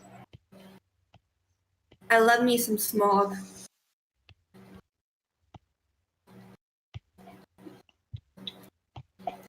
I wish they didn't kill Smog, because Smog was the greatest. Spoilers. Sorry. I'm kidding. I mean, the movie's been out for several years. Come on, man. I know. I mean, he was kind of terrorizing towns, though. So. But it was his right to do that. It was his instinct. You can't fault something for its instinct. It's also a sentient dragon that can talk. I mean, come on. Yeah, but at the same time, I have the instinct to punch people, but I don't punch people all the time. I want to. I would. But they didn't even talk to him about peace or anything. That's because he killed them. That's the stone. Because he just wanted gold. And it's just like Well, in the book, he would kill them every time they tried to. So I mean, that is. Yeah. Put her on all. Oh, this cute boy.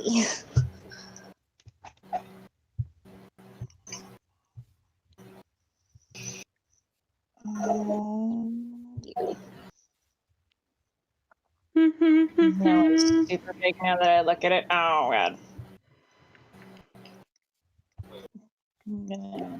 I'm just doing the eyes for obvious reasons.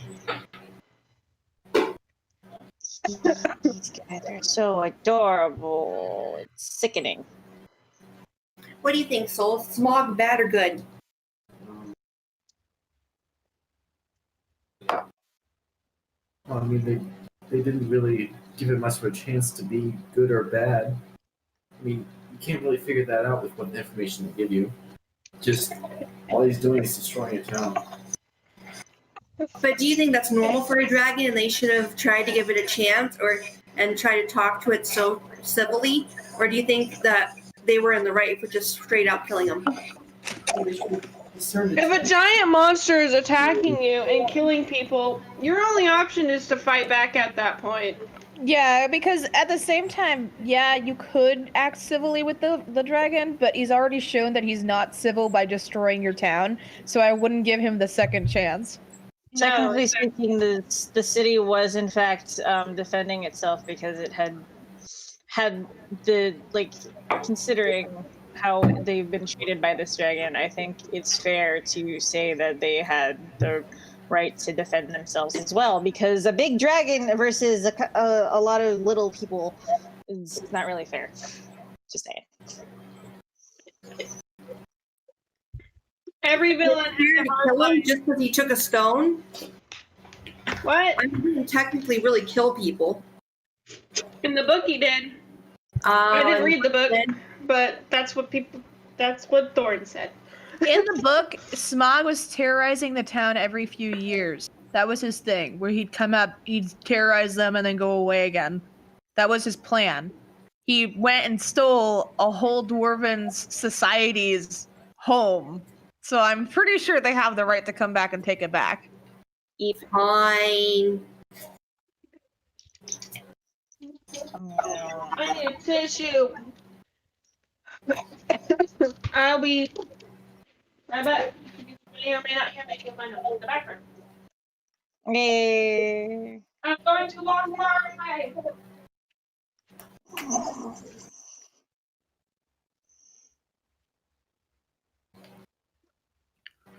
Do you like my Among Us OC? Nice. He's good. He's very good. Okay, while I walked away, I looked outside. It's not snowing, but like everything's like blue. It's darker, and it looks like it's gonna snow. Yeah, it snowed here. Where do you live? Iowa. I'm not near Iowa. I'm living in Omaha now, so. Are you staying there, or are you still planning on moving out? In Omaha. I plan to move out on my own, but I plan to stay in Omaha. Oh, yay! Yeah. Yay, So Thorn, it's stay. snowing really bad? What'd You're you say? coming out. I said, is Council Bluff snowing really bad? I don't live in Council Bluffs. I don't either, and it already snowed in my area. Yeah, I don't know either, and it's snowing here currently. I'm in Omaha. Look at all the snow. Yes, lots of snow. I wish we had snow. At least then the cold would be pretty. Are you drawing Among Us astronaut? This is my Among Us OC. I love him. He's the medic. He's an angry old man. My Among Us OC is in an orange suit, and they have the green leaf on their head because they are in orange. Nice. Mine would be the cyan with a nest on his head because I like egg nests. Oh yes, that's so you. There's just like a couple of eggs on his head, just like, yep, these are my babies now. You touch my babies, I'm gonna kick your butt. Oh, I've never actually played Among Us. it's a fun game. It's free. On the phone. It's I think weird only a that couple bucks on desktop. It's like $5 on desktop, and you have to. It's because Steam has to have something payment-wise to be able to sell you something. They do that whenever they market anything. Right, because they have in-game purchases, and I think in order to like go around that, they sell the game on Steam, and I think you get all the stuff. You get most of the stuff. You don't get the little person at first. Really? They don't give you the little person? No, I got most of the hats and stuff though. Okay. What about the pets? You get a few like pets. the little dog? Do you get the little doggy? I didn't see the little dog. I don't think so. He's like my favorite. Bummer. I'm gonna attempt to draw a person. I see nose boobs. Yep, because it is a nose boop. Those are our D&D characters. Because it's being cute. Because I decided I wanted to do cuties, and that's what I did. Because they're cuties. And it's so cold here. Same. And I can have a heater on. Inside. And where am I at? It's quite nice and warm. Mostly my feet that are cold.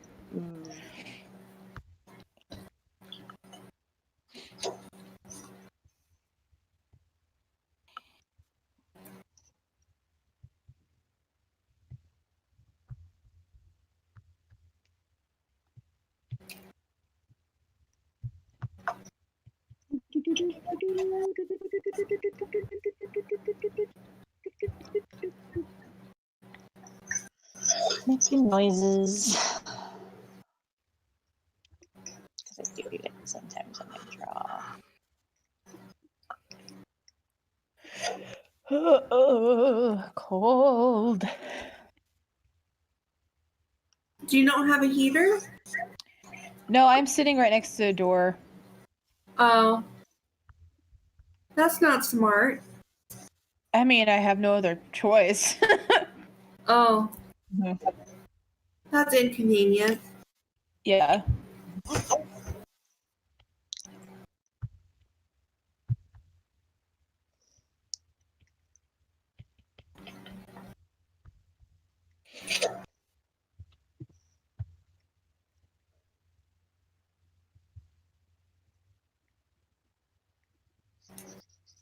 Gosh darn it. Akira is too cute.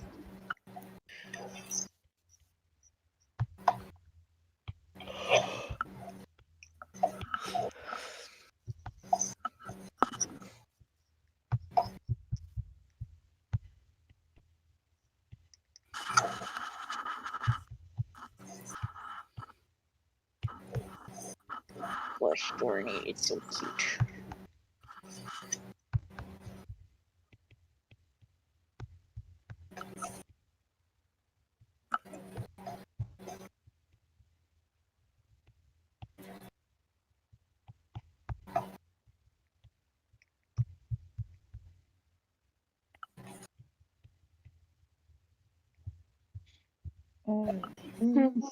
As you can see, I don't like to stay in one place to do line art.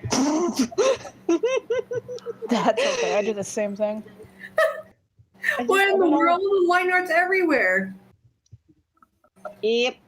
Because I can't do I particularly like focusing on the eyes, especially if there's a bunch of them. I just do the eyes all at once, and then it's just like I just kind of it just happens because I want to work on certain things, and that's all I want to work on for a while, and then I finish it. I'm just like, I want to work on this other thing instead of actually finishing what I'm doing right now. That's a huge mood. It makes me feel better that mostly everybody's doing line art.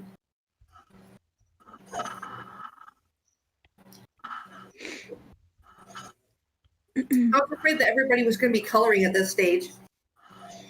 I'm just like doodling, and I decided because I filled the page up, I'm just gonna layer it. I was gonna say we were all pretty much just doodling the entire time. Yeah. Looks like the only one that's coloring is Thorn with their. But it's a sketch, so I mean. Yeah. It's just a fun thing. Yeah.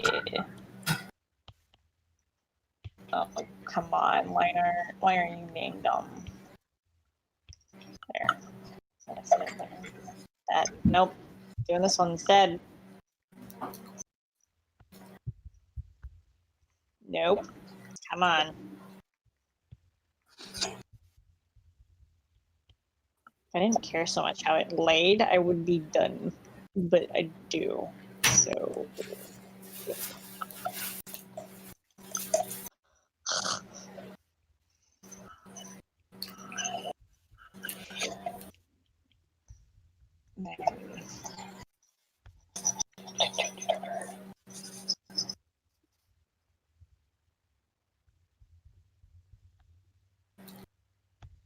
No, Megan says so. There's so yeah. There's a bucket emoji. There's other hot dogs. What'd you say? Better. Told ya. Yeah. Want some fruit snacks? Yeah.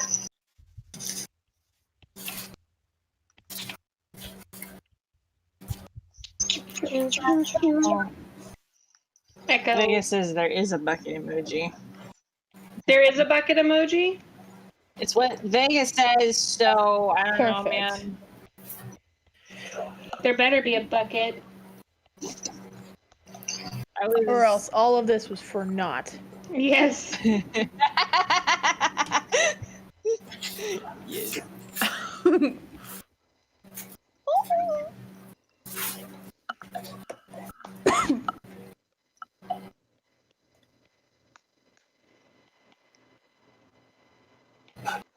These cuties. Oh my goodness. The nose is bothering me on this one. I need to fix it. I must fix the nose. It's bothering me.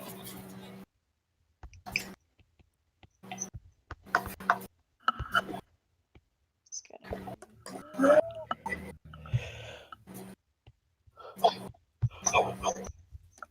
I got to play tennis today after not playing it for like 4 years. Nice. You got to play what after what? Tennis. Oh, tennis. I thought you said tetanus for a second, the second time. I hope you're not playing tetanus. I'm a tetanus nerd. I play tetanus all the time. It's addiction. Nose looks better now. Oh my goodness, it bothered me so bad. Oh man. Who's doing the crinkling? I'll destroy your crinkling.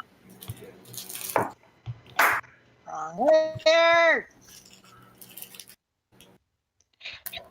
Crinkles. There's so many sounds. And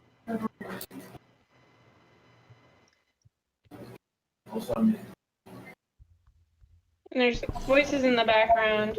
All right. We're going to go and move on to the next panel here in a couple minutes. Okie dokie. Up next, we have Mystery and Suspense with myself, Kit Tradden, and Tempo. And Foxbrush will be drawing some art for us in the background. Big thanks to Foxbrush for that. And I will see you all again in just a couple of minutes. Thank you all for joining. Yes.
everybody, and welcome to the Mystery and Suspense panel. Hi. I'm Tempo. I am the author of the supernatural mystery series Windfall. And I'm Kit Tradden, one of the OWOmacon staff, and I'm not a professional writer, but I have done a little bit of writing myself, so I'm excited about this. Yeah. And we also are joined by... Hi, Foxbrush Creations here, also known as Joey. I'll just be sitting over here doing the art. So, but yeah, feel free to jump in if you have any, Joey. Like, okay. Don't leave us in suspense. Okay. So no. we are So we're gonna. I would say we should probably start off by talking about the difference between mystery and suspense, like as genres. Like because people when they say oh I'm reading a story that is tons of suspense versus like I'm reading a mystery. That's an interesting point. I guess when I was thinking about this panel, I was thinking as mystery and suspense as really interrelated ideas. Okay. Where suspense is driven by a mystery, and suspense is kind of the holes left in the story by the mystery, and the danger the protagonists encounter as they try and solve that mystery. So how do you define them? No, I mean, and like so many things in literature, there are multiple correct ways of looking at it. Of course. When I think about mystery and suspense, I usually think of mystery as like a puzzle. Like mystery is a game you are playing, the audience is playing with the writer to like see if they can kind of like piece it together, detective fiction, murder mystery, things like that. And like suspense though is like a broader genre for me. Like, you could read like a historical account of something and you know how it ends, but at the same time, the exact sequence of events or like the, timing of different things will lead you to feel suspense. Like, that the Hindenburg crashes, but you don't know who, if anyone, is going to make it off. You don't know, like, exactly what's going to happen in sequence. Like, and that, to me, like, I wouldn't really usually call that a mystery, because it's not like... Sure. It's not like what's going to happen, it's how it's going to happen. Yeah. So, like... And you can totally have suspense in a mystery, though. Like, that's totally fair. Yep. So, like, I guess we could argue that, like, mystery's kind of like a suspense... Like, part of the suspense genre. Okay. But you could also have, like, things like... a spy thriller, could have a lot of suspense, even if there's no mystery to solve. The person's just trying to like escape, Yeah. Yeah. So, but yeah, like, what are your favorite go-to mystery and suspense stories, especially furry ones? Yeah. I remember you asked me about this where we started. I think the 4 stories that come to my mind first are... And, this is going to be a little interesting because you kind of described mystery as a genre, and I've been thinking about it more as a literary technique. So these stories I'm about to list aren't necessarily mystery stories by genre, but they're stories that have elements of a mystery central to the way they're told. Okay. I think that Undertale really strings you along with a couple of really compelling questions about who some of the central characters are. I think that Zootopia is interesting because the first half of the story, where they're trying to track down what's happening to the predators, what's happening to all these animals that are going missing, that is a mystery. Then they solve the mystery at the halfway point. Judy accidentally becomes a big racist, and then she has to atone for that and figure out what's really going on. but you're given the answer to that question right away. And then the second half of the story, instead of being a mystery centered around this question we don't understand, it's more of, like you said, like a kind of like a thriller where they're trying to chase down the bad guy and prove their innocence. Right. Okay. And like I think it's interesting that you said she becomes a big racist. Like I mean, I mean, not it's one of putting it those things where like delicately. as we examine it, like it's kind of like I obviously. would not word it like that. Yeah, no, I did not word that carefully at all. Well, just like no, I mean it's like valid, but like I think that it's worth considering too, like that there's someone who is super, actually super racist, and lots of things they do are racist, and then there's individual acts of like racism, whether you mean them or not. Would this be speciesism in this case? Well, yeah, and like Zootopia is pretty intentionally not like a one-to-one metaphor for like race. It's not like Mouse or something, where like, or Dumbo, where like a specific ethnic group is a specific species. Yeah. And so like you kind of like have some wiggle room there. Dumbo? Well, in like the the black yeah. crows, yeah. I was like, what are you talking about? Oh yeah. Anyway. Not a good look on Disney. But yeah, like throw in your other ones so that we have them. The other two were your book Windfall.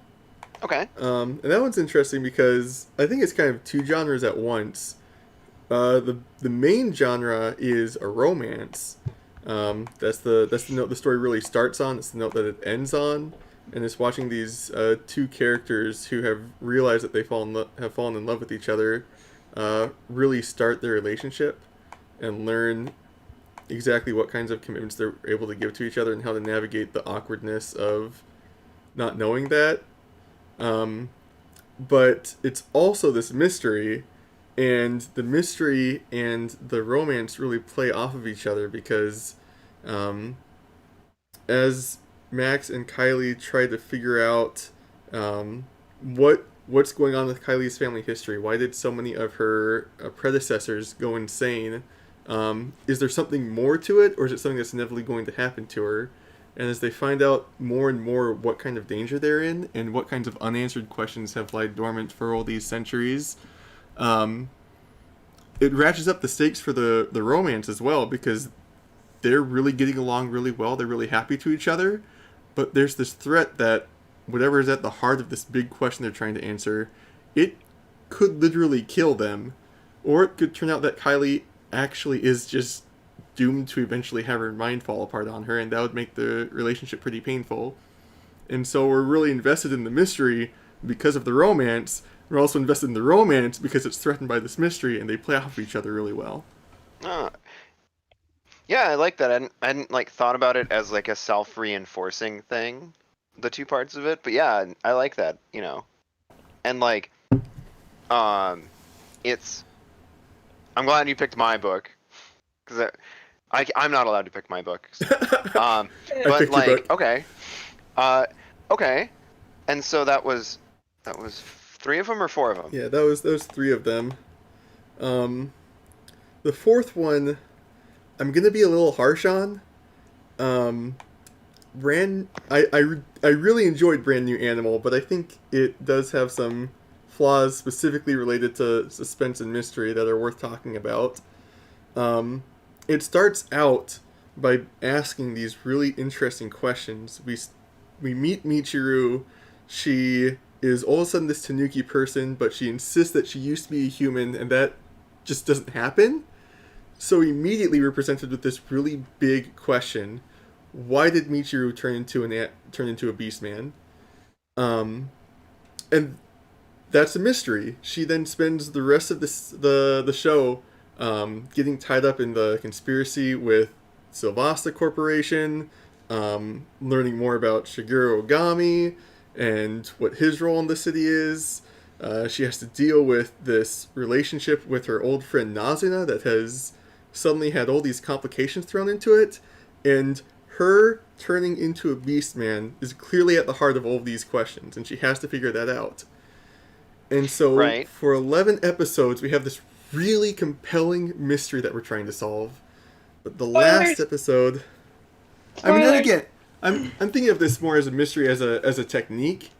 Yeah. Brand New Animal is not a mystery story, but it uses this technique of a mystery as part of the overall suit. Yeah, totally. This Okay, is so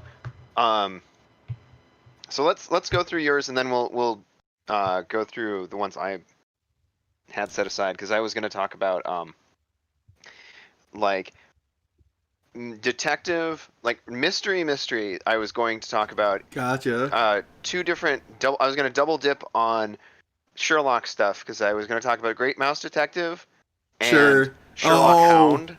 Why didn't I think of Great Mouse Detective? Well, that is a good like, movie. that's fine. We can cover different bases. Oh my And- gosh. Thank you so much, Silver Gadamon, for the donation. And then for suspense, I was going to talk about Wallace and Gromit: A Matter of Loaf and Death. Okay. And so, like, all right, but let's just do yours in order. So I really am into your idea of Undertale as a mystery. Okay. So you, spoilers, fall into the underworld as a human child, and there are monsters there. But like, who you are and who everybody else is in relation to you is only revealed like a tiny bit at a time, and the game like rewards you for hunting for clues. Yeah. Like, I think the way I think about it is that, again, if a mystery isn't a genre but is instead a question that holds the answer to the story, there are two questions you're presented with right away in the first chapter. The first thing is, you start up the game, you walk into the first room, and you meet Flowey, and he tries and kills you. And there's this really intense encounter right at the beginning. And all of a sudden, you don't know who Flowey is. He's up to something, but you don't know what it is. Why does he want to kill you so quickly? Why does he show up after your encounter with Toriel and make fun of you for accidentally killing her the first time you encountered her? How does he know that happened? And there has to be more to that. The game pretty much promises you that you will learn more about Flowey later on.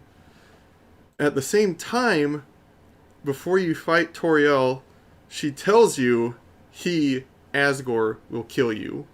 And it's such an uncharacteristically serious thing for her to say. And now you're wondering, who is Asgore? Why would he want to kill me? What am I getting myself into? And I think that those two questions, who is Flowey and who is Asgore, really drive a lot of the conflict as you move forward through the story. yeah, and like, having those questions makes you want to keep playing the game. Yeah. You know, you want to figure out the answers to those, and so you go, okay, well, what can I, where can I go that I haven't already gone, as opposed to if it were just, motivated by wanting to solve the puzzles, because, wanting to see if you can get through the next, bullet hell minigame, or whatever, or sequence of dialogue choices. Like, Yeah. that's ultimately less interesting. Yeah, you want to play because you want to learn the answers to these questions. By the way, thank you for the donation, Lemon Drop. And so, like, it also changes the ending of the mystery based on whether you are, good or bad.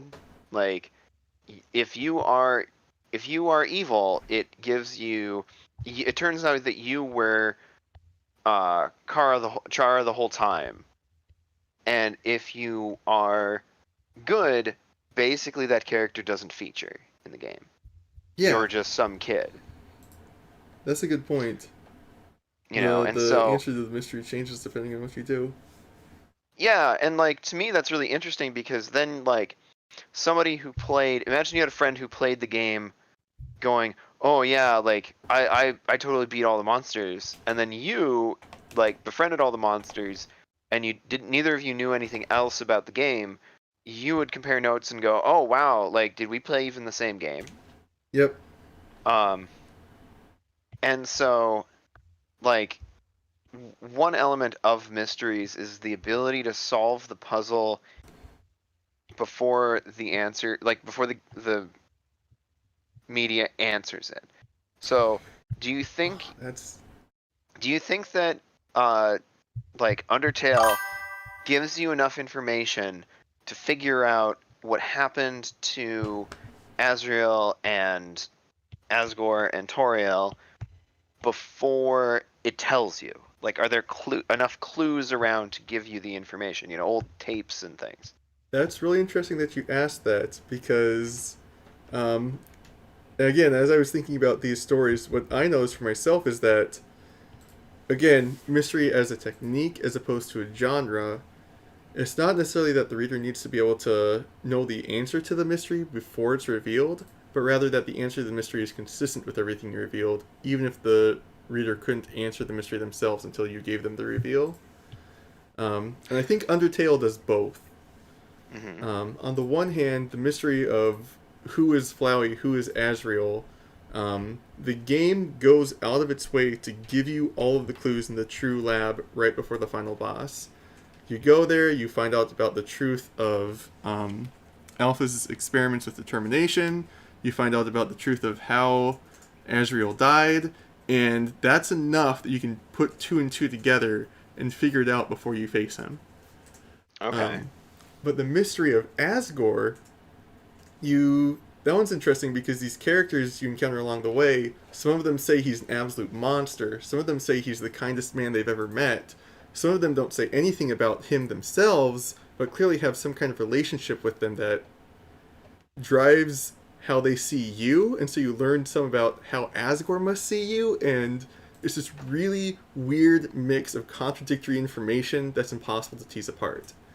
And as you're walking down the final hallway to Asgore, you're wondering who the heck could possibly be the person who fulfills all of these descriptions I've learned about him along the way. Who could possibly be this serial killer and the kindest man in the world. Right, And he's Santa Claus to them, and he's Yeah. also like, you know, totally ready to kill you just because you fell into the monster kingdom. Yep. And yeah. Oh, here, And Joe, you can show this one. You can show this on screen so that people can probably guess what route the fan fiction I write about the series took. But yeah, like Yeah, but the thing about that mystery is that you can't guess who Asgore is. There's no way to guess this is who he is until you meet him. And when you meet him, you find out who he is, and the pieces click together. But they do click together. He really is the kind of person who both genuinely wants to kill you and genuinely wants to be friendly to you at the same time. And so the solution to the mystery is something where you couldn't understand the solution until it was presented to you because you weren't given all the information you needed. But it also makes perfect sense with all the information that you were given. There's nothing contradictory, and there's nothing that comes out of left field at the last second. Right. And so, but yeah, I totally wrote like a post-pacifist run fanfic, and you can find it Nice. on my FA. But like, the thing is like viewing the story as a mystery is interesting because like it is set up like one, even though like we tend to just like think of video games that, you know, especially like an 8-bit exploration video game, you know, battle video game, as not really having a genre in that sense. We typically you know, say, okay, well, here's a world full of puzzles and challenges and things. But it really is, you know, that, and it does build up suspense. Okay, so what was the next one that you wanted to talk about? Yeah, I guess really briefly my thoughts on Zootopia. Again, I said earlier, I think it's really interesting how Zootopia has a mystery that drives one part of the story, but the second part of the story is not driven by mystery. And I don't know that there's necessarily the most we need to talk about that, but just, mystery isn't something that you have to have. You can write a perfectly functional story where you learn that all the predators are going insane because they're shot by a drug by a hitman at the beginning of the story, and then you're chasing down the hitman for the rest of the story, but you already know the solution. It's just whether or not you can act on that. Well, yeah, like that would be more like an action story, right? Yeah, like exactly. that would be, we know who this is, we're gonna chase them. They're running away and we're chasing them. That's like Born Like Identity. Endgame, or the first one. What was the first one called? Infinity War? Infinity War. Thorn, he's Yeah, the bad guy. we Got the things. We gotta beat him before he gets all the things, or people will go poof. Right. And it sometimes I think people want to write a really convoluted mystery plot, but their particular story isn't set up for it, and there's no shame in just having it be not an actual mystery. You can just have tension and not have it be a mystery. There's a, let's see, like there's a speaking of anime, there's a show called Great Pretender out that Oh yeah. is all about like what you like. They are gonna do a con, and it's never how will they succeed in their. It's not how are they going to succeed in the con. Are they going to be able to fool the person? They always fool the person. They always succeed. It's it's just the tension of following the least well-informed character in the crew as they try to con someone out of something. But yeah, like Zootopia is an interesting one to examine too, because it's all about like, the mystery aspect of it distracts us from the fact that it's a parable about tolerance. Yep. Like if it, people like I would watch it anyway because it's full of furries. Yep. But like when people, when people watch a movie and the moral of it is really obvious and right in front of you, then people tend to go, "Oh, wow, that was pretty heavy-handed. That was pretty, preachy." But if you like put it inside of a show about, a show with a mystery in it, that's really interesting, and it's like more palatable to people, and it's also fun that the moral of the story in that mystery is that we can all get along, as opposed to a normal mystery would be like someone out there will totally kill you for your jewelry or your secret invention or whatever it is. Yep. Your deed that you have for your land, or like that's usually like insofar as there is a moral lesson, it's usually like, oh yeah, I guess people are willing to poison you. Yep. And so I think that's an important point too about if you're going to use a mystery, especially in a non-mystery story. I think something that's really important is to make the mystery something that ties into the core theme of your story. Don't just use it because a mystery is fun. Figure out what the main idea you're trying to communicate is, and then make the solution to the mystery something that reveals light on that. And I think Zootopia accomplishes this by, at the start of the mystery, we just have 14 mammals have disappeared. There's no clear relationship with this idea of treating people differently or not because of what their race what their species is, or how they're different from you. And that theme has been clearly established by Judy overcoming prejudice to become a cop at this point. So we know that's the theme. This mystery shows up. We don't see how it's connected. But as we go through the mystery, it gradually becomes clear that everyone who's gone missing is a predator, and they've gone missing because they attacked other animals. And now there's this question of, is there something fundamentally different about predators that means that we should be scared of them? And that is a question that directly ties into the main theme. And right. And like let's connect that to say like BNA, like in Brand New Animal, that's kind of the question too. Like, should we be scared of Beastmen? And then they try to kind of do the same thing where they're like, oh no, you know, they rampage when you put them too close together. They rampage, and they can't handle living in society. When really that doesn't seem to actually follow from what we've seen. Yeah, I think I'm going to jump off of that. I think that is the problem that I have with BNA, is that when we get to the point where the story starts telling us the solutions to the mysteries about how Michiru became a Beastman, the solutions to the mysteries don't follow from what we've already learned. Like you said, there's this, all of a sudden in the back end of the story, we start learning about this disease that causes Beastmen to turn into monsters, and that comes out of nowhere.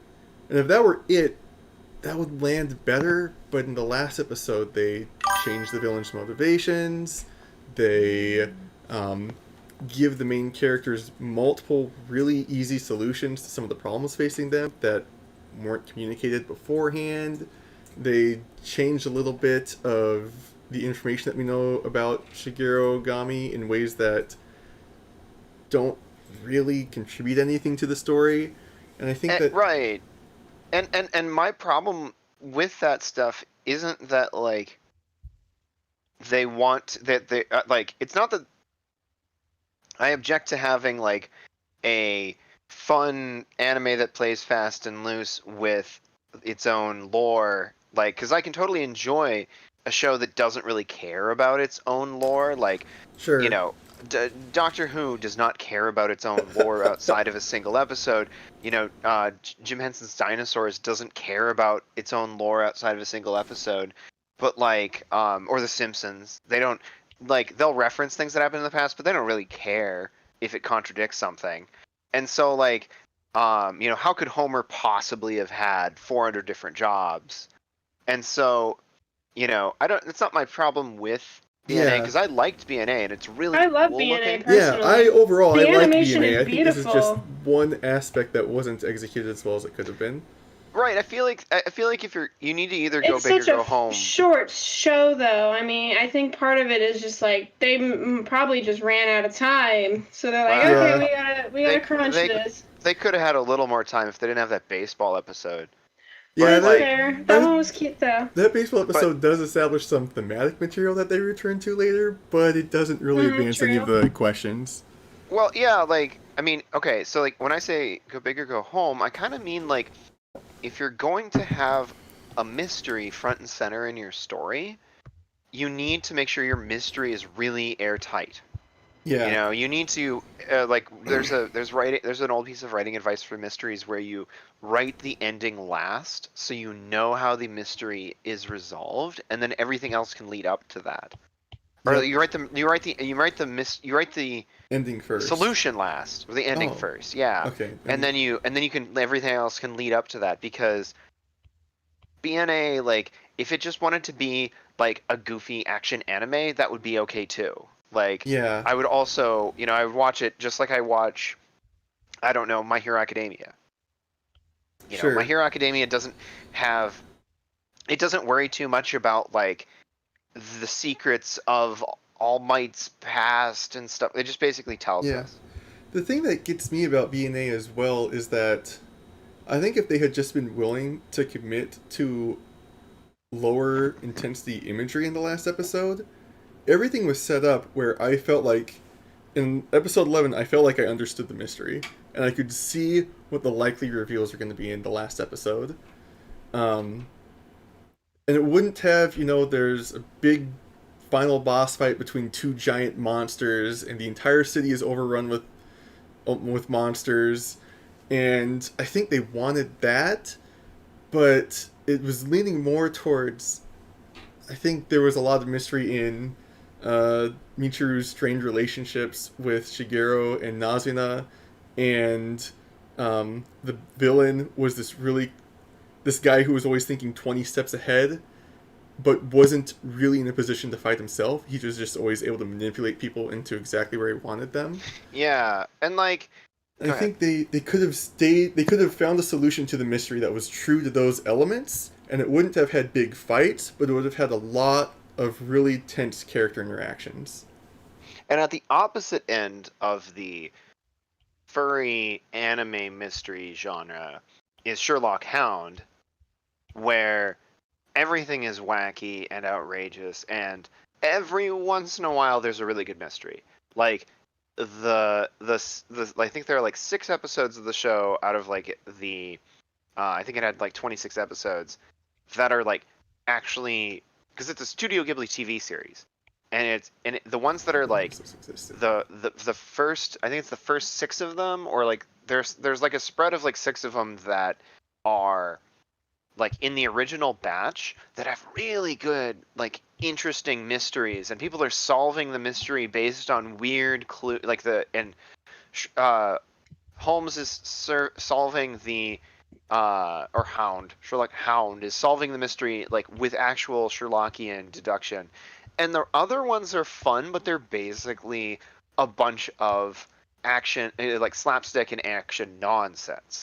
Sure. Like, and that's okay. And I actually, I like it for different reasons than I like BNA, because Sure. it's wacky and weird and like doesn't take itself super seriously, and you can kind of just like grab an episode of it, and it won't like get you too stimulated to then go to bed if it's the last thing you watch at night. It promises a different experience than BNA. Yeah. BNA promises that these interactions with these characters, as they ramp up in intensity, is going to lead to some kind of truth being revealed and everyone dealing with that. And Sherlock Hound it promises you that you're going to have fun for 20 minutes, and then you can go on your day with a smile.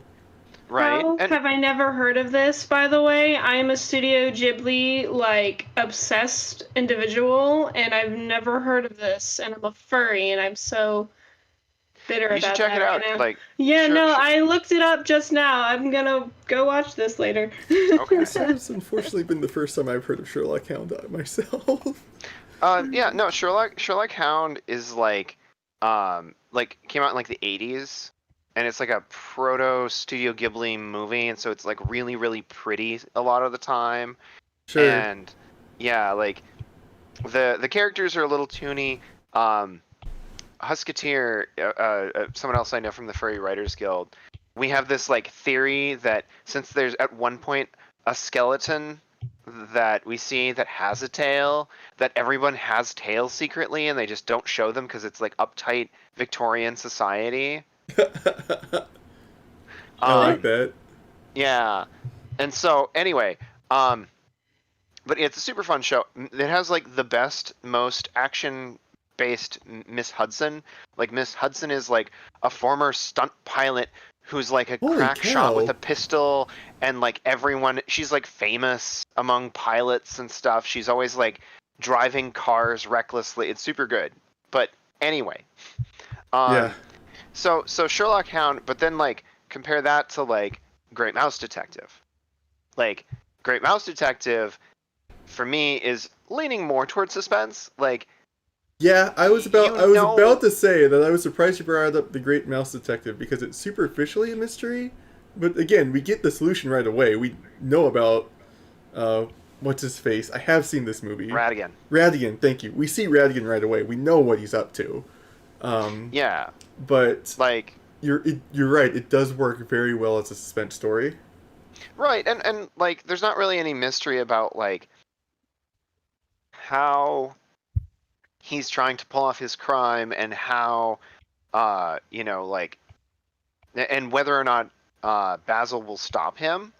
Yeah. It's really just exactly like the sequence of events and stuff like that. And so, and it's mostly like, tension in that scene where they're in the mousetrap, the elaborate mousetrap. It's building up tension because you know they're going to survive, but you don't know like what's happening. Like the impending danger is like looming. You don't know how they're going to get out of it. And like there's a certain degree of like emotional safety in knowing that they're not going to just get killed in the middle of the movie and it ends. And and so like you know, Yeah. like they're going to be okay, but also you're not sure how they're going to be okay. That's a And good to way of me, putting that's it. like, right, you're managing exactly how much tension you're putting under, putting in the audience under. And Yeah, like, like a suspense. This isn't a furry suspense story, but like the modern not Sherlock Holmes, the modern James Bond movies. James Bond will survive, but everyone around him, the movies have proven that they're willing to just drop them down like flies, and so that's less safety than this kids movie gives you in the Great Mouse Detective. right. And then like, similarly, A Matter of Loaf and Death is like, it's Wallace and Gromit, so it's like that claymation when we talked about in a previous panel. A Matter of Loaf and Death, like, that like pretty early on that who the murderer is, what her plan is, what's happening, and it's all just like this dog who can't talk trying to save his human who's stupid. And like it's all about like, oh my gosh, what happened to the love interest dog? Is she okay? Like she also can't talk, so we can't like just have her phone and tell us that she's okay. Things like that. And like I think that's neat because it uses this conceit that like, the dog can't tell us, but the dog is smart. Like there's this weird subgenre of like animal fiction. Like I'd hesitate to say it's furry, but it's basically like cat mysteries and dog mysteries where like the detective Lassie has a trying dog or a to cat. get someone to go get Willie in the well. Well, it sort of works like Lassie, but like it's all from like the point of view of the cat or the dog. Yeah, but just that fact that the person with the solution can't communicate it to other people. Yeah, exactly. Like, what's going on? Oh, well, I saw the murderer get away, but I can't tell you who the murderer is because I'm a dog. And so that's, somewhat furry, I would say. But yeah, like, let's quickly like jump on to Windfall. So like, since I wrote it, I can tell you all about it. So let's take that one apart in our last 15 minutes here. So like, what you just read Windfall, like the first one. Yep. So like, let's talk about how we set up suspense in that story. Sure. So like, what were the first things that you noticed, and then I'll talk about the things that I like threw in there too. So like, Okay. how did suspense get built in this story? All right, I'm gonna go ahead and I'll talk a little bit about the way you structured it, but then I'm gonna go and talk about one particular observation I made that I really appreciated. Go for it. So the story starts out again. The first couple chapters are focused on just the romance. The mystery takes a while to show its first signs of appearing. Max and Kylie meet up. They're having a great time. They're still just friends. Everything's dandy. But then Kylie reveals. Well, it doesn't reveal, but we find out, without Max finding out, that Kylie is hiding the secret. A lot of her predecessors in her family have gone insane, and it's like clockwork. Someone goes insane once every few years, and she thinks she's probably next, but she doesn't know where it's coming from or what's driving it or anything. And that's our mystery. So we have the mystery established, but we have very little information about it. As Max starts to find out about the mystery and help Kylie with it, we get two really interesting clues. The first is when Max goes out to throw away the garbage, he sees a couple of unnaturally fast and skitterish animals get into the garbage and run away. And we don't know what they are. They might not even be anything, but it's weird. And the other one, I don't remember what the other one is. There's something else similar to that that's just weird and inexplicable, and it just happens, and we don't have any more information about it. Oh, there are just these weird piles of feral deer bones in the woods as Kylie and Max go hiking through them. And they're just there, and they're spooky, and they're arranged weirdly, so something had to put them there. But that's all we know. As we go on, Kylie discovers these journals that her insane ancestors had written, and she learns more about what happened to them through them. They had these eldritch nightmares, they had these ravings about seeing through the thin fabric of reality, and they also mentioned these cursed shacks out in the woods. So Kylie and Max go find them. They find one of these shacks, and at this moment, which is halfway through the story, which is exactly where you want to go and put this moment that really ramps up the tension, they see two things. They find this weird eldritch artifact that they can't even see clearly when they look at it. And then they see this absolute shape-shifting monster just show up out of nowhere in the woods and absolutely eviscerate a deer in front of them. And they're right next to it. And it's this really intense moment where this thing appears, it can kill, it will kill, and our heroes are right next to it, and all of a sudden, for the rest of the story, you don't know when this monster is going to appear again, it's probably going to kill them, and they have to figure it out, or Kylie's going to go insane, and that's bad. And I won't get into the rest because that gets into spoilers, and everyone who's 18 plus at this convention should absolutely go read Windfall for themselves. But one thing that struck me about this story is that I'm pretty sure you did this on purpose because it happened so just perfectly timed. There are two moments in the story where Kylie and Max share a really intimate moment that dramatically moves their relationship forward. The first time happens the night before they go out and see the monster for the first time. So this moment of the relationship being at their highest is followed immediately by the mystery being at its lowest. Then, at the end of the story, Kylie and Max have another one of these intimate moments where the relationship is completely solidified and they feel completely safe with each other in spite of the mystery. And so the relationship is at the highest point it gets in the entire story, followed seconds later by the climax and the point of highest tension in the entire story. I just really like how you tied these moments that are euphoric and horrific and just smash them right next to each other. Yeah, no, that one was totally on purpose because it was supposed to like change the level of tension. Like the when you write a suspense story, it's all about adjusting the knob for how much tension the reader is under. Yeah. And so, you can't just I like to think of it like if you go to a concert, they like to play a slow song, a fast song, a slow song, a fast song.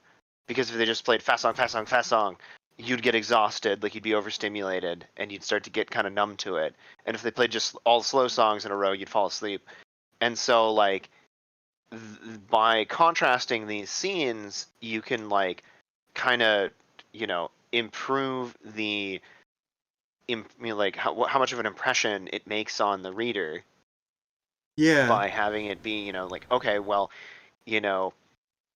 things were going great, and now something else is going terribly wrong. It's not like, because in like if you were trying to do that with just one story, if it was just a romance, you'd have to have something go wrong with the romance.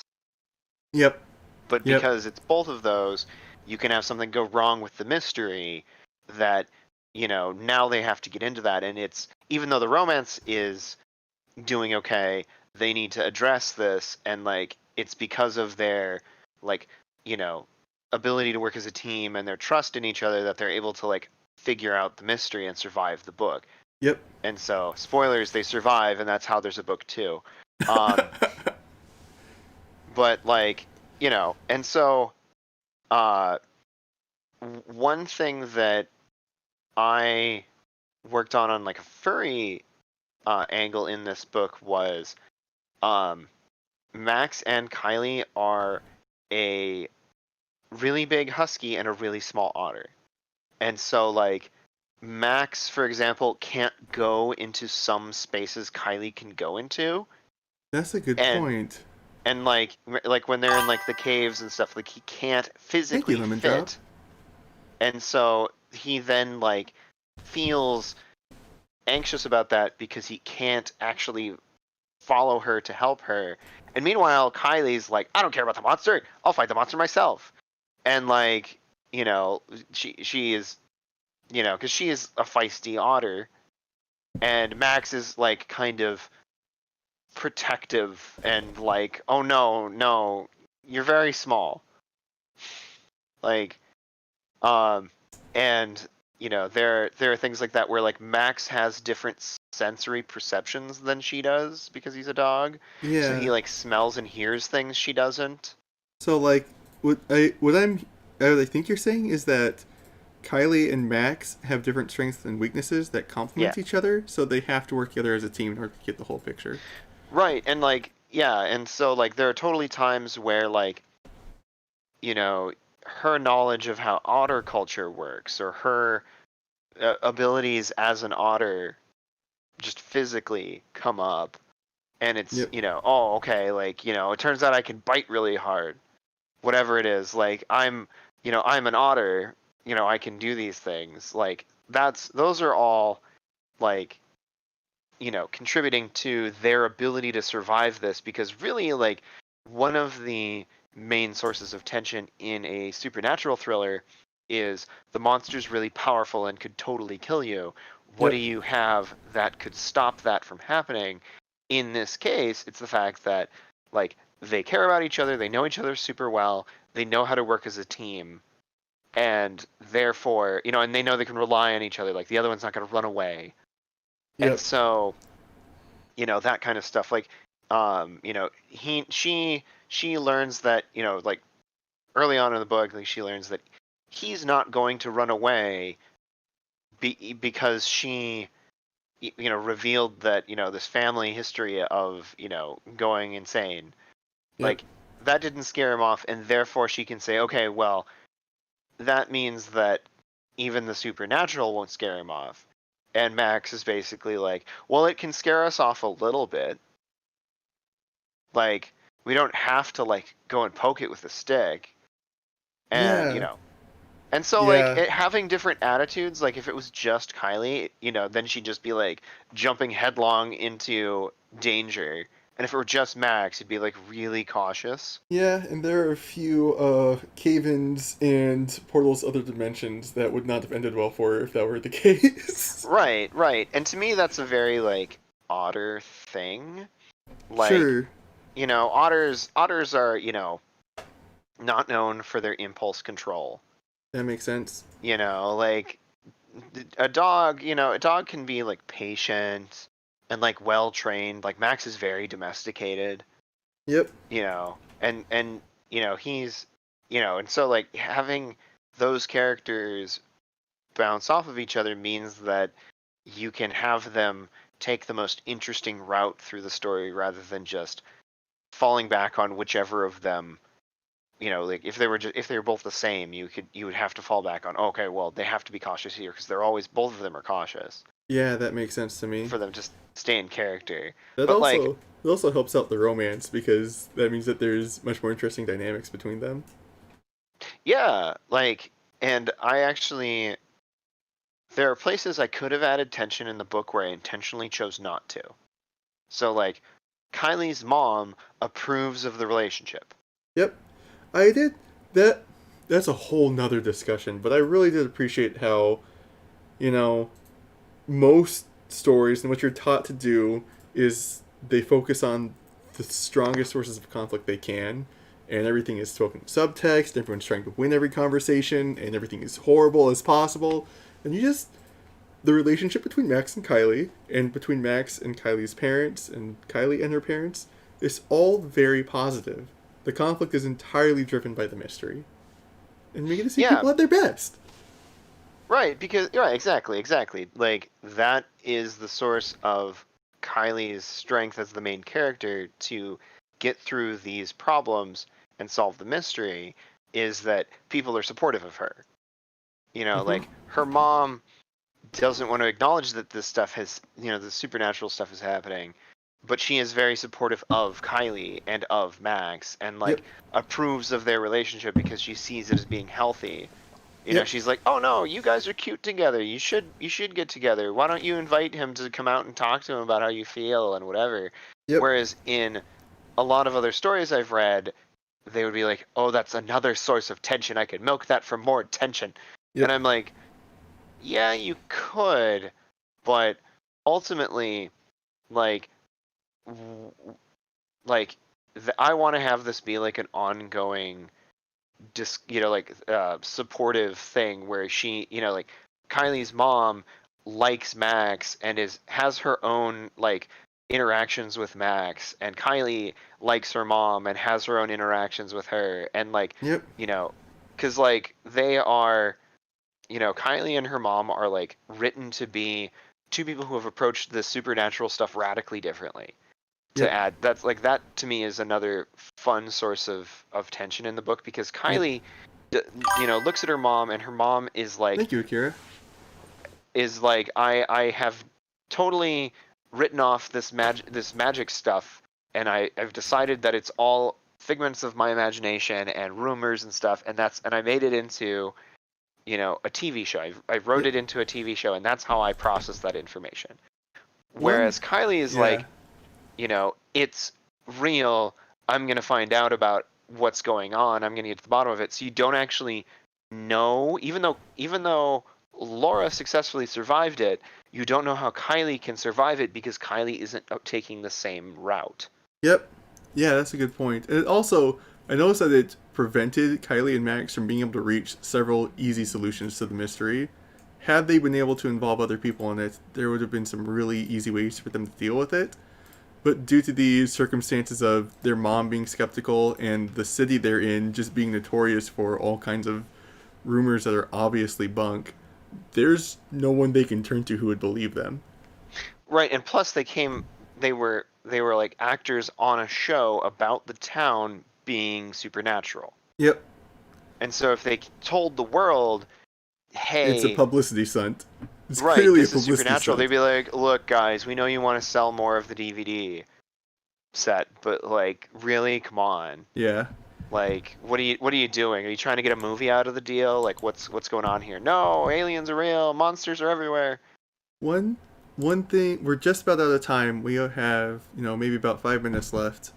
But one thing I wanted to discuss, to pull back more towards the mystery and suspense side, one other thing I noticed about Windfall is that the more we understood about the mystery, the more suspense we were in. And I really liked that.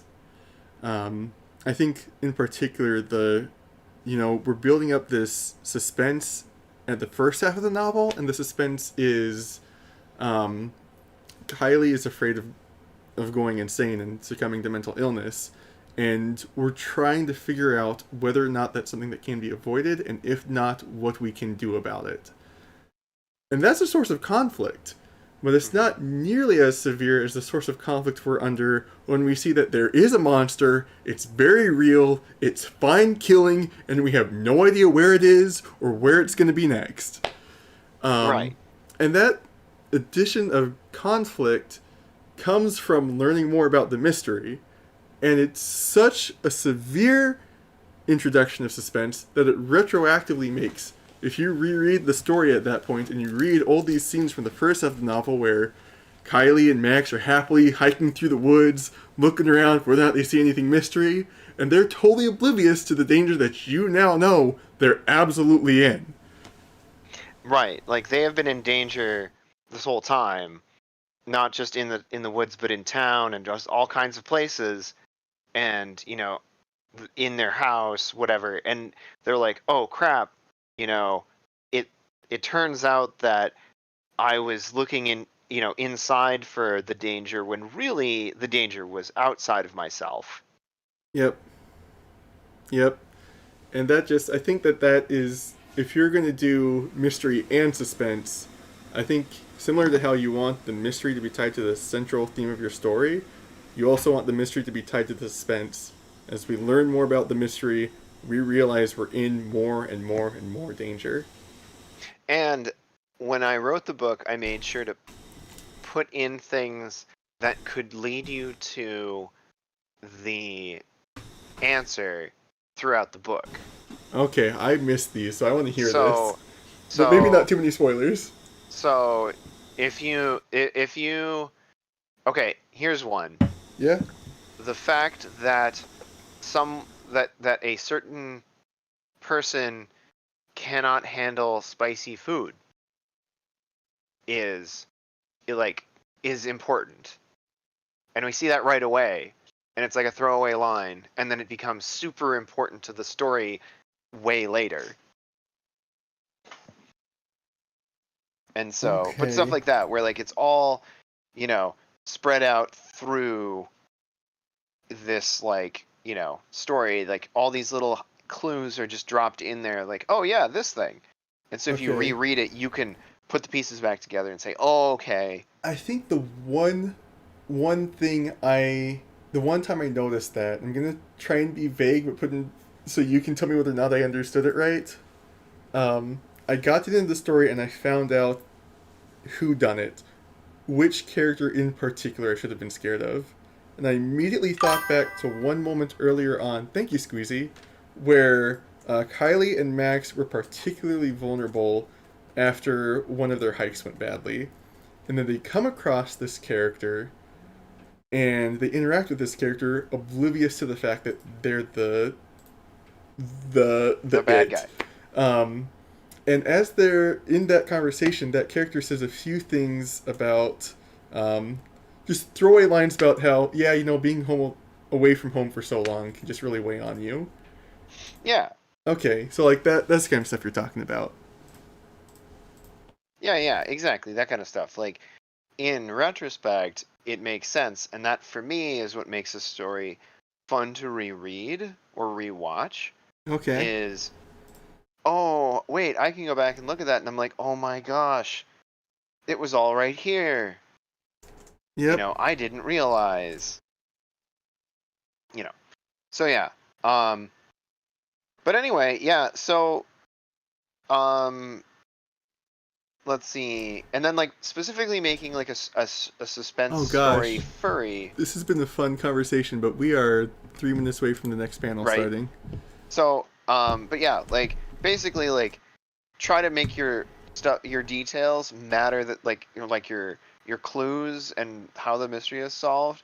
Try to make that matter that it's being solved by furries. Like, try to have it be that, like, characters' physiology and, like, instincts contribute to solving the mystery or get in the way of solving the mystery. That's a good point.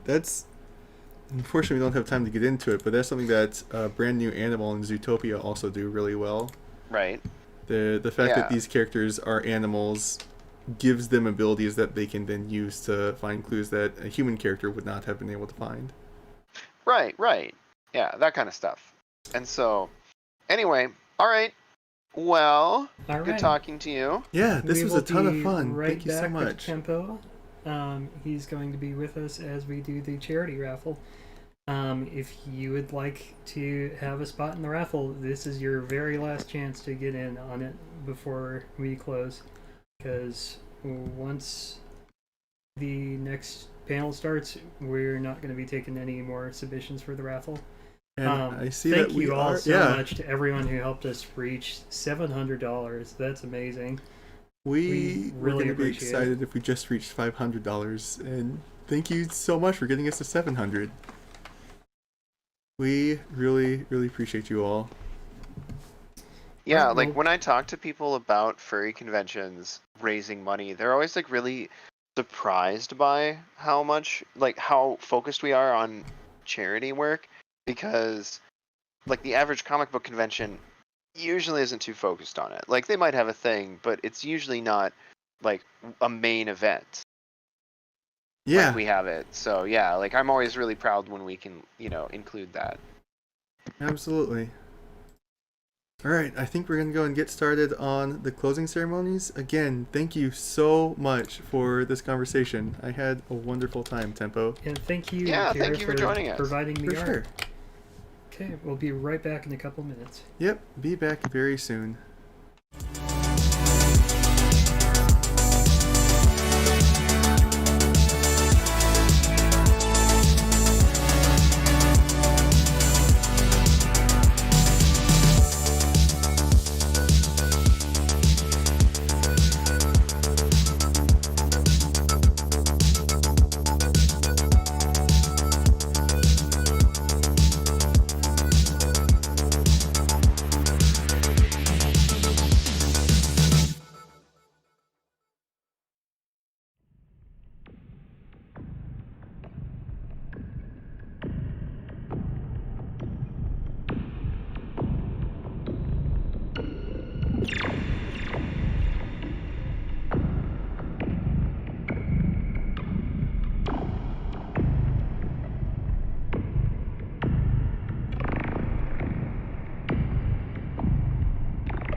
All right, everyone. Welcome back. We are here for the charity raffle. Yep, and so we're going to start by raffling off Tempo's books. We do ask that if you happen to win one of these and you are under the age of 18, that you please let us know, because these are 18 plus books.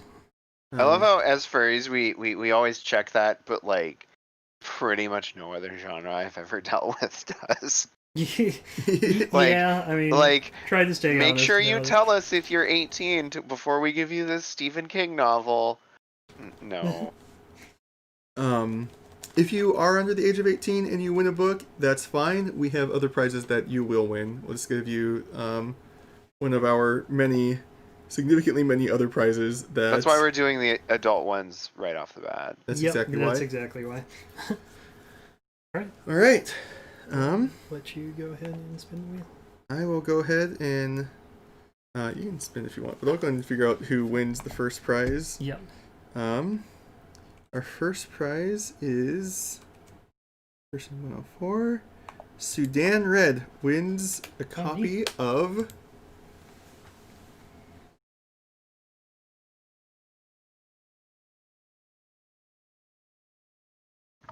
we will be sending her a copy of Six's Wild Manifest Destiny.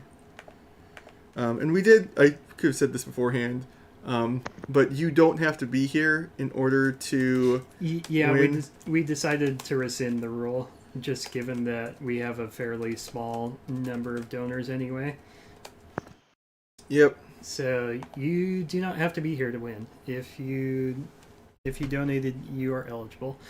These are all signed copies, by the way. Yes, these are all signed copies. Yeah, Tempo was very generous with us.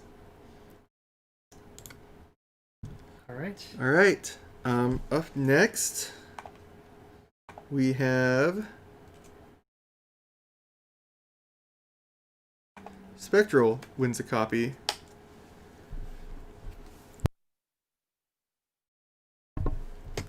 So Spectral, you win a copy of the sequel to Windfall. Which is an anthology. Like it's a book with a bunch of it's got like a novella and then a bunch of short stories in it. So you can read it out of order.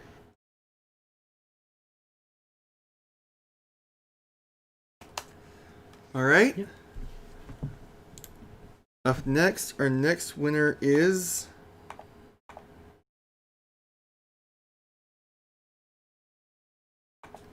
Sudan again.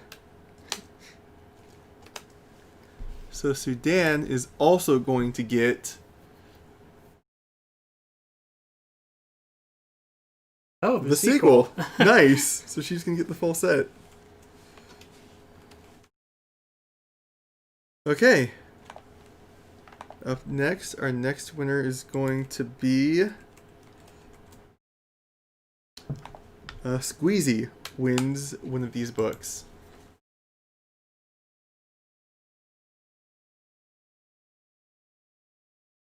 Am I doing this right? I think so. Oh, Squeezy gets a copy of Windfall. Awesome.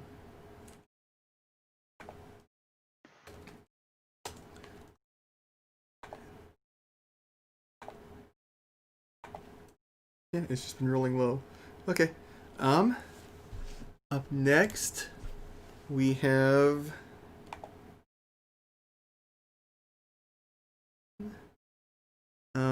Jessica Colley wins a copy of one of these books.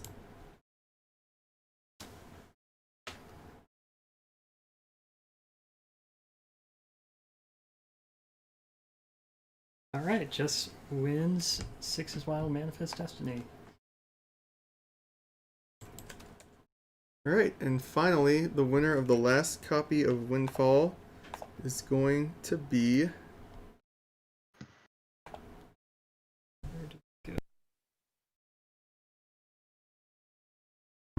Alex the 89.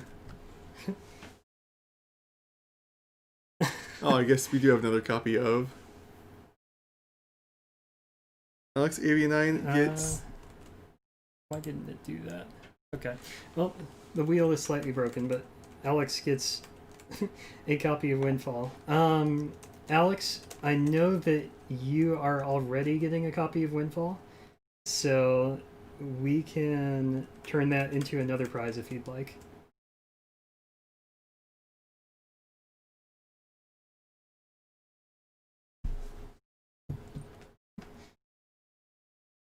Or you can give it to Akira. They seem excited about it. I'll let you go ahead and comment in chat. Do you want to give it to Akira? I'd be fine. You said I'd be fine with that, but we ended up giving you two options. Yeah. We're sorry. Did you want to give it to Akira, Alex? Or did you want a new prize?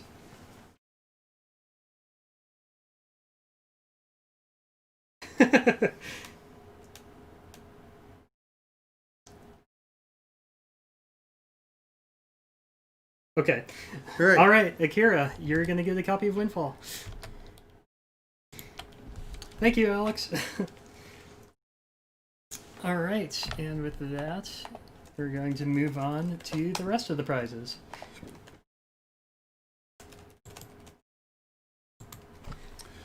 Okay.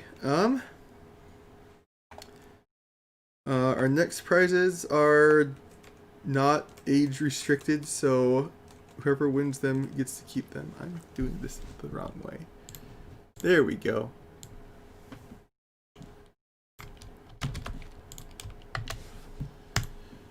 We have a lot of your character here's. Here we'll need to remove the. Yep. Yep.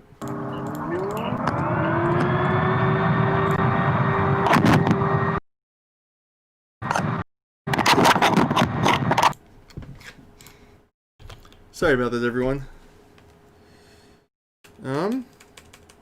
So our next winner is going to be. A second.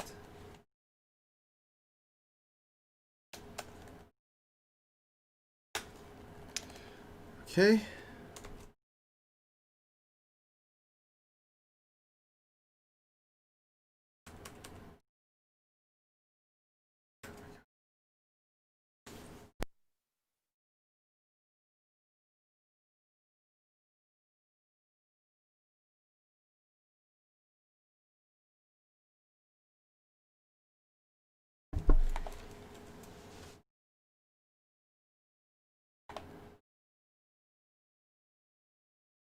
All right, our next winner is Squeezy again.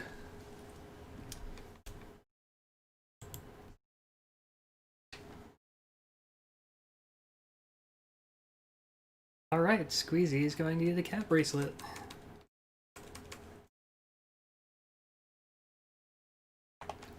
Okay. And this was one of the prizes that didn't get claimed in the door prizes. All right. Our next winner is going to be Spectral again.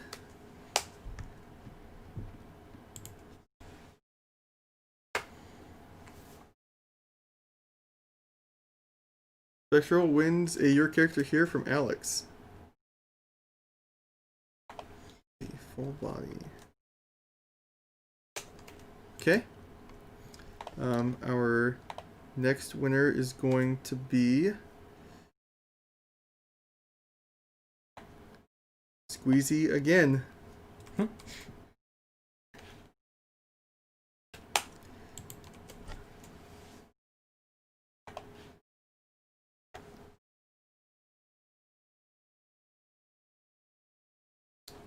Squeezy gets the other your character here from character Alex? here.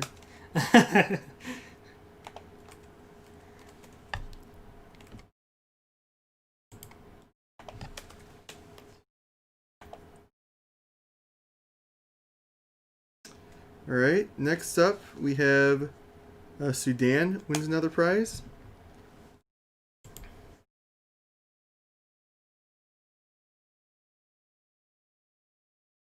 All right, Sedan wins a Joey your character here profile pick. All right.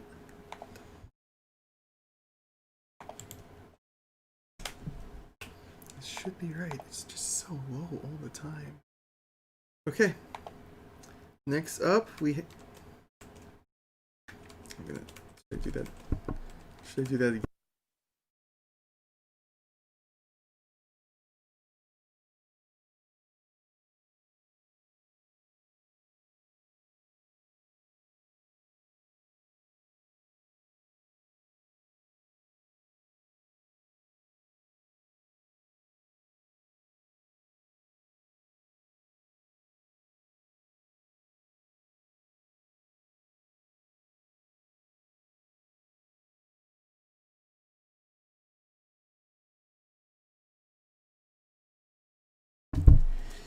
All right. All right. Squeezy wins another prize.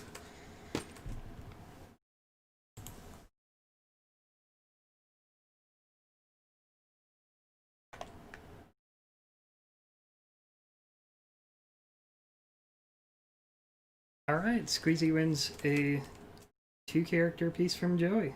All right. Up next we have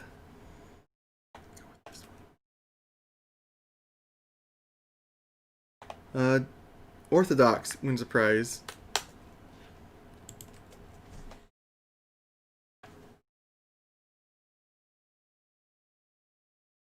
Dox wins the Build-A-Bear. Okay. Up next we have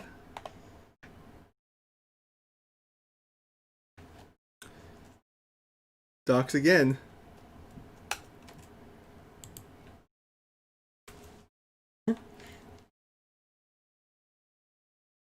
Dox wins this wins a board game that was published decades ago. An old antique board game called Fox and Geese.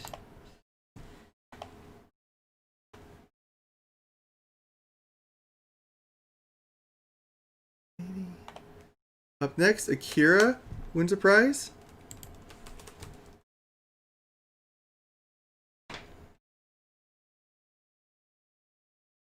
Akira wins a piece from Archer Pupper.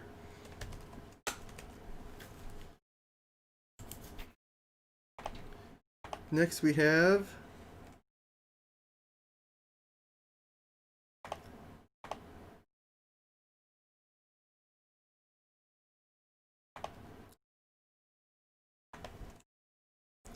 Lemon Drop.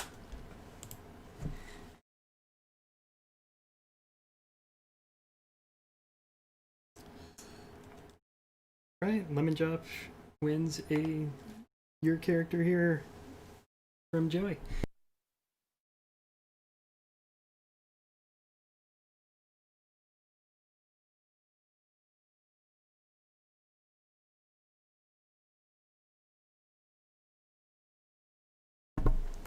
Alright, up next we have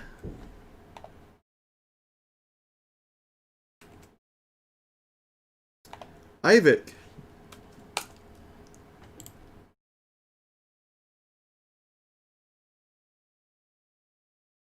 Ivik wins a 2-character piece from Joey.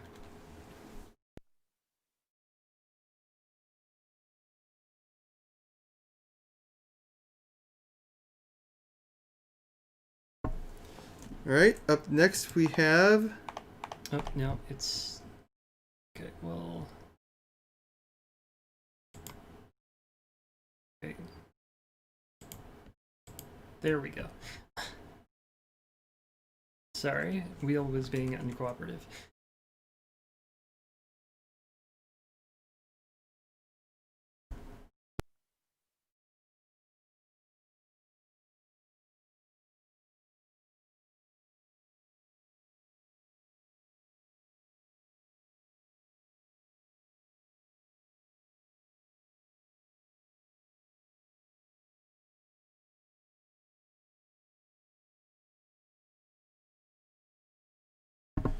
Alright, up next we have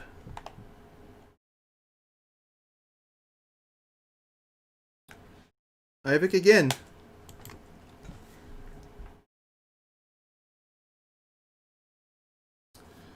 Ivik wins a Build-A-Bear.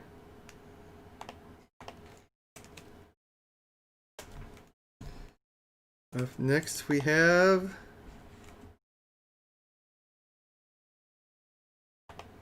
Jessica Colley a second time.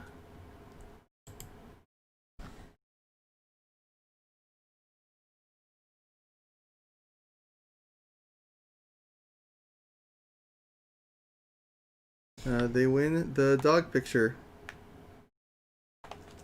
And this is another thing that Tempo donated. Hi Tempo, you're back. Alright. Last couple of prizes. One of them goes to Lemon Drop.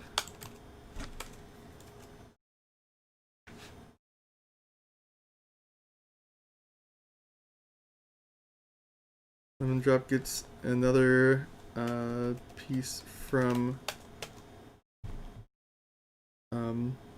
Joey. And finally, the person to win the con merch pile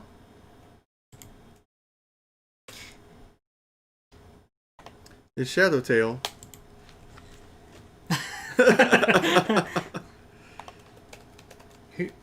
What's it gonna be?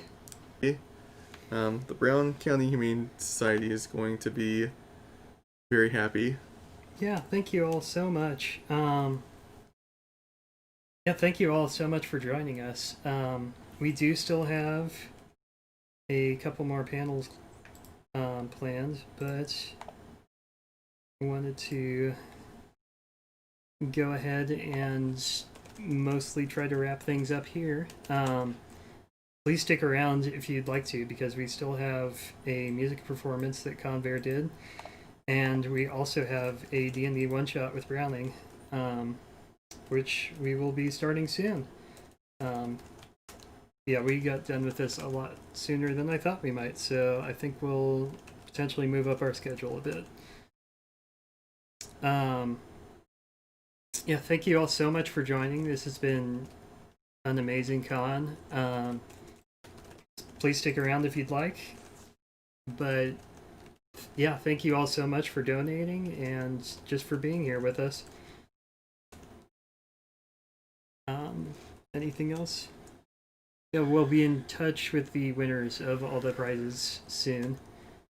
Oh, also one more thing. We do have one more panel planned after the panels today, and that is going to be next week on Halloween.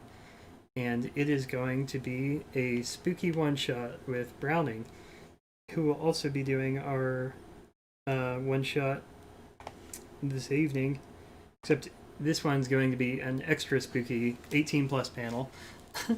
So we hope you'll consider joining us for that. Thank you all so much. We really appreciate you all being here. Yeah, this has been a very fun con. Thank you all for being a part of it. I hope you had as much fun as we did. Tempo, is there anything you wanted to say?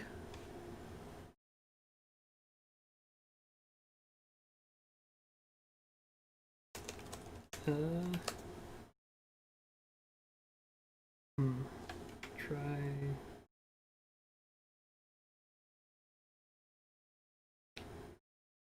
Yeah, unfortunately, we're not hearing Tempo at the moment.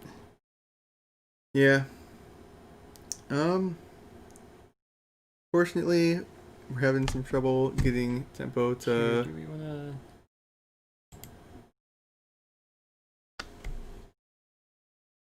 Oh. Oh gosh, I'm sorry. That is me again. Sorry about that, Hello? Tempo. You're back. You're back now. Oh, okay. I've been talking this whole time. We're guys, so sorry. everyone just I'm sorry. assume it's been really amazing stuff. So the Fox and Geese game is like from like the 70s or 80s and from Linton, North Dakota, and is like a remake of a Renaissance era game. And so let's see. That's the fun trivia for whoever won that one. Also, yeah, thank you guys so much for having me. Like, it's been really amazing to have a convention to go to virtually. You know, like it's been a really like unique experience for me to do it online because I've never been to an online con before, and Yeah, I mean, it's thank you so much for joining us. We really enjoyed having you, both just from how fun all of your panels are and just how much excitement you seem to bring to everything. But then just also you had some really good ideas for us, and I don't think we would have been nearly as successful without you. Right. Well, and like everybody who's in, I want to thank like everybody who's involved too, because like every single person who helped out for this con and attended it has contributed to its success. Like ultimately, conventions are a gift we give to each other, you know. And so like I always try to approach them from the standpoint of like I'm really grateful that everyone else is involved, you know, in making this happen, because it's easy for me to come in, you know, and be really like flashy, you know, like, oh wow, cool, writer talks about writing, sells you books, but like, you know, a lot of the other work is technical or behind the scenes or scheduling and kind of like dry stuff, and like that's just as important in making conventions happen, and there's such a unique aspect of our fandom that I'm happy that we can continue that even during a pandemic. Like we can make our conventions, adapt to this new situation that we're in for right now. And so yeah, it's really lifted, like it's been really something special for me. Like it's really lifted my spirits here sitting in, kind of the middle of nowhere to be able to, hang out with all of you guys. So it's been really amazing. Absolutely. It has been a blast to have you, quite honestly. We really appreciate you just coming and hanging out with us online. It's been a lot of fun, and I think having you around really helped make the experience. Yeah, like, and I guess that's just, standard issue dog enthusiasm. Yes. And thank you again to all of the staff working behind the scenes, all the artists who produced so much awesome art for this con, everyone who's part of the vendors list, all of our panelists. This really has been, a lot of people have made this happen, and you are all awesome and amazing, and this has just been a great time. Yeah, this really has. This has definitely been a community project, and I really appreciate that everyone was willing to come together when we told them, hey, we have this crazy idea for let's host a con.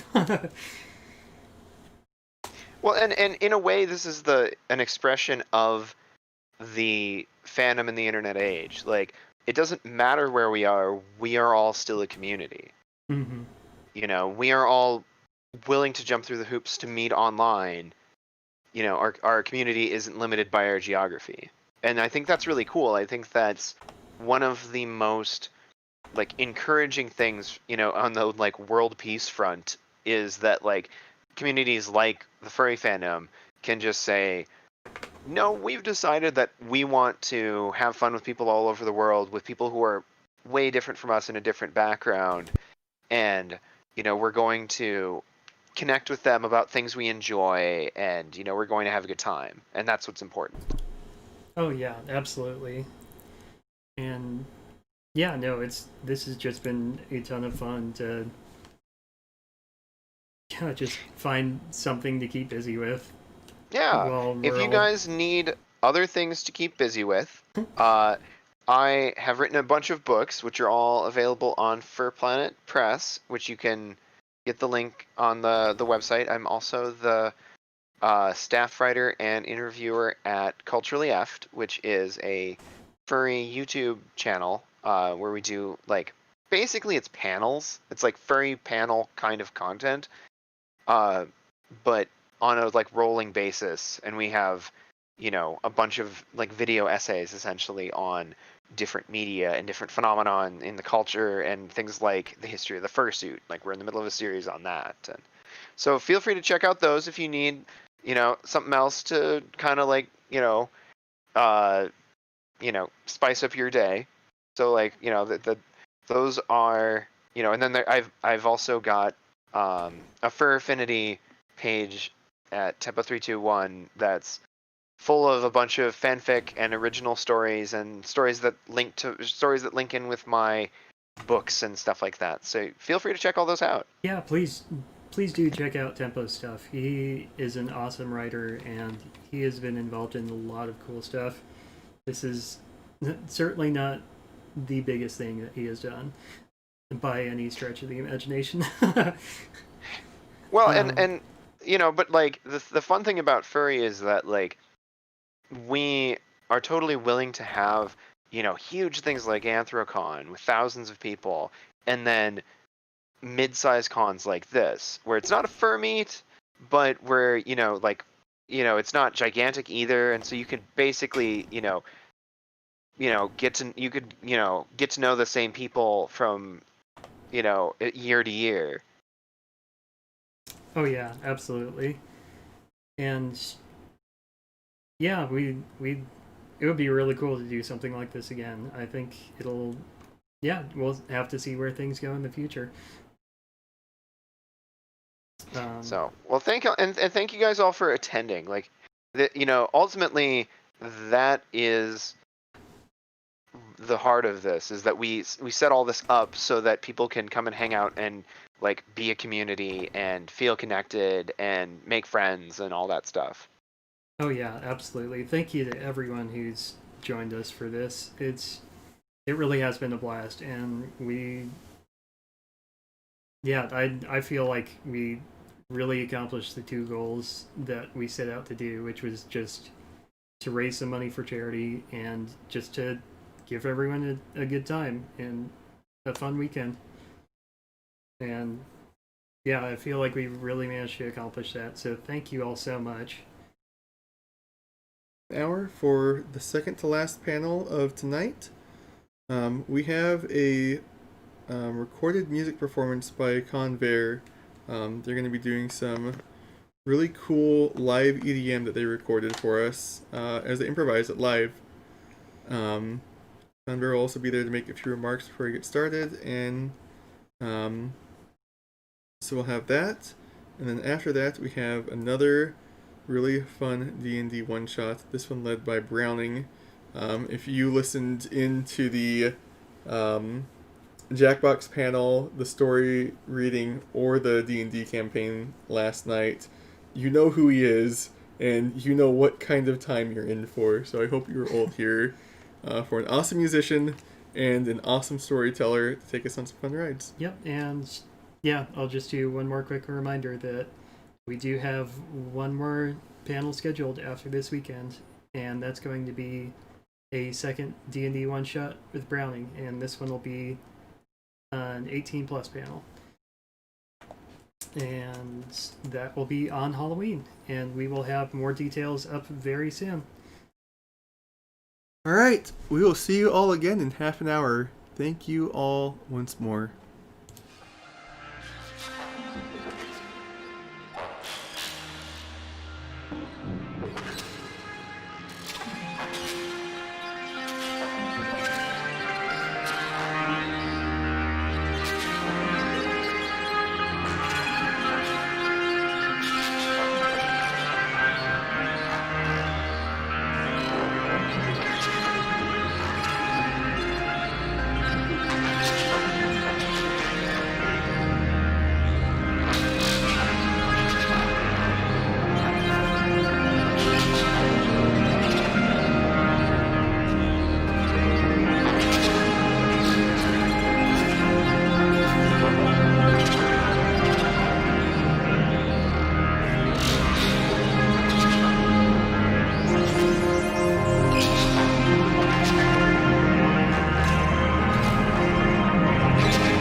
I did my best to notice when the call came down the line, up to the platform of surrender.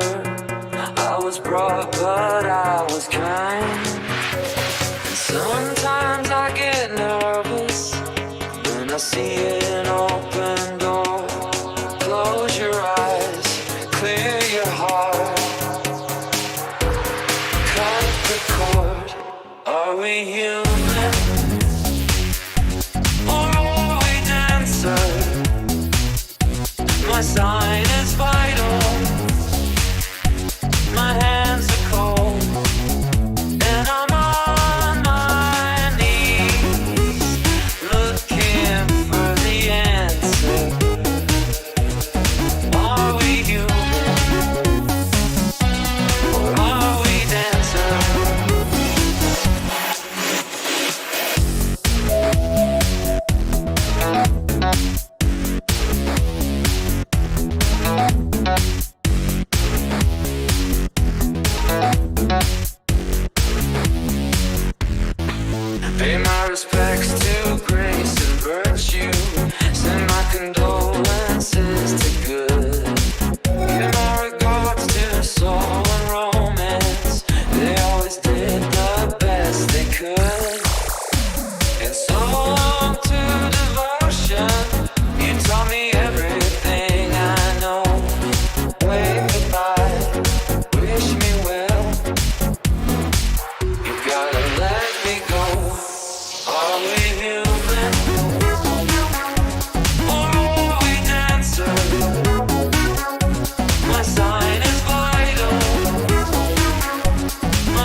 right, everyone, welcome back again.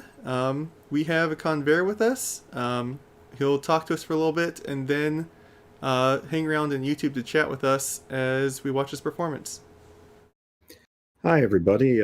My name is JF. Some people who follow my music also know me as Jay Foster. That's what the name I've used for recording for years. One of my projects is called Conveyor. I've been doing that since about 2006. And I'm really happy to present something for you tonight. We were going to try to stream this live, but it didn't quite work out. So I recorded a performance last night. This is a total improvisation, made it up at the spot. And I really hope you guys enjoy it. Thank you for coming out. Thanks for supporting the con, and thanks to everybody who's donated. And with that, one announcement.